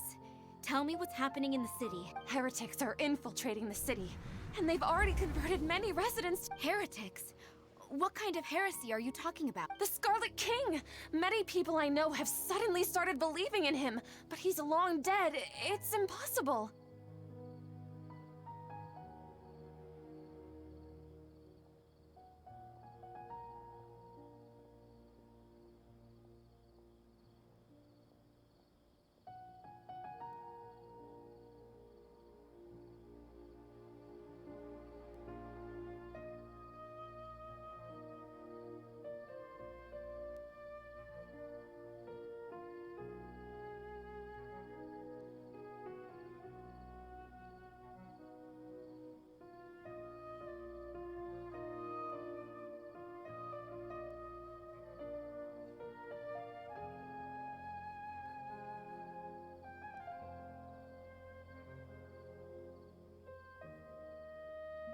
Miss Sataria, nothing is impossible.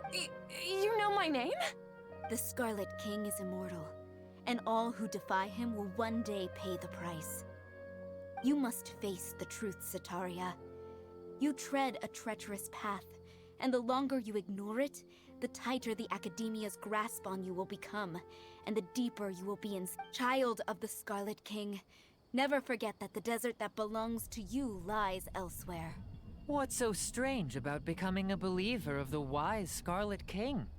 In fact, aren't you the strange one? The one who still can't pick a side? What an absurd question. You make it sound like I should be ashamed for becoming a believer of the Scarlet King. Sataria, why haven't you gone home?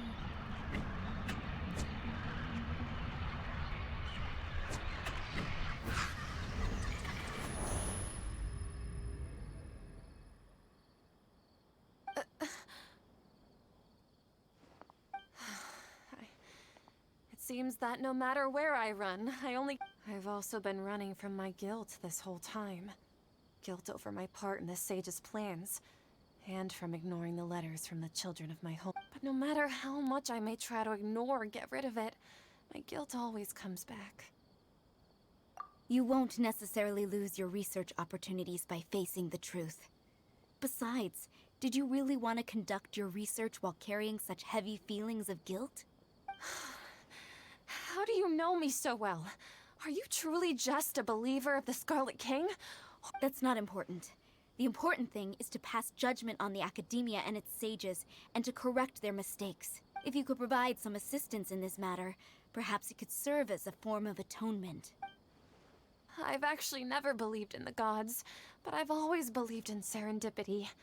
Your appearance must be a fated opportunity for me to get out of this wretched situation. Please tell me, what can I do? How much do you know about this? I was just one of the designers for the massed dream harvest scheme, which is what happened around the Sub-Zero. But I know very little about the full scope of the overall project. I've just been working to meet the Grand Sage's specified... However, there's something that's been really bothering me. I heard that a scholar who was previously expelled has returned to the city, and even the sages are still quite wary of him. To fight against the Academia, we will need to figure out the nature and the purpose of their work. Is there a way for us to get access to the confidential document? It should be possible if we're willing to take some risks. After all, I'm an assistant. One thing, though, I won't be able to transfer the documents to you through the Akasha once I get my hands on them. The sages have always closely monitored all activity. Let me see. Let's use the most primitive method. Send someone to pick up the documents tomorrow evening at The Academia entrance. Wouldn't that be too... Don't worry about that. I assure you, I'm only suggesting this location because it'll draw more scrutiny for me to leave the Academia again. It'll be safest for me to distract the guards long enough to hand you the documents. All right, I trust you. So, if I were to successfully... That'll depend on the judgment of the Dendro Archon. The Dendro Archon. That's right. Her people are the ones we have endangered. As the God of Wisdom, she's also the one responsible for Maybe it's time for me to find... Just as Nahida predicted, we've managed to bring Setaria to our... The Traveler's execution was ingenious. She's the one who deserves all the praise. Well, now that we've made plans to meet again tomorrow evening, all we can do is pray for Setaria's mission to go off without a hitch. Pray? But if we're going to pray to the gods, aren't we just praying to you? God of Wisdom and Guardian of the Scholars? No. The truth is the true Guardian of Scholars. I've always believed that. Anyway, let's meet again tomorrow evening.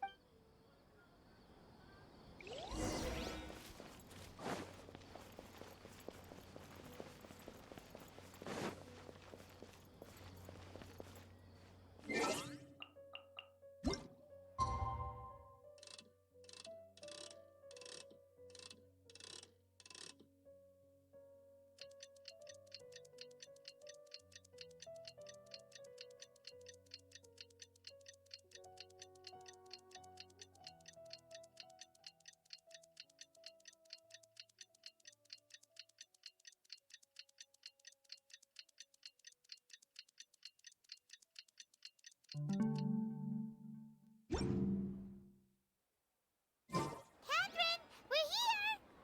Oh, you are... That's right. I suppose I'm the other Catherine in your mind.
Shh! We're on a secret mission tonight, so we need to protect Catherine's identity. Yep, Paimon's right. We cannot fully rule out the chance that the meetup tonight is just a trap.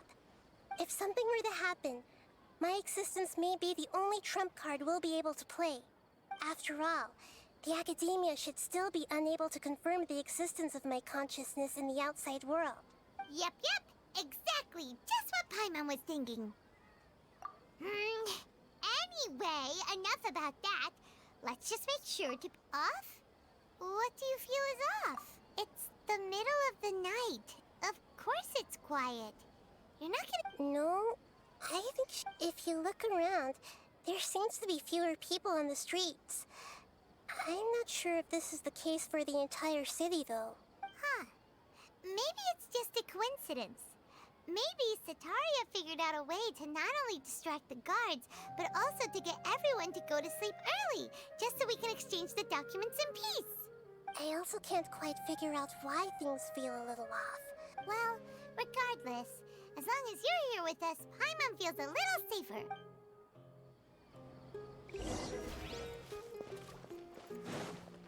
Huh. There really aren't many people out right now. Let's hope it'll be this quiet in front of the Academia, and that Setaria managed to distract all the guards.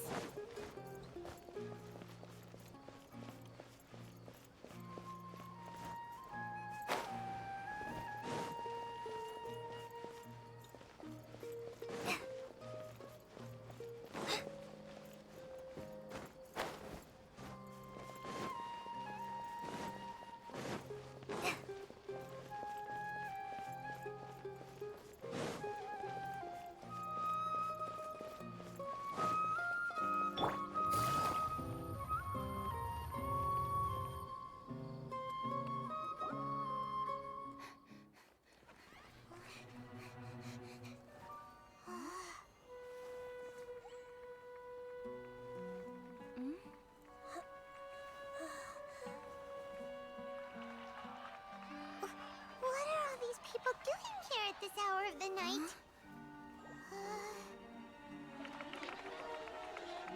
Ah, the triumphant hero returns at last. And to a rather spectacular welcome, even if I do say so myself. You're the outcast, expelled from the Academia. Indeed I am. Although these days they tend to call me the Doctor.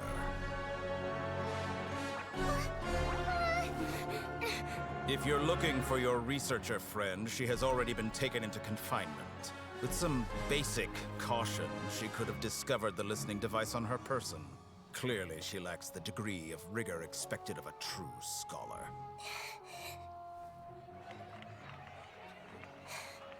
The people of Sumeru City. What have you done to them? I simply made some minor adjustments to their Akasha terminals. Now they can deposit information directly into the subconscious. As you can see, all these lovely people now believe this traveler is a hero who has just saved the world. My experiment is a success. And now it seems they can no longer hold back their sheer adoration. No, what should we do? These are all just regular people. Leave now. You need to get out of here. What? That guy's a Fatui Harbinger! We can't just leave you here! Nor can I abandon the people of Sumeru!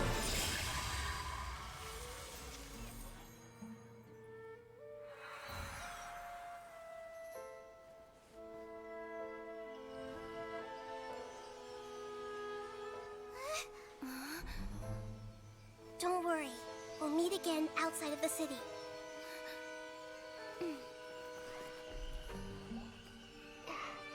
I see.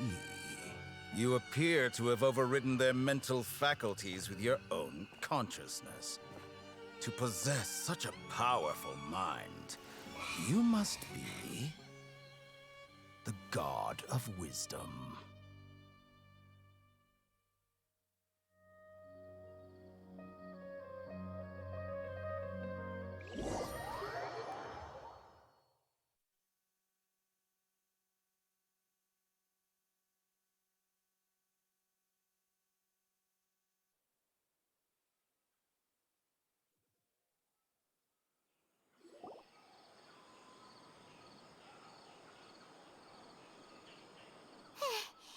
This should be far enough.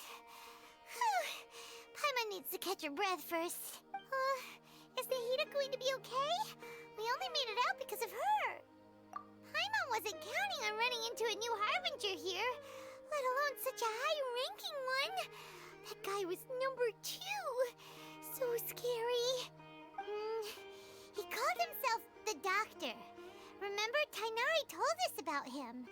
Sataria did say that someone who once got expelled from the Academia came back recently, and that even the sages are wary of him.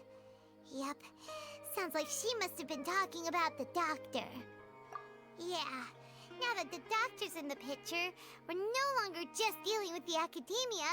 They're in cahoots with the Fatui. But what are the Fatui after this time? Another Gnosis? Yeah. Things would be a lot easier with Nahida's help. Nahida said we'll meet again outside of the city. But we can't just keep waiting around, right? You mean... Oh, right! Wasn't he invited by the sages to work on some project when we were staying with him? Even though he turned it down at the time. There's no time to lose.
Hold it right there. A blonde-haired traveler and a floating fairy. We've got you, all right. Take a look around. You've fallen... Are you mercenaries from the Corps of 30? Did you... Corps of 30? We're nothing like those government lapdogs. We are an elite brigade that commands the highest commission rate in all of Sumeru. The outcast? An outcast from the academia? But why wouldn't the doctor just send the Fatui after us?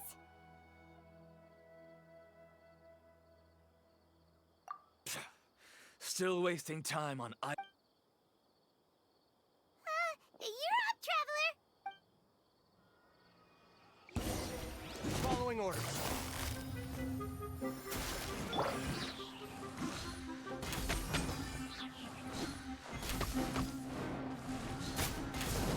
Need more. I'll take that. I'll take my new punch. Quietly now. Hi! Access denied.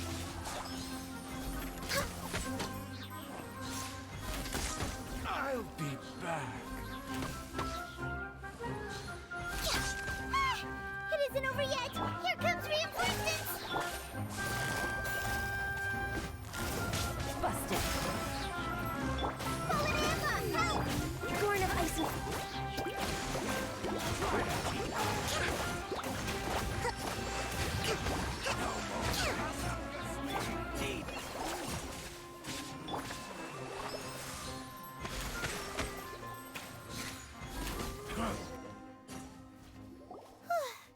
That was pretty rough. Is that what elite mercenaries are? Yeah, looks like... But this doctor guy seems like a pretty tough opponent. He knew exactly where... going up against smart people is tough.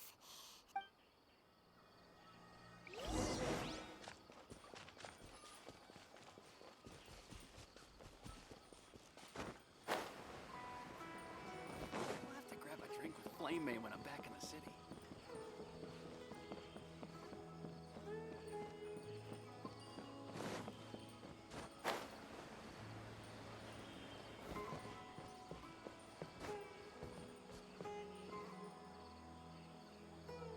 Oh, it's the Traveler in Paimon. Kale! It's nice to see you! To be honest, I'm not doing too well. My Elazar has been progressing. As a result, Master Tainari is taking me off the patrol schedule.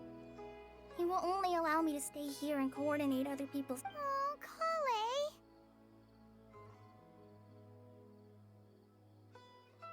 Speaking of Tainari, did he go off on patrol? Oh, Master Tainari? He just left the Avidia Forest a little while ago. He was headed to Party's DI. He left? But isn't Tainari always saying that? I thought it was weird too. Master Tainari always prioritizes his work as a forest watcher above everything. No, I only found out that he left through a message he left behind. He also made sure to delegate all his tasks using a schedule. To leave in such a hurry? Master Tainari originally studied in the Amorta Darshan of the Academia, and Partis DI is something like the Amorta's research base. Many rare shrubs and grasses have been planted there for research. I know that before he became a forest watcher, Master Tainari once spent a long time conducting research at Partis DI. A research base, huh? Gotta wonder what kind of research Tainari just decided to work on all of it. Oh, we don't have a lot of time, so let's go look for him at Party's DI. Don't worry, I'm fine. I'm used to living with Elazar by now. If you run into Master Tainari... Got it. Will do.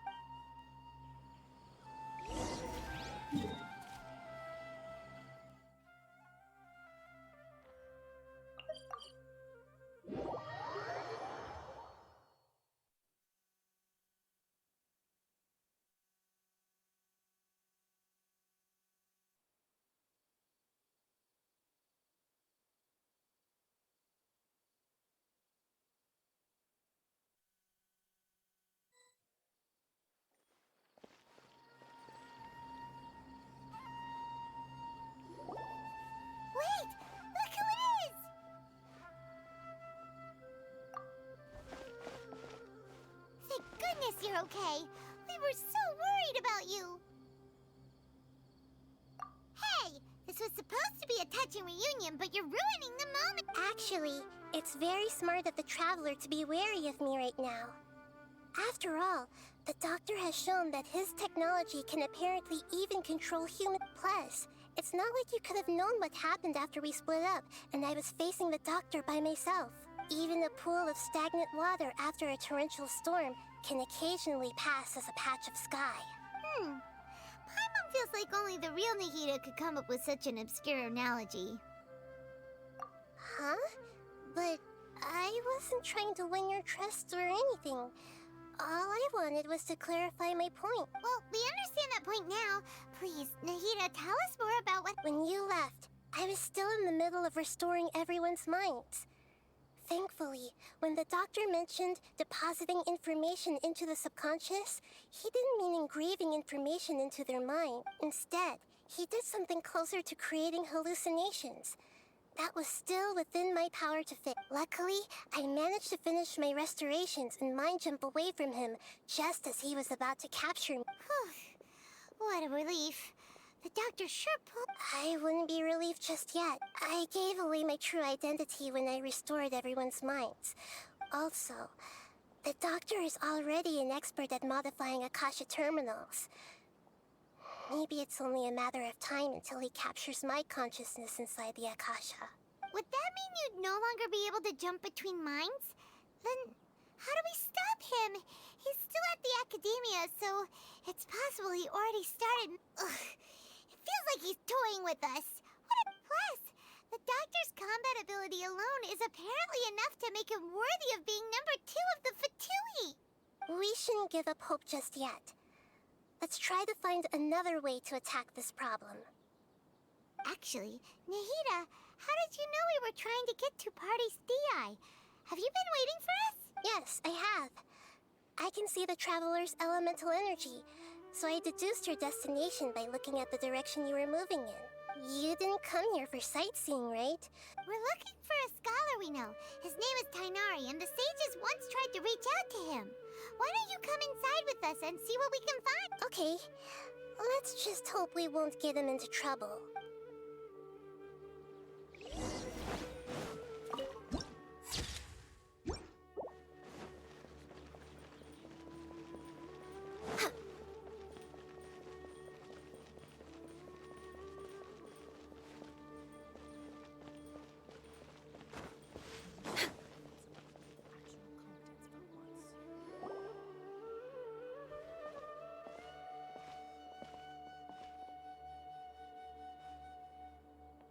Traveler? Ah! The voice! It's Hypatia! Ah, what a pleasant surprise! It's so nice to see the two of you again. Who's this? She's a scholar we met in the Avidia Forest. When we last saw each other, she was still training in the... what's it called? Satyavada life? Oh, I see. That's right, we're old friends. You've come at just the right time. Hypatia, you're way too excited about this. Actually, wait, no. Did you already finish your training and reach Pariporna life? What do you think? My consciousness has already managed to make contact with the... You did it? Congratulations! It's so exhilarating to share this sublime joy with others when my consciousness made contact with the gods. Ah, what a supreme and unparalleled experience that... That sounds incredible!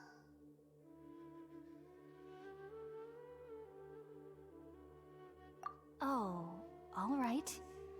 Actually, please remember?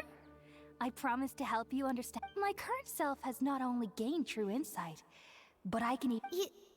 You can do that? I've never heard of anything like that, but... Hold on. I brought some Spirit Borneo with me. This is still... We're using... All right now. Hold my hand. Okay. Ready?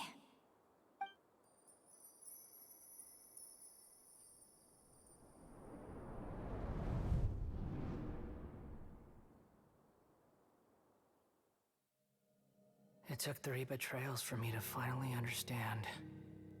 The world is just an elaborate tapestry of lies. My fury will never be quelled. The first to betray me was a god. My creator. My mother. Valuing strength above all, she saw no worth in me and I was discarded. The second was a human. My family. My friend. Consumed by fear, he saw me as an abomination. The third was one exactly like me. A hope for the future. A fledgling barely out of the nest. Powerless before his mortality, he broke his promise to me. Humans, they can't be trusted. And the gods fill me with pure loathing. So I said good riddance. I denounced the world and laugh in its face.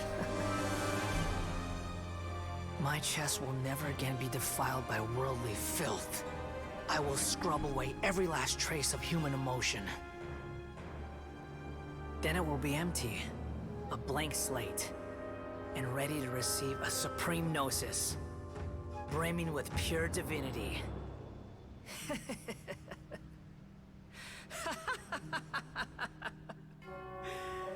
There is no need to fear. The pain will be brief. Your era is coming to an end.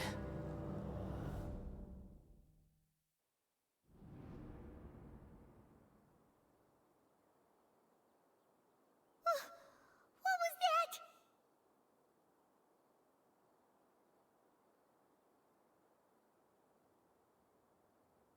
Did we actually just see the Baladier's memories? Everything matches what we know about him. But how is he connected to the divine consciousness that Hypatia was talking about? You saw it, right? You felt it, right? Such a majestic god! Such a noble will! Such sublime emotion! Alas, shame. If only that which beats within my chest wasn't a filthy mortal heart.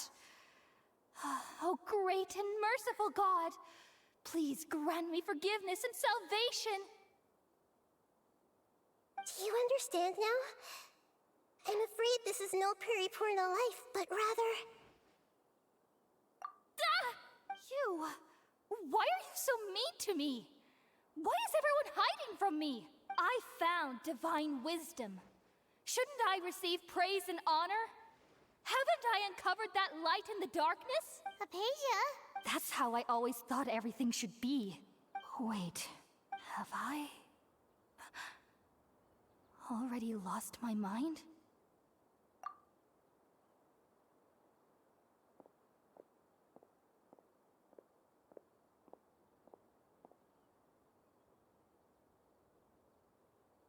Wait, something isn't right!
Okay, we finally lost him.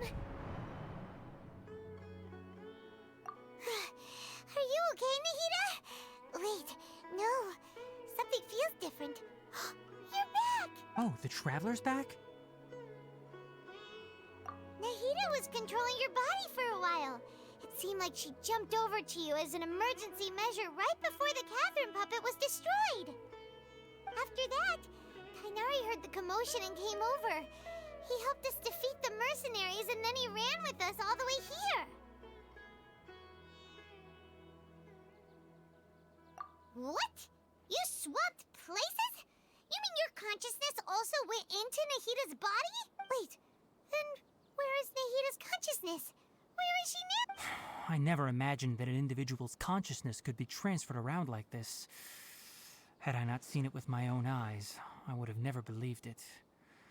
I don't think this can be achieved with current human technology. Also, while we were running, the consciousness in your body told me to pass on a message. The doctor has found a way to trap my consciousness, so I can't journey with you anymore. But even in a moonless night, a shower of starlight can still drown out illusions and lies. Oh no! Nahida's trapped in the sanctuary of Surasthana for good this time. Was that message all she left for us? It's pretty vague. Oh, that makes sense. Since the doctor captured her, she won't be able to say anything without him knowing. She's being extra careful. Even in a moonless night, a shower of starlight can still drown out Paimon knows the moon illusions and lies are from the alchemical divination at the Sub-Zero's festival. Didn't Nahida use a starlight analogy before? It had something to do with Sataria. Oh, that makes a lot of sense.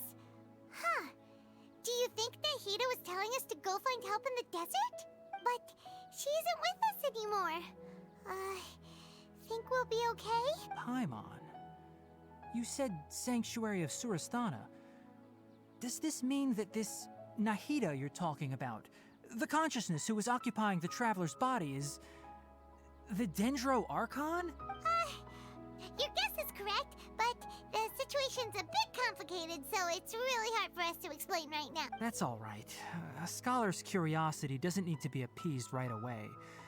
As for the complicated nature of the situation, I've spent some time with you, and it looks like the Dendro Archon's also on your side. Thank you, Tainari. Oh, actually, we came here to ask you a question. Ah, that. While I was indeed invited to join that project, the sages were always secretive about its scope and goals. All I know is that that project has something to do with the restoration of Irminsul. Huh? Did you see something when you were in Nahida's body? What? Do you have any evidence?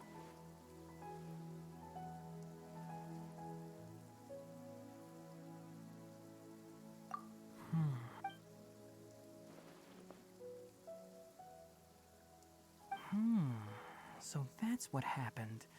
That explains why Hypatia's symptoms were different from those of the other scholars who went mad. Tainari, did you leave the Avidia Forest because of a— I did. I noticed Hypatia's mental anomalies, but since her symptoms were— If I didn't take action, Hypatia would have already been taken by the Matra to the desert. Now that you mention it, I knew the Academia has never thought particularly highly of Lesser Lord, but I still didn't expect them to do something as arrogant as creating a new god.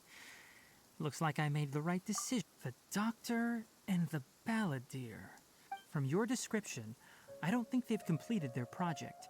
But then, what is the connection between creating a new god and restoring Irminsul? Yeah, it feels like we're still nowhere close to figuring out the sage's goals. Right, we've pretty much gone over everything we need to know, so we should head out. How about you— I'll stay here for now. I still want to try a few more things to help Hypatia. If you're planning to go into the desert, start by heading for Caravan Rabat. Come find me here if there's anything else I can do to help. Thanks, Tainari. Hopefully Hypatia will feel better soon.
to Caravan Rebot. It's pretty lively here. So, just past this... Oh, wow. Paimon remembers hearing people call this the Wall of Samiel. It's made to block sandstorms from the outside. Oh, if it's this tall, it's gotta... Enough gawking. Come on, follow me. Huh? Over here. Oh, Hatham went that way! Let's hurry up and follow him. Wonder what he's up to.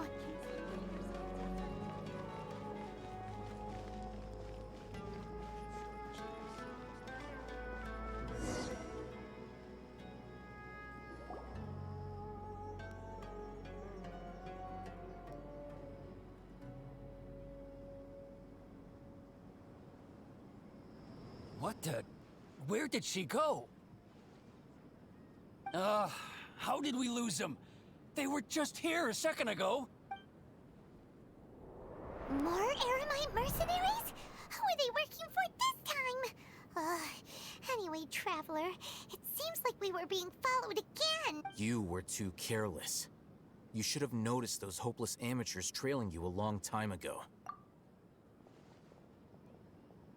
There's no need to thank me.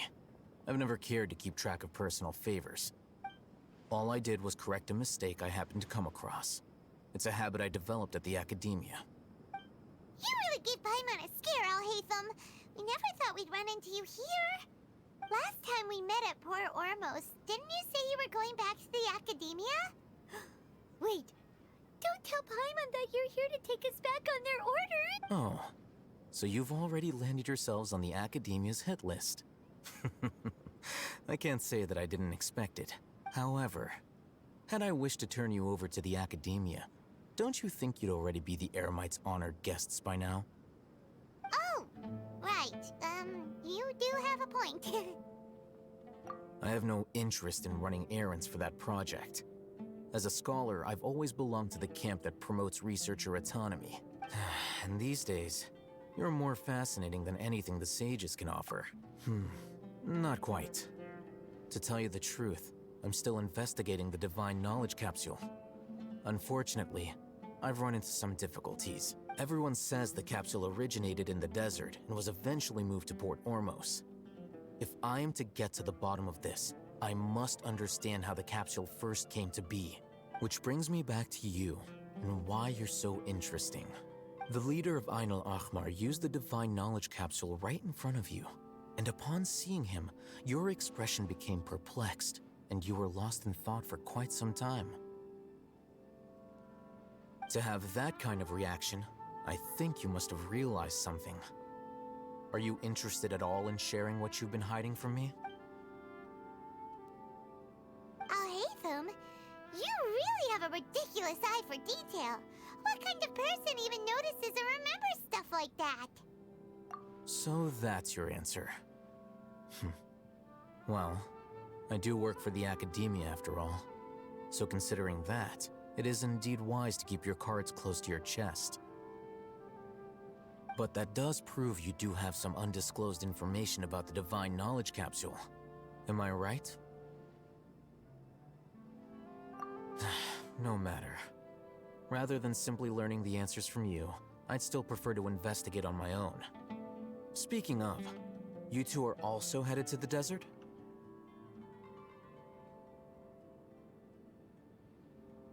That's right! We have the same plan as you!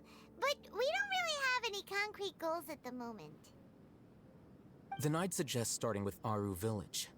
It's the largest settlement in the desert, so it'll probably have more resources and intel than anywhere else. Well, It's always better to travel with someone you know. Let's go!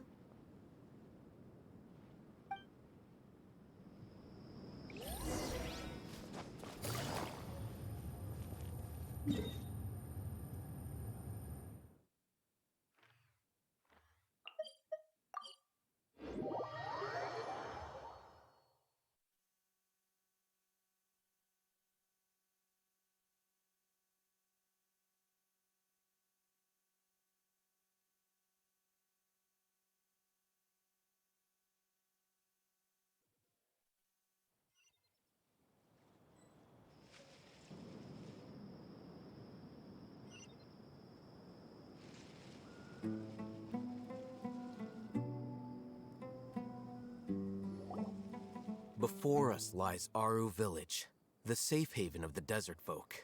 Whoa, this landscape is really something else. What a cool place! Let's go check it out!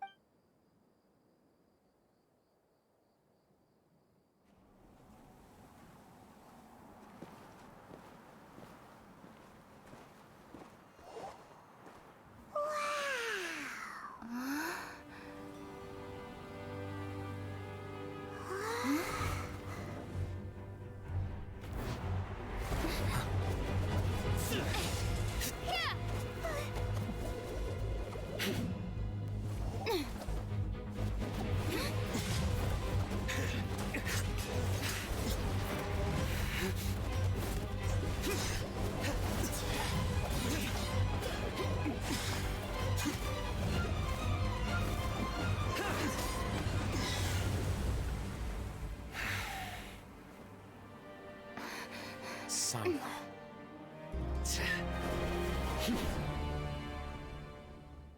Unless my memory fails me, we have barely spoken 2 words to each other before now at the Academia. Would you care to enlighten me as to when and how I invited the General Mahamatra's wrath?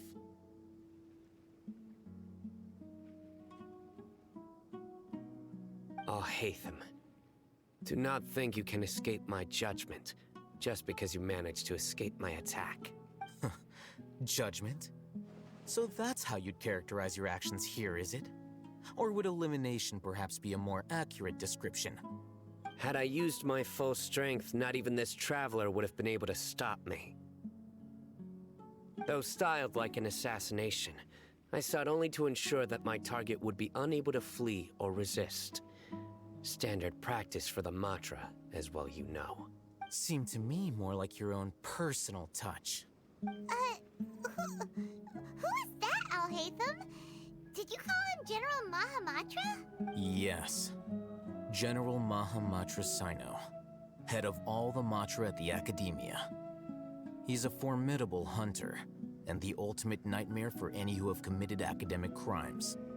You seem to have placed a lot of trust in Alhaitham, to the point of blocking an attack for him. If I were you, I'd never choose to side with him. I wouldn't believe a single word that comes out of his mouth. I have been pursuing this scribe for a long time. I urge you, stand back and do not seek to defend him any longer. Otherwise, there will be consequences. Has Alhaitham done something wrong? Paimon doesn't think he's as bad as you've made him out to be. I won't waste my breath explaining things. Alhaitham, I saw it during our fight. Take it out. The divine knowledge capsule you're hiding on your person. Unless you want me to retrieve it for myself. Very perceptive of you. Nothing escapes a Matra's senses. Wait, the divine knowledge capsule? Didn't it fall into the Matra's hands in Port Ormos? No wonder you speak with such confidence, Sino. But I must admit, I'm very curious. What does this capsule mean to you? And why, as General Mahamatra of the Academia, are you all alone in the desert? As far as I'm aware, the other Matra have been speculating about your disappearance. Have you been given a mission that's, let's say, morally dubious? If I was the real target of your mission, what was stopping you from simply using your authority and resources to judge me within the walls of the Academia? I should have known you'd be difficult to deal with. You two? Ugh! What you would do, Traveler? Paimon feels like we can't trust either of them! Ahem. Well, look at you two, acting all tough and self-righteous over there. Wait, Dia? Great! Finally, someone that we can trust! You gotta help us out here, otherwise these two are gonna start fighting! Yeah, sure looks that way. 2 giants from the Academia duking it out once and for all. Not something you get to see every day, that's... Listen, I know you academic types love to fill up your big brains with self-righteous morality and lord your empty rules and virtues over each other. But how dare you bring your petty disputes into the safe haven of Aru Village? It seems like someone's gonna have to beat some sense into your thick skulls until you finally learn to respect these grounds.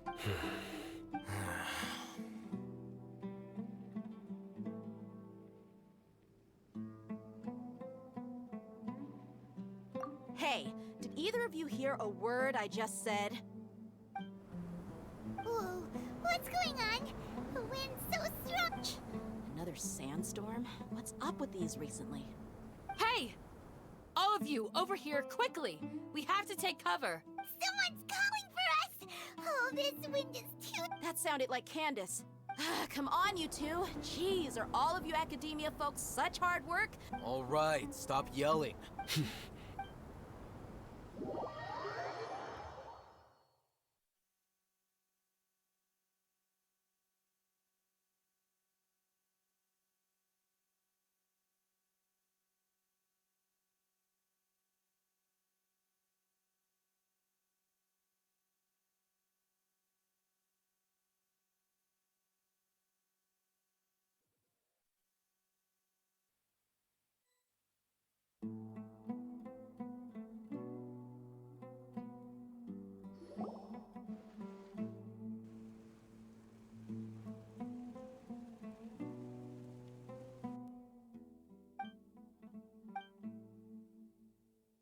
Well, this is pretty awkward. Hey, wanna play sardines with 3 people who wanna tear each other limb from limb?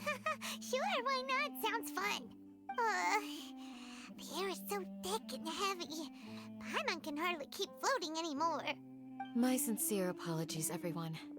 This is the home of our village chief. I will have to ask you to make do with this small room until the sandstorm dies down. Please, let me introduce myself. I am Candace, protector of Aru Village. Our savior has come at last! Nice to meet you, Candace. The name's Paimon. Thank you so much for help. There's no need to thank me. Wow, she's so gentle and caring, like a nice older sister. Unlike those guys over. All right. Now that we're all better acquainted, we should return to the topic at hand. As a guardian charged with the responsibility to protect my fellow villagers from harm, I was observing your conflict from afar, even before the sandstorm started. And now that you have set foot within our village itself, it is all the more my responsibility to make absolutely sure that you pose no threat whatsoever. So please, have an honest and sincere conversation with one another, and put your hostile feelings to rest. If anyone dares to start anything again while they are under this roof, I will not hesitate to send them out for some quality time with the creatures of the sandstorm. Oh, on second thought, Paimon may have misjudged Candace. And that goes for you too, Miss Dia. Do I make myself clear? All right, we got it, Candace. That's what I like to hear. So, which of you will begin?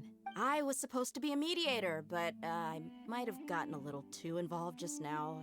Anyway, one of those two should probably start talking. Wait, that was you trying to be a mediator? I have nothing to hide, so there's no shame in explaining myself. While Alhaitham wasn't wrong about the other Matra not knowing my whereabouts, it's not because I've been assigned a morally dubious mission. Rather, I've chosen to exile myself. Huh? A little while ago, I discovered that there was data missing in the Academia's project planning and development files.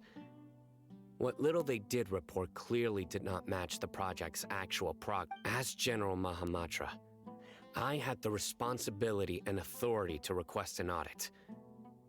However, to my surprise, the person responsible for the erroneous data was none other than Grand Sage Azar himself.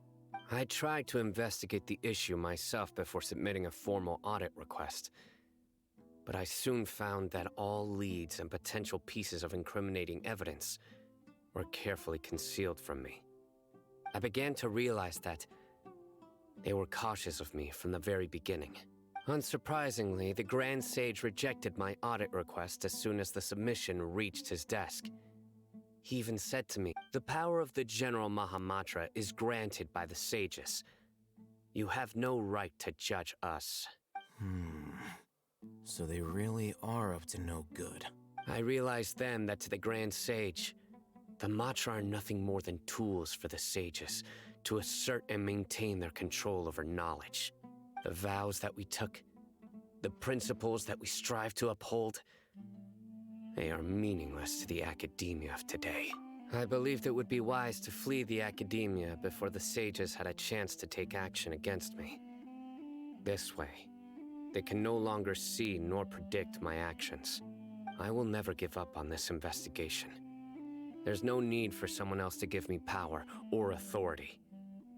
Once I find the truth, I will administer judgment by my own name. Cyno seems to have the same goal as us. We're all investigating the sages. Plus, now that he's no longer the General Mahamatra, he somehow feels a lot less scary. Well, Cyno, if that's your story, then why did you see Alhaitham as a target? When I was investigating the matter in the academia, I overheard a conversation between Alhaitham and a sage. The sages asked you to investigate a blonde-haired traveler.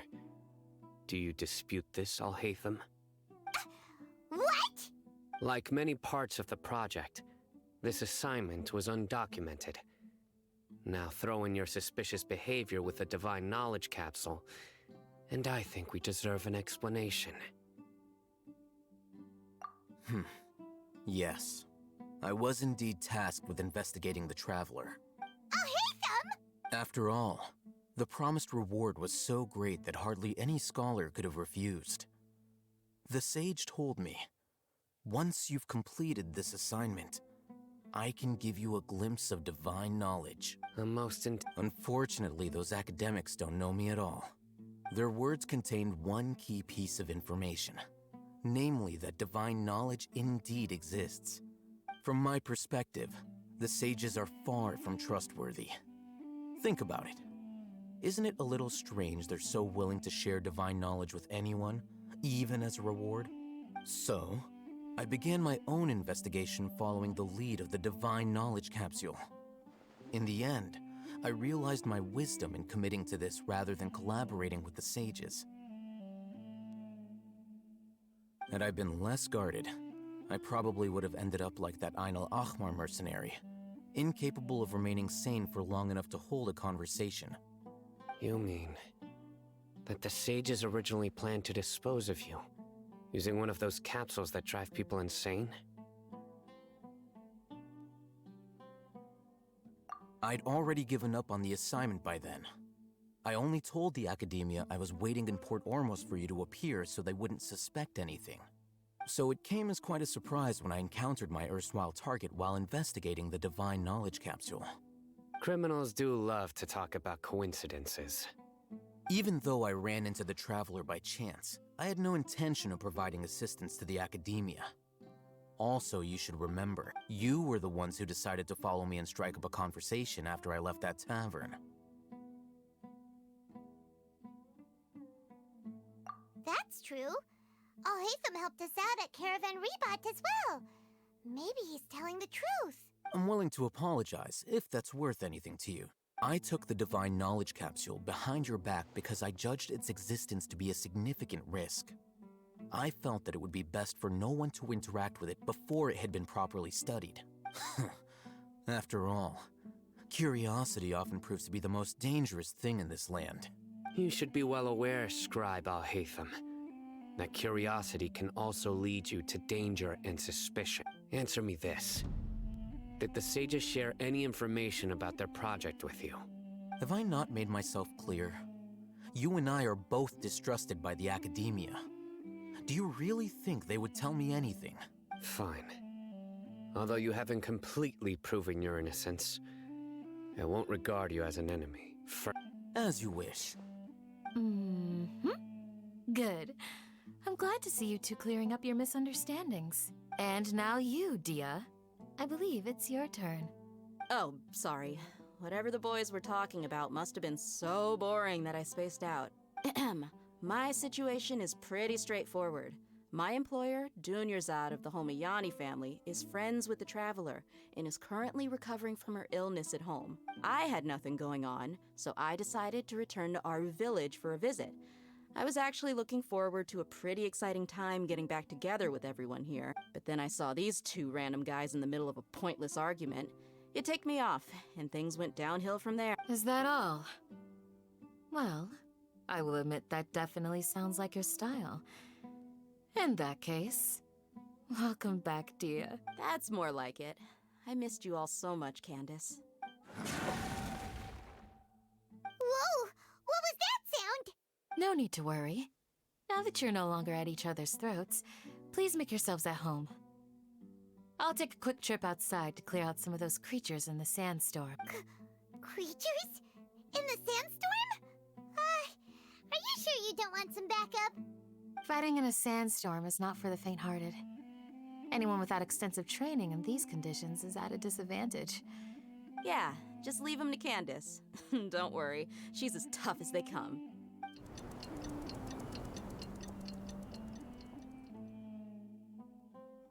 The wind's died down. That means the sandstorm's over, right? Candace still isn't back yet, though. Is she alright? When you put it that way, even I'm starting to feel a little worried. All right, let's go. We've...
Oh, Candace, you're still fighting?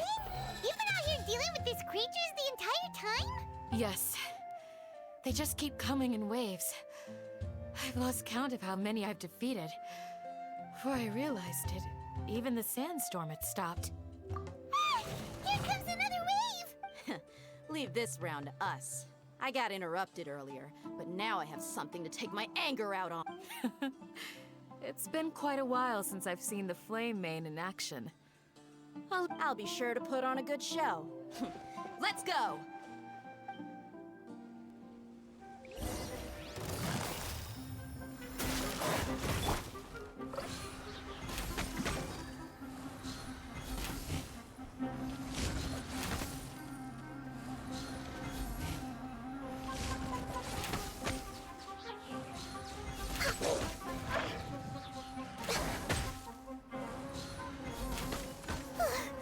Here comes another wave! When are they ever gonna let up?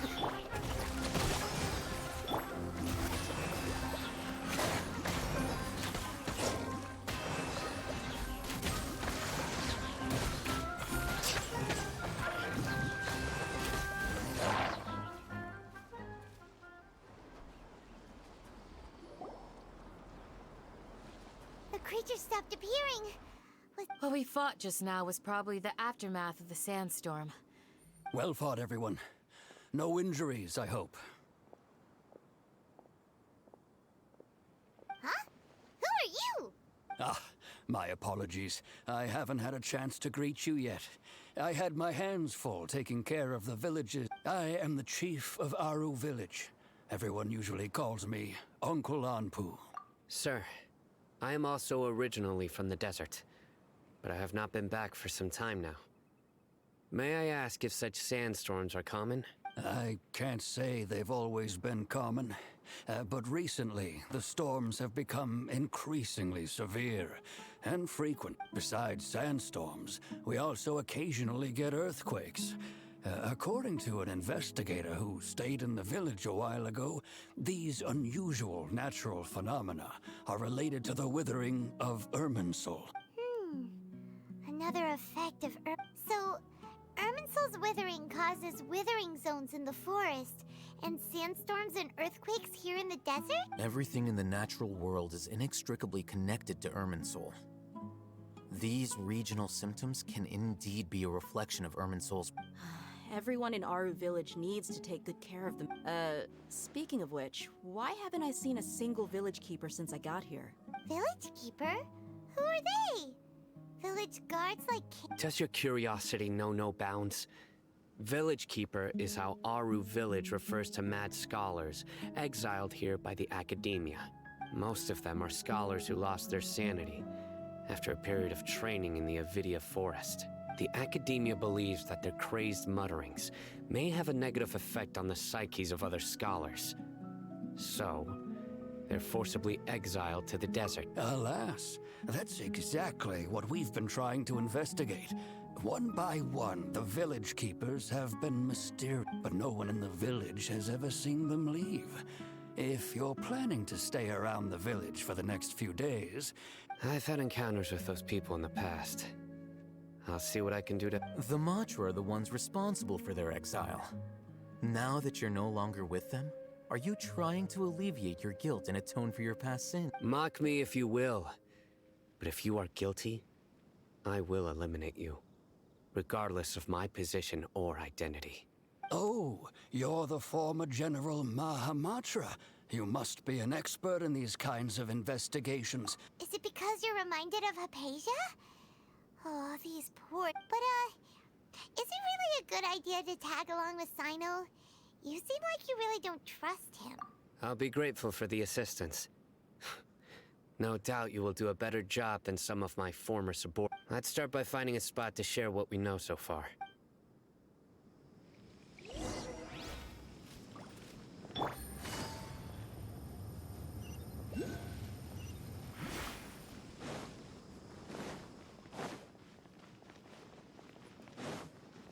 Take it easy.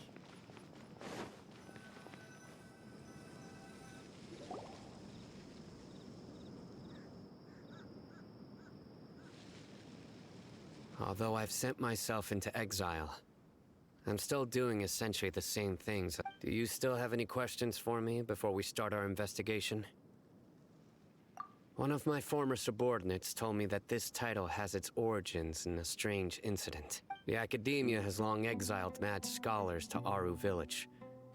A mysterious phenomenon. When mad scholars first arrive, they are as incoherent and deranged as before. But after spending some time here, they invariably begin to calm down. Initially, the people of Aru Village greatly resented having to take in the mad scholars. But a strange incident one night changed that. Aru Village was struck by the strongest earthquake in living memory.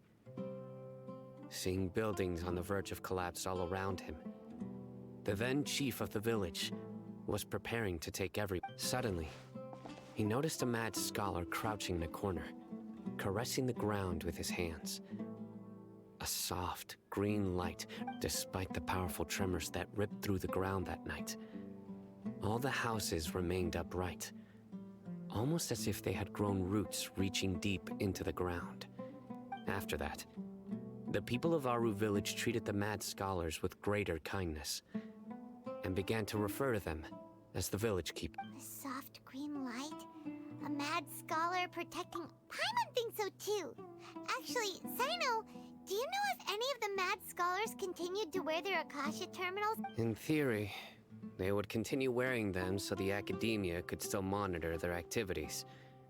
With that said, the main Akasha system would no longer have any interaction with... Oh, no wonder! Everything makes sense then!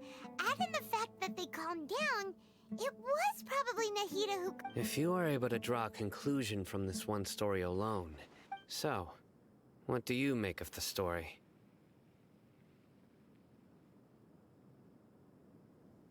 Really? Lesser Lord Kusan... What? You don't believe us? Lesser Lord Kusanali was definitely using the Akasha to give her power to the Mad Scholars! No, it's not so much that I don't believe you. Lesser Lord Kusanali, the current Dendro Archon. Is she really active? The Academia has always placed far greater importance on the late Greater Lord Rukkhadevata.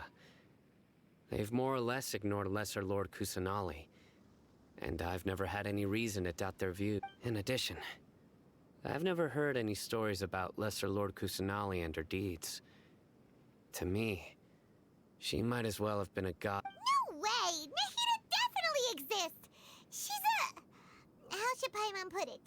She's a good Archon who's kind and wise, even if she says weird stuff sometimes. I've spent many years interrogating criminals, so I can easily tell when... Good! Then you should know that we're telling the truth. That look in your eyes. How can this be? To think, our Archon has been... Alright, now it's our turn to put our skills to good use for this investigation. But easier said than done, especially since we don't have any leads. Excuse me, are you here to help me find my grandpa? Huh? By the sounds of it, a resident of this village. My name is Isak. Is your grandpa mad? Hey, don't say that. Grandpa is just Grandpa. The person you're referring to is not a local. Grandpa is just Grandpa. I heard everything you said to the village chief. Please. Ah, so you're the one who was eavesdropping on us around the village chief's house. I was planning to go out and take care of whoever it was. Whoa! Hatham wasn't kidding about Matra having sharp senses. Sino, he's just a kid. All he wants is to find his grandpa. Sorry. I was only listening in because I wanted to know where Grandpa... All right. But first, let's confirm the...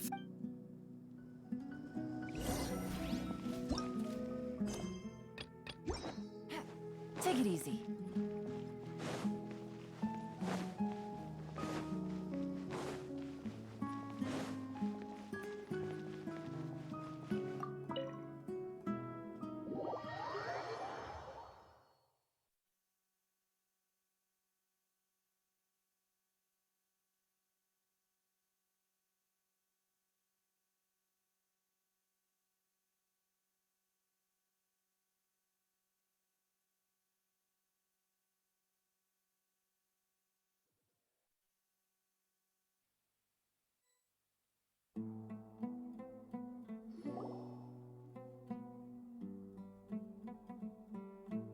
Sino is super... Ah, you're back already.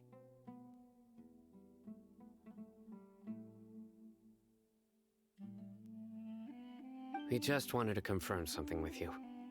Do you know a boy by the name of Isak? I had a feeling he'd go looking for you. Huh?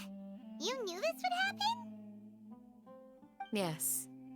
Although he tried his best to stay hidden, I still noticed him eavesdropping outside the window. Isak's parents were both Eremite mercenaries who rarely returned to the village after finding employment in the city. He was raised by his grandfather. Unfortunately, it was only a few years before his grandpa passed away. Isak was still very young at the time, so various families in the village took turns caring for him so he could survive. Later, an elderly mad scholar arrived at the village.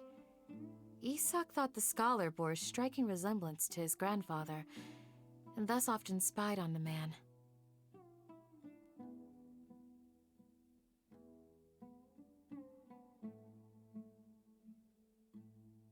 However, the scholar was unkempt in appearance and incoherent in speech. Although Isak referred to the man as his grandpa, he was afraid and didn't dare to approach him. One summer night, the oft mumbling and bumbling grandpa suddenly calmed down and seemed to become more lucid. He even noticed Isak hiding in the distance. So Grandpa walked up to Isak and patted him on the head. He even took Isak to the entrance of the village, where he patiently taught the boy the names of the stars. and accompanied Isak until he fell asleep. The next morning, Isak woke up and wanted to go find his grandpa again, only to realize his grandpa no longer recognized him. However, even so, Grandpa retained his calm expression. It's said that those who saw the scholar claimed he no longer appeared to be crazy, but appeared to be living in his own world, almost as if he were sleepwalking. Isak was thrilled that his grandpa was able to find peace and would follow him all the time, asking him things like, "Grandpa, want me to take you somewhere fun?" Or, "Grandpa, could you tell me stories about the stars again?" All this somehow just makes Paimon feel really sad. It seems like they both deserve so much better. Perhaps. Nearly everyone who lives in the desert has some form of hardship or regret. But even so, we must still continue on with our lives. It's also my reason for fighting. I must continue to protect this land.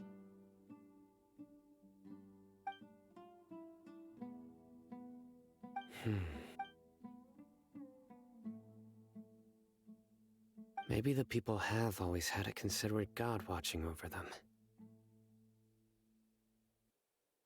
Huh? What did you say, Sino? No, nothing. As long as Isak keeps his word and— Perhaps you are more compassionate than I gave you credit for. Please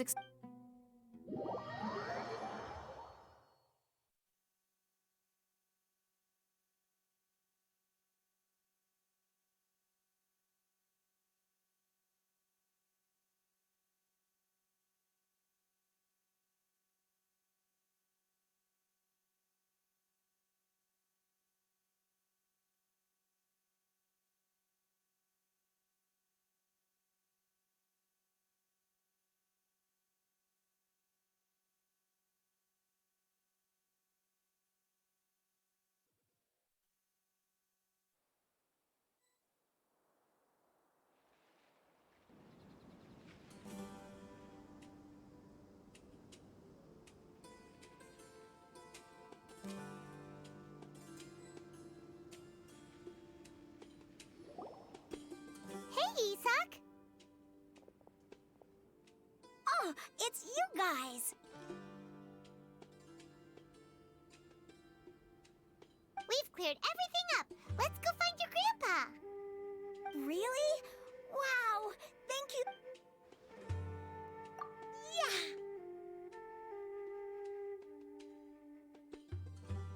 All right. Let's ask the local residents some questions first.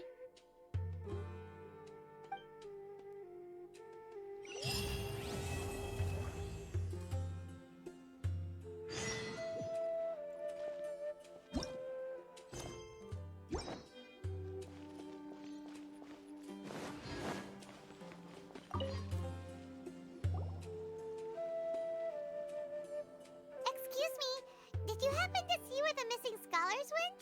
You mean the village keepers? Oh, let me think. When I was eating dinner the other day, I saw one of them by the side of the road, muttering away and eating mushrooms and tree roots. Okay. Anything...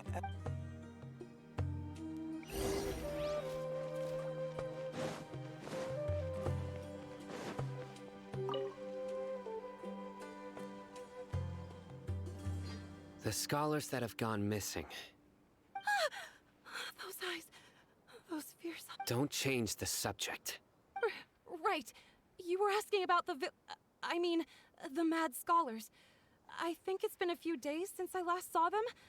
I usually go to bed pretty early, so I'm not too familiar with what goes on at night. But honestly, I feel quite sympathetic towards them. Even though they act a little strange, they've helped me in the past. If it weren't for them, Do you also think Grandpa and the others are good people? Grandpa? Oh, hello there. It's little Isak. You mean that nice man who looks like your grandpa's long-lost twin? He was actually the one who protected my house. I saw it with my own eyes. He happened to be staying near my house that day and was doing something with his hands on the ground. It still feels pretty surreal now that I think back on it. Did someone teach them how to do that? Well, whatever the case, I'll always be thankful to him and whoever taught him to look out for us. Gotcha!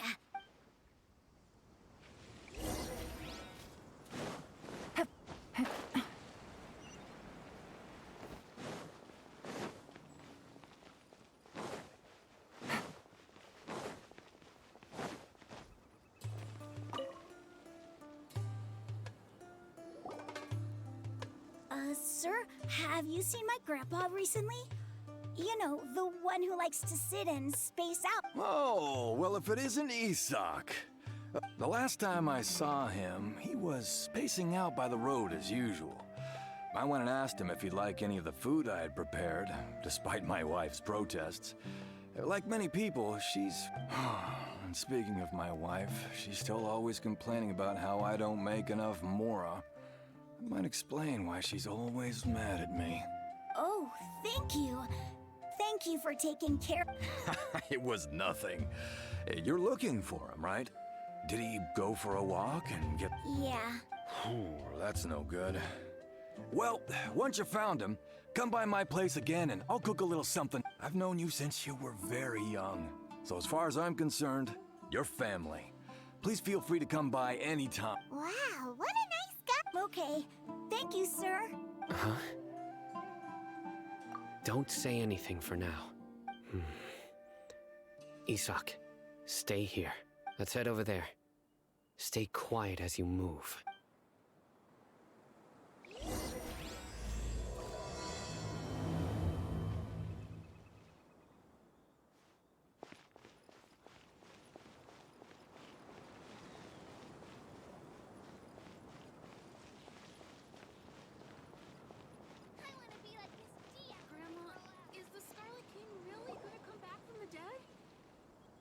Listen, see if you can make out what they're saying. Have you heard?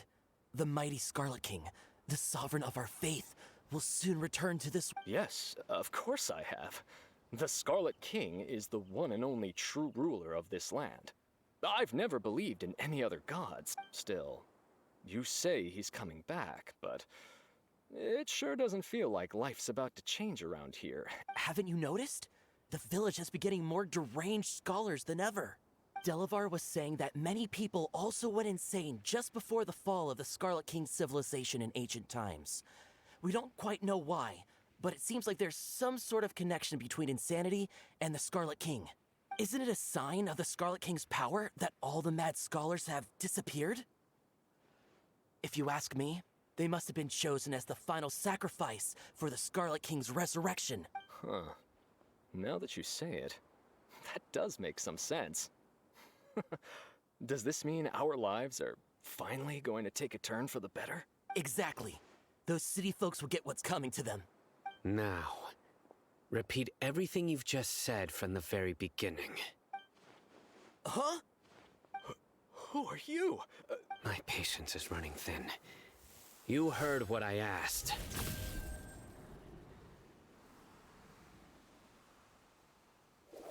Yeah, bro, this guy's something else. Just look at his eyes. One wrong move, and he's gonna flay us alive. Let's not get on his bad side, okay? I am no match for this guy. Oh, okay, good sir. What is it you would like to know? Tell me about the Scarlet King's resurrection. Well, I only know a few things from hearsay. I went for a drink the other day and heard others talking about a rumor that the madmen will disappear, and that the Scarlet King will return to this... Hey! It's true. It's all true, sir. We desert folk have had more than enough of those people at the Academia. Would you want to live like this if you were in our place? The radicals were even more thrilled than me when they heard the news. We're all praying for the... Delavar also said that once the Scarlet King returns to our side, it's only a matter of time before we conquer the land on the other side of the wall. They're all willing to serve under the Scarlet King and fight for a share of the glory. Is that... Seems like he still wants to know more. Got it! At first, I told myself it was just the drink talking, but then all the mads... Please, don't beat me up just for mentioning these rumors. If I'm guilty, then everyone else around here is also guilty.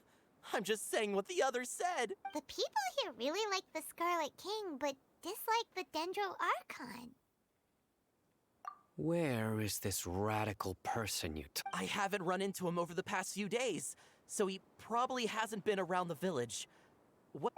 No, not at all. We wouldn't dare lie to you. He's really not here right now. Sounds like you're not too close with the radicals. No, of course not. All we know are there— I have many ways to stop you from talking. And many others to stop you from sending warning messages. So you'd best just stay home and hope I don't hear of you trying to contact anybody. Don't do anything until I've gotten to the bottom of this. Try something foolish, and even Candace won't be able to protect you. Yes, got it. We'll do just as you say. That scared Paimon half to death. Sino is pretty terrifying. He didn't try to reassure us at all. It's like he's used to hearing that. Oh, Paimon bets lots of people have told him that before. I heard that. Sorry. It's part of being a Matra. The rumor we heard just now seems like a strong lead. But we need to check a few more places. Very well. Isaac! I'm here. Where's your grandpa's house? Well, I can take you there. Take it easy.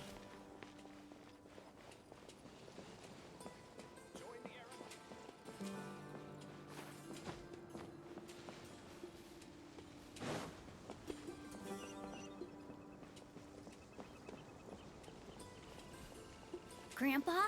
Oh, he likes to be alone. Sometimes he stares at the sky in a daze, and other times he just pokes at the ground with his fingers. Every now and then, he yells out at the top of his lungs, so a lot of people are really scared of him. But he's a good person, really. I know he is. I swear, he's just like my real grandpa.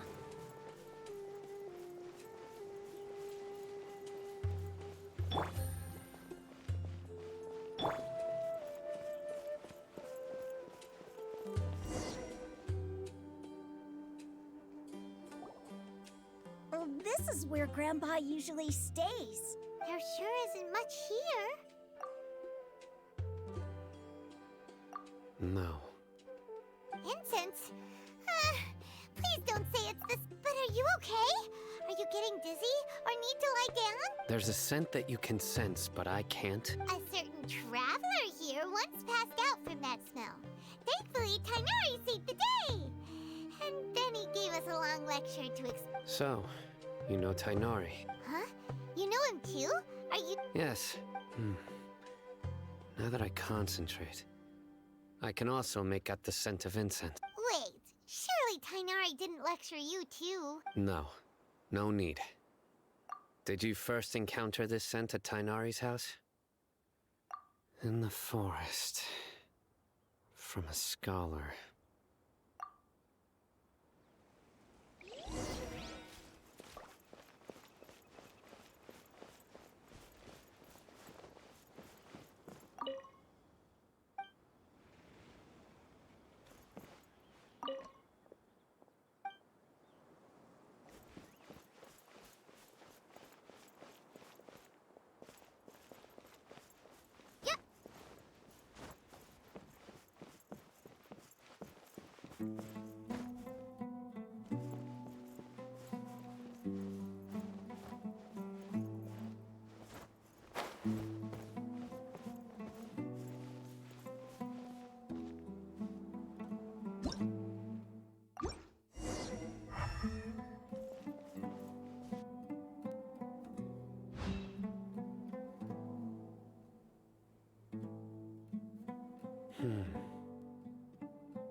What are you looking for, Sino?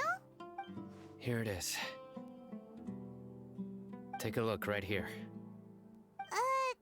Paimon doesn't see anything. Although the traces have been completely buried in the sand, there are footprints here, from the size and shape.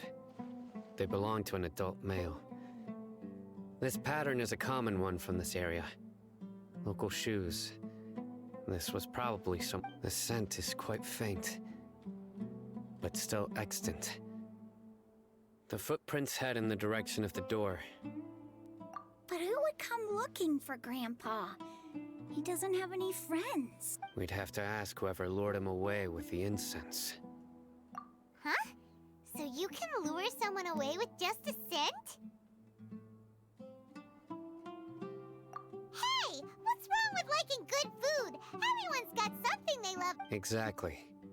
Most scholars are fond of incense, since the smell supposedly helps them clear their mind. Even deep within the clutches of madness, they still yearn for their knowledge-seeking days. No, Grandpa.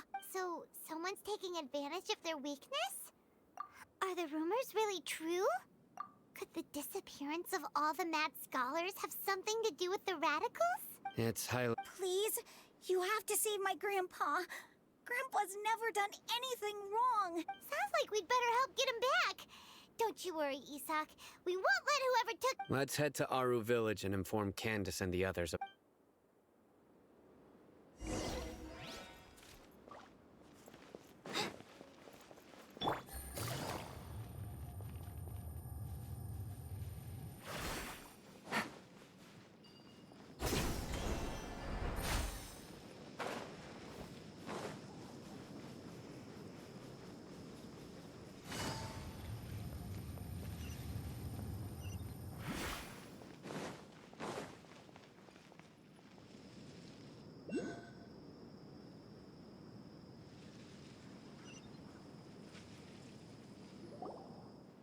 Right. The darker fabric definitely looks a lot better. That'd be my choice, too. We're back, Candace! We've got a lot to tell you. Ah, welcome back. Sounds like everyone's friends already. Oh, Dia's here too. You bet. So, everything goes smoothly? Reasonably. Alhaitham didn't... We haven't seen him at all. Huh. I saw him around the village entrance earlier and figured he was investigating with you. I guess he must have gone off on his own. Did you find out anything useful? I see. So someone used a kind of incense to lead the exiled scholars away. The resurrection of the Scarlet King? First I've heard of it. Far as I know, the kind of incense you just mentioned is only popular beyond the wall. Scholars are fond of it, but as you can see, there aren't many scholars still studying around these parts. No seller would be able to make a profit here. Not to mention making incense is a labor-intensive process. You won't see anybody in the desert with the patience to make or sell something that requires that. It seems someone from beyond the wall must have been supporting this. Makes sense. So what should we do then? Do we go back to the academia and search for leads there? If it was any other day, that would be your next logical step. But today, you've got me on your team, so you get an extra tip. Didn't you say that the villager got his news from the tavern? Well, I also like to drink at the tavern, so I know a thing or two about these radicals he meant. If Paimon remembers correctly, the leader of the radicals is some guy called Delavar. Ah, yeah. Delavar, the scar-riddled bandit, Engur, the wide-eyed butcher, and Jabari, the duck-tailed bearded crook. The whole lot of them are known around these parts. These guys have one thing in common, and that's being broke. The rougher life gets, the more they want to believe in the Scarlet King. Way they see it, the Scarlet King's resurrection is their only chance at overthrowing the Academia. Throwing all of Sumeru into chaos is the only way to change the way of life here in the desert. Anyway, that's my guess why they've chosen— Tia! You're amazing! You really know this place inside and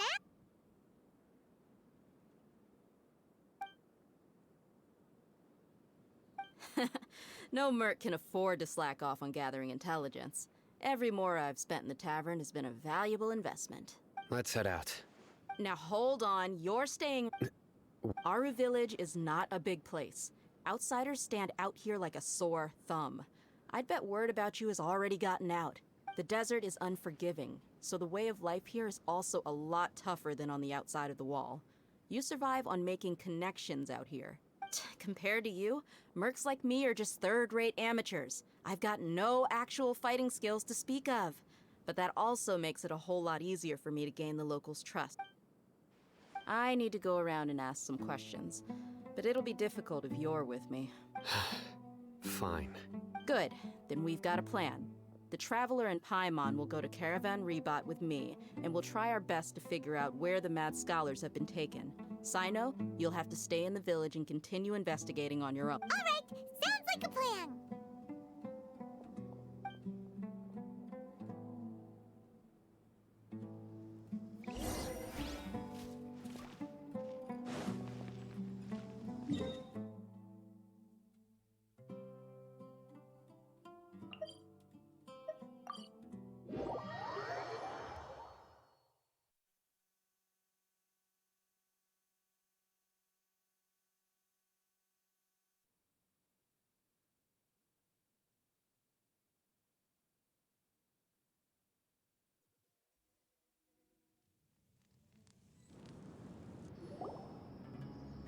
Well, here we are again.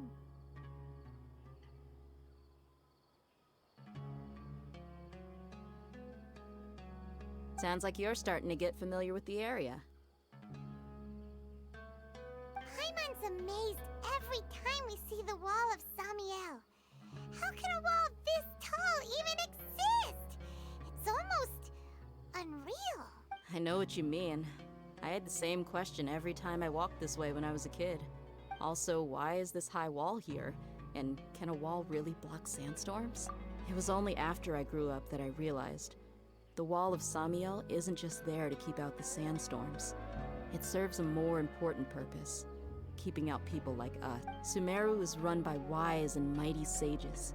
To them, us desert dwellers are nothing but tools that can be used in We're cheap labor, like livestock, but easier to control. Nothing more. Even if a child from the desert got the chance to obtain an Akasha terminal, almost all their requests for knowledge would be denied. The Academia, geniuses like Sataria are 1 in a million. The other children never get a single chance to try and rewrite their fate. Even though the Academia knows very well that we're humans, just as— I would tear down this wall with my own hands if I could. Hey, Dia. No, not at all. This place just gets me thinking. Besides, we're here to procure information. Yep, we gotta catch those— Shh. Caravan Rebot is crawling with people, so be careful what you say. We don't want anyone to find out what we're here. Our mission started the moment we arrived. Let's go check out the tavern. Maybe we'll—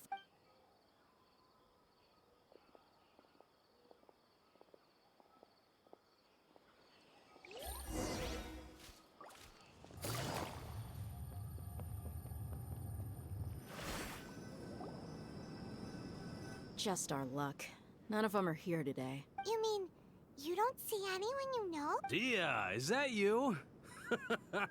What a coincidence. You here for a drink too? Zaki. Finally, a friendly face. Oh, and who do you have with you here? Guests from another land? Hello, hello. I'm Zaki. Dia's, how would you put it? Drinking buddy? We've had drinks together a few times. You could say we go back a ways. Anyway, as far as my friends here, they aren't too shabby, are they? You rarely see any Outlanders so friendly and respectful nowadays. Absolutely. Much better than those people on the other side of the wall. So, Dia, are you looking for— Yeah. Have you seen Engur, Delavar, or Jabari recently? Of course I have. Matter of fact, we were all here drinking together just— I've got a spice trading deal from another nation. I thought maybe Delavar and his friends might be interested. Know where I— Ah, how thoughtful of you. Then I assume you also know that Delavar's been having a hard time making ends meet these days. So, you came here to help— Hey, keep it down. Let's just say I prefer to keep this deal a secret. Y'all at Caravan Rebot are like family. If there's more to be made, why not do it together? Besides, Delavar and his friends have muscle. Yes, how considerate of you. Delavar's my friend too, so of course I can take you to him.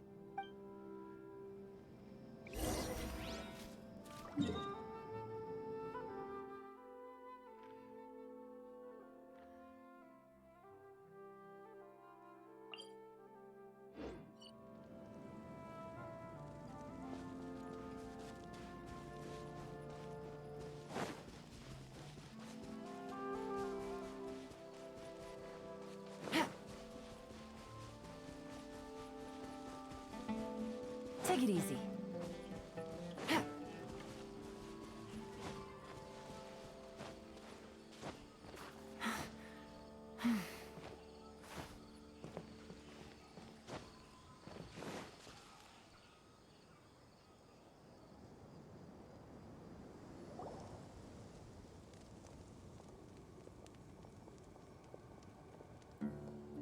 Are we there yet? Yep. This place is practically deserted. What are they doing in a place like this?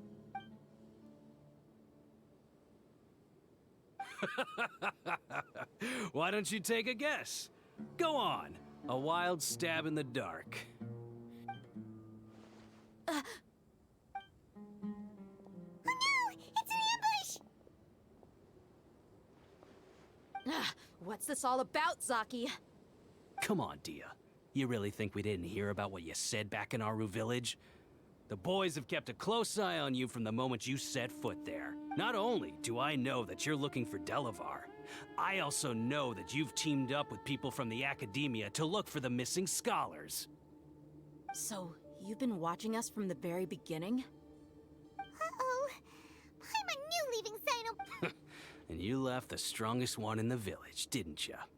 Who do you think you are? You really thought we'd fall for your little...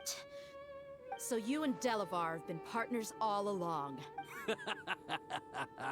Dia, I guess it's only natural for a traveling mercenary like you to be out of the loop. Those of us who hang around the tavern have... But you got one thing right. We're all looking forward to an uprising in Sumeru. If that's the case, then I'm sure Delavar wouldn't miss a second of it. I'll be honest with you. If it weren't for what you said in the village, your little monologue about the Wall of Samiel would have convinced me that you're one of us. Delavar. And Engar, you're here too, huh? Long time no see, Miss Mercenary. You should have known the traitors are what us followers of the Scarlet King Dia, I thought that you, a fellow desert dweller, would understand that the Scarlet King is great. Yeah, gee, what a missed opportunity. Adopting radical views and kidnapping innocent scholars, all because of some baseless rumors. See? There you have it. Mercenaries are just a bunch of faithless scum with only one thing on— You're not wrong. Mercenaries are driven by Mora, and my faith lies with whoever's paying me. As long as there's a profit to be made— Enough talking! Get him! Just as I expected. Let's teach him a lesson, traveler.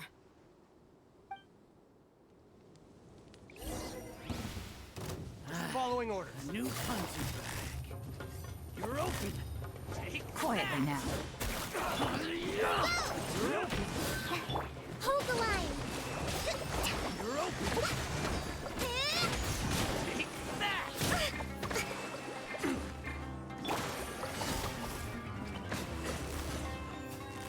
Busted.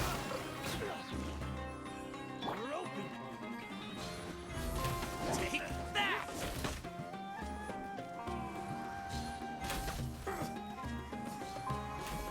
I'll take my...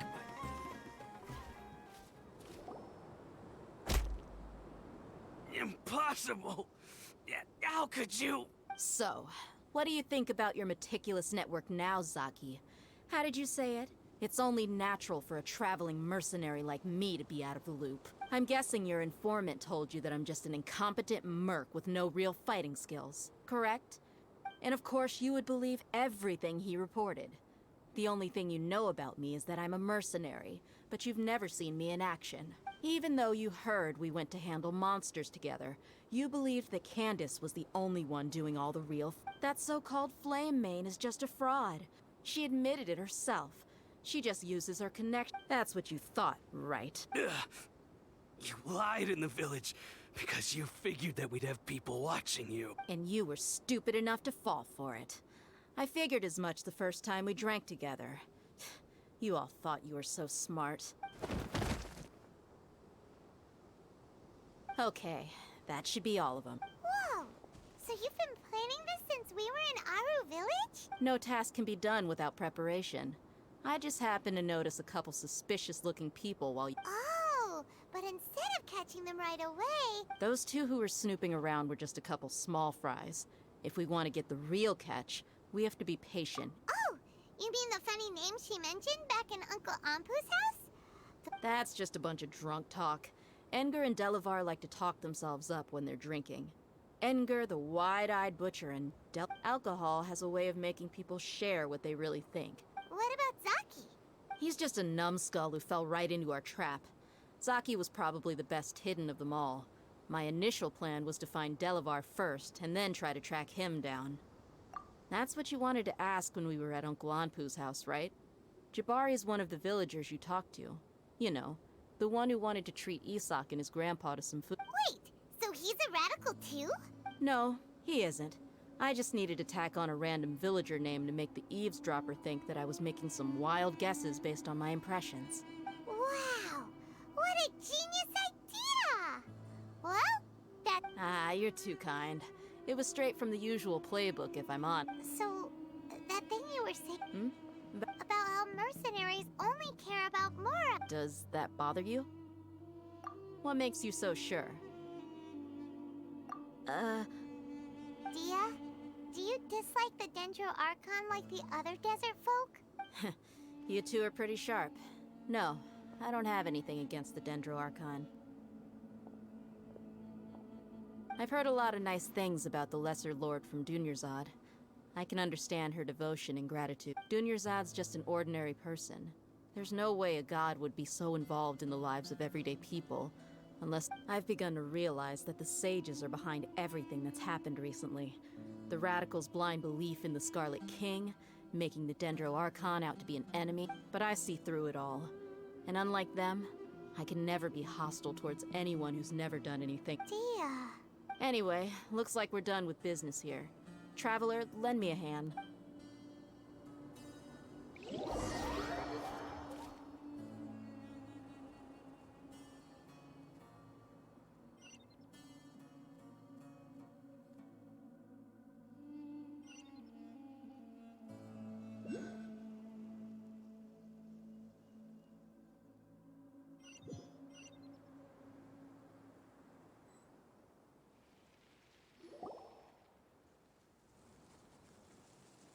This should be all of them. I'll let you take it from here. All right. I'll be in touch. Candace, do you need any help? Candace will be okay on her own. I trust her, so you can too. She's been guarding Aru Village for quite some time now. If anyone is qualified to question the offenders... While I'm questioning them, why don't you pass some time by exploring... I'll meet you back here tomorrow morning, Traveler. As for these idiots, let's...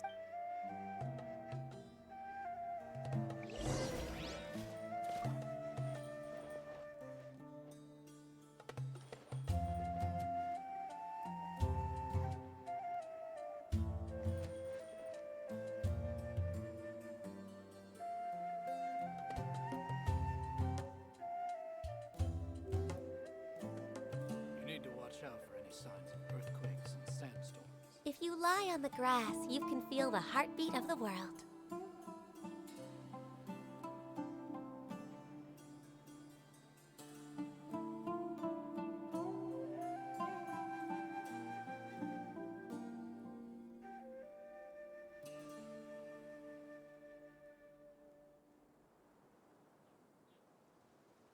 You need to watch out for any signs of earthquakes and sandstorms.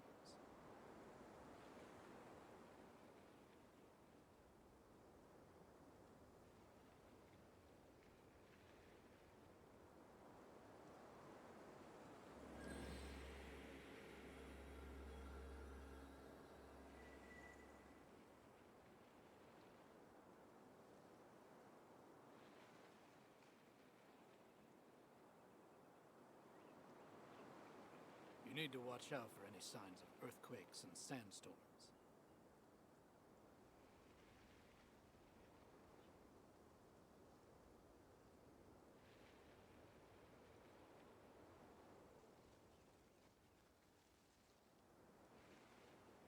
Should we really be off work this early? There is still a lot left to do.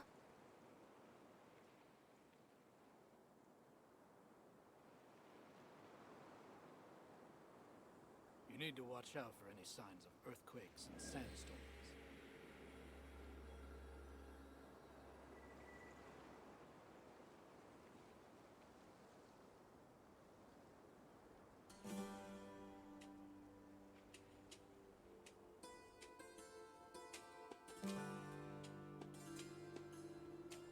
If you lie on the grass, you can feel the heartbeat of the world.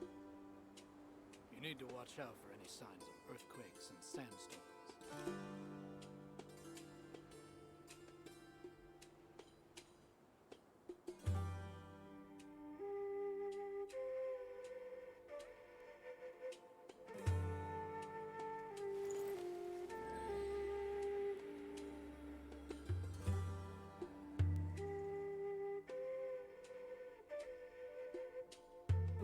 You need to watch out for any signs of earthquakes and sandstorms.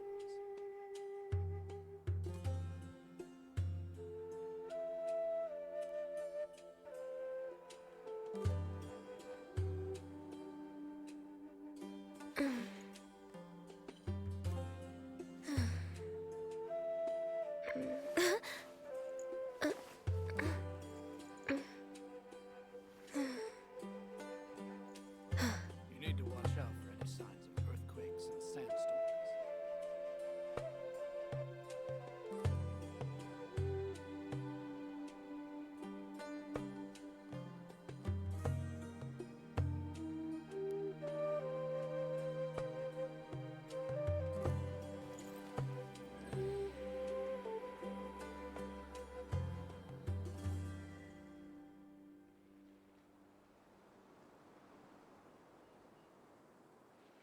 You need to watch out for any signs of earthquakes and sandstorms.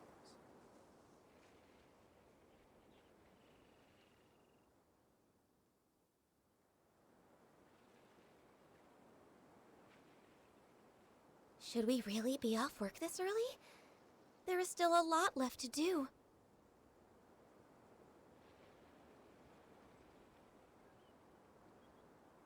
You need to watch out for any signs of earthquakes and sandstorms.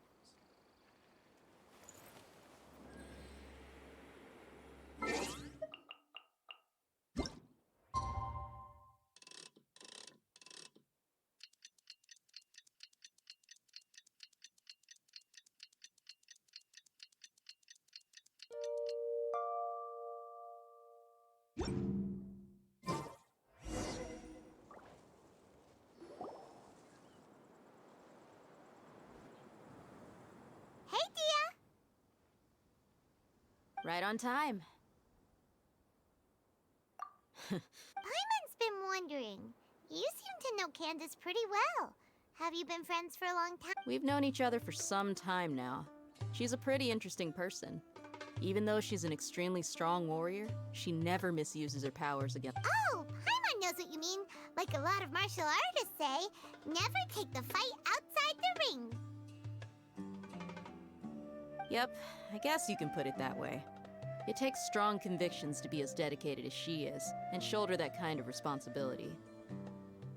Us mercs, on the other hand, we pretty much live from one day to the next.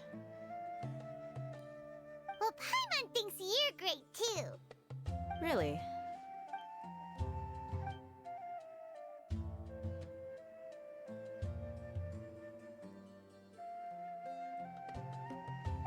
Oh, Sino's here, and he's pretty early too. Yes, I was here yesterday to help out a little.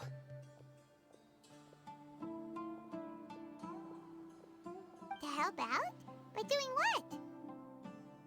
Sharing some interrogation techniques. Oh, you mean you taught Candace some more persuasive methods? Right. Come on in, everyone. Come on, let's go inside.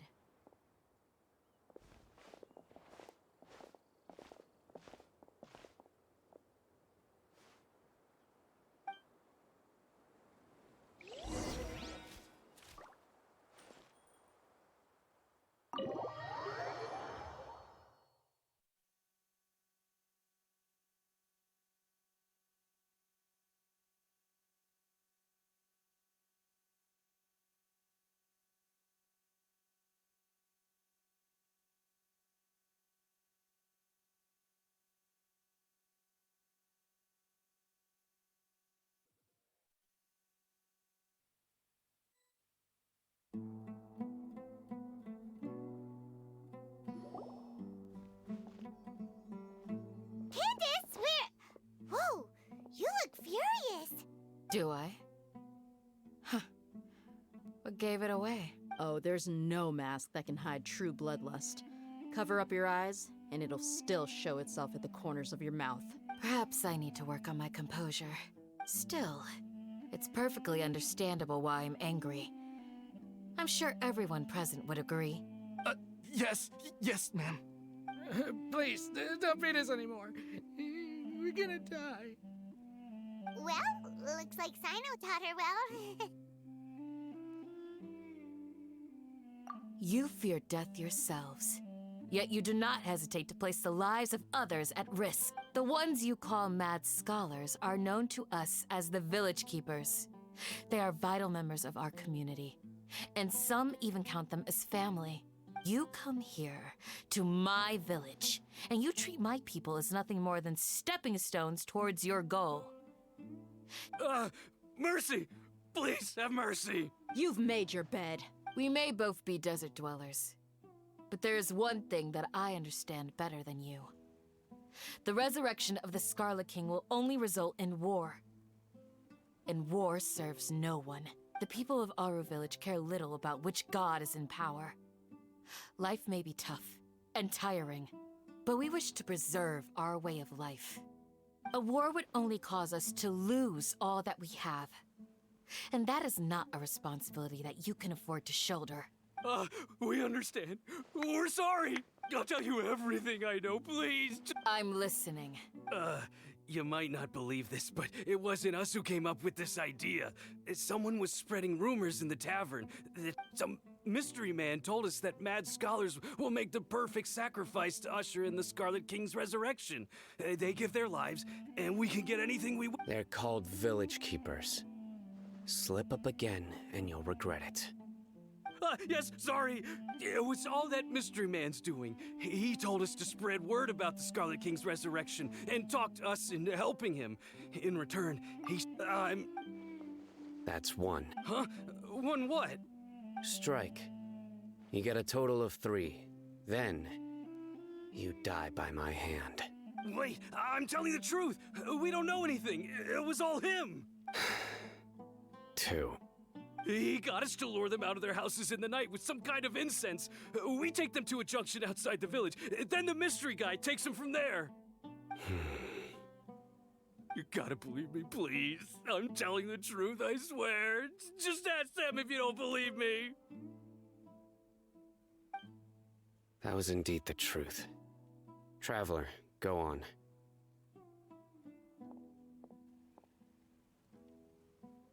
You have to believe me. If I knew that, I would have told you his name right away. I'm not risking another beating to keep his secrets. No, that guy, he wears a cloak, and he's always careful to cover his face. He calls... I believe I may know what's going... Uncle Anpu.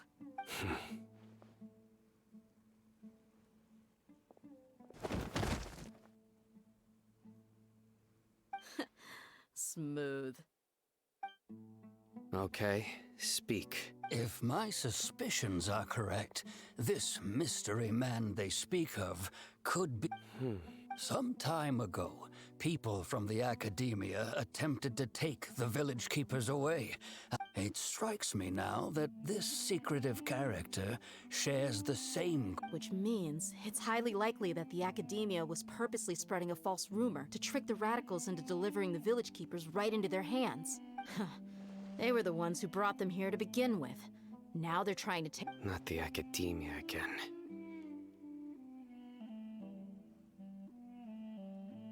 Just as I thought. But what could they want with the Village Keepers? People are nothing but tools in the eyes of the Academia. A change in their plans likely means they found another way to exploit the scholars. Regardless, our top priority now is locating the Village Keepers. You're right. Isaka's... Time to go. Let's leave the village and try to track the... Yes.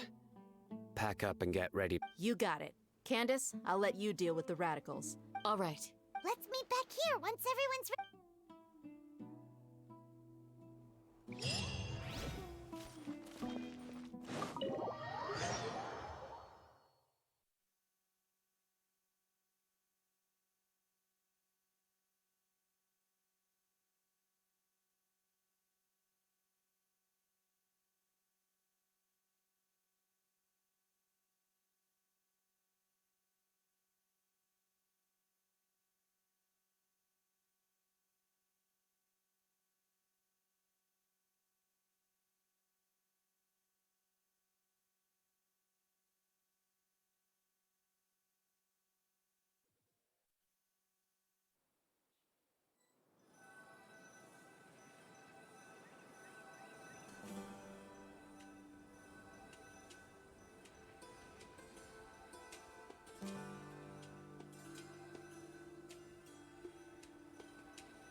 Well, as you can see, I am merely sitting here and reviewing what we have deduced thus far. You were gone for ages, and now you're suddenly sitting here musing to yourself?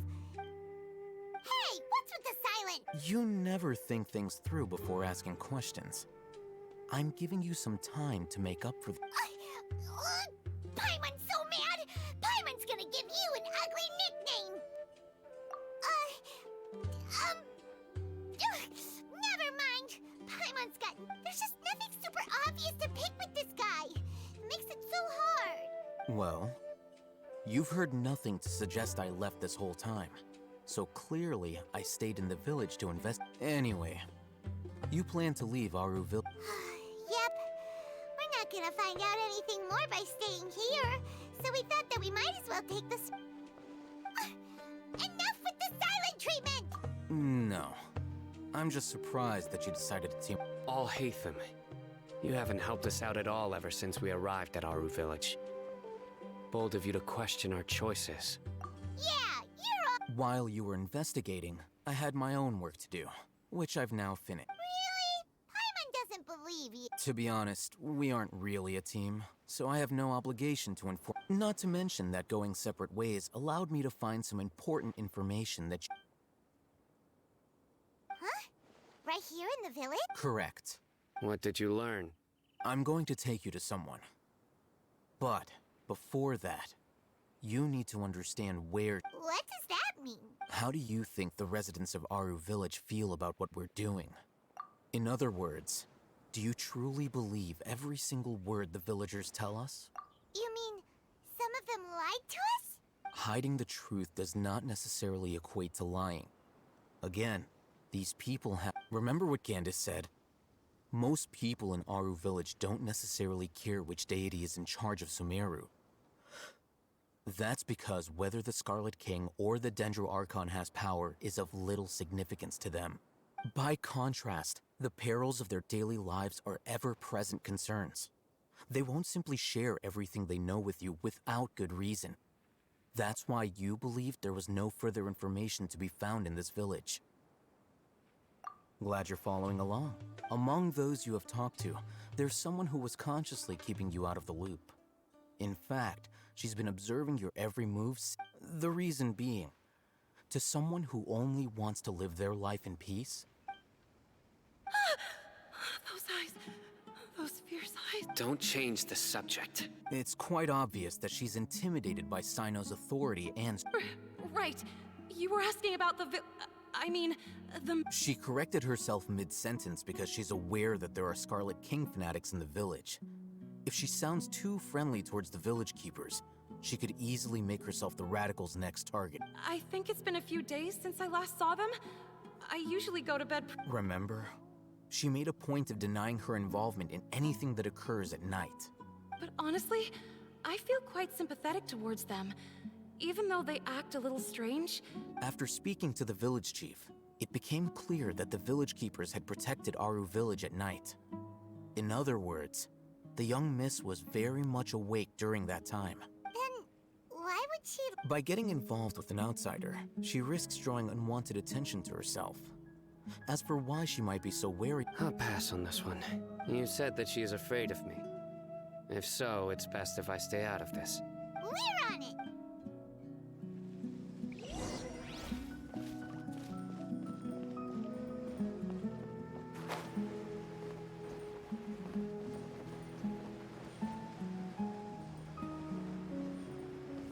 Access denied.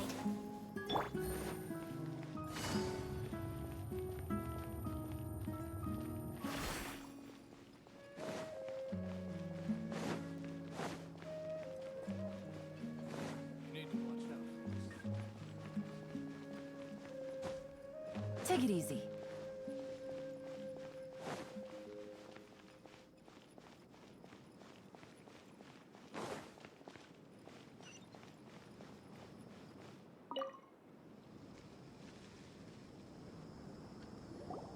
Miss Shawnee, as we discussed earlier, I've brought someone with me. Mr. Alhaitham, I'm aware of where you stand, but... Huh? What do you mean? Go ahead and talk to her. You'll get the answer. Go on. Burn. Is it really that simple? May I call you Traveler? Hi, Traveler. Do you think the resurrection of the Scarlet King can truly change Sumeru for the better? Why's that?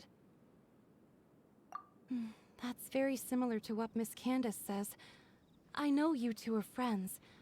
That's why I'm willing to talk to you. Before, I wouldn't even have the courage to ask some. Traveler, do you believe our lives will get better? Yeah! We came here from another nation, so it isn't wrong of you to be weary. And we aren't really residents of any one nation. But even so, we've met lots of people from different places, and we've always fought for what we believed in. We have friends in Sumeru, and we want to help them. That's why we decided to stay here for a while. I want to trust you. My apologies for posing my questions like that. To be honest, I didn't expect you to come back for more information. Al-Haytham told us you have your reasons. It's okay. We understand. The fact is that only one side of my family is desert folk. I don't really fit in anywhere in Sumeru. Some believe in the Dendro Archon, while others believe in the Scarlet King. I don't belong to either side, and neither side would want me. Speaking of which, the Radicals mentioned that they despise traitors. Do they just think that anyone who's different from them is a traitor? Yeah. Some people can be so narrow-minded when it comes to bloodline and beliefs. It makes no difference what I say or how I behave. I'll always be suspected of having ulterior motives. Slowly, I just stopped talking to people. I pretended not to hear and then it happened. The village keepers who had helped me disappeared with no explanation, and I didn't dare breathe a word about it to— You can tell them. I'm sure. All right. I actually have a sharper sense of hearing than most. Sometimes, I hear strange— There are ghosts? Perhaps. I'm not sure. It's faint, but it's definitely the sound. It used to be louder and more frequent. But ever since you arrived in the— I confirmed this with the guards on night duty. They also have someone with a good ear, but because we're in the middle of a desert, you would rather believe that they are the cries of beasts than ghosts. There's really nothing— I think they used to use it for treating Elazar, but it's been abandoned for years. Yeah!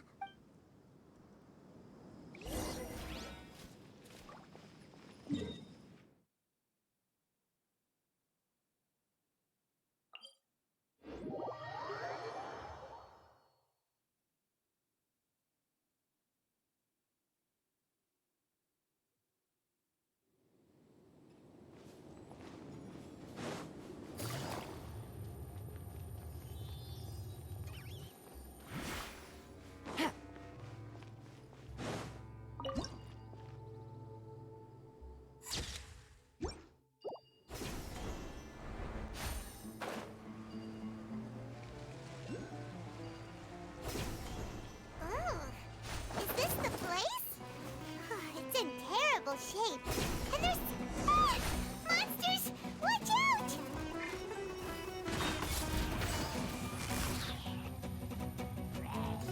Quietly now. Come on! Focus! Allow me! Hi! Born of ice and frost.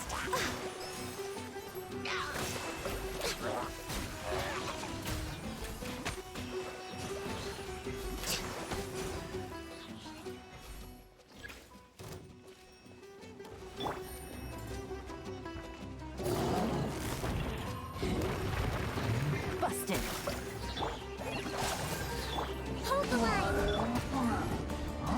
Access denied.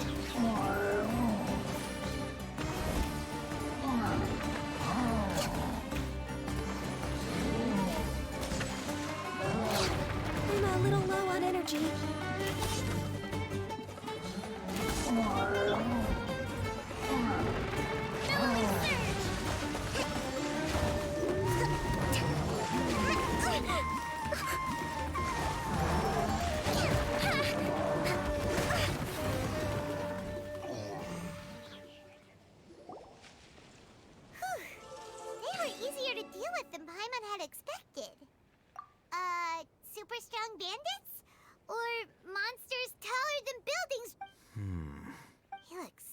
serious. We gotta stay on our A game too. This is the one.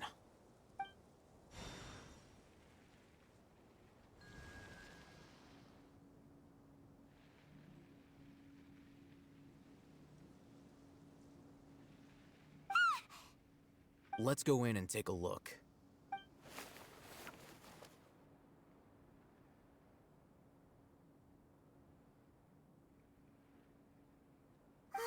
Hey, Hatham, we haven't found squat. Patience. Shawnee says she only hears the crying at night. We have time to burn. Until then, I'm taking a break. And just like that, he sits down. Wait, he even brought a book to read? What are you reading? Let Paimon see. Okay, sure. Huh? The natural position, which is the positional propensity of an entity in natural motion in contrast with an object in forced motion? Huh? When free from external influences, every entity displays the tendency to follow its natural trajectory? So, you got that? Oh, Paimon gives up. You keep reading your book. See ya! How is he so relaxed? Look at him, reading an impossible book in a creepy place like this. Hey! Paimon's your Tibet travel guide. Paimon knows plenty of useful stuff already. And anyway, it's not Paimon's fault that the books people read in Sumeru are so complicated.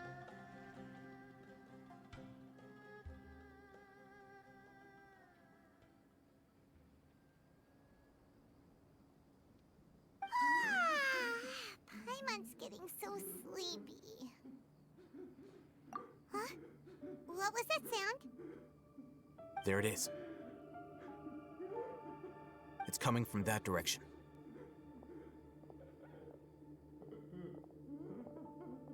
Is the sound coming from here? Huh. Paimon's not seeing anything.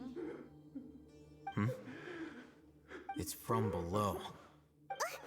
But there's no way we can get down there. Something is off about the interior here.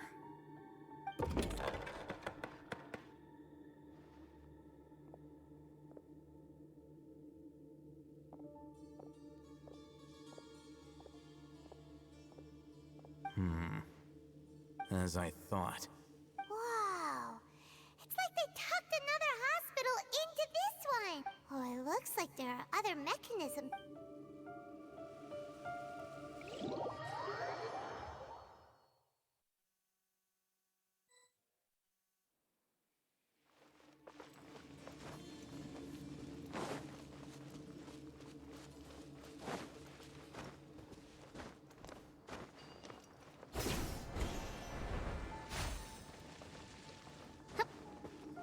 Breathtaking.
idea. Let's approach...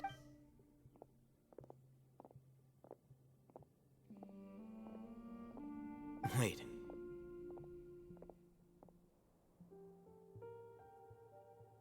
You're... He can't speak, and his eyes are unfocused. But also, why is he the... Didn't expect to see him here. You know... He's Razak, a senior of mine at the Academia. He's a scholar too? Is he like... No. And that's the problem. Razak was never involved in any of those things.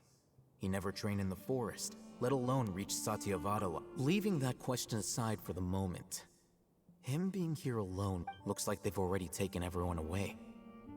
For whatever reason, they left Razak here.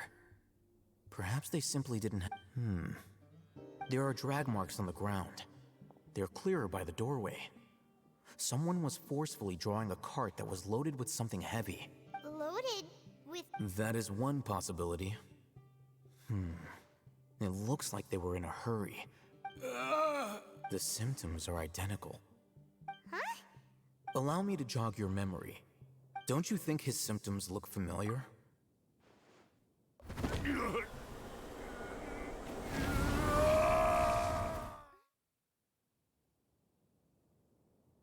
Oh, now that you... Correct.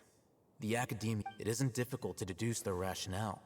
First, the Academia spread a false rumor of the Scarlet King's resurrection. These rumors were all the persuasion that the Radicals needed, and those, as well as being able to exploit the Radicals for their own ends. This scheme has one further... Life for the Desert Dwellers has been brutal ever since the Scarlet King's death all those years ago. Many would give everything they have for the prospect of something better.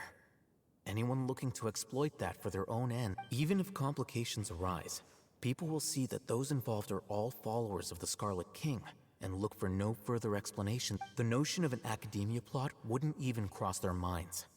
It may seem like a... Oh, that makes a lot of sense. It's in line, but there's still one very important question. Wasn't it the Academia that brought... Throughout this process, one thing has changed. First, they were scholars. Then, they became lunatics.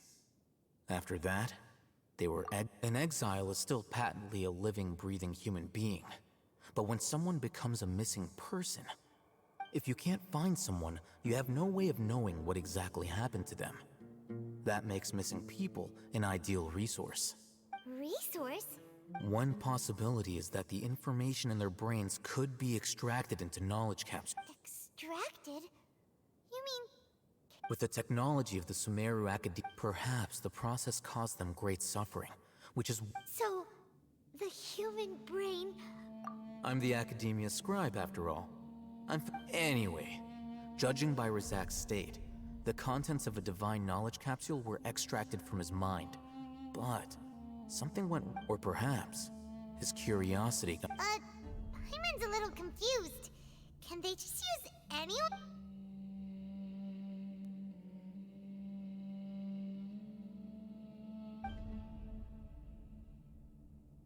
The look on your face tells me you've realized the answer. That's right. To some scholars, gaining knowledge about the gods is their entire life's pursuit. However, I can't help but wonder, what do they seek to gain from divine... The Academia is going out of their way to look for forbidden knowledge. I've spent quite some time trying to analyze the contents of the divine knowledge capsule, but to no avail.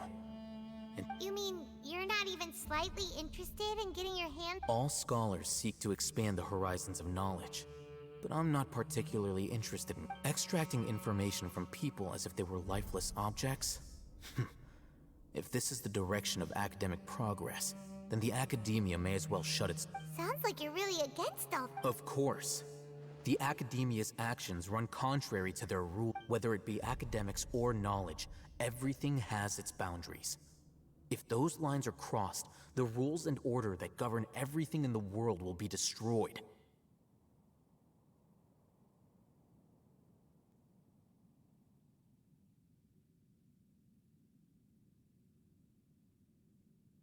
This matter needs to be corrected, just like fixing a typo in a book. Wait! Didn't you step in to help because you felt... Not to be callous, but no. My criteria are a little more restrictive than that. There is no shortage of suffering in Sumeru, and the same can be... Probably not. But You can say that.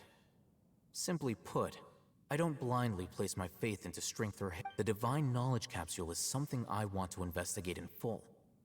That doesn't mean I'm willing to take action for the sake of a few strings.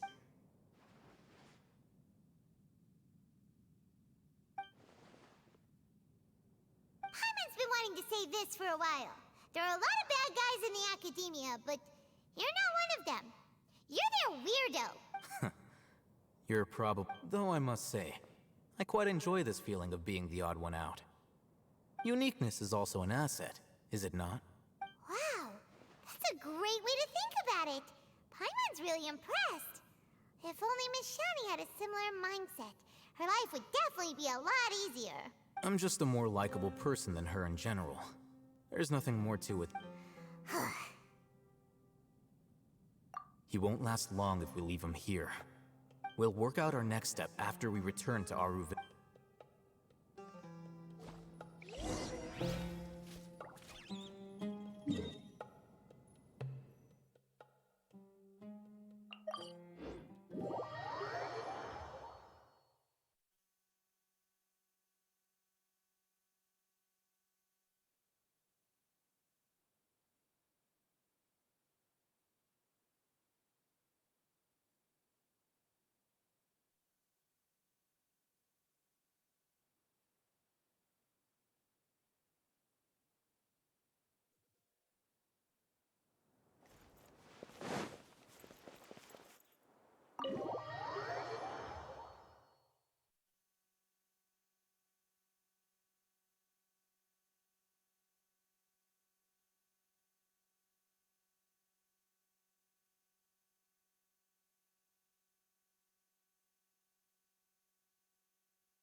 We're back! You must be tired. You should rest. What's the situation? Who's this? Unfortunately, somebody who's too young to take on the role of Isak's grandfather. Nevertheless, he's one of the people we're trying to find.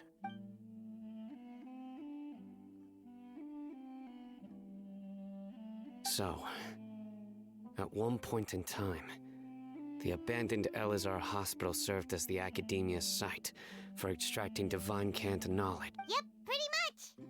Their plan must have been implemented at some point before we arrived at Aru Village, since divine Canta knowledge has been in circulation for... Yet, they fled once we were headed to the village, almost as if they knew we were on their trail. Yeah, why is that? We may have a mole in our midst. One of us could be secretly revealing our whereabouts to the Academia. Huh? Are our friendships that shallow? Looks like none of you have realized wherein lies the issue. Sino, you're the reason why they can predict our movements. Wait, what's that supposed to mean? Choose your next words very carefully. It is simply a logical inference. I have my reasons. So what you're saying is... Sino's the mole. Interesting. And here I thought you were the most suspicious one, Alhaitham, since you were always acting alone. I know. You have a point. But I realized something as we were returning from the hospital. Sino isn't like any of us. What are you trying to say? Do you still remember who you are, General Mahamatra? As a Matra, you are no doubt privy to certain kinds of information. Before you can take action against someone, you are required to have all the facts available, including the less than savory details. Simply put, the Academia has traditionally allowed you access to a wealth of sensitive information. Knowing their modus operandi, wouldn't you expect them to take precautions against you? If you want to raise a vicious wolf, you need to make sure that you can avoid its bite. The Academia is monitoring me? It's not that simple. The Academia has eyes all over Sumeru, but they have a special protocol for dealing with you. Every so often comes a Nyagarbaha Day. On this day, the Academia enters new information into the Akasha through knowledge capsules. I remember seeing a thick notebook next to the control panel once. Its contents were all about the General Mahamatra, his activities throughout the day, preferred methods of enacting judgment. You're saying that the Academia entered my information into the Akasha too? But what's the point in doing that? My actions aren't important enough to be added in. The Akasha is capable of computation. The Akasha's algorithms are entirely capable of predicting your movements using the data entered. When you would depart, the route you would follow, your destination. It predicted my every move. The Academia has been watching you longer than you think. So that's how it is. Sino adheres to his principles so strongly that he's actually a thorn in their side. Tenacity of will and steadfast faith are worthless to the Academia. They need scholars who are easily pliable and mindlessly go after any— Sino, don't take it to heart. This just proves how much of a trustworthy— They escaped. Don't blame yourself. It's not like any of us would have known. I have an idea. If they predicted my movements, then I might be able to guess where they went. Whoa, you bounced back fast. There is always an opportunity for safety after danger passes. Oh, so that's how it is! Paimon gets it now. If the Academia is trying to avoid Sino, then the safest place would be... Yep, that's right! They'll want to proceed in the direction opposite of where I'm going.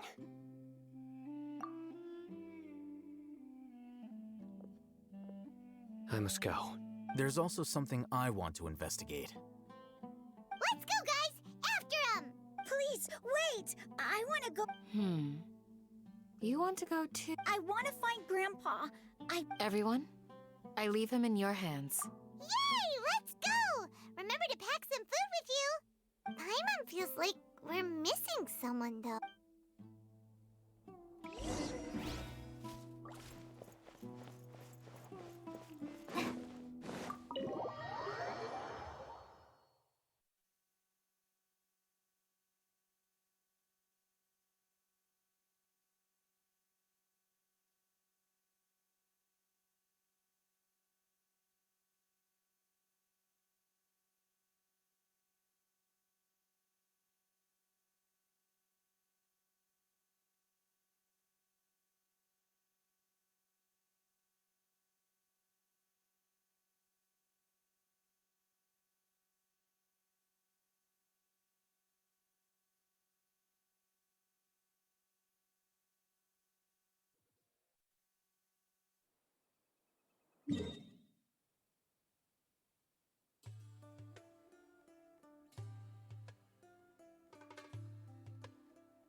Go from here?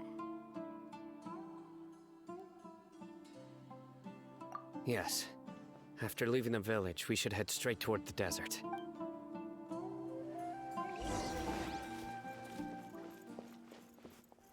I know the desert like the back of my hand.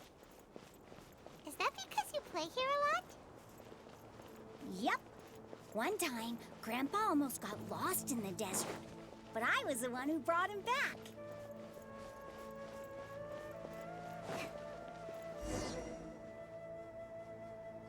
There's something here. What's this? It's buried in the sand.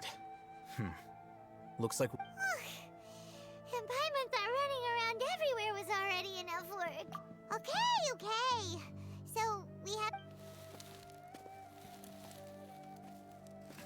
These are likely fragments of an Academia-developed device, something akin to a headset. Looks like there were more than one village keeper. They must have been escorted this way, because there are device fragments scattered. Let's split up and search the area.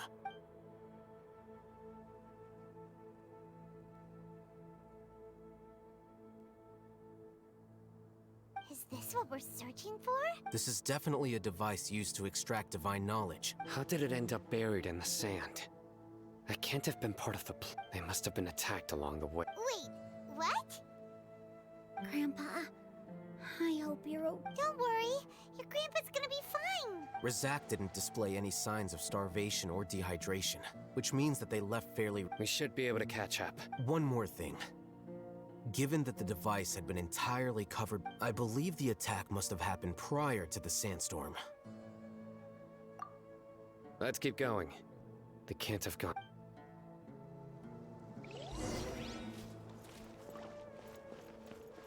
Ugh, but running on sand is so tiring. But you're flying, aren't you, Paimon? Is flying over sand tiring too? Ugh, of course it is!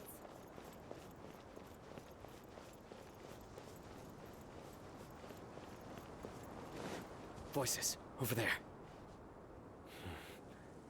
It sounds like an argument. Whoa, you have really good ears.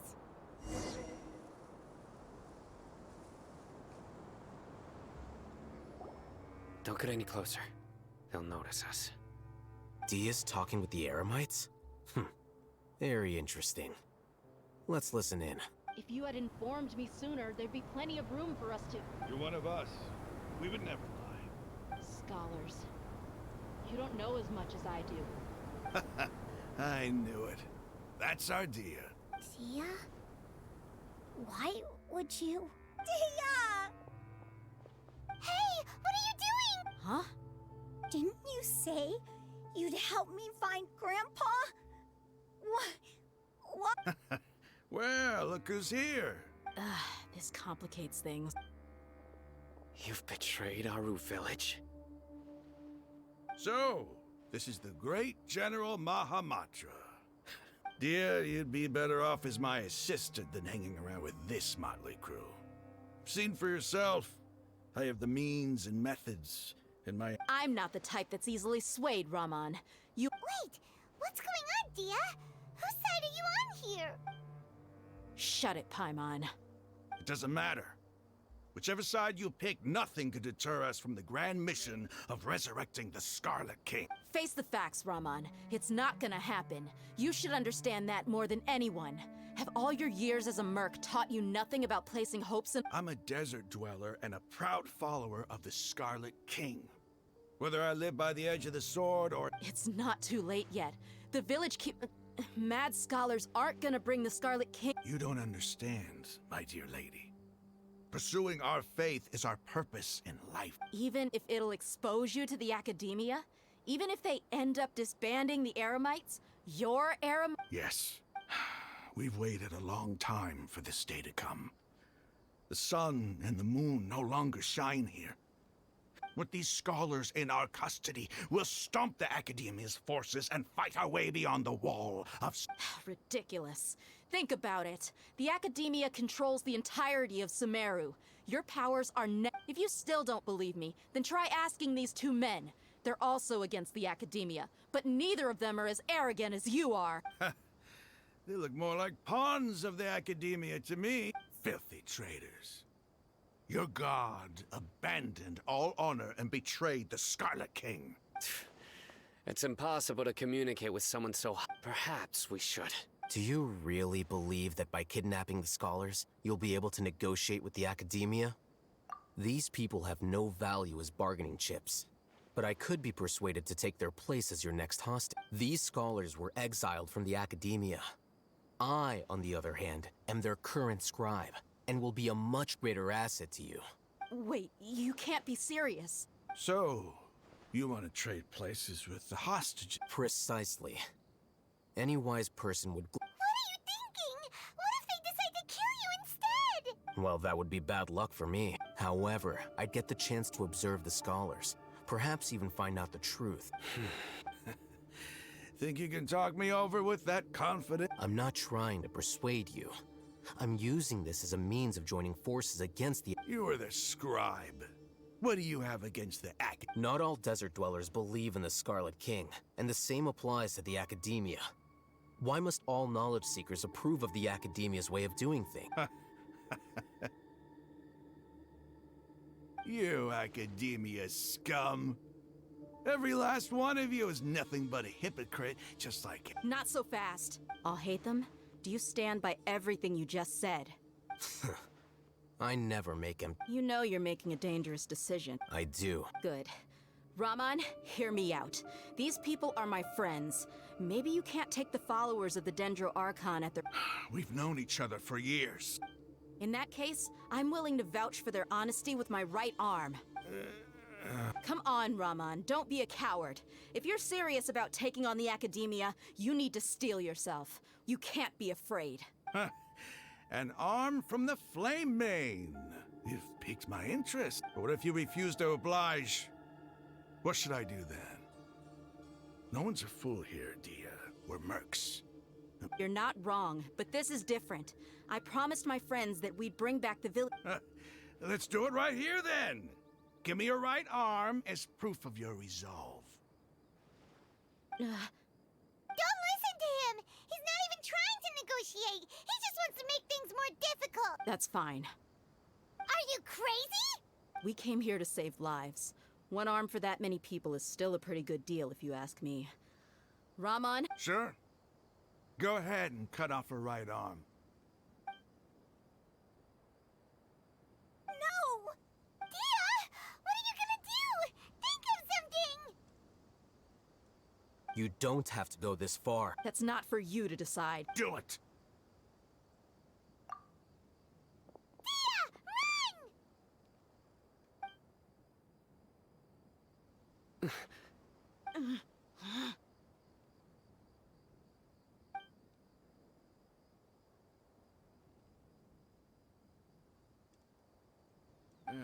Stop!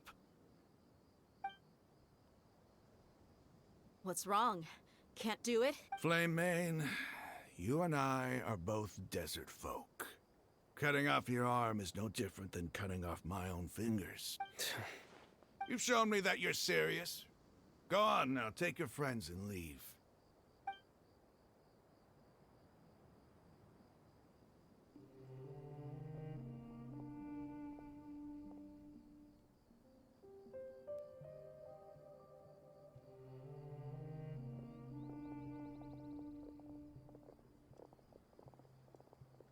Phew.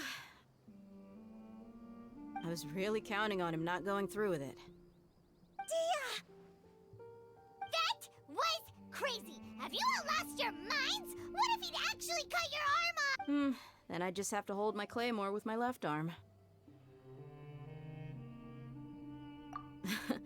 Okay, I'm sorry. But sometimes when you're out on a limb, you gotta double down to seal the deal. Don't ever make a promise like that again. I can deal with the likes of that. If it came down to it, you would not lose to them either. I don't doubt it, Sino. But this is about more than me and them. Even if we got rid of one bunch of radicals, there are others out there. As you wish. I'm sorry, Dia. I should have stayed put and listened. It's okay. I promised you I'd help find your Whatever it takes? You just might be scholar material. Huh? Are you serious? The Eremites once said that I was a lunatic. Perhaps a little madness is essential to be successful in research. Why does it feel like he's using his praise for me as an excuse to brag about himself? Okay, let's get moving. We should head back to the village and rest up. Today was just a trial run.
I don't have much to keep me occupied. Old thought patterns start to creep back in, and as soon as I start talking about it, the flashbacks start.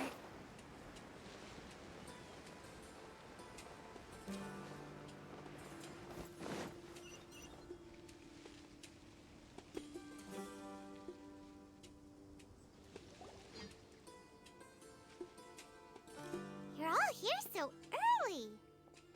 Looks like we have everyone here. Isak? I'll watch from a safe distance.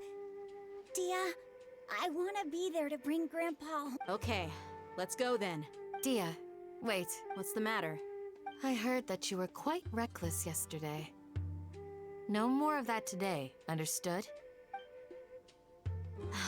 Fine.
Huh. They got here before us. Uh-oh. Is it because Paimon overslept by 5 minutes and held everyone up? Is everything ready? Absolutely. You brought fewer people than I imagined. Bring him over.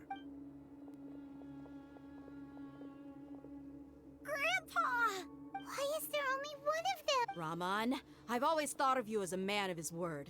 What's this about? It's a one-for-one exchange. Sounds fair, don't you think? And let me put it this way. Agreeing to any kind of deal with the Dendro Archon's people is already a huge compromise on my part. Don't you think you've...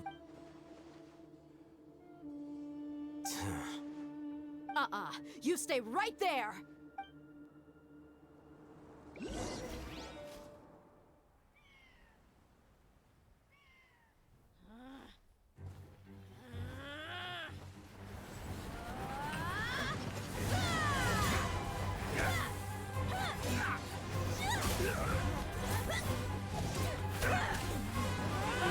Playmate!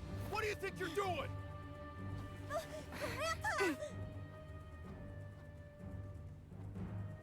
Don't you see this blade here? You coward! Why are your hands shaking? Wait a second! It's a earthquake! Grandpa!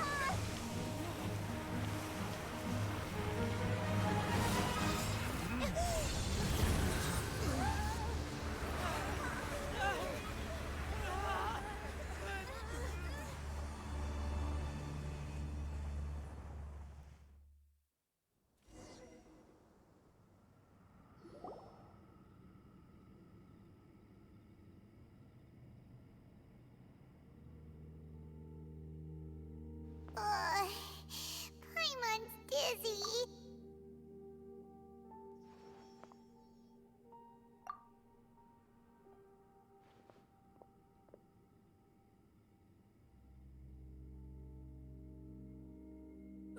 This day's going just great. What a nuisance. The sand dune I saw an energy field. The village keeper protected us. It glowed green with Dendro. Just like you said. The Dendro Archon. Grandpa? Grandpa? Hey. Did there used to be a temple here?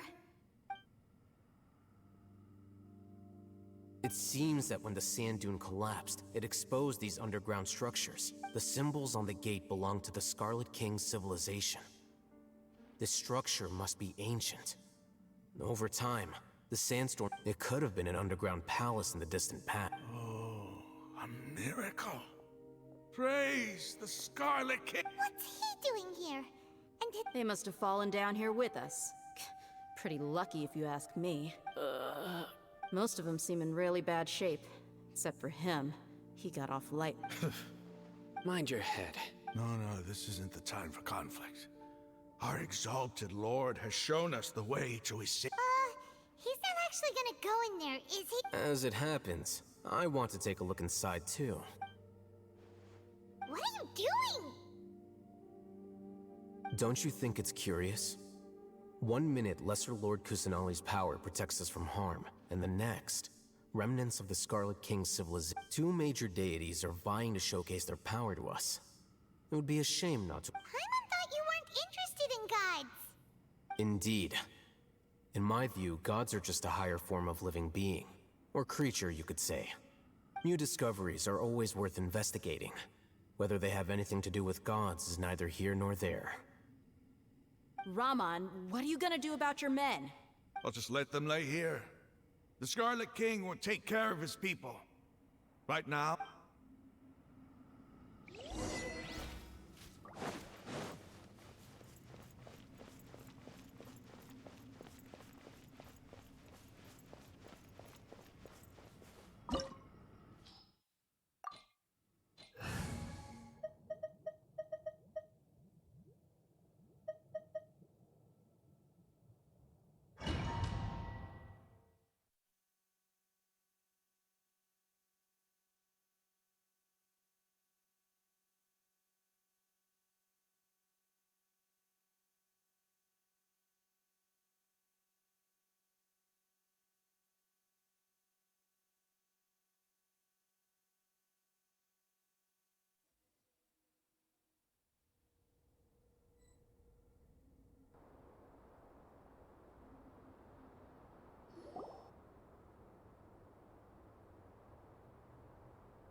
It's full of life here. This defies comprehension. It looked completely desolate from the outside. Yet, it... Yeah, and there's so many plants. It's so pretty. Sir Rama. Huh? Do you see another Raman here? Are you mocking me? What do you mean? Interpret it however you want. But there's something I'd like to draw your attention to. While this structure is clearly left over from the Scarlet King's civilization, the energy that flows in here is that of the Dendro Archon. Whatever you say. It's not like I have a vision. There's nothing to be angry about. Think of this as an academic journey. It does seem kinda strange. If that's true, then we might have to explore this whole area to find an explanation.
on the agenda?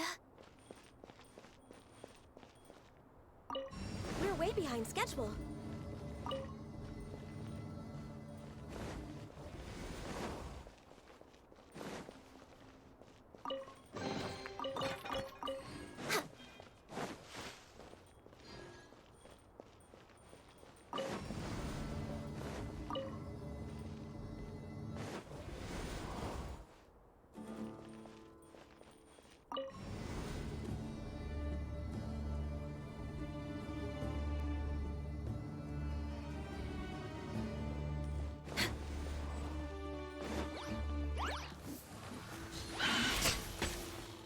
Allow me! Crisis on your side!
Access denied. Hold the line!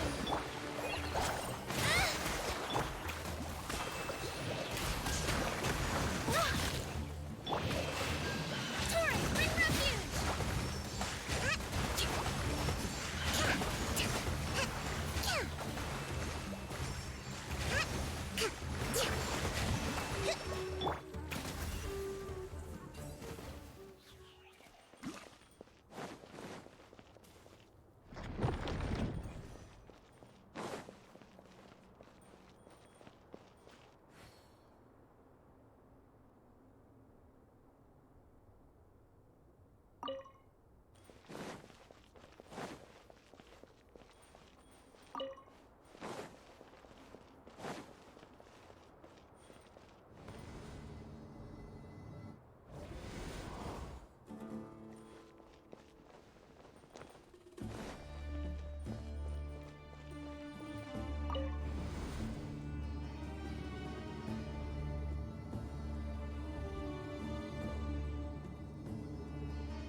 It's a sight to see.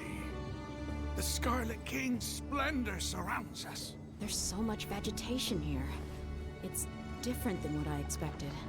Sure are a lot of plants for a desert. That's what I call divine providence of the Scarlet King.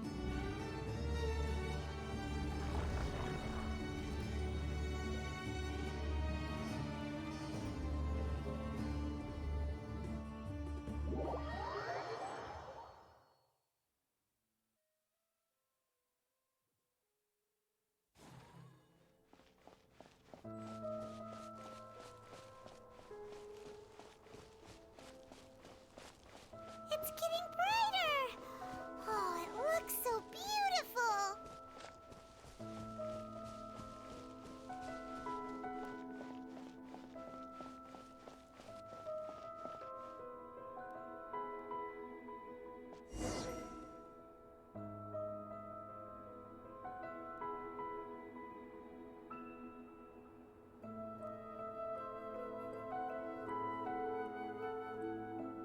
Wait, what's that? A load of flowers. And it looks like there's something among them. These are Scarlet King runes. They left something behind. Yes. It's an elegy written in an ancient script. What does it say? Here lies our faithful priest Kasala. His wisdom is a miracle among the people, deserving of high praise and admiration. You can read ancient Scarlet King script? Of course. Every student needs to master at least 20 languages before they graduate. He's not serious, right? There's still something off about this place. The elemental energy here is too constant. The scent of life. Is this it? Analyzing. There seems to be a hidden message among these skeletal remains. Excellent. There's a device from the Scarlet King's civilization in this gravesite. I'll transmit the information over and project it for everyone to see. Isn't sharing knowledge against the Academia's rules? Yes. However, under the circumstances, I'd prefer you to see this for yourself. You'll understand after watching it.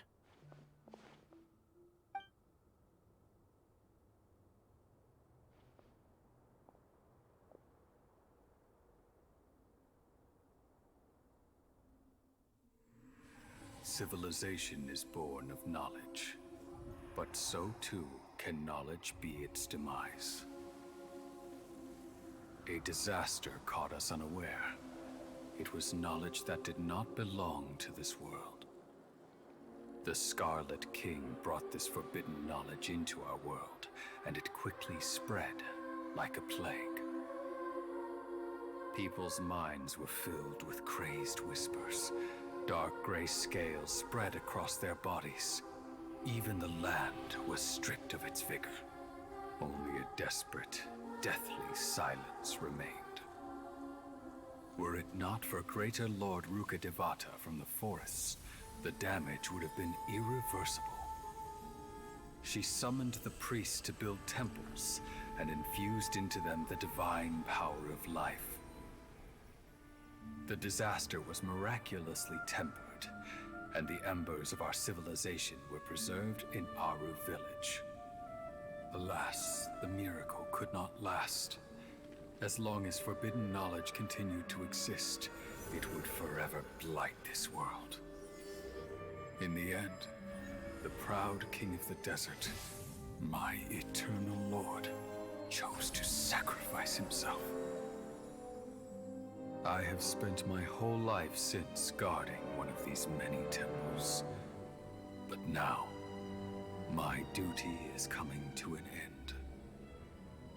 As I close my eyes for the final time, the sight of that noble deity will appear in my vision once more. In helping the Scarlet King to eradicate forbidden knowledge, she exhausted her strength, and her form became that of a small child. How strange. Now that I think of her, I no longer have any fear of death, for I sense that the spirit of life will abide with me during my eternal sleep. Children of the desert, cling no longer to past grievances, but hold tight to the memory of this act of benevolence. What was that? The priest's memories. No, impossible. Greater Lord Rukkhadevata. So the former Dendro Archon and the Scarlet King were never enemies at all. But this doesn't make any sense. The Dendro Archon's followers, they're clearly... Was that the former Dendro Archon? She became so tiny in the end.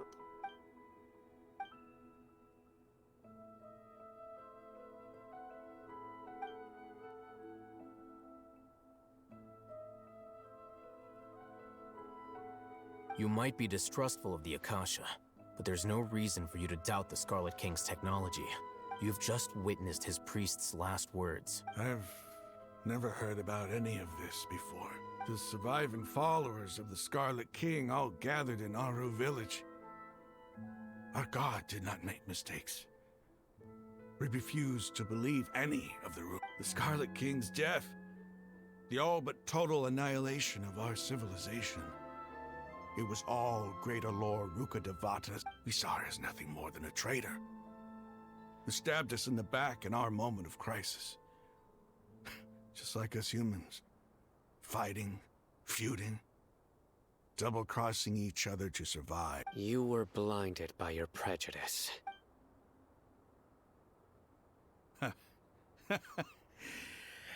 If I hadn't seen this for myself, if I hadn't witnessed his last words with my own eyes, ears, how could I ever begin to accept this?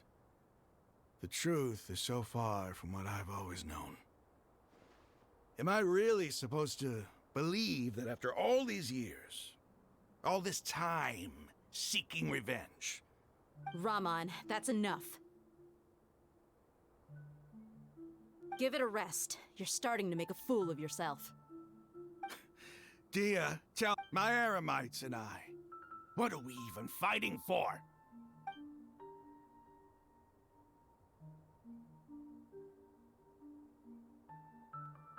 Hey, how you doing? I'll live. Thanks. I should probably go. Can't just stay here forever. What's your next move gonna be? Oh, I know what you're going to ask. I feel deeply ashamed of everything I've done. You'll get everything you're asking, but please, give me some time. After everything that's happened here today, somehow I need to explain it to the others. It's not gonna be easy. Well, I guess that's for me to deal with. Dia, this is where our camp's located. When would be a good time for us to go? Tomorrow. I'll convince everyone that we're all on the same side. And I'll return every last one of your your village keepers. You seem to finally understand that our true enemy is the sages. Yes. The gods never gave up on anyone. It's the people responsible for all this that... That must have been rough, but... Rahman's no fool. Being the leader of your own faction in the desert is no easy feat. It's too bad he was held back by his belief in the Scarlet King. But now that that's changed, I guess we have a few more people on our side. The outcome, at least, is favorable. We should get going too. Let's head back, have a proper meal, and a nice, long sleep. We'll need all our energy.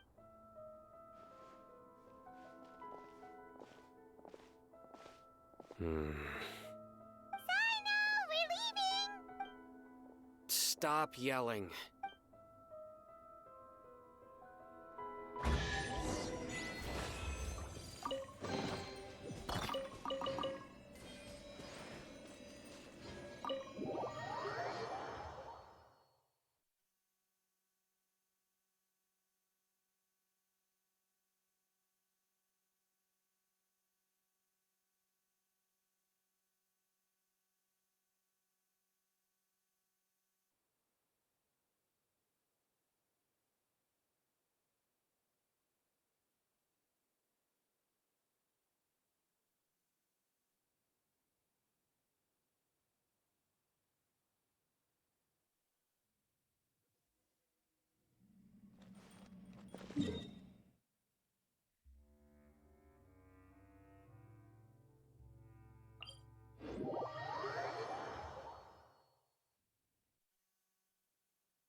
Rahman, we're here. Everything's been arranged. Someone will bring the village keepers back to Aru. I guess all I can say now is, thanks for agreeing. Don't mention it. I think we can both agree you went to hell and back for it. But we share a common cause now. Where are the perpetrators? I'll bring you to them.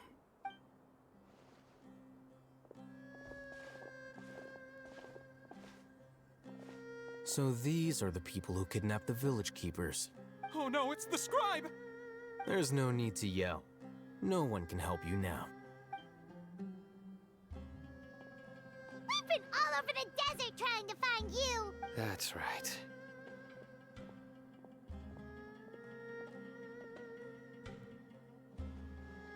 General Mahamatra? No, no! Make it quick, please! Swift and painless! Whoa. The moment they set eyes on Sino, they turned pale like they've seen a ghost! You should have known that I would be coming for you. Wait, we were just following orders. You know what I'm talking about, right? No, not Sino. He's gonna tear us limb from... I could do. Please have mercy. Start talking. Otherwise... So, your superiors have kept you quite busy recently. They, wanted to extract canned knowledge. Don't play dumb. You know what I'm real. They extract divine canned knowledge.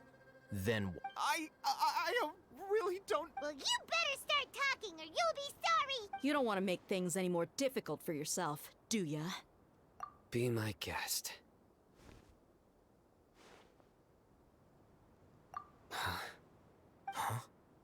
Uh-huh. That sure didn't sound like a fancy metaphor or anything. You're serious, aren't you? How did you know?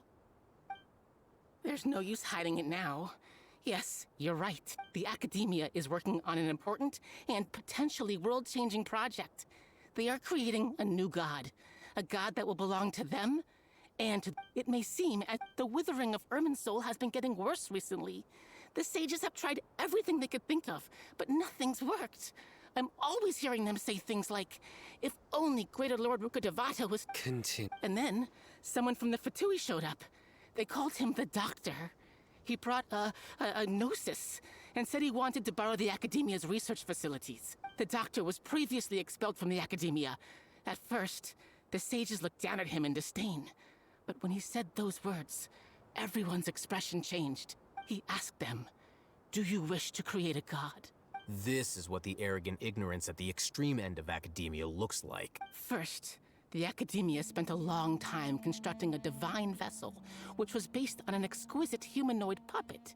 After that, they harvested dreams via the Zeb-Zerus Festival Samsara, maximizing the Akasha's output. With the Doctor's help, and the Akasha now functioning at maximum efficiency, they were able to use it to extract the power from the Gnosis and convert it into a divine core. Next, they decided that their new god needed to possess divine wisdom. For that to happen, they needed a huge quantity of divine can. It adds up. But how do you determine whether the knowledge extracted is of divine or... Call it an educated guess? The Academia has been trying to figure out the exact source of the Scholar's madness for centuries, but to no avail. Nobody can explain the cause of this phenomenon. Surely you can see what that implies, Scribe Alhaitham. If it's knowledge no mortal can comprehend, then it must be something only gods are able to decipher. In other words, it's the source of the God of Wisdom's omniscience and...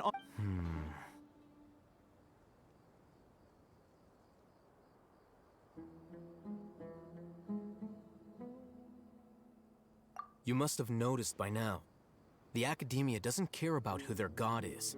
It's the ability to exercise control over... It is as if they are cursed with a desire for omniscience and omnipotence that burns them. Some organisms demonstrate phototaxis, and thus orient their entire lives in respect to sources of light. This is but a form of phototaxis.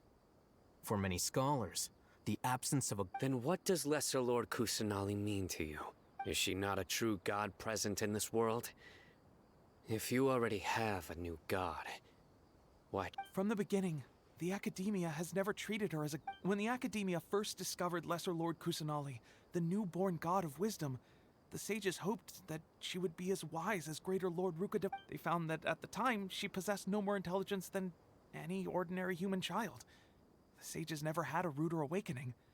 This forced them to accept that Not to mention that Lesser Lord Kusanali's gnosis had been used to power the Akasha this entire time.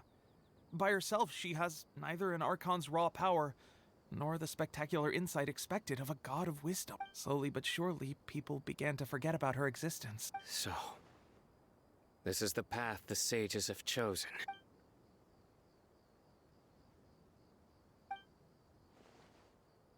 All right, let's try to keep our cool. If everyone... Raman, give me a few men to help us escort the village keepers back to the village. And these two scholars... Sure. As you wish.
The village keepers you've found have all been returned to their homes, and each one has a dedicated caregiver to look after them.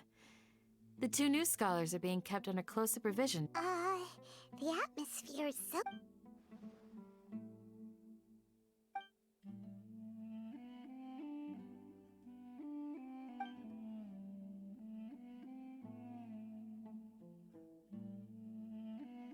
Hey! Say something! Stop spacing out! Come on, is there nothing left to talk about? In that case, let's all get some water and try... Or I can go fetch some... Oh! Paimon, Do you have any plans, Traveler? Gods above, you're not talking about work, are you? So you were still withholding some information?